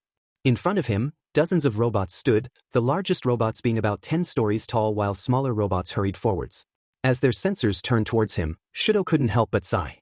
Even as his classmates started to catch up and started preparing to defeat them, he had found his way forward. "I had expected something more threatening than this," he muttered under his breath. Uncaring of his criticism, the robots came closer, and Shudo let his mother's quirk build under his skin. He fixed the closest robot with a glare, breath misting in the air. Especially since father is watching. A sweep of Shudo's right arm and a wave of ice crashed over 2 of the gargantuan robots, causing the other machines to pause. Seizing his chance, he ran through, watching to see if any of the other robots were going to try and fight. "Hey, Todoroki made a path we can take?" He heard another student shout, only to pause when they heard the ice start to creak. Everybody held back when they heard that, staring at him with worried looks on their faces. "Bad idea to try following me," he called back. "I froze them in unstable positions so that they'd fall." With that warning out of the way, he continued running forwards. He couldn't stop for anything. The only way Endeavor would see his point was if he achieved a total and crushing victory with nothing but his ice. Mina winced when she heard the frozen piece of zero-pointer crash to the ground. Still in the middle of oppressive students, she had to force her way to the front, just as a general studies student with pasty white clown skin yelled. "Oh my god! Somebody got crushed by the zero-pointer." Her heart skipped a beat. Anxiously she ran forwards, One for All's pink lightning trailing along her skin dash. "Hey! Who said I was dead?" Kirishima yelled, bursting out of the frozen wreckage with his signature rocky skin. He turned to glare in Todoroki's general direction, a frustrated look on his face. "Damn it, Todoroki, if I was anybody else, that would have killed me." Mina let out a sigh of relief when she saw Kirishima punch through. Then she winced. Right, she'd have to be better about this kind of thing. "Like hell I'm dead." Another student yelled, punching through the frozen robot, skin turned into what looked like solid steel. Mina couldn't help but stare. Sharp teeth, spiky hair, hardening quirk. Practically in unison, every member of 1A and 1B looked at each other funny. Then one guy with a praying mantis head started cackling like mad. "Finally!" Tagaru grinned at the incredulous looks he got. "Seriously, I thought that this was a prank or something dash. Aw man, I've got enough trouble sticking out without having to deal with a copycat." Kirishima yelled, bulldozing forwards. "What? Copycat? You're not even good enough to be my copycat, you poser." Tetsu yelled, sprinting after him. Minoma gave him a weird look as he got ready to make his way through the robots. "So that's what you were talking about with doubles, right?" "Yep." Tagaru grinned. The smug blonde JRK could only shrug in confusion as he turned around to face the robots. Back in the main mass of people, he could see Shinryu getting ready. "Hey everybody, we're going to have to work together to punch a hole through the line," he yelled, gesturing to the other classes. "Yeah, I'm just gonna go mountain climbing." Tagaru grinned, blades starting to stick out from his hands. Running forwards, his blades stretched forth into hook-like shapes, stabbing into the first zero-pointer. Using it as leverage, he started to haul himself up dash. Boom. Tagaru paused when he heard Bakugu's telltale explosion start. "Oh, it's always something with this guy, isn't it?" Surprisingly, the spiky-haired JRK wasn't focusing on a fight, instead choosing to take the high road and fly up with his explosive recoil. Man, the low road didn't work for Bakugu, so now he's taking the high road. Not just that, it seems a couple of others are taking inspiration from him. Tagaru grit his teeth and pulled himself up, as he watched the guy with tape dispensers for elbows and the bird-headed guy with a shadow clone pull ahead. "Gonna be really hard to keep up with these guys, Minoma," he muttered, before tearing ahead. In the booth, Present Mike put on a look of faux shock. "Amazing! The current leaders of the pack are overwhelmingly from 1A. Shoyuta watched his class performance with a bitter taste in his mouth. His students were, indeed, performing well. It wasn't because 1B and the other classes were bad. He could see that they were trying their hardest, and some of them were proving to be interesting. But because 1A had been attacked so early, they had been exposed to the world. They knew they had no time to hesitate, and that represented a failure on his behalf. He was happy that they had all survived in one piece. He just would have preferred it if they had never needed to learn those skills like that in the first place. Mina grinned over at Ikumi. Ready to clear the way, Ikumi? When Ikumi nodded, Mina just nodded, feeling the acid build up in her fist. Right, let's clear a path. The 0-pointers loomed overhead, bearing down on them. Back in the exam, they had been terrifying, alright. But compared to that giant she had seen back home, Mina swung her fist forwards, letting her acid burst free in a jet of pink sparks. Acid smash. You're not that terrifying. Her acid smashed into the nearest 0-pointer, and for the second time fellow test participants and a crowd alike gaped as a 10-story behemoth of steel was melted into slag. Double-checking to make sure that nobody was hit by the acid, Mina went to run ahead. Murmurs broke out in the crowd along with wild cheering. Mina couldn't help but grin even more as she skated ahead. She had made a great impression, telling the world that she was here like that. Back in his office, a tall, lean man with glasses watched the sports festival with a stern frown on his face. Various case files lay scattered around his desk, particularly focused on the shy Hisakai, yet currently he was focused on the pink messy-haired girl as she pushed forwards through a horde of robots trailing pink lightning, splashing them with acid or knocking them aside with punches. Eventually he sighed. Acceptable I suppose, Sir Knight, I noted. But so far, nothing too special. If All Might wanted her to intern under him, then she would have to demonstrate something more than that. Something that would mark her as a superior candidate to Mirio. Glancing back, Mina could see that the rest of her classmates were gearing up to try their own push ahead. Fire in the hole! Yamamo shouted, and Mina cheered when she saw a mortar strike another 0-pointer in the face. You go Yamamo! Mina cheered, stumbling slightly as it fell to the ground, shaking the world again. Other students, seeing their opportunity, started to run forwards, quirks at the ready to try and deal with the robots. Out of the corner of her eye she spotted Ikumi running forwards, frowning in concentration. The larger girl looked like she was chewing something, cheeks bulging. Mina tilted her head, confused. Is she chewing gum or dash? As another 0-pointer came up, Ikumi pursued her lips, and what came out of her mouth was a ball of fire, thickened and condensed. It kept blowing, bigger and bigger as the machine came up ahead. Mina's eyes widened. Okay, that's not gum. Endeavor was rarely impressed with the student's performance. He was only watching the first-year event rather than the second or third years because Shudo was performing, and only because he wanted to see Shudo realize that his temper tantrum over not using his fire was counterproductive at best, and risking his life at worst. Normally, he would have been watching the older students to see if they had the right drive and skills to fit in his office. Too many fire-themed students thought he would take them on just because they had a fire quirk. To get an internship with him required drive and determination beyond just having a similar quirk. This, though, was impressive. He watched the Midoriya girl as she worked, the sphere of fire in front of her building up more and more mass. She's focusing the fire in her mouth, condensing it internally before letting it build in front of her. Not bad for a first-year student. Endeavor focused on Midoriya. You've got my attention. Now keep it. Ikumi glanced up, carefully letting the fire build up more, keeping a wary eye on the 0-pointer. 2 weeks of work on this move would have to be enough. Focusing Dragon Frame further, she compressed it, bracing against a fallen robot. Atomic breath. She exhaled, forcing Dragon Frame to guide the massive stream of flames forwards. It flowed towards the nearest 0-pointer, hitting its head dead on and melting it into slag. Panting, Ikumi kept running forwards, her long legs eating up the distance. She couldn't let Kaken get this far ahead with no competition, could she? Endeavor nodded approvingly. A good start, he remarked, turning back to focus on Shudo. Currently his son was looking rather stressed, even as he used his quirk to keep his lead. To an amateur, Shudo was doing well, but Endeavor knew that his lead was only a thin one. Endeavor could barely hold in a snort of disdain as the rest of the students started to catch up to him.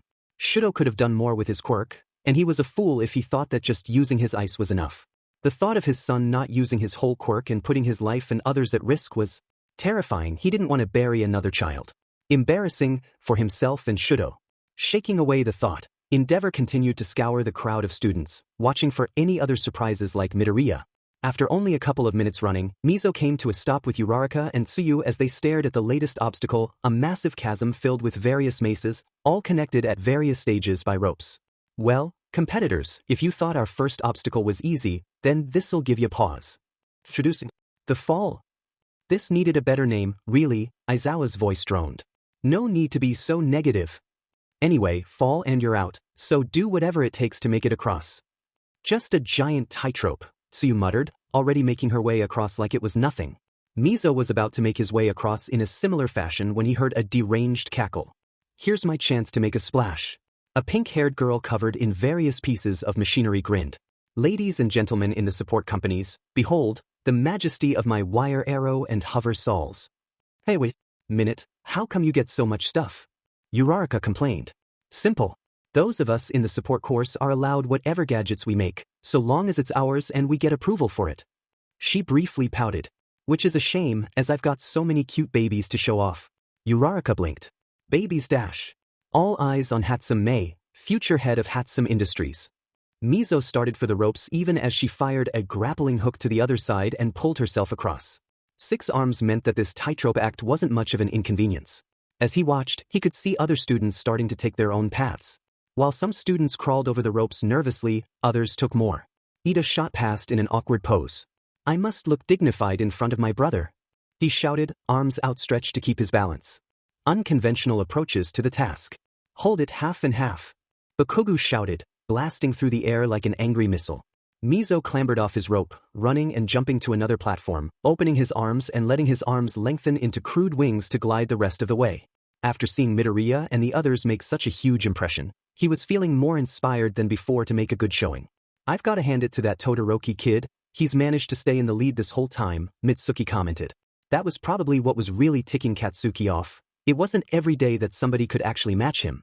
She still remembered him being impressed with Ikumi the first time they'd met her for a playdate, how she could actually deal with him. Next to her, Masaru just grinned. Still, Katsuki's not giving him much breathing room either. Look at him go. Hisashi nodded. Yeah, Katsuki's been building steam this whole time. Once he's built up a sweat, well, I guess he's gonna give it his all. On screen, they watched as Todoroki kept running, only a mild look of frustration on his face. Present Mike grinned from up in his presenter's box. As I was saying, what a race. While the lead keeps breaking up and getting back together, and the rest of the pack is, wait. We've got a couple of breakaways. Mitsuki blinked. Wait, is that Dash? Indeed, Ikumi was tearing ahead, long legs eating up the distance as she managed to push off from the ropes and charged ahead. Next to her, a pink girl was running, similarly colored lightning pouring off her body as she moved. Masaru looked down briefly. Then a feral grin split his face, and Mitsuki felt her heart skip a beat at seeing that look on her hubby's face. Hyakumi. Kick their sheet in. Inko just gave him a disapproving look. Language. Hisashi shook his head, a grin on his face. Well, now I know where Katsuki gets it, at least. Shudo was getting more and more frustrated with the situation. He had thought that this would go smoothly, that the only real problem would be dealing with Ishido. Instead, Bakugo was becoming more and more of a problem. The explosive JRK was nipping at his heels, and his explosions only seemed to be getting more powerful and frequent as the race went on. And with that, the leader of the pack is at our final obstacle, the minefield. Shudo blinked, quickly surveying the land ahead while Present Mike talked about the power of these mines. Spotting a couple of mines, he looked ahead to spot the most optimal course to take, then kept running, readying himself for one final sprint. Kaboom! Think this Cyril slow me down? Think again, candy cane. His eyes went wide as Bakugo shot ahead. Did he deliberately trigger a mine for a boost dash? Then he rocketed ahead of Shudo, sticking to his left side. He gave him a glare as he went past. Get ready to be crushed, jackass. For a second, Shudo saw Endeavor's face superimposed over Bakugo's. His eyes narrowed, and he reached out to haul Bakugo back. You're seriously starting to annoy me, Bakugo. He barely slowed down when Shudo's ice spread along his arm. Instead, he seemed to take that as a sign to push forwards, sprinting harder. A stream of fire wove its way through the field, detonating the landmines in a series of bright pink explosions. Shudo quickly glanced over his shoulder to see what had happened. Ishido was catching up, just off of a stream of acid. Midoriya had been just at the entrance, but he could see her tearing ahead, running far, far faster than she looked like she should be able to move. What? When Ikumi heard, minefield, she grimaced. Even with the noise-dampening earplugs she had requested for use during the sports festival, Kaken's explosions were loud. Still, she would just have to push past. If she could just get a straight bit of track, she could catch up to them easily. Desperately, she looked for an easy path, only to see Mina crouching down just before the minefield started. See you on the winner's podium, Ikumi. The pink girl waved, before shooting a jet of acid from her feet to rocket to the front of the pack. For a second, Ikumi debated doing the same thing with her fire breath but decided against it. Her throat still felt sore from her last big blast. Then an idea struck. Ikumi knew that before the USJ and the villain attack, she would have hesitated to put this plan into motion. But now, she could barely remember what that hesitation was like. Pulling dragon frame off of her body and into her mouth, she in a breath, clapped her hands to her ears, then breathed a long stream of flames in a straight path. Landmine after landmine was hit, the sudden shift in temperature and pressure causing them to detonate. Taking a moment to regain her breath, she started to run along her now cleared road. Sure, it would help other competitors, but with her speed, it wouldn't matter. She sprinted forwards, managing to catch up to Kaken and Todoroki, then overtook them. Hisashi could barely breathe as he watched Ikumi tear ahead. For a second, Todoroki and Katsuki stared at her, then they sprung into gear. Ice sprang from Todoroki, forming a solid surface over the mines, then more formed behind him to push him forwards. Then he found his voice. Look at her go! He cheered, almost knocking the bowl of popcorn over. Licks of fire came out of his throat in his excitement. Get back here, Midori! Katsuki yelled, shooting forwards with explosions blasting off his palms. And then Ashido caught up to all of them with a huge grin on her face, pink lightning streaming off of her. The two pack leaders have formed an uneasy truce to try and beat Midoriya. Though I've gotta say, she is fast. Come on, Katsuki. Todoroki up. Masaru yelled, earning him a smack from Inko and an amused bark of laughter from Mitsuki and Hisashi. On screen, Ikumi had to slow down, carefully navigating the mines as the others caught up. Then she spun around, skiing in a deep breath. Mitsuki blinked. Wait, why Ikumi dash? She got her answer when Ikumi blew fire at her feet just as she jumped, sending herself flying with her own fire breath. Hisashi let out a loud cheer when Ikumi managed to roll and recover on the home stretch before getting back up. Present Mike sounded baffled as he turned to his co-host. Eraserhead, what the hell are you teaching your kids? This isn't my doing. They've been spurring each other on this whole time. On the screen, Ikumi was bolting for first, sprinting for all she was worth, and a good thing too as the other racers started to catch up. Even with that distraction, the rest of the leaders were pushing themselves harder and harder. Pink lightning built into a larger corona as Ashido bolted. Katsuki deliberately hit a landmine, using the explosion mixed with his own to send him shooting forwards like a rocket. And Todoroki's ice flung him further, his teeth grit from exertion. Mitsuki's knuckles whitened as she clenched the hem of her dress. Inko clutched her hands to her mouth, eyes wide, unable to look away. Masaru chewed on his nails and Hisashi felt his breath catch in his throat as they got closer and closer to the finish line, until, man, who could have predicted such a crazy turn of events? The one who made it back to the stadium first was Shudo Esikidi in a deep breath, trying to recover as much of his stamina as he could. Still, his mind was in turmoil. Looking ahead, he could see Midoriya, trying her best to recover as well. Next to her, Bakugo and Ashido looked forward. This is unusual, but it seems that Midoriya, Bakugo and Ashido managed to get joint first. What an amazing performance from all of them. Shudo clenched his fists tightly. Losing to Midoriya or Ashido was one thing, but seeing Bakugo just barely manage to beat him and keep pace with the others was frustrating beyond belief. And up in the stands, he could feel Endeavor's burning gaze, locked on him. For a moment, he focused on where his father was standing. Then he looked him in the eye, levelly, before turning back to the competition. I don't need your fire. I've never needed it. He shook his head minutely. Still, this wasn't the end. There were still 2 more rounds for him to win. 2 more rounds to prove Endeavor wrong. After seeing Ikumi's hard work pay off, Inko could only sink back in her chair as the tension bled away. She took first, she gasped, tears of joy springing from her eyes. I can barely believe it, my little girl took first. I knew Katsuki and her were cooking up something crazy for the festival, but I didn't expect them to shock us that much. Mitsuki breathed, customary grin replaced with a stunned expression. On the TV, Present Mike was similarly stunned. However, he made a swift recovery before turning to the camera with his usual enthusiastic grin. Man, was that an amazing first round. We've still got racers coming in, so we'll go over the standings with an action replay later. Inko couldn't help but smile tearily as she saw Ikumi's face displayed on screen, her daughter looking tired and dirty, ribs heaving with exertion but still standing and charming the audience behind the TV with her toothy, exhausted grin. While the other students filed in, some of them looking distinctly put out by being beaten to first place, she wiped at her tears. I don't think there's a hero who doesn't know your name now, Ikumi. Ikumi panted, looking around as the rest of the racers filed in. A part of her couldn't believe that she had managed to take first with Kaken and Mina, that it was some sort of fluke. But there she was, first place. Had it been any other event she would be sporting a gold medal by now. Uraraka came up, a competitive grin on her face. Her chubby cheeks were flushed with exertion and she was covered in grime and sweat, but she seemed almost radiant with her enthusiasm. Man, that was so cool, Midoriya. When you breathed fire like, whoosh, and then just dashed ahead. Next to her, Ida looked dismayed. The normally broad-shouldered, confident student looked almost half his size. I didn't place first in a race with my quirk? Then he shook himself, straightening his shoulders and taking a deep breath, resuming his usual demeanor. Well, I suppose this is a sign I still have much to learn about being a hero. In spite of herself, Ikumi smiled at his serious antics. Why yeah, you'll place first next time for sure, Ida. The boy nodded, a glint of determination reflecting off his glasses from his eyes. Indeed.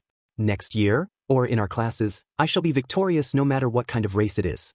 Nevertheless, my most sincere congratulations for making such an opening. Thank you. Ida beamed, giving her a thumbs up while people filed in. Shoji came in soon after, waving to her. Congratulations on that last stretch, Midoriya. He sighed dryly, an eye turning to look at his back. Though I might have made it in earlier without somebody hitching a ride.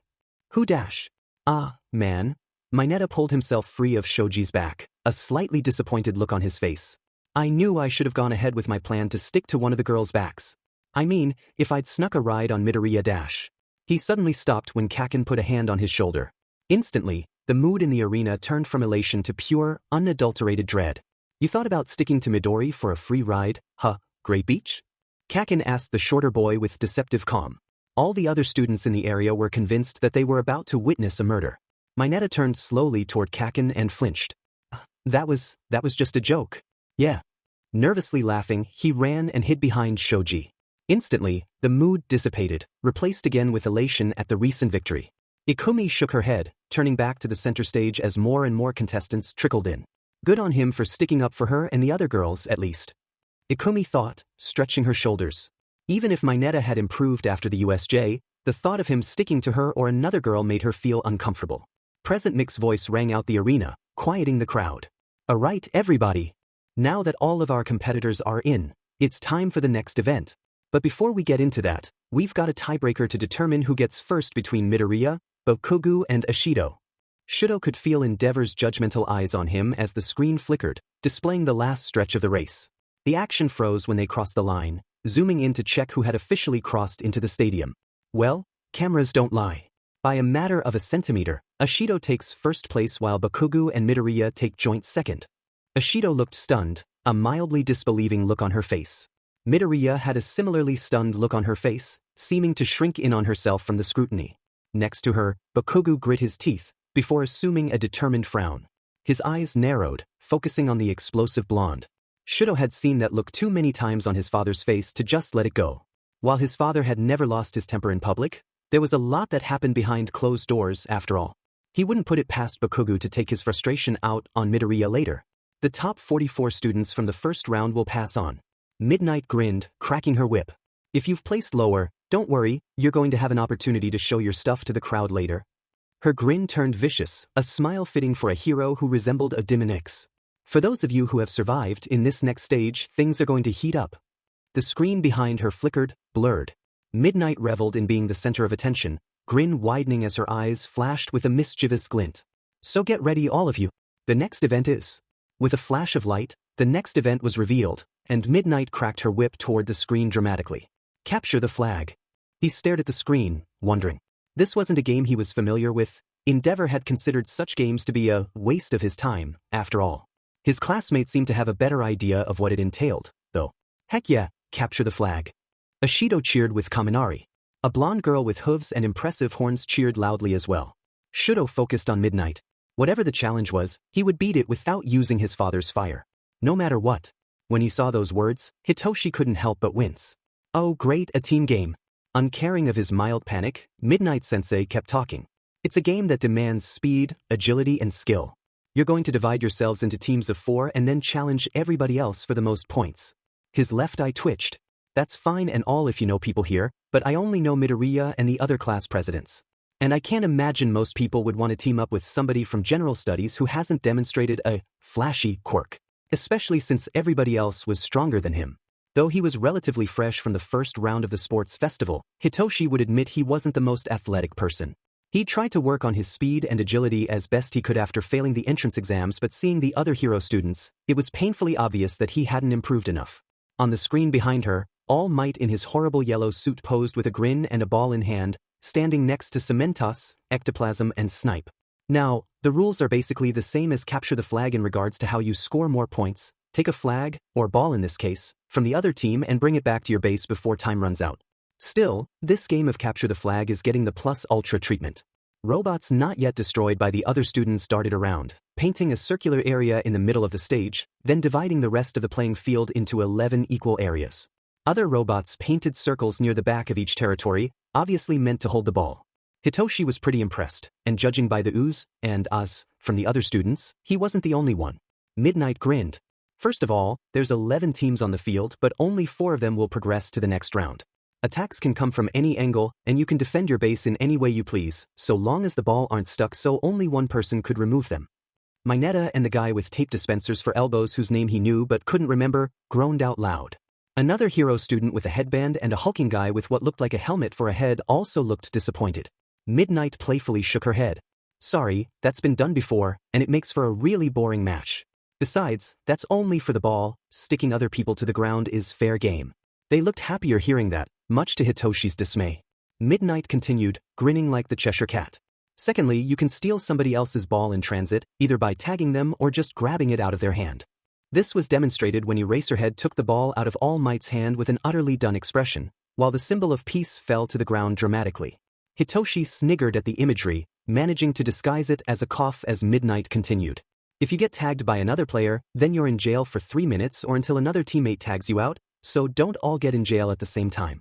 All Might demonstrated this by rescuing Snipe from the middle area, the cowboy-themed hero giving him a thumbs up. Another plan got scrapped just like that. He watched Midnight intently as she finished explaining the rules. Finally, each team's points will change based on the placement each of its members took in the last race. Hitoshi blinked, considering while the rest of the students talked about it. So the people who came in higher have more points. On the one hand, they have a better chance of making it to the next round. But it paints a target on their back as well. Plus, having to defend a base as well as carrying ball back there meant that he couldn't rely on brainwashing to make a team for himself. Maybe if it was a cavalry battle, things would have been easier. He could have given a generic command like, follow my lead, and be done with it. Midnight grinned.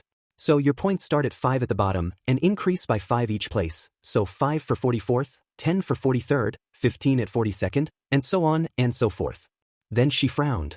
That is, except for the first and second places. They're going to get something a bit different this year. That caused the other students to pause in their musing. Why them? A brown-haired girl with pink cheeks asked. He didn't like the grin on Midnight's face as she turned to look at the girl.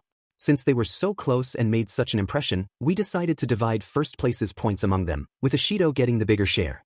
The pink girl blinked, stunned. Midoriya swallowed anxiously. Hitoshi could get her nervousness, but it wasn't like the points were going to make that much of a difference. Midnight's whip cracked. When you're standing at the top, everyone guns for your head. As such, Ashido gets 4 million points, while Bakugo and Midoriya get 3 million apiece. Hitoshi and everybody froze. Practically as one, they turned to look at the 3 who had made such a huge impression on the audience. Bakugo's face was twisted into a demonic leer. Ashido had a similar grin on her face, the bright pink girl stretching to warm up. And Midoriya looked like a deer in the headlights under the force of everybody's stares, an anxious sweat breaking out. This is a survival game where anybody could make a comeback. On second thought, I could have had it worse. Ikumi's heart thundered as everybody stared at her. For a fleeting instant, she felt like she was back in Aldra with judgmental eyes staring at her. Sure, she has a strong quirk, but what hero would be interested in somebody like her? Then she shook herself. It's not like that. Everybody just wants to win this and be seen by the pros. Still stressful. Midnight grinned. Now that we've discussed the point system, we've got to talk about the other rules. Stating the obvious here, but quirks are allowed, so this is going to be one hectic match. Even if you don't have a flag in your base, as long as you can secure another flag, then it isn't over. Ikumi nodded, pulling at her lip as she thought. So, everybody else needs to balance offense and defense. Well, except for me, Kaken and Mina, since getting our flags would guarantee a place in the next round. She was jolted out of her train of thought when Midnight's whip cracked. You've got 15 minutes to choose your teams, so get to it. A lot of 1A immediately came up to her, Kaken and Mina, clamoring for a team-up. Kaminari stretched his hand out to try and be more visible. Hey, pick me. Siro grinned at her as well. Sure, I can't just tape the flag to the ground like I wanted to, but I'd still be useful. Ikumi's mind clicked away. With how many points I have, any team I'm on is going to be on the defensive for the entire match. So I need somebody who I can always count on to help guard the flag. She turned to her best friend, who was staring at the crowd of people in front of them, before turning to her. Awkwardly she coughed. Cake hack and dash. Like you have to ask, he grunted before a grin split his face. As far as I'm concerned, you're always on my team. Ikumi sighed fondly. Some things never changed. If you insist, Kaken. He hopped slightly to hit her on the back. Demon right Midori. Together, we're gonna take the first to end all firsts. Ikumi smiled faintly as she looked for more team members. She wished she shared his confidence in winning this match, especially since teaming up meant that there was even more incentive for others to attack their base. We're going to need a couple more people. Her eyes widened as she caught sight of an old friend. Kaken. Oi, Stabby. Wanna join the winning team? Toguro blinked, looking over at Midoriya and Bakugo. You're asking me to join you? The arrogant blonde grinned at him. If we work together, we're gonna beat the sheet out of everybody. Midoriya smiled sheepishly. I got a plan for the match. Admittedly, we're going to be on the defensive for most of it. But it'll be good to work together. I hate to admit it, but you're almost as good as we are. Bakugo sighed. Coming from Bakugo, that was a compliment. Toguro looked at Midoriya, then winced. Sorry guys, but I want to be on another team. Midoriya looked stunned and a little sad, but Bakugo got a look of dawning comprehension. You want to challenge us or something? He couldn't help but grin at Bakugo. After that first round? Seeing Midoriya and Bakugo pull prissy Mr. Ice Prince Todoroki down a peg had really hammered home how much of a difference there was between them. Toguro nodded. Yeah, I want to prove that I've got what it takes to stand on the podium. He gave Midoriya an apologetic look. Sorry about this. For her part, his green-haired friend just gave him an understanding smile. You're just as bad as Kaken for challenging yourself. No hard feelings. No hard feelings. Ah man, Kamakiri. Kirishima bounded up. You had to make a manly speech like that before I could? Toguro just shrugged in response. The explosive blonde looked at Kirishima, before understanding. I'd better see you in the next round, shitty hair. The redhead just grinned, teeth glinting. Then he turned to Kamakiri. Hey man, you want to join me and Ishido? Or do you want to go with your own buddies? He looked over to where Ishido was smiling, and then back to Monoma, who was giving him some weird hand signs.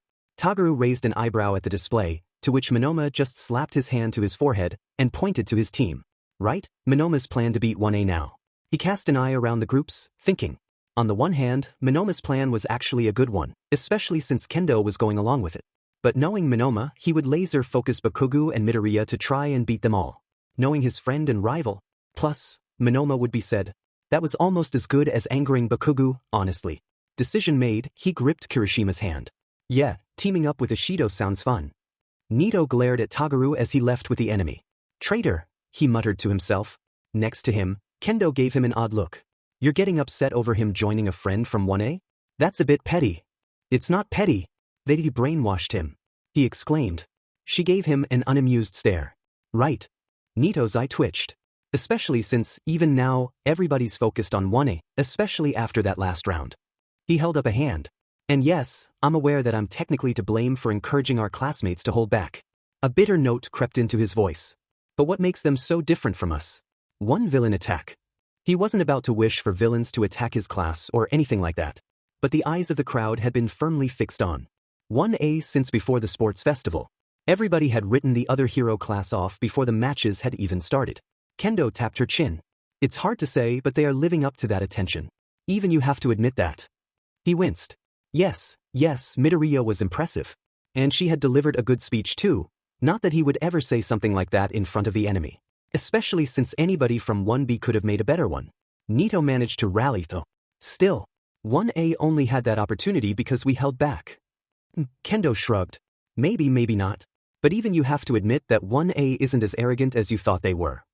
I suppose that's true, he managed to get out. Much as he hated it, 1A wasn't as unlikable as he had thought they were initially. He was used to people looking down on him because his quirk wasn't strong enough to make him a hero by itself. And maybe that colored his perception of 1A, since they had a lot of people with quirks worthy of main character status he knew he couldn't attain. His smile returned. But even so, we're going to show them why we hung back in the first round. Aren't we guys? Tsuburaba and Kaibara gave him a thumbs up. You got it, Monoma. Tsuburaba grinned. Kendo sighed. Just don't be too bad a winner. Nito nodded, looking around the 1A students. What better way to defeat 1A than by using their quirks better than they ever could? Hey, high scores. Ikumi blinked, before starting when a pink-haired girl with a similarly feral smirk to Kaken's barged up to them, shoving her face into Kaken's while ignoring his scowl. Let me in on your team. Absolutely not, he glowered. Who are you? Ikumi managed.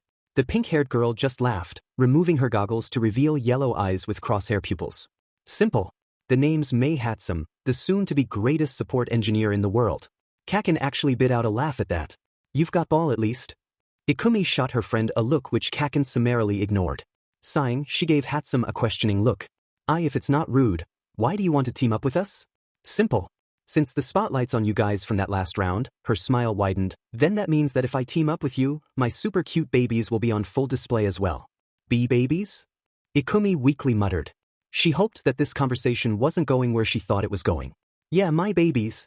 The pink-haired girl pulled out a bulging backpack and threw it open dramatically, displaying a hoard of items, much to Ikumi's relief. I had so many potential options, I couldn't figure out which ones to keep. In fact, I asked a robot to carry on the rest of my support gear since I couldn't carry it all by myself. One of U's robots beeped, hustling through the crowd of students with a tray of items. She smirked at their expressions, before focusing on Kaken. You want to take the first to end all firsts, right?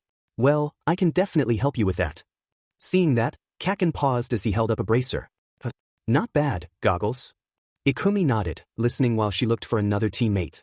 Now, we just need one more. Her eyes drifted through the rest of the crowd, before spotting the perfect teammate. There. Mina grinned at Kirishima as he returned. Man, am I glad to have you on my side, Kiri. He chuckled, clenching a fist. Well, Bakugu's already teaming up with a friend. Might as well do that as well. She turned to the other boy with the insect head. You're Kamakiri, right? Kiri's talked about you a bit. Nice to meet ya. Kamakiri just nodded. Yeah, I heard a bit about you from Midoriya and Kirishima. He grinned. I'm guessing you know what my quirk does? Mina nodded. You make knives come out of your body, right? When he nodded, she beamed. Alright, just need one more person crazy enough to team up with us, and we're set. Hey, Ashido. Uraraka came up, a grin on her face. You still have room on your team? Sure thing. Mina gave the pink-cheeked girl a thumbs up. Great to have you, 'cause honestly I have no idea what I'm doing. Uraraka grinned. Have to admit, being on the second highest scoring team is pretty intense, not gonna lie. Kirishima nodded, a huge smile on his face. That's why it's so manly. You are definitely my kind of people, Kamakiri smirked. Shoyuta drifted back to the land of the living when he felt Namuri shove him in the side. Hey, wake up, Eraser. Show's about to start. Grumbling, Shoyuta shed his sleeping bag. Partially feigning tiredness, he gave the groups that had been assembled a lazy look over as they made the finishing touches on their bases. They've formed some interesting teams, he noted. She hummed, before cracking her whip, causing Shoyuta to scowl at the noise. Okay, time's up. Hopefully you've come up with an actual plan for the next round. If you haven't, well, that's too bad. Yamada's voice cut through the air. All right, everybody. Looks like the teams are all set. Give them a cheer as they get ready. The crowd roared its approval. Shoyuta rolled his shoulders, looking out at the students. While he was sure none of them would object to the teacher's judgment, it was better safe than sorry. Worst case, if a quirk went out of control he could neutralize it. Katsuki glanced over his team one more time. You ready to take the greatest goddamn first place U's ever seen? He growled as he adjusted Goggles' jetpack. Sure, maybe it was redundant. But if he wanted to attack while still staying mobile, having a second option for mobility wasn't bad. 3. Midori nodded, adjusting the oversized bracer gauntlet combination Goggles had given her. Don't worry, Kaken, she muttered with a determined look in her eyes, causing him to grin widely. 2. Goggles giggled, the pink-haired girl covered in a small arsenal of gadgets. Ready to win. 1. The last member of their team, Octopus, didn't say anything as he adjusted his own HRNSS of support gear, just giving a thumbs up. Katsuki took a deep breath, waiting for the final signal. Begin. And almost immediately, several people dashed for their base. This round's a fight for your points and everybody knows it. Shittier Hair yelled, running at Goggles. Thick Lips grinned, pouring a small sachet of stuff down his throat. His pupils dilated, a few veins standing out on his thick neck. I'm the conductor of the sugar train. He roared, dashing at Katsuki's team. Wow, teams Tetsu and Hagakure are making a beeline for Bakugu's base. Can they make it past Bakugu's defensive line, or will they be sent to jail with their tails between their legs? Katsuki grinned. Like you need to even ask. Flinging his arms behind him, he threw himself forwards, flying at Thick Lips at lightning speeds. The larger student tried to grab him, but Katsuki had Goggles' jetpack. Quickly firing it in the opposite direction, he halted in the air over the larger boy's wild swipe, dropping to the ground and tagging him in one smooth motion. Gotcha dash. He barely avoided Thick Lips' swipe, rolling back. You got tagged a hole? Unfortunately, he wasn't listening to Katsuki at all. I won't wait what? Thick Lips' pupils went back to their normal state. Behind him, Eraserhead loomed. Tag, he commented drily, jabbing a finger towards the central jail area. Slumping, Thick Lips went to the center, giving his teammates an apologetic look. The weird clown guy just slapped a hand to his face, before a jet of thick, yellow-white liquid shot from his hands and knocked an attacker back. Off to the side, Goggles' weird HRS pulled her out of the way of Shittier Hair's attempt to tag her. As you can see, support companies, these hydraulic bracers react in a split second, allowing you to dodge attacks with ease. Octopus tagged the other JRK, causing him to groan in anguish and stomp off to the jail area. We'll be back, he warned. Katsuki grinned, even as Disney Prince hurried from his base to get Thick Lips out. Bring your FINGA game, Shittier Hair. We'll crush you as much as you like. Midori's nose twitched, and she suddenly dashed to the side, grabbing at apparently thin air. Shoji! Octopus wasted no time, firing a net gun at the space and entangling an invisible figure. They struggled to get out, but then slumped. Tag, Eraserhead called once more. Ah, nuts? Clothes complained, her hero costume shimmering into view under the net. She shook a fist at Ikumi. Then your sense of smell. Ikumi just shrugged, tapping the palm of her gauntlet. A massive shield unfolded, blocking one of Great Beach's ball from touching her. Hey, why does she have a hero costume? Blonde JRK shouted. I was approved for this since it's the only way I can actually use my quirk. Clothes shouted back. Unless you want me to go naked on national television dash. No, that's fine. Blonde JRK looked a bit rattled at that. Clothes let out an oomph, crossing her arms and running off to the jail area. Katsuki smirked. Show that a-hole what was what. Nito grit his teeth, turning away in frustration, definitely not embarrassment. Midoriya and Bakugo had chosen their team well, and they worked well together, demonstrated with the latter switching with the former to deal with another competitor. Combined with the multi-armed giant Shoji's sensory abilities and Hatsum's many inventions, it would take a lot to get past them. His eyes lit up when he saw a couple of practically abandoned 1A bases, teams too thinly spread or distracted to notice. Now there's an opportunity, he purred, glancing over at Kaibara.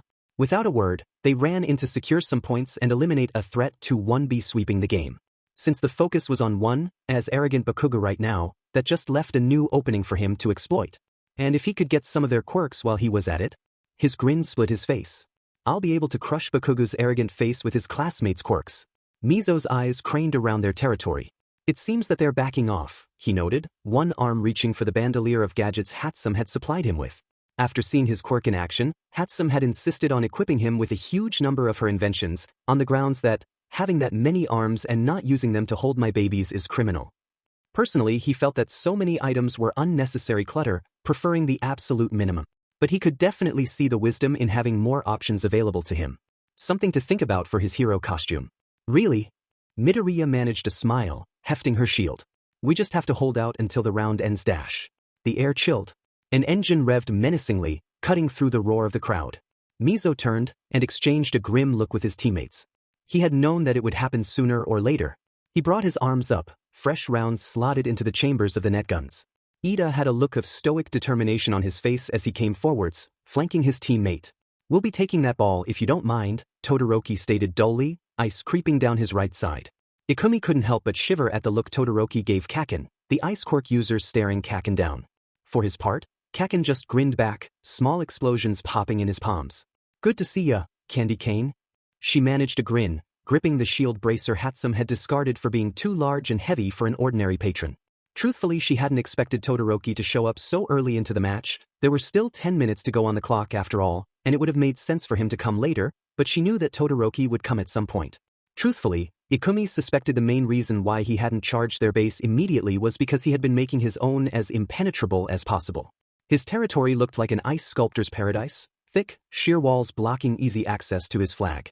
If he got their flag and got it to his base, then his team would only have to worry about a bottleneck of opponents, rendering numbers useless. Todoroki's icy stare intensified. If you give up the flag, this will be less painful for all of us. Kaken's grin split his face. You want our flag, huh? He slammed one fist into his palm, a small burst of smoke and flame coming off his hands. Then if and you take it. Ida gasped in outrage, but Todoroki's expression never wavered. With nothing but a glance at his partner, the red and white-haired boy created a wave of ice, aiming to sweep over Kaken and bind him in place while Ida accelerated to grab the ball. Even after all the times Ikumi had seen it in action, Todoroki's quirk was awe-inspiring. Ikumi is in a deep breath, feeling her quirk build up, and as it came closer, Kaken dodged to the side. The wall of ice that was crashing towards her was definitely intimidating. But she was ready for it. At the last second Ikumi exhaled, a massive wall of fire pouring from her mouth and hitting the freezing wave head-on. Loud hiss of steam coming from their clash of elements. Ida was forced to change course to avoid the steam, barely dodging Shoji's attempt to hit him with a net gun. Through the haze of steam, she could see Kaken rocket forwards, aiming for Todoroki's left side. I thought I told you that sheet wouldn't work on us, huh, candy cane? Ikumi se in another breath as Kaken got closer to Todoroki. Ikumi had been watching Todoroki closely over the sports festival and in class, so she was confident in her analysis of his abilities. If she was wrong about how his quirk worked. Fortunately, Todoroki twisted, trying to reach Kaken with his right arm already starting to mist up. But her best friend didn't let up, constantly shifting to the other boy's left. The red and white-haired boy kept trying to hit Kaken with his quirk, but he was close enough that any ice attempt he made would hit himself as well, technically eliminating himself in any attempt. Ikumi couldn't help but grin as her analysis of Todoroki's quirk proved true, the red and white-haired boy being slowly forced away from their base. She knew that Todoroki had fire as well as ice, having seen him clean up excess ice from heroics classes. However, he hadn't used it during said exercises to fight, only to melt leftover ice. It seemed that he could only use ice on his right side and fire on his left, and wasn't willing to use fire against people. She wasn't sure if he could only use one element at a time or if he didn't want to burn their classmates, a worry she completely understood. Whatever the case, targeting his left side was the smartest option, making it harder for him to make his ice efficiently. If they couldn't capture either of them, then they could stall until time was finished. And with all the ice Todoroki was throwing up, it would make it harder for other teams to get close as well. In the commentator's box, Hizashi grinned at his co-host as they oversaw the spectacle below. Man, I've gotta say, these cases really going at it. Next to him, Vlad King nodded with a serious look on his face. You can say that again. Every student out there's giving it their all to stand at the top. He paused, then sighed. Especially 1A. Hizashi nodded furiously, watching the tag match below. All eyes were on Bakuga's team, especially with all of the ice Todoroki was throwing around. That's certainly true, Vlad. Not only does Team Bakugo have to hold off Todoroki dash.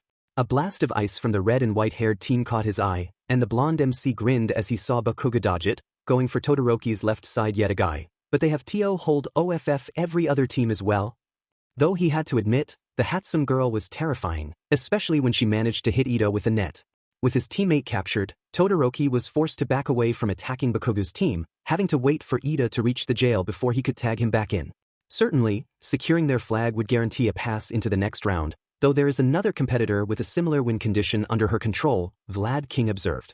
True, we can't forget about Team Ishido, who has defended their territory from all comers as well. Hizashi grinned as he looked over at the devastation Ishido's team had made. Despite her uneasy stomach from using her quirk so much, Ochako couldn't help but grin when she managed to tag Tsuyu as she stared at their base. Laughing a bit, she waved for the frog girl to go to the prison area. Sorry Tsuyu. Better luck next time. Tsuyu waved her off with a slight smile. Fair enough, but next time we're going to get that flag. She paused, looking at what Ochako and the rest of Ishido's team had done to defend their flag. Though I can't help but feel that your base is unfair. Ochako almost agreed, she hadn't expected Midnight to allow it. When the match had started and Mina had blitzed any attackers with sheer speed, Kamakiri had sliced the stadium's concrete into slabs for Ochako to use her quirk. She had then moved the thick concrete slabs into a crude fort almost completely covering the flag, leaving an opening in case that loophole had been patched. A quick application of Mina's acid when she had a chance, and the whole structure was as secure as it could be. Not according to Midnight Sensei it isn't. Kirishima grinned, before glaring down Tetsu. Well, if it isn't my fated rival. Tetsu just grinned, banging his fists together with a metallic clang. Bring it, faker. While they fought, Kamakiri looked over at Ochako, blades temporarily retracted. Think we need more walls to cover the base? Humming, she shook her head as she watched for more attackers. Nah, we should be good. It'll be pretty hard for them to break through. Especially since Mina's acid had melted so much of the surrounding concrete, making it harder to find reliable footing. Combined with the shallow pits where they had carved out the blocks to defend their base, they had made it almost impossible to get to the flag. He looked it over, then gave a short nod. Suppose that's true. Kamakiri managed to tag Ojiro before he could even get close. And that's for tags for me. Mina shot over, a trail of pink lightning in her wake. Nice one, Kamakiri. Too bad I'm on 13 tags. Ochako pouted at their captain. Hey, leave some for the rest of us. She pouted when Mina stuck her tongue out at her. Still, she managed to tag another person, the jet black and white-haired boy slumping off in defeat. In his townhouse and outside of his ceremonial robes, the Grand Shepherd watched the sports festival with disgust. Seeing mutants being treated like they were the same as human beings like this was just the most obvious sign of Japan's decline. Yurei was a source of modest frustration for him. Back when mutants were treated as the subhumans they were, Yurei had been respectable.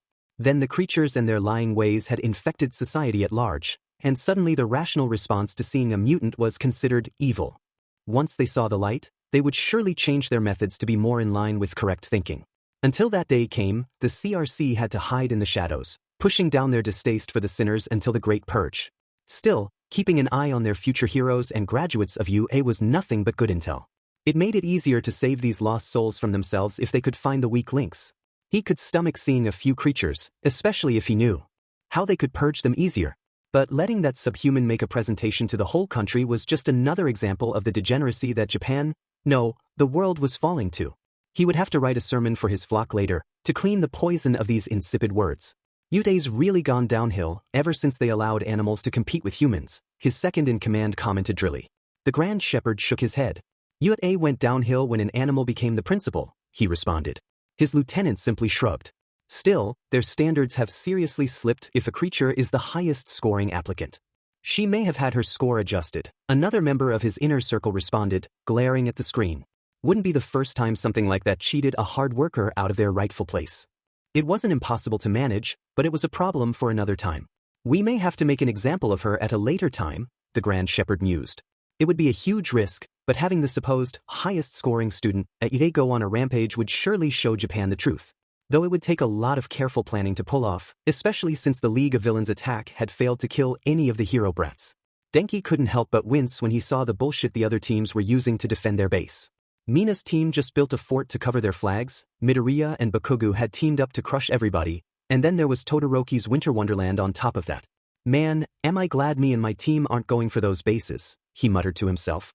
Kind of terrifying, right? A lazy voice drawled from Denki's left.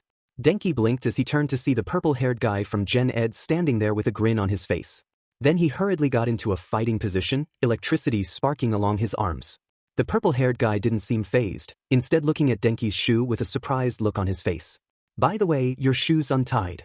It is. Everything went black. Inko shook her head in wonder as Katsuki and Ikumi held Todoroki and Ida off, the heterochromatic boy looking frustrated as they did so. They're certainly getting creative with this event, aren't they? Gotta give them credit, some of this shit's wild. Mitsuki cackled. I'm pretty sure that they've never had anything quite as crazy as this before. Hisashi grinned at the screen, watching another student hurriedly run to the jail to bust a teammate out. One skull-faced boy had turned a large section of his turf into a swampy area, a hapless Sato trying desperately to swim out of what he had thought was solid ground. A short boy with purple ball for hair had created a veritable maze of ball, anybody stuck to them having to go to the jail after Ikumi's homeroom teacher canceled the effects of his quirk on them. One base had the ball enlarged to the size of an exercise ball, making it harder for attackers to get away without the ball being stolen back. And another girl with vines for hair had made an impressive wall of thorns using her quirk, while a boy with a speech bubble for a head was creating words to block another student from tagging her. Admittedly, the most impressive structures were what Ishido and Todoroki's team had constructed. Ishido's team had created a bunker to hide their flag, but Todoroki had created a frozen maze. Glistening ice walls blocked easy access from most angles, and the main road through was filled with hazards made by the Yaoyorozu girl and the Tokoyami boy. Mitsuki laughed when a short, round boy with gray hair gingerly stepped around the caltrops scattered around, only to get punched by a dark, shadowy fist coming from the depths of Todoroki's ice palace. In short, the whole arena was utterly chaotic. Students were running in twos or all as one if they had lost their points, trying to reclaim their own flags or the flags of others. Crack. Holy. Something just happened in Ishido's part. Vlad, did you catch that? I don't think it got caught on camera, but what did get caught is that Ishido has been tagged by Minoma Nito from 1B, the other teacher responded. As one, they blinked, stunned when a small burst of wind came from Ishido's base. What happened there? Inko asked, seeing the distressed look in the young girl's eyes as she went for the jail area, holding her hand close to her chest and wincing in pain. Hisashi shrugged. Beats me. Inko couldn't help but worry as she saw Ikumi narrowly dodge a strand of tape shot at her, managing to tag the grinning boy as she did so. The pink-haired girl and Shoji looked like they were busy as well, their respective weapons snagging sneakier opponents while Katsuki and Ikumi deflected the most confident attackers. Do you think Ikumi and Katsuki can hold out until the end? Of course they can dash. Her thoughts were interrupted by the crack of ice rapidly freezing on screen. Hisashi winced as he saw the Todoroki boy casually take out a group of other students trying to come close to Ikumi's base. Looks like he's back for a second attempt. Shudo took a deep breath as he gave the opposition a once-over, before turning to Ida. Alright Ida. While they're occupied dash. Understood. Ida boomed, turning back to run to their base. As Ida sprinted back to their base, snatching a ball from a frozen opponent as he did, Shudo turned his attention to Bakugo. The blonde's eyes narrowed suspiciously as they stared each other down. What the hell are you planning, Scarface? Shudo didn't respond to the jibe, instead focusing on capturing Bakugo as quickly as possible. Once more, a wave of ice flew from his right side, and again his opponent went to the left to dodge. Shudo tried once more to hit Bakugo with ice, while he waited for the others to arrive. The pink-haired girl grinned menacingly, hefting some oversized cannon. Oh man, holding off somebody as powerful as you with my babies? Investors, are you watching? As he dodged the resulting blob of what looked like chewing gum while Shoji was occupied with holding off the 1B girl who could enlarge her hands, Midoriya suddenly paused, looking over to Shudo's base. Her eyes went wide. She picked up on it. She turned to Bakugo with a panicked expression. Kaken, Ida's coming with help. Try to cut him off. Shudo would give Bakugo a small smidgen of respect for listening to Midoriya. With a snarl, he blasted backwards, then tried to fire up his jetpack and failed. Bakugo glared at the offending piece of technology. The F.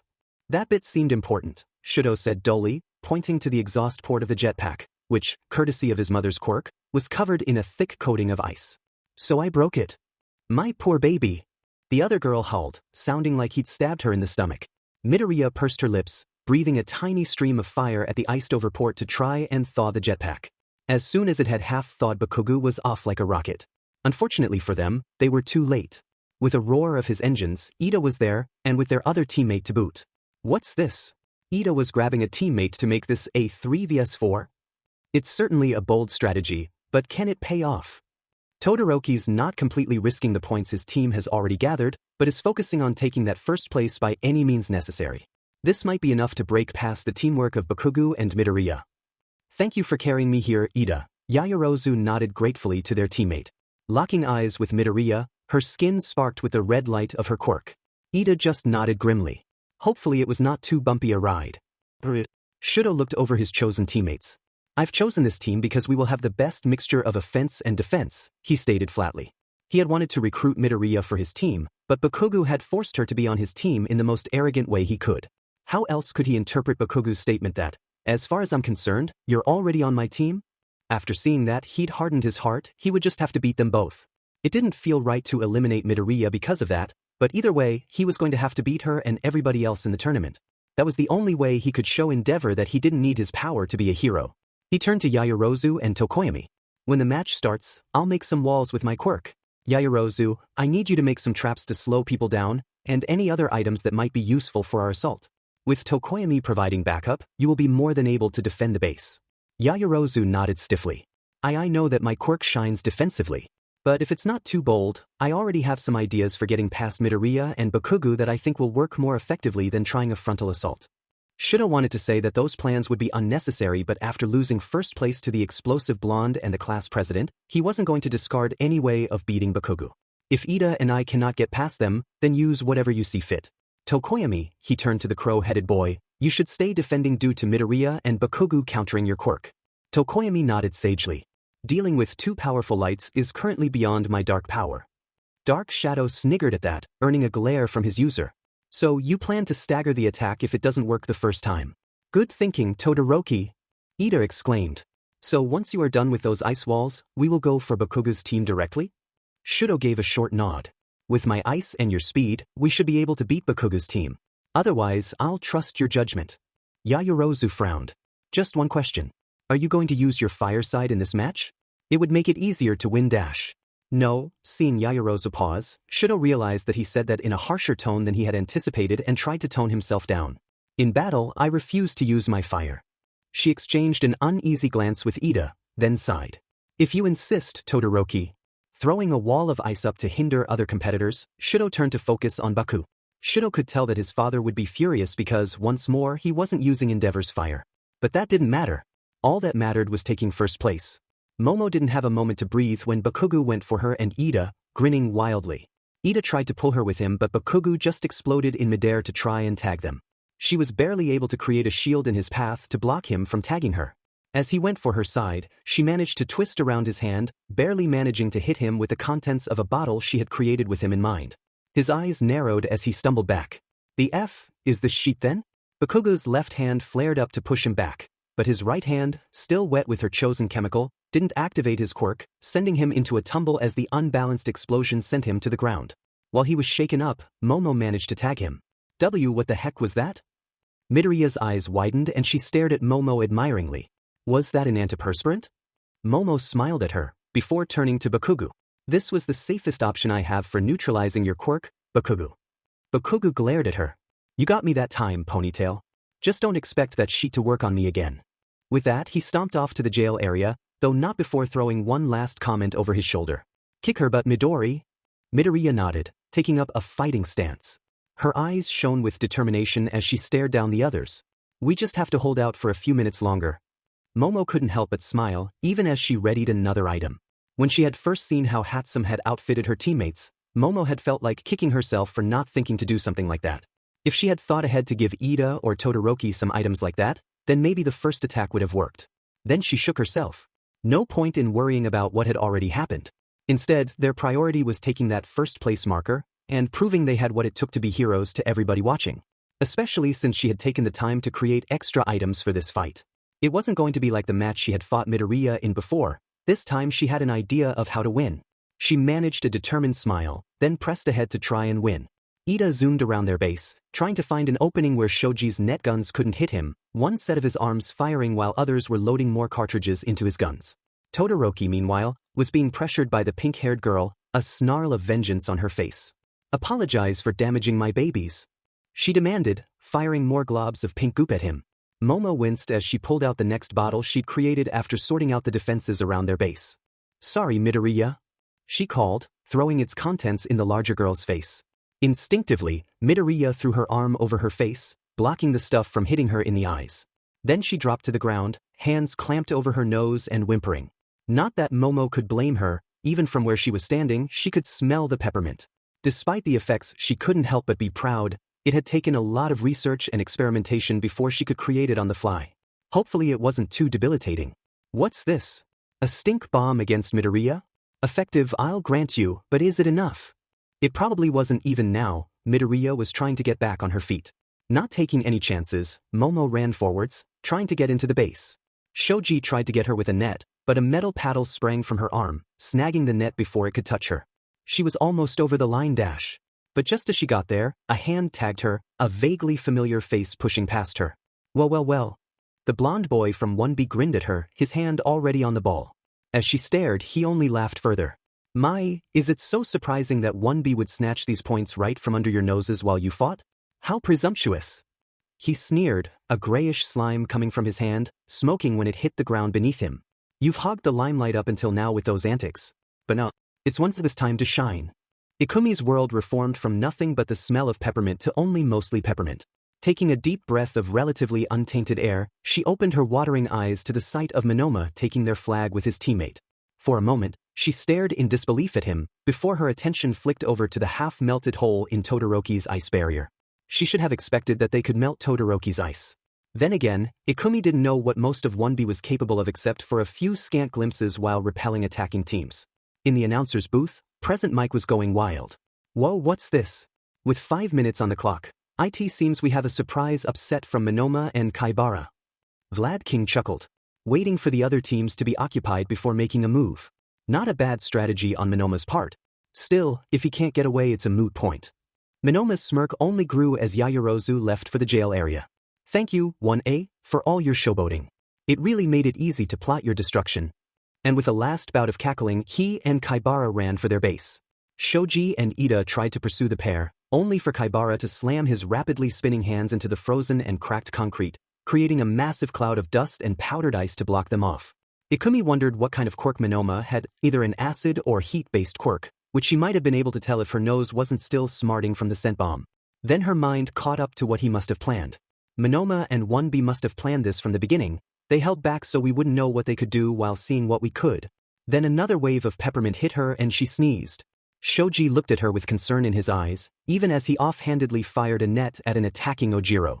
Are you all right, Midoriya? Doing fine, she managed. Shoji just raised an eyebrow at that. Still, there was something she needed to do, and that started with getting new intelligence on what Monoma and the rest of his class could do. Tag Kaken back in, we need to get our flag back from Monoma.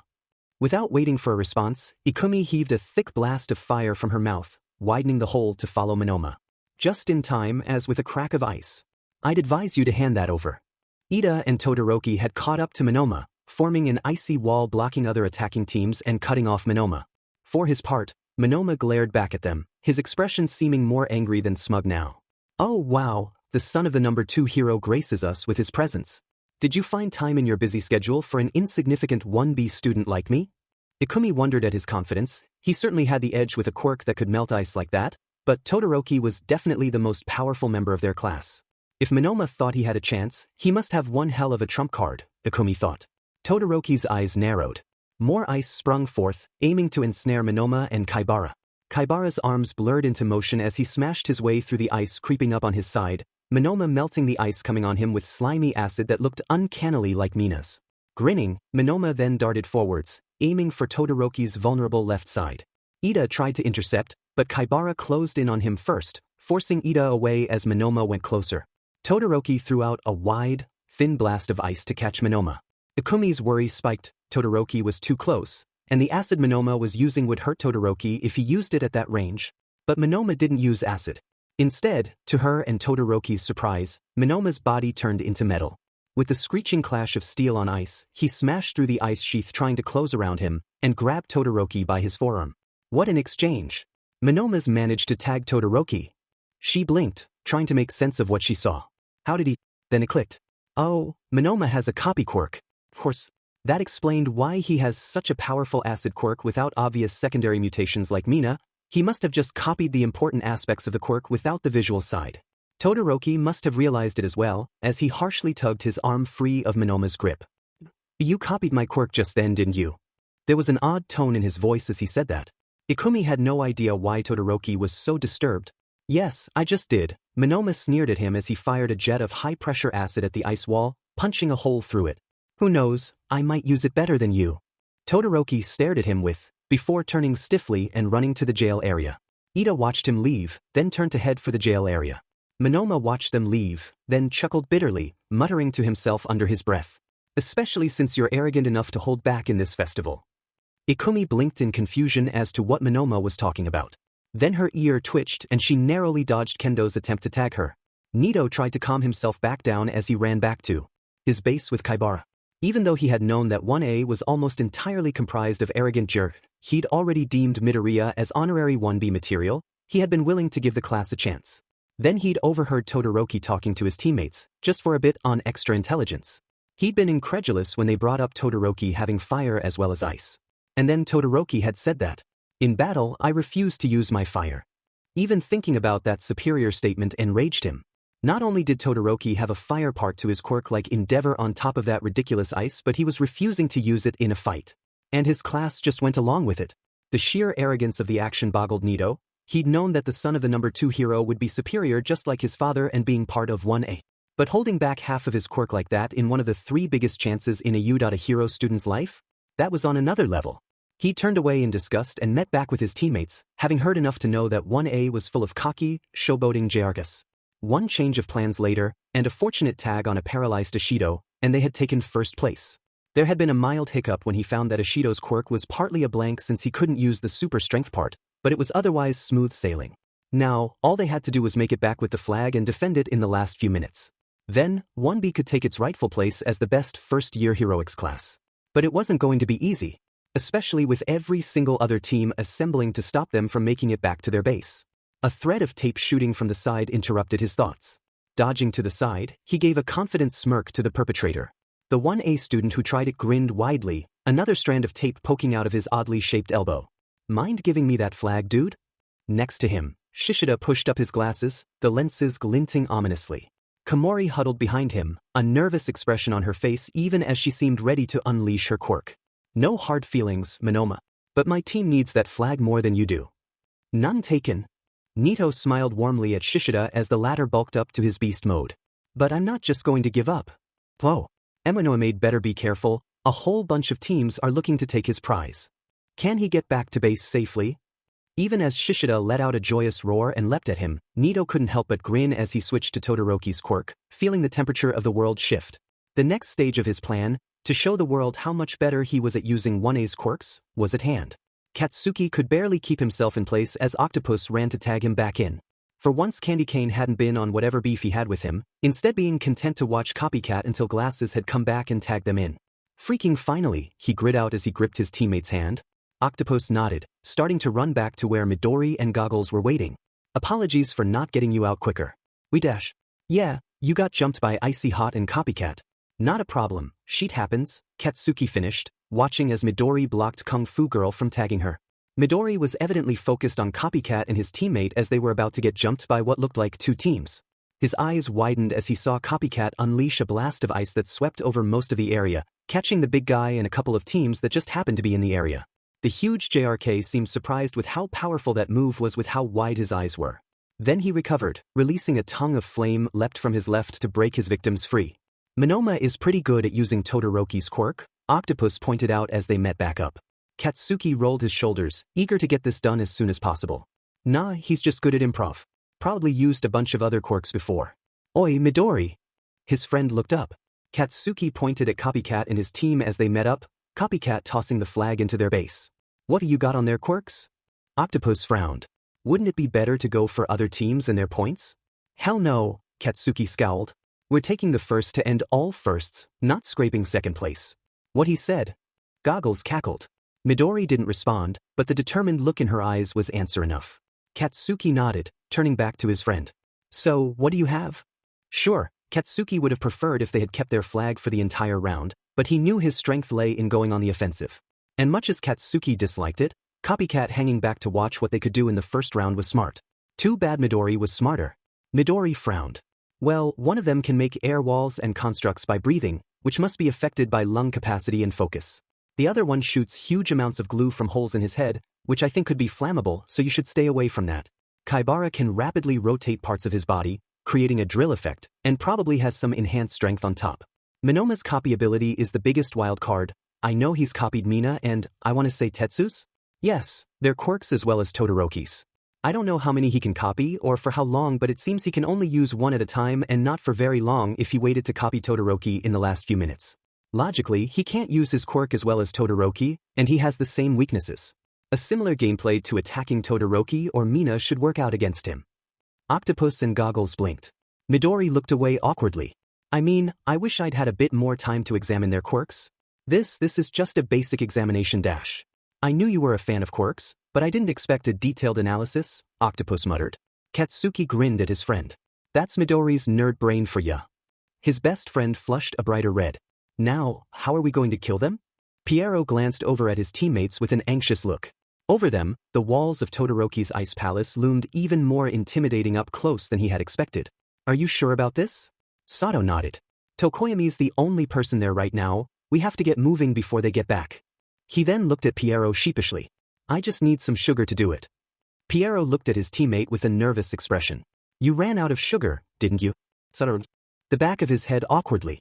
He was under no illusions that his frankly terrible quirk wouldn't be enough to win by itself. Compared to the utterly broken abilities other people were throwing around, being able to create custard didn't seem like the best ability. Despite this, he knew that teaming up with a hero course kid who needed sugar for his quirk was a sensible move. Even if he felt dirty for what he was about to do with his quirk, especially since it was only supposed to have been a last resort. Still, he didn't want to go through that corridor filled with caltrips, those looked painful. And with Sato out of sugar. We're doing that plan? He managed weakly. Sato simply nodded, a determined look in his eyes. Custard me. Grimacing, Piero held out his hand. With a splurt, a large mass of custard solidified from his palm in a cup pudding shape, wobbling faintly. Seeing the look in his teammates' eyes as they locked onto the yellowish mass, his paper-white skin turned green with disgust. That I should not be doing this, should I?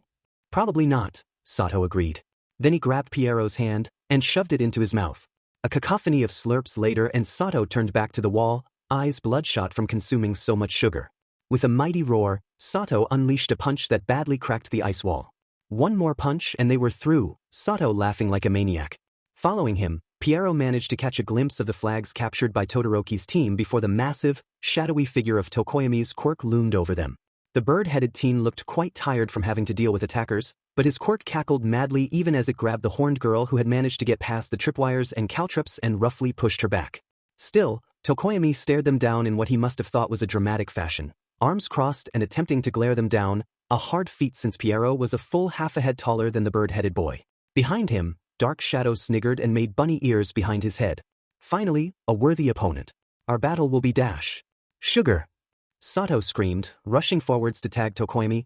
Piero still thought that claiming your quirk was the one touched and not you was a bullshit excuse to not go to the jail, with a grin on his lips. The bird-headed teen just sighed as his attempt at drama was undercut by such a cry, before Dark Shadow rushed to block Sato. Dark Shadow's smirk was wiped when Sato pinned it in place. "Dude, get off," it yelled, struggling. An unhinged grin on his face, Sato managed to shake his head, some lucidity getting back into his eyes. "I got this." "Get their flag," he shouted. Piero stared for a second, then hurriedly jolted back into action. "Right." He turned and ran for the flags. Tokoyami tried to block him but Piero fired a jet of custard at him with the force of a fire hose, knocking him down with an indignant squawk. Rushing forwards, Piero couldn't help but grin. Victory was so close. His hands stretched out to grab the flag, only for him to fall when a net tangled around him.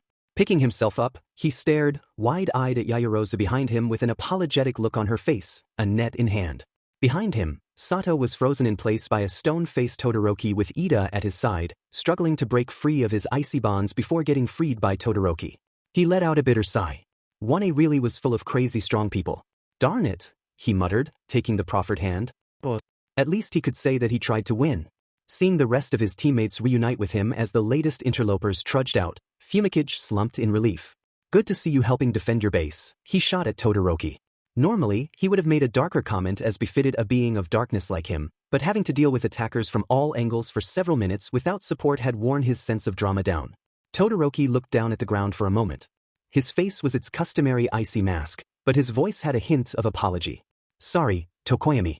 You are the main reason we could commit 3 of us to an attack like that, but it's not ideal for you. I'm still annoyed that Monoma managed to ambush us like that," Yayarosa muttered, already opening her jacket to replenish the traps. "Despite our personal feelings, Monoma and his teammate undercut us fair and square." Ida boomed. He then frowned. Even so, it was rather uncouth. Mollified, Fumikage grunted in acceptance. "It is certainly frustrating that we were unable to take their flag. A pity that we seem fated to not take first place." Todoroki looked in Monoma's direction. "It isn't over yet. After our points were nearly taken?" Ida questioned. "Everybody will be focusing on him or Ashido's team, especially with their defenses not being as good as ours. We have enough points between the flags we've taken to guarantee a spot in the next round, even if we're not first," Yayarosa pointed out as she pulled out more items. "Playing defensive is our best bet right now." Fumikage couldn't deny that they had enough. It felt wrong to not try for the first place flag. "So, a bird in the hand is worth 2 in the bush," he intoned gravely. "Ah, don't be reasonable. I feel like going out and busting heads." Todoroki ignored Dark Shadow, focusing on the rest of the team. "Fair enough. We can definitely hold dash." A distinctive, familiar crack of ice from Monoma's base drew their attention. With a wave of his hands, he had frozen a decently thick wall of ice to block off half his base, the other half being covered in glue. A squirrel girl and Aoyama went to leap over the glue, only for a warning blast of fire to send them scurrying away. "Seems that Monoma is putting Todoroki's quirk to good use," Vlad King commented. "Using whatever tools he has, he's switched from an offensive game to defensive. Pretty quick why that wall too. And quick with the fire half of Todoroki's quirk. Pretty skilled not to hurt anybody with it. Todoroki had better watch out that Monoma doesn't completely rip off his shtick." Todoroki looked distinctly angry. Still, that angry look faltered when he spotted Team Bakugo gathered and running towards Monoma's base, accompanied by present mixed commentary. "Whoa. Despite being crushed by others, it looks like Team Bakugo is raring for a comeback." Charging at Monoma's base, Mezu couldn't deny that it was exhilarating to go on the offensive. A bunch of other teams had the same idea to attack Monoma for the number 1 spot. It seemed. The one B-boy with Scales and Kaminari seemed especially desperate to get in, Kaminari sparking with electricity before misjudging his footing and getting caught in the glue. Bakugo bit out a laugh, before Midoriya threw her expanded shield down over the sticky area to serve as a pathway for them. Mezu took a deep breath. They had a plan, mostly from the beginning of the match, and adapted somewhat. It had been pretty close, especially with that revelation of letting their points be taken intentionally. Match start. What's the strategy, Midori? Bakugo questioned. Midoriya hummed, rubbing her chin. I'm not the biggest fan of it. But it's in our best interests if we lose our points within the last 5 minutes of the match. Bakugo and Hatsum let out near-identical noises of rage upon hearing that they would be potentially letting their points go. Midoriya held up her hands to placate them. Listen, I want to hold on to our points as much as you do, but the fact is that our team isn't that good at holding our ground defensively. But offensively, we have an undeniable edge. So we should aim to hold for the whole match, but plan for a swift attack if we lose our points near the end. Fair, Mezu admitted, if only to stop Bakugo and Hatsum's complaints. And if we go on the offense? Kaken uses Hatsum's jetpack so that he can go over basically everybody's heads, while we support him from below with my quirk and Hatsum's tech, Midoriya nodded. I have a good idea of the others' quirks, but 1B's an unknown. We should be able to figure out their main tricks on the fly, though. She turned to Hatsum. Todoroki's going to be our biggest threat, I think. Do you have anything that would deal with his ice quickly? Hatsum started to laugh maniacally. Midoriya hesitantly joined in as well, guessing that was a positive response. Mezu hadn't thought quick analysis like that could be done, but Midoriya had proven him wrong. Back in the present, Midoriya gave them a thumbs up, a determined look on her face. Mezu nodded along with them before aiming at Tsuburaba with his net gun and firing. And Shoji of Team Bakugo starts things off well with a net gun fired by the multi-armed Shoji. Team Monoma should definitely be able to respond to that. Vlad King offered his unbiased commentary. Oh no you don't.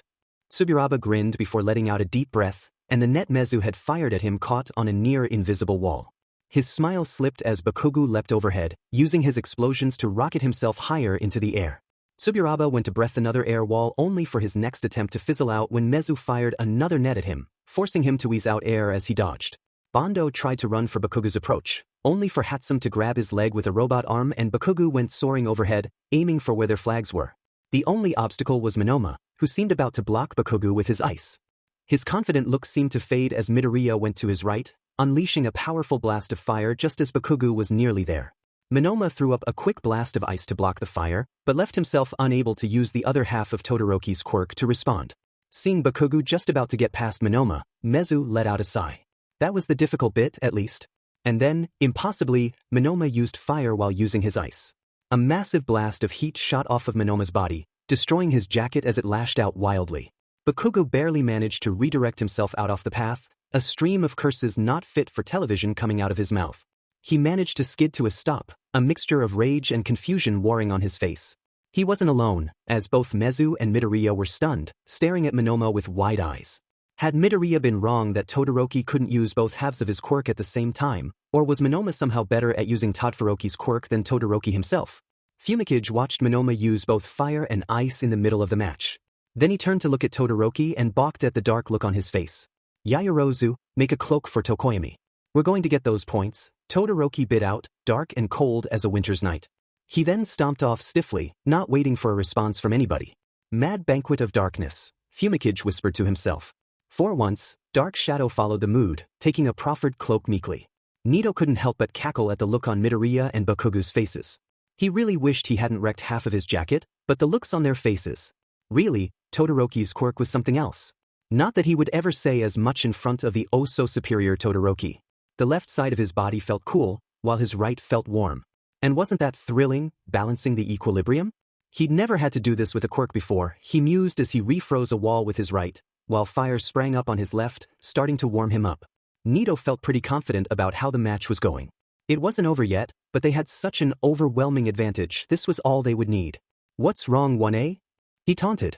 Never seen somebody proficient use this quirk before? He lashed out with a bit of fire, making them jump back. Whoa, Todoroki can use both halves of his quirk. Must be concerned with hurting people, Present Mike commented. Outstanding move from Monoma. Using a copied quirk with such mastery, especially a dual quirk like that, takes real finesse. Vlad King laughed. Bit biased in favor of your class, huh? Nito let an honest grin split his face. The eyes of the nation were now on him and his class. And if he, not even a recommended student, could be so skilled with one of 1A's quirks, Then how dangerous were 1B to the status quo? Midoriya seemed absolutely stunned at that statement before her ears twitched. Looking behind her as she half-turned, Nito felt his grin widen. Todoroki had frozen a path over Bando's glue and was striding forward stiffly, his arms held straight as Tokoyami's dark shadow tagged Kendo and the plain guy from one. Nito went for a taunt, but was brought up short by Todoroki's eyes. Ikumi felt her fur stand on edge. She had never seen Todoroki look more than icily indifferent. But looking at the clear difference in body language and the cowed reaction of Fumikage and Dark Shadow, she could tell something had seriously changed in the last minute or so. Kaken? She reached out to shake him. Kaken was glaring at Todoroki with almost as much venom as Todoroki was projecting. He could have been doing that this whole effing time? He muttered, not seeming to have heard her. She blinked. What dash? Then she shook herself. Anyway, and maybe we shouldn't be here? Todoroki's looking really mad. He made to argue, then seemed to see Todoroki properly. Fine, he managed. Staring into Todoroki's eyes, Nito felt. Well, Nito wasn't afraid of such a cocky brat, who must have had everything handed to him if he thought he could just not use half his quirk and be a hero. But looking at those gray and blue eyes, he would admit to feeling concern. Still, he steeled himself, plastering a smirk he didn't completely feel on his face. Off to the side, he saw that Bakuga's team had backed away from Todoroki. As if that was a threat. Well, Todoroki. Ready for the world to see just who's better with your quirk. Todoroki's pupils were just pinpricks in a field of blue and gray.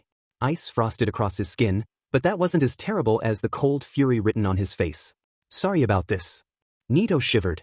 He brought up Todoroki's fireside, ready to counter his latest pathetic ice attack. And then the world froze. Hisashi jolted as the TV screen was suddenly blocked out by a mass of white. The hell just happened? Inko frowned next to him, not even bothering to smack him. I don't know. Did it glitch out? Could have been Todoroki. Kid looked majorly set off, Mitsuki said, sounding unsettled. Hisashi let out a shrill laugh. See, come on. That was an aerial camera. There's no way dash. The camera feed switched. And Hisashi had to eat his words as he took in the scene. Mitsuki didn't even respond with a taunt, she was so caught up with what they were seeing. For once, the audience was silent. Normally, Present Mike would feel that was an insult to his MC skills, but in this case he couldn't blame them, for he was similarly, and for one of the few times in his life, at a loss for words. His mouth opened and shut, trying to find appropriate words. After a second, Vlad King managed to find his voice. What the hell is Eraserhead teaching those kids? Present Mike agreed, still trying to comprehend what he was seeing. It didn't feel like something that could have come from a human. A glacier's worth of ice had just manifested, trapping Team Monoma and a few unfortunate other students in its icy grip. And it wasn't just the students, spectators in the stands were backing away from the monolithic mass of ice that had appeared in a matter of moments, the icy cold freezing the spring air. Present Mike hadn't done anything like this when he was Todoroki's age. What was Endeavor feeding the kid? Todoroki broke the ice strut that connected him to the wave, and stepped forwards. Monoma only just managed to break himself out of the ice, encasing him using flames that seemed like candles next to the sheer mass of ice, his sneer replaced with a look of wide-eyed fear. Eraserhead was the first to react, seemingly unruffled despite him only being a few feet away from the frozen wasteland. Team Monoma, once you're out of that ice, head to the penalty box. Todoroki thawed them out. Shudo took a deep breath, already summoning his fire to break Monoma's team out of his ice. The other boy flinched away from him as he stepped forwards, his face warring between disbelief and fear before he turned to help thaw them out as well. Monoma's team stared at him with similar expressions as they were broken free. Don't you think that was overkill? Siro muttered from where he had been caught in the crossfire. Monoma's team nodded, shivering as he thawed them out. Shudo's face was blank as he went to thaw them free. Sorry. I overreacted. Inside, he was barely holding it together. It had been too much. He had seen Monoma use that quirk, smirking at him and the world, and suddenly Shudo had been taken into one of his nightmares, where it hadn't been his father who had been hurting his mother. It had been wrong to lose control like that. And he knew Endeavor was not going to let it go either. He took a shuddering breath, pushing his emotions back into their hole.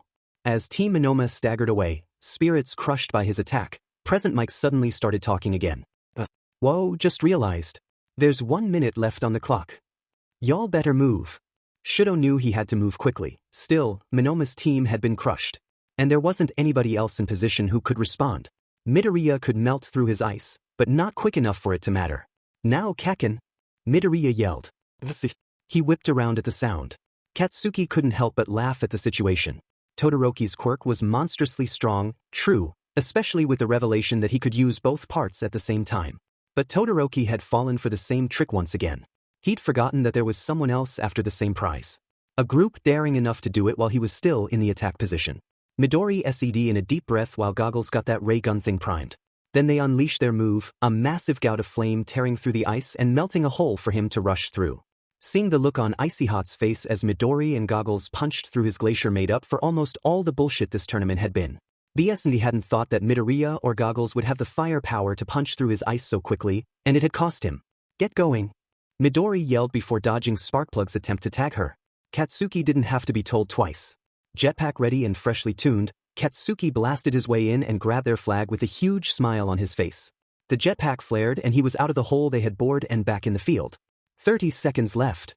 Present Mike screamed. That seemed to be the cue for everybody to come out of the woodwork and charge at him. Scowling, Katsuki dodged a horn from the horse girl from 1B, only to swear as it tore through his jetpack. While Goggles went apes hit in her general direction, Katsuki managed to turn his unplanned descent into a quick roll, dodging a squirrel girl's attempt to tag him. He couldn't see where Icy Hot was, probably trying to cut off their escape route, the BSDRD. He had a second to think, spotting Midori and Octopus about to be confronted by Scarface even as they tried to clear a path. But then Nevermore was upon him, his quirk leering at him from beneath some thick chic ponytail must have made. The quirk cackled as it raced for him, Nevermore gripping Minoma's other flag with a frown on his face. Katsuki's mind raced. Not enough time to kill Nevermore's quirk, Icy Hot's on the way. There was only one way to achieve victory. Midori.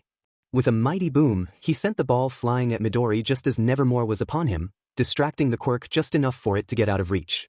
With nothing holding him down, Katsuki sent himself flying with a massive boom, causing Nevermore to let out a startled squawk.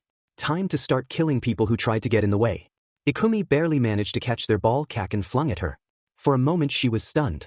A part of her giggled at the thought that Eraserhead's fitness test had, at least in part, been useful for this. 10. Vlad King called. Then she didn't have the time to think about matters other than winning. She started running back to their base, barely managing to dodge a flock of pigeons that Koda had summoned to grab the ball off her. Kendo and Ojiro tried to tag her next, only for Shoji's net to catch them, cutting their attempt short.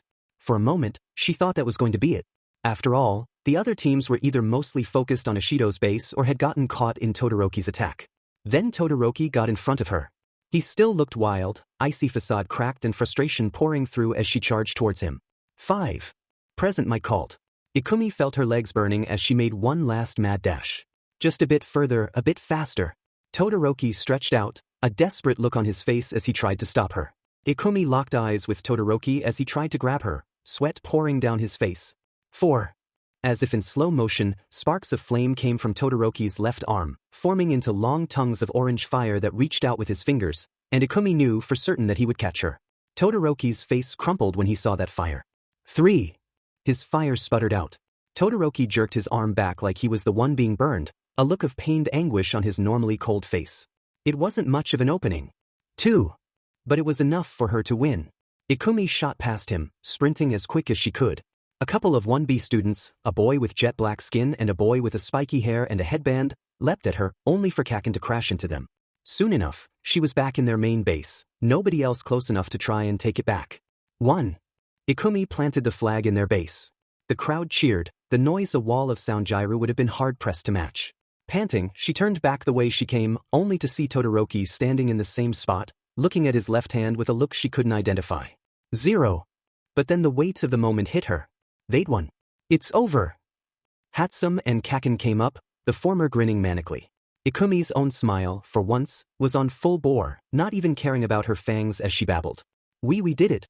I mean, that was so close, and Kaken threw, and you got those guys dash. Shoji gave her 4 thumbs up, the other 2 returning his net guns to Hatsum. Kaken came up, slapping her on the back. Nice one Midori dash. Every bit of stress hit her. In sheer relief, her tears came pouring forth, with such force her feet were driven through the ground. Avasake Midoriya. Don't cry, we just won. Kaken yelled over her tears, grinning. Futilely, Ikumi tried to mop up her tears. I know, I'm so happy we won. She blubbered. Goddamn crybaby, Kaken muttered.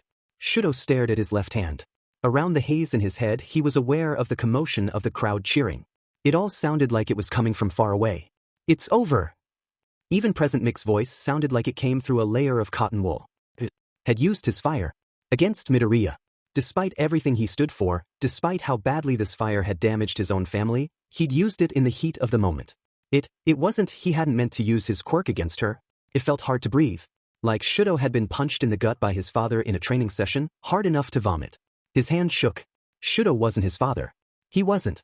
Shuddering, he took a deep breath. Todoroki?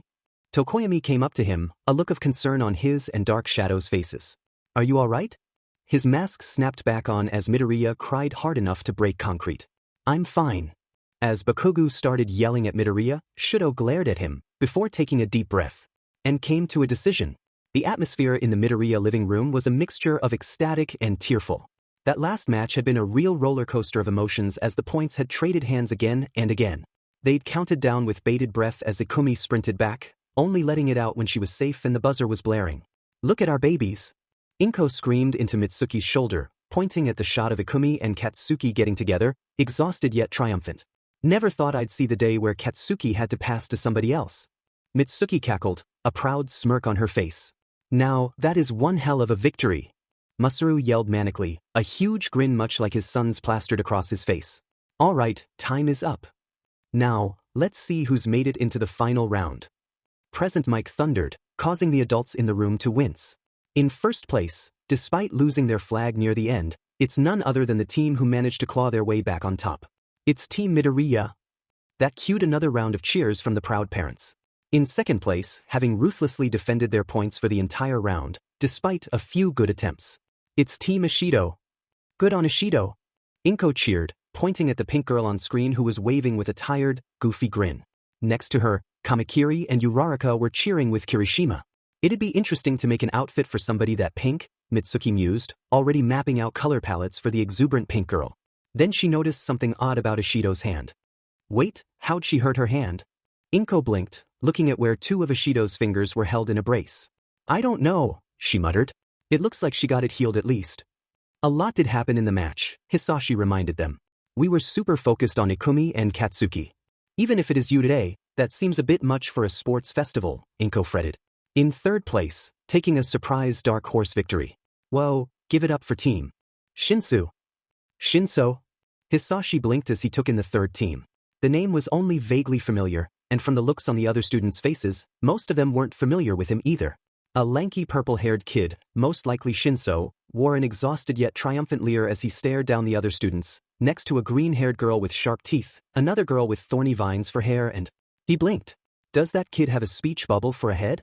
Mitsuki felt bad for staring at the last member of Team Shinso, a short, skinny boy with what indeed appeared to be a speech bubble on his shoulders. That's not something you see every day. And in fourth place, despite a near unbreakable offense and defense, having tried time and time again to take the first place marker and failing, they still succeeded. It's Team Todoroki. Inko couldn't help but fret slightly at the expression on Todoroki's face even as his team celebrated. Mitsuki paused her light-hearted jeering of their team to look at her friend. What's worrying you, Inko? Nothing, just. Inko struggled to put it into words. He doesn't look very happy. His team did just place last for the qualifiers despite everything they tried, Masaru pointed out. Then his understanding look twisted into a vicious smirk. And they got ground into the dirt by Katsuki and Ikumi. Mitsuki grinned fondly at her husband's antics. Not for lack of trying, though. We're going to take an hour break for lunch. Get yourselves sorted. And that's a good time to break as well, Hisashi quipped. He got up from the couch and stretched. I felt tired just watching them. Ikumi cringed as her stomach rumbled at Present Mix's final announcement. At least the sound of the crowd had drowned it out, even as Kaken gave her a grin. Better fuel up, Midori, Kaken teased lightly as everybody moved. If you don't, I'm gonna beat you in the next round. Ikumi stuck her tongue out at him in response, but soon a grin of her own split her face. They'd made it into the finals, how could she not be happy? Not if I beat you first, Kaken. Kaken barked a laugh at that. As the crowd milled and started heading towards the cafeteria, Ikumi let out a tired sigh before moving with the rest of the crowd, happy to finally have a break. Can I talk with you? It's important. Todoroki's voice came suddenly, like a sharp and icy breeze. She jerked, startled at his appearance. With the roar of the crowd in her ears and her nose still feeling sensitive after Yaoyorozu's scent bomb, she wasn't as aware as she should have been to his presence. Tea talk? About what? Ikumi immediately cringed when she heard herself say that, even though it made sense. Todoroki hadn't said any more than a few words to her or any of the rest of the class outside of exercises or assignments. No matter who he was working with or what they were doing, it felt like there was a wall between Todoroki and the rest of the class. It's not something I want to talk about in public. Todoroki's voice and face were as icy as ever. Hunger battled with her duty as 1A's class representative. Hunger 1. I'm happy that you want to talk. Maybe after lunch dash. Todoroki's face was still an icy mask, but there was a silent plea in his eyes. Please. That last word stopped her. In spite of how hard Todoroki had come after them, the size of the glacier he had thrown at Monoma and his general aloofness, hearing him say that so earnestly. Okay, she managed to say without stuttering. I can talk now. Katsuki wanted to just focus on lunch, but Icy Hot and his ability to use both parts of his quirk at once was really pissing him off. Bad enough Icy Hot had that such a strong power, but to not even use it to its fullest by default? Next round Midori, I'm going to crush Icy Hot myself. Biestudi's been looking down on all of us, he growled. Midori didn't respond. That caught Katsuki by surprise. Normally, that kind of remark got a fond sigh or a comment, or a nudge to his arm. So he turned around, seeing a conspicuous lack of Midori. The hell did she go? Everybody else was similarly confused at how the largest person in their year had just vanished. I think she went that way, Octopus pointed off to the side. Thanks. Scowling, Katsuki went to look for Midori. Hopefully it was just her going to the bathroom or some sheet and not her getting lost like that one time at All Might World. He still maintained that it was her that had gotten lost, and not him, circumstantial evidence be damned. Kneeling down so she could look Todoroki in the eye without either of them almost breaking their necks, Ikumi tried to appear as class presidently as she could. So, Todoroki, what did you want to talk with me about? She'd never been alone with a boy her own age who wasn't Kaken before. Tsubasa and the others had been more of a package deal. Todoroki didn't say anything, he just gave her a hard, level stare. Ikumi swallowed. Did I offend him or? You overwhelmed me. To the point where I broke my pledge to never use my fire, he spoke suddenly. Ikumi blinked. They pledge? Wait, he was holding back deliberately? Part of her felt insulted by that. Ikumi had thought that Todoroki hadn't been using his fire because he didn't have the best control, or it was too dangerous. Knowing that it was deliberate and he might have had good control of it. Though, to be honest, I would have thought it would have been Ishido who would have made me break it, Todoroki continued. Ikumi's train of thought had to re-rail at that.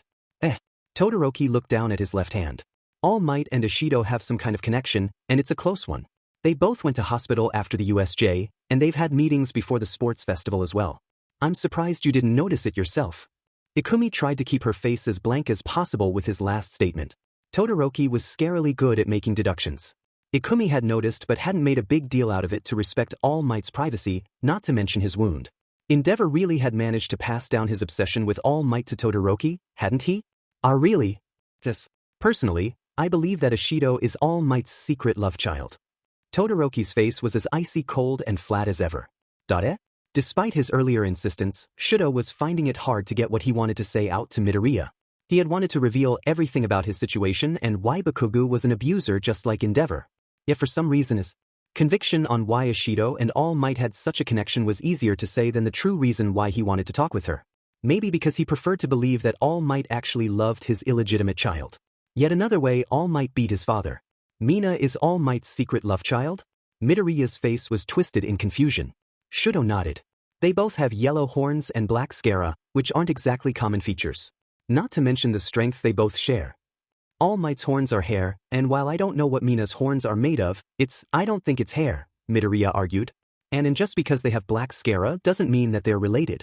It's more than that, it's the presence that comes off their strength as well. Shido felt a thrill go up his spine at the mention of that presence, Ishido's lesser but still clearly the same. The smell of ozone, as if the very atmosphere was being ripped apart just by All Might attacking, less of a man and more like a force of nature. He shook his head minutely. Whatever relationship she has with All Might, it isn't my business to pry. Midoriya still seemed tense, not that he could blame her with how Bakugo was treating her. It wasn't what I wanted to talk with you about. I wanted to talk with you about my father. Midoriya looked at him with a mildly confused look on her face. About Endeavor? For a split second Shido didn't want to talk about what Endeavor had done. Then he remembered Bakugo's boiling rage and casual insults to everyone, and how Midoriya just took his attitude with a nervous laugh and flinched at everything, and superimposed the images over his parents. His resolve firmed. My father is a powerful BSTRD who only cares about getting stronger. He's made a name for himself, solved more cases than anybody else in history. But to him, All Might is an eyesore. A roadblock to being number one. The confusion on Midoriya's face was winged with anxiety. What are you saying? His heart felt like it was being affected by his mother's quirk. Have you heard of quirk marriages? When she heard those words, Ikumi's stomach leapt into her mouth. While not illegal in Japan, they weren't considered ethical, not to mention potentially dangerous if the theory about quirk singularity was right, and she said as much to Todoroki. He just nodded. Yes, but that wasn't any concern for my father. With his wealth and fame it was easy to secure my mother. For her ice quirk. Todoroki closed his eyes for a moment before continuing. It took him a few tries before he had the quirk combination he wanted. Then he started training me. Part of Ikumi wanted to deny what Todoroki said, because it went against everything she knew and believed about heroes. Just seeing Todoroki's eyes was enough to crush her denial. She hadn't liked Endeavor, he was too angry, too hateful for her. But she had respected his detective skills, his strength, the way he used his fire. He was the last word in strength and power for fire quirks, and she had taken inspiration from the moves she had seen on TV. Nobody else had come close to his reputation as the number 2 hero. That he would go so far to try and beat All Might. That he would try and breed a powerful quirk combination like Todoroki's. Being raised for the sole purpose of beating All Might, fulfilling his ambitions. I hate it. Ikumi flinched back at the venom in Todoroki's voice, his hand over the left side of his face. But it was worse for my mother, since she had to raise me. I can't remember her smiling at me. Only crying. Ikumi's shock and horror at Todoroki's words deepened. Todoroki Rei was regarded as something of a cryptid in hero fan circles. Her and Endeavor were married, still married, never divorced. She had appeared in a few press conferences with Endeavor, then one day she vanished. Endeavor's PR team had mentioned a mental breakdown of some sort, and that was it. She tried to imagine her mother being so unhappy with her quirk, with her. The only images she got for that were nightmares, nothing real. Her mother had always been supportive of her, at worst only concerned or mildly exasperated by something Ikumi's quirk required. I can't stand seeing that left side of yours. That was what my mother said before she threw scalding water at my face. Todoroki's face was an icy mask as he said that. Ikumi's heart broke. Shudo blinked, confused, as Midoriya suddenly hugged him, clutching him close to her chest. He didn't have a lot of experience with girls other than Fuyumi, and Fuyumi was very aware of what their father was like. Midoriya crying was hardly out of the picture, though. Endeavor sent her to a mental hospital after that. He managed, voice muffled against Midoriya's chest. She just let out a sob as she held him, tears already pooling on the ground and getting their shoes wet. My sister visits her sometimes. Which represented a third of the things he could say he definitely knew about Fuyumi. The others being her job as a kindergarten teacher and that she enjoyed cooking. I'm so sorry about your family, Todoroki, Midoriya sniffed, wiping futilely at her tears. I can't imagine Dash. That's why I will never use my fire. I'll become number 1 with my mother's quirk and deny him everything. Shudo took a deep breath, knowing that what he came here for would be the hardest thing he would do. And I won't let you go through what my mother did either. Midoriya stopped, confused. Why would I go? Shudo wasn't surprised at the denial. His sister had told him that their mother hadn't thought anything was wrong until Tuya inherited mother's ice resistance with fire. It had only gotten worse when he was born with the quirk Endeavor wanted. He looked her straight in the eye. Like what Bakugo is doing to you now. The confusion and horror on her face started to get mixed with anger. Kaken? What? Why would make you even think Dash? Everything about him just proves that he's like Endeavor. Even now, Shudo got angry just thinking about their similarities. They both have that same look in their eyes, the same obsession with beating All Might no matter who gets hurt. That's not what Kaken Dash. Midoriya tried to defend Bakugo, but he wasn't going to have it. Shudo pushed forwards, desperate to get Midoriya to see the truth. It absolutely is. Bakugo only cares about being the best by pushing others down. He doesn't even bother remembering people's names, especially not yours. Kaken does nickname people, yes, but we have called each other by those names since we were toddlers. Midoriya glared at him heatedly. Don't you dare say Kaken is an abuser like Endeavor. Then why are you so anxious all the time? Shudo questioned. At that undeniable evidence, Midoriya flinched back, eyes widening in surprise and concern. What? Shudo glared right back at her. Despite how strong and smart you are, you have almost no confidence in yourself. You're timid and withdrawn to a fault. I don't know why you would be so timid otherwise. If she was from the country, Shudo might have thought it was bullying and persecution by others. He was fully aware of how awful they could be given Endeavor's own displeasure in dealing with similar events out in the country. But in the cities, he hadn't seen anybody bullying heteromorphs like that. She stared at him, stunned. Just, please stop Dash. Shudo said it. Bakugo's only pretending to be your friend because you're strong. So he can bully you into SBMSN so you'll only work with him. Midoriya's face twisted from stunned to enraged. Then she stood up and loomed. Ikumi knew Todoroki was trying to help and didn't want something like his mother happening again. That wasn't enough for her to let his words go. You really don't know Kakin if you're calling him a bully. She was surprised at how level her voice was. He took a step back as she got closer. But if it had just been her, she could have accepted the insult. But insulting her best friend was too far. I know that Kakin isn't perfect. He's stubborn, he's way too confrontational, and he doesn't get why I'm so timid either, but he's kind in his own way. Then what dash Todoroki managed to get out as he backed up further. His eyes had gone wide as she loomed over him. Later Ikumi knew she would feel awful about this, but she couldn't bring herself to care. Why are you so timid? A bitter laugh escaped Ikumi's lips along with a tongue of fire. You actually have no idea why, do you?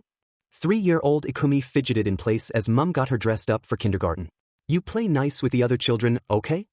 K. Ikumi squeaked out. She hadn't seen many people her age. But she had been doing really well with controlling herself, so now she could go. But nobody had wanted to play with her. The other kids hadn't wanted to do anything with her, and she felt awkward with how much larger she was than the others. The one time she tried to join a game, she accidentally kicked their ball too hard and knocked one of them over, making them cry. While the teacher had been kind and pointed out it was a mistake, Ikumi had still felt real bad about it. So she hunched up in the corner of the yard, making herself as small as she could be. Seeing the look of confusion on his face just made her angrier. No, because you actually look human.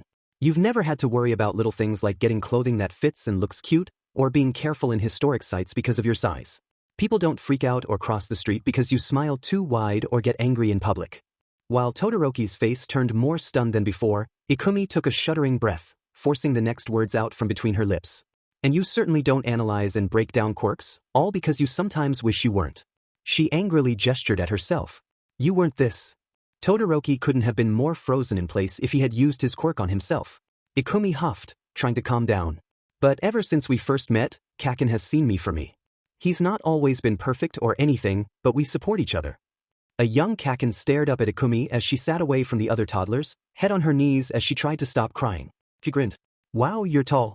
Awesome. Ikumi raised her head from her knees, tears like a faucet dripping down her face. Huh?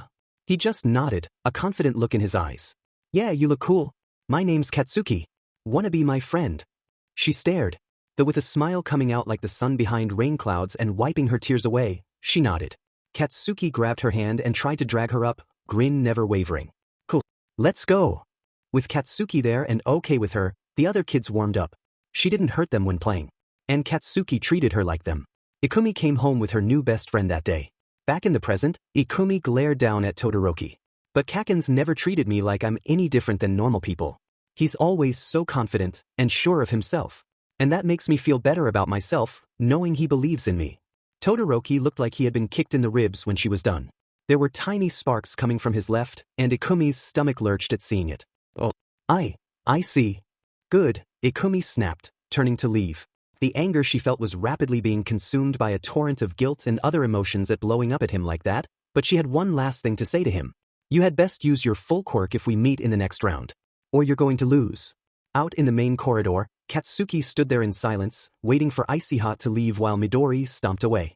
His thoughts whirled in his head. He'd just gone to grab Midori for lunch. No way could he have expected Icy Hot to spill a story about Endeavor abusing his family to try and create some super successor to beat All Might. He'd looked up to Endeavor.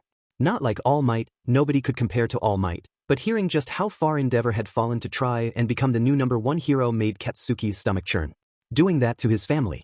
Katsuki knew he was a JRK, but the thought of doing that to his family just because he couldn't beat All Might made his skin crawl. Hell, he and the hag would fight, argue, and make up in a day. Nothing like that. Though even if he could get the reason why Icy Hot'd never want to use his fire after that, Katsuki refused to let the BSTRD use that as an excuse to hold back. But then Icy Hot had started going on about him. About how Katsuki was only friends with Midori for her strength, abusing and bullying Midori for their whole life. He'd been about to turn the corner and give him a piece of his mind when Midori had done just that, just hitting him with so much truth the BSTRD couldn't respond. Katsuki still felt a bit irritated Icy Hot didn't get that whole dumb thing where people gave Midori crap for her looks. And he knew about the dumb bullshit double standard where Midori's quirk was discounted just because she didn't look human. Even when his quirk had just come in and he was a dumb as shit kid, he'd thought it was dumb that people pushed him up so much while putting her down. Hearing people spout empty praise set him off. Still, he felt like a JRK because he hadn't really, truly thought about how Midori had felt about her size. Icy Hot finally left. And Katsuki could finally leave. Still, something icy hot said stuck with him, practically taunting him. Just the way he'd said it. Bakugu's only pretending to be your friend because you're strong.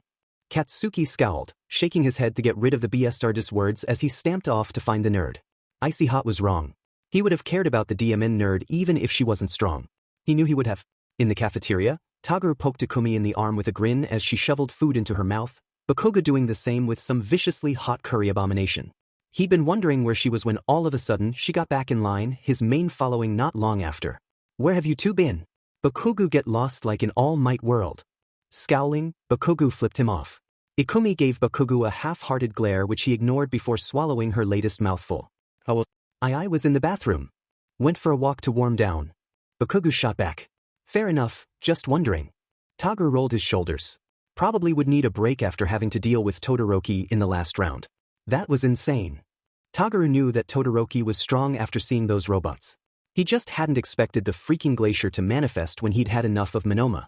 If he had to fight Todoroki, his best only hope was to try and get in close before Todoroki could do anything, but he didn't have much hope of that. Still, he had to, especially considering the BSTRD was holding back. Some weird expression crossed Ikumi's face, before it settled on a thoughtful look. True. Still, he only really uses his ice, which, I guess is more practical in certain situations? Since we're, well, not trying to seriously hurt each other. Bakugo just frowned, glaring into his curry. BSTRD's pretty arrogant if he thinks he can hold back against us or actual villains. Ikumi sighed at his language. I mean, maybe he felt it wasn't useful for the earlier events? He can handle himself pretty well without using it.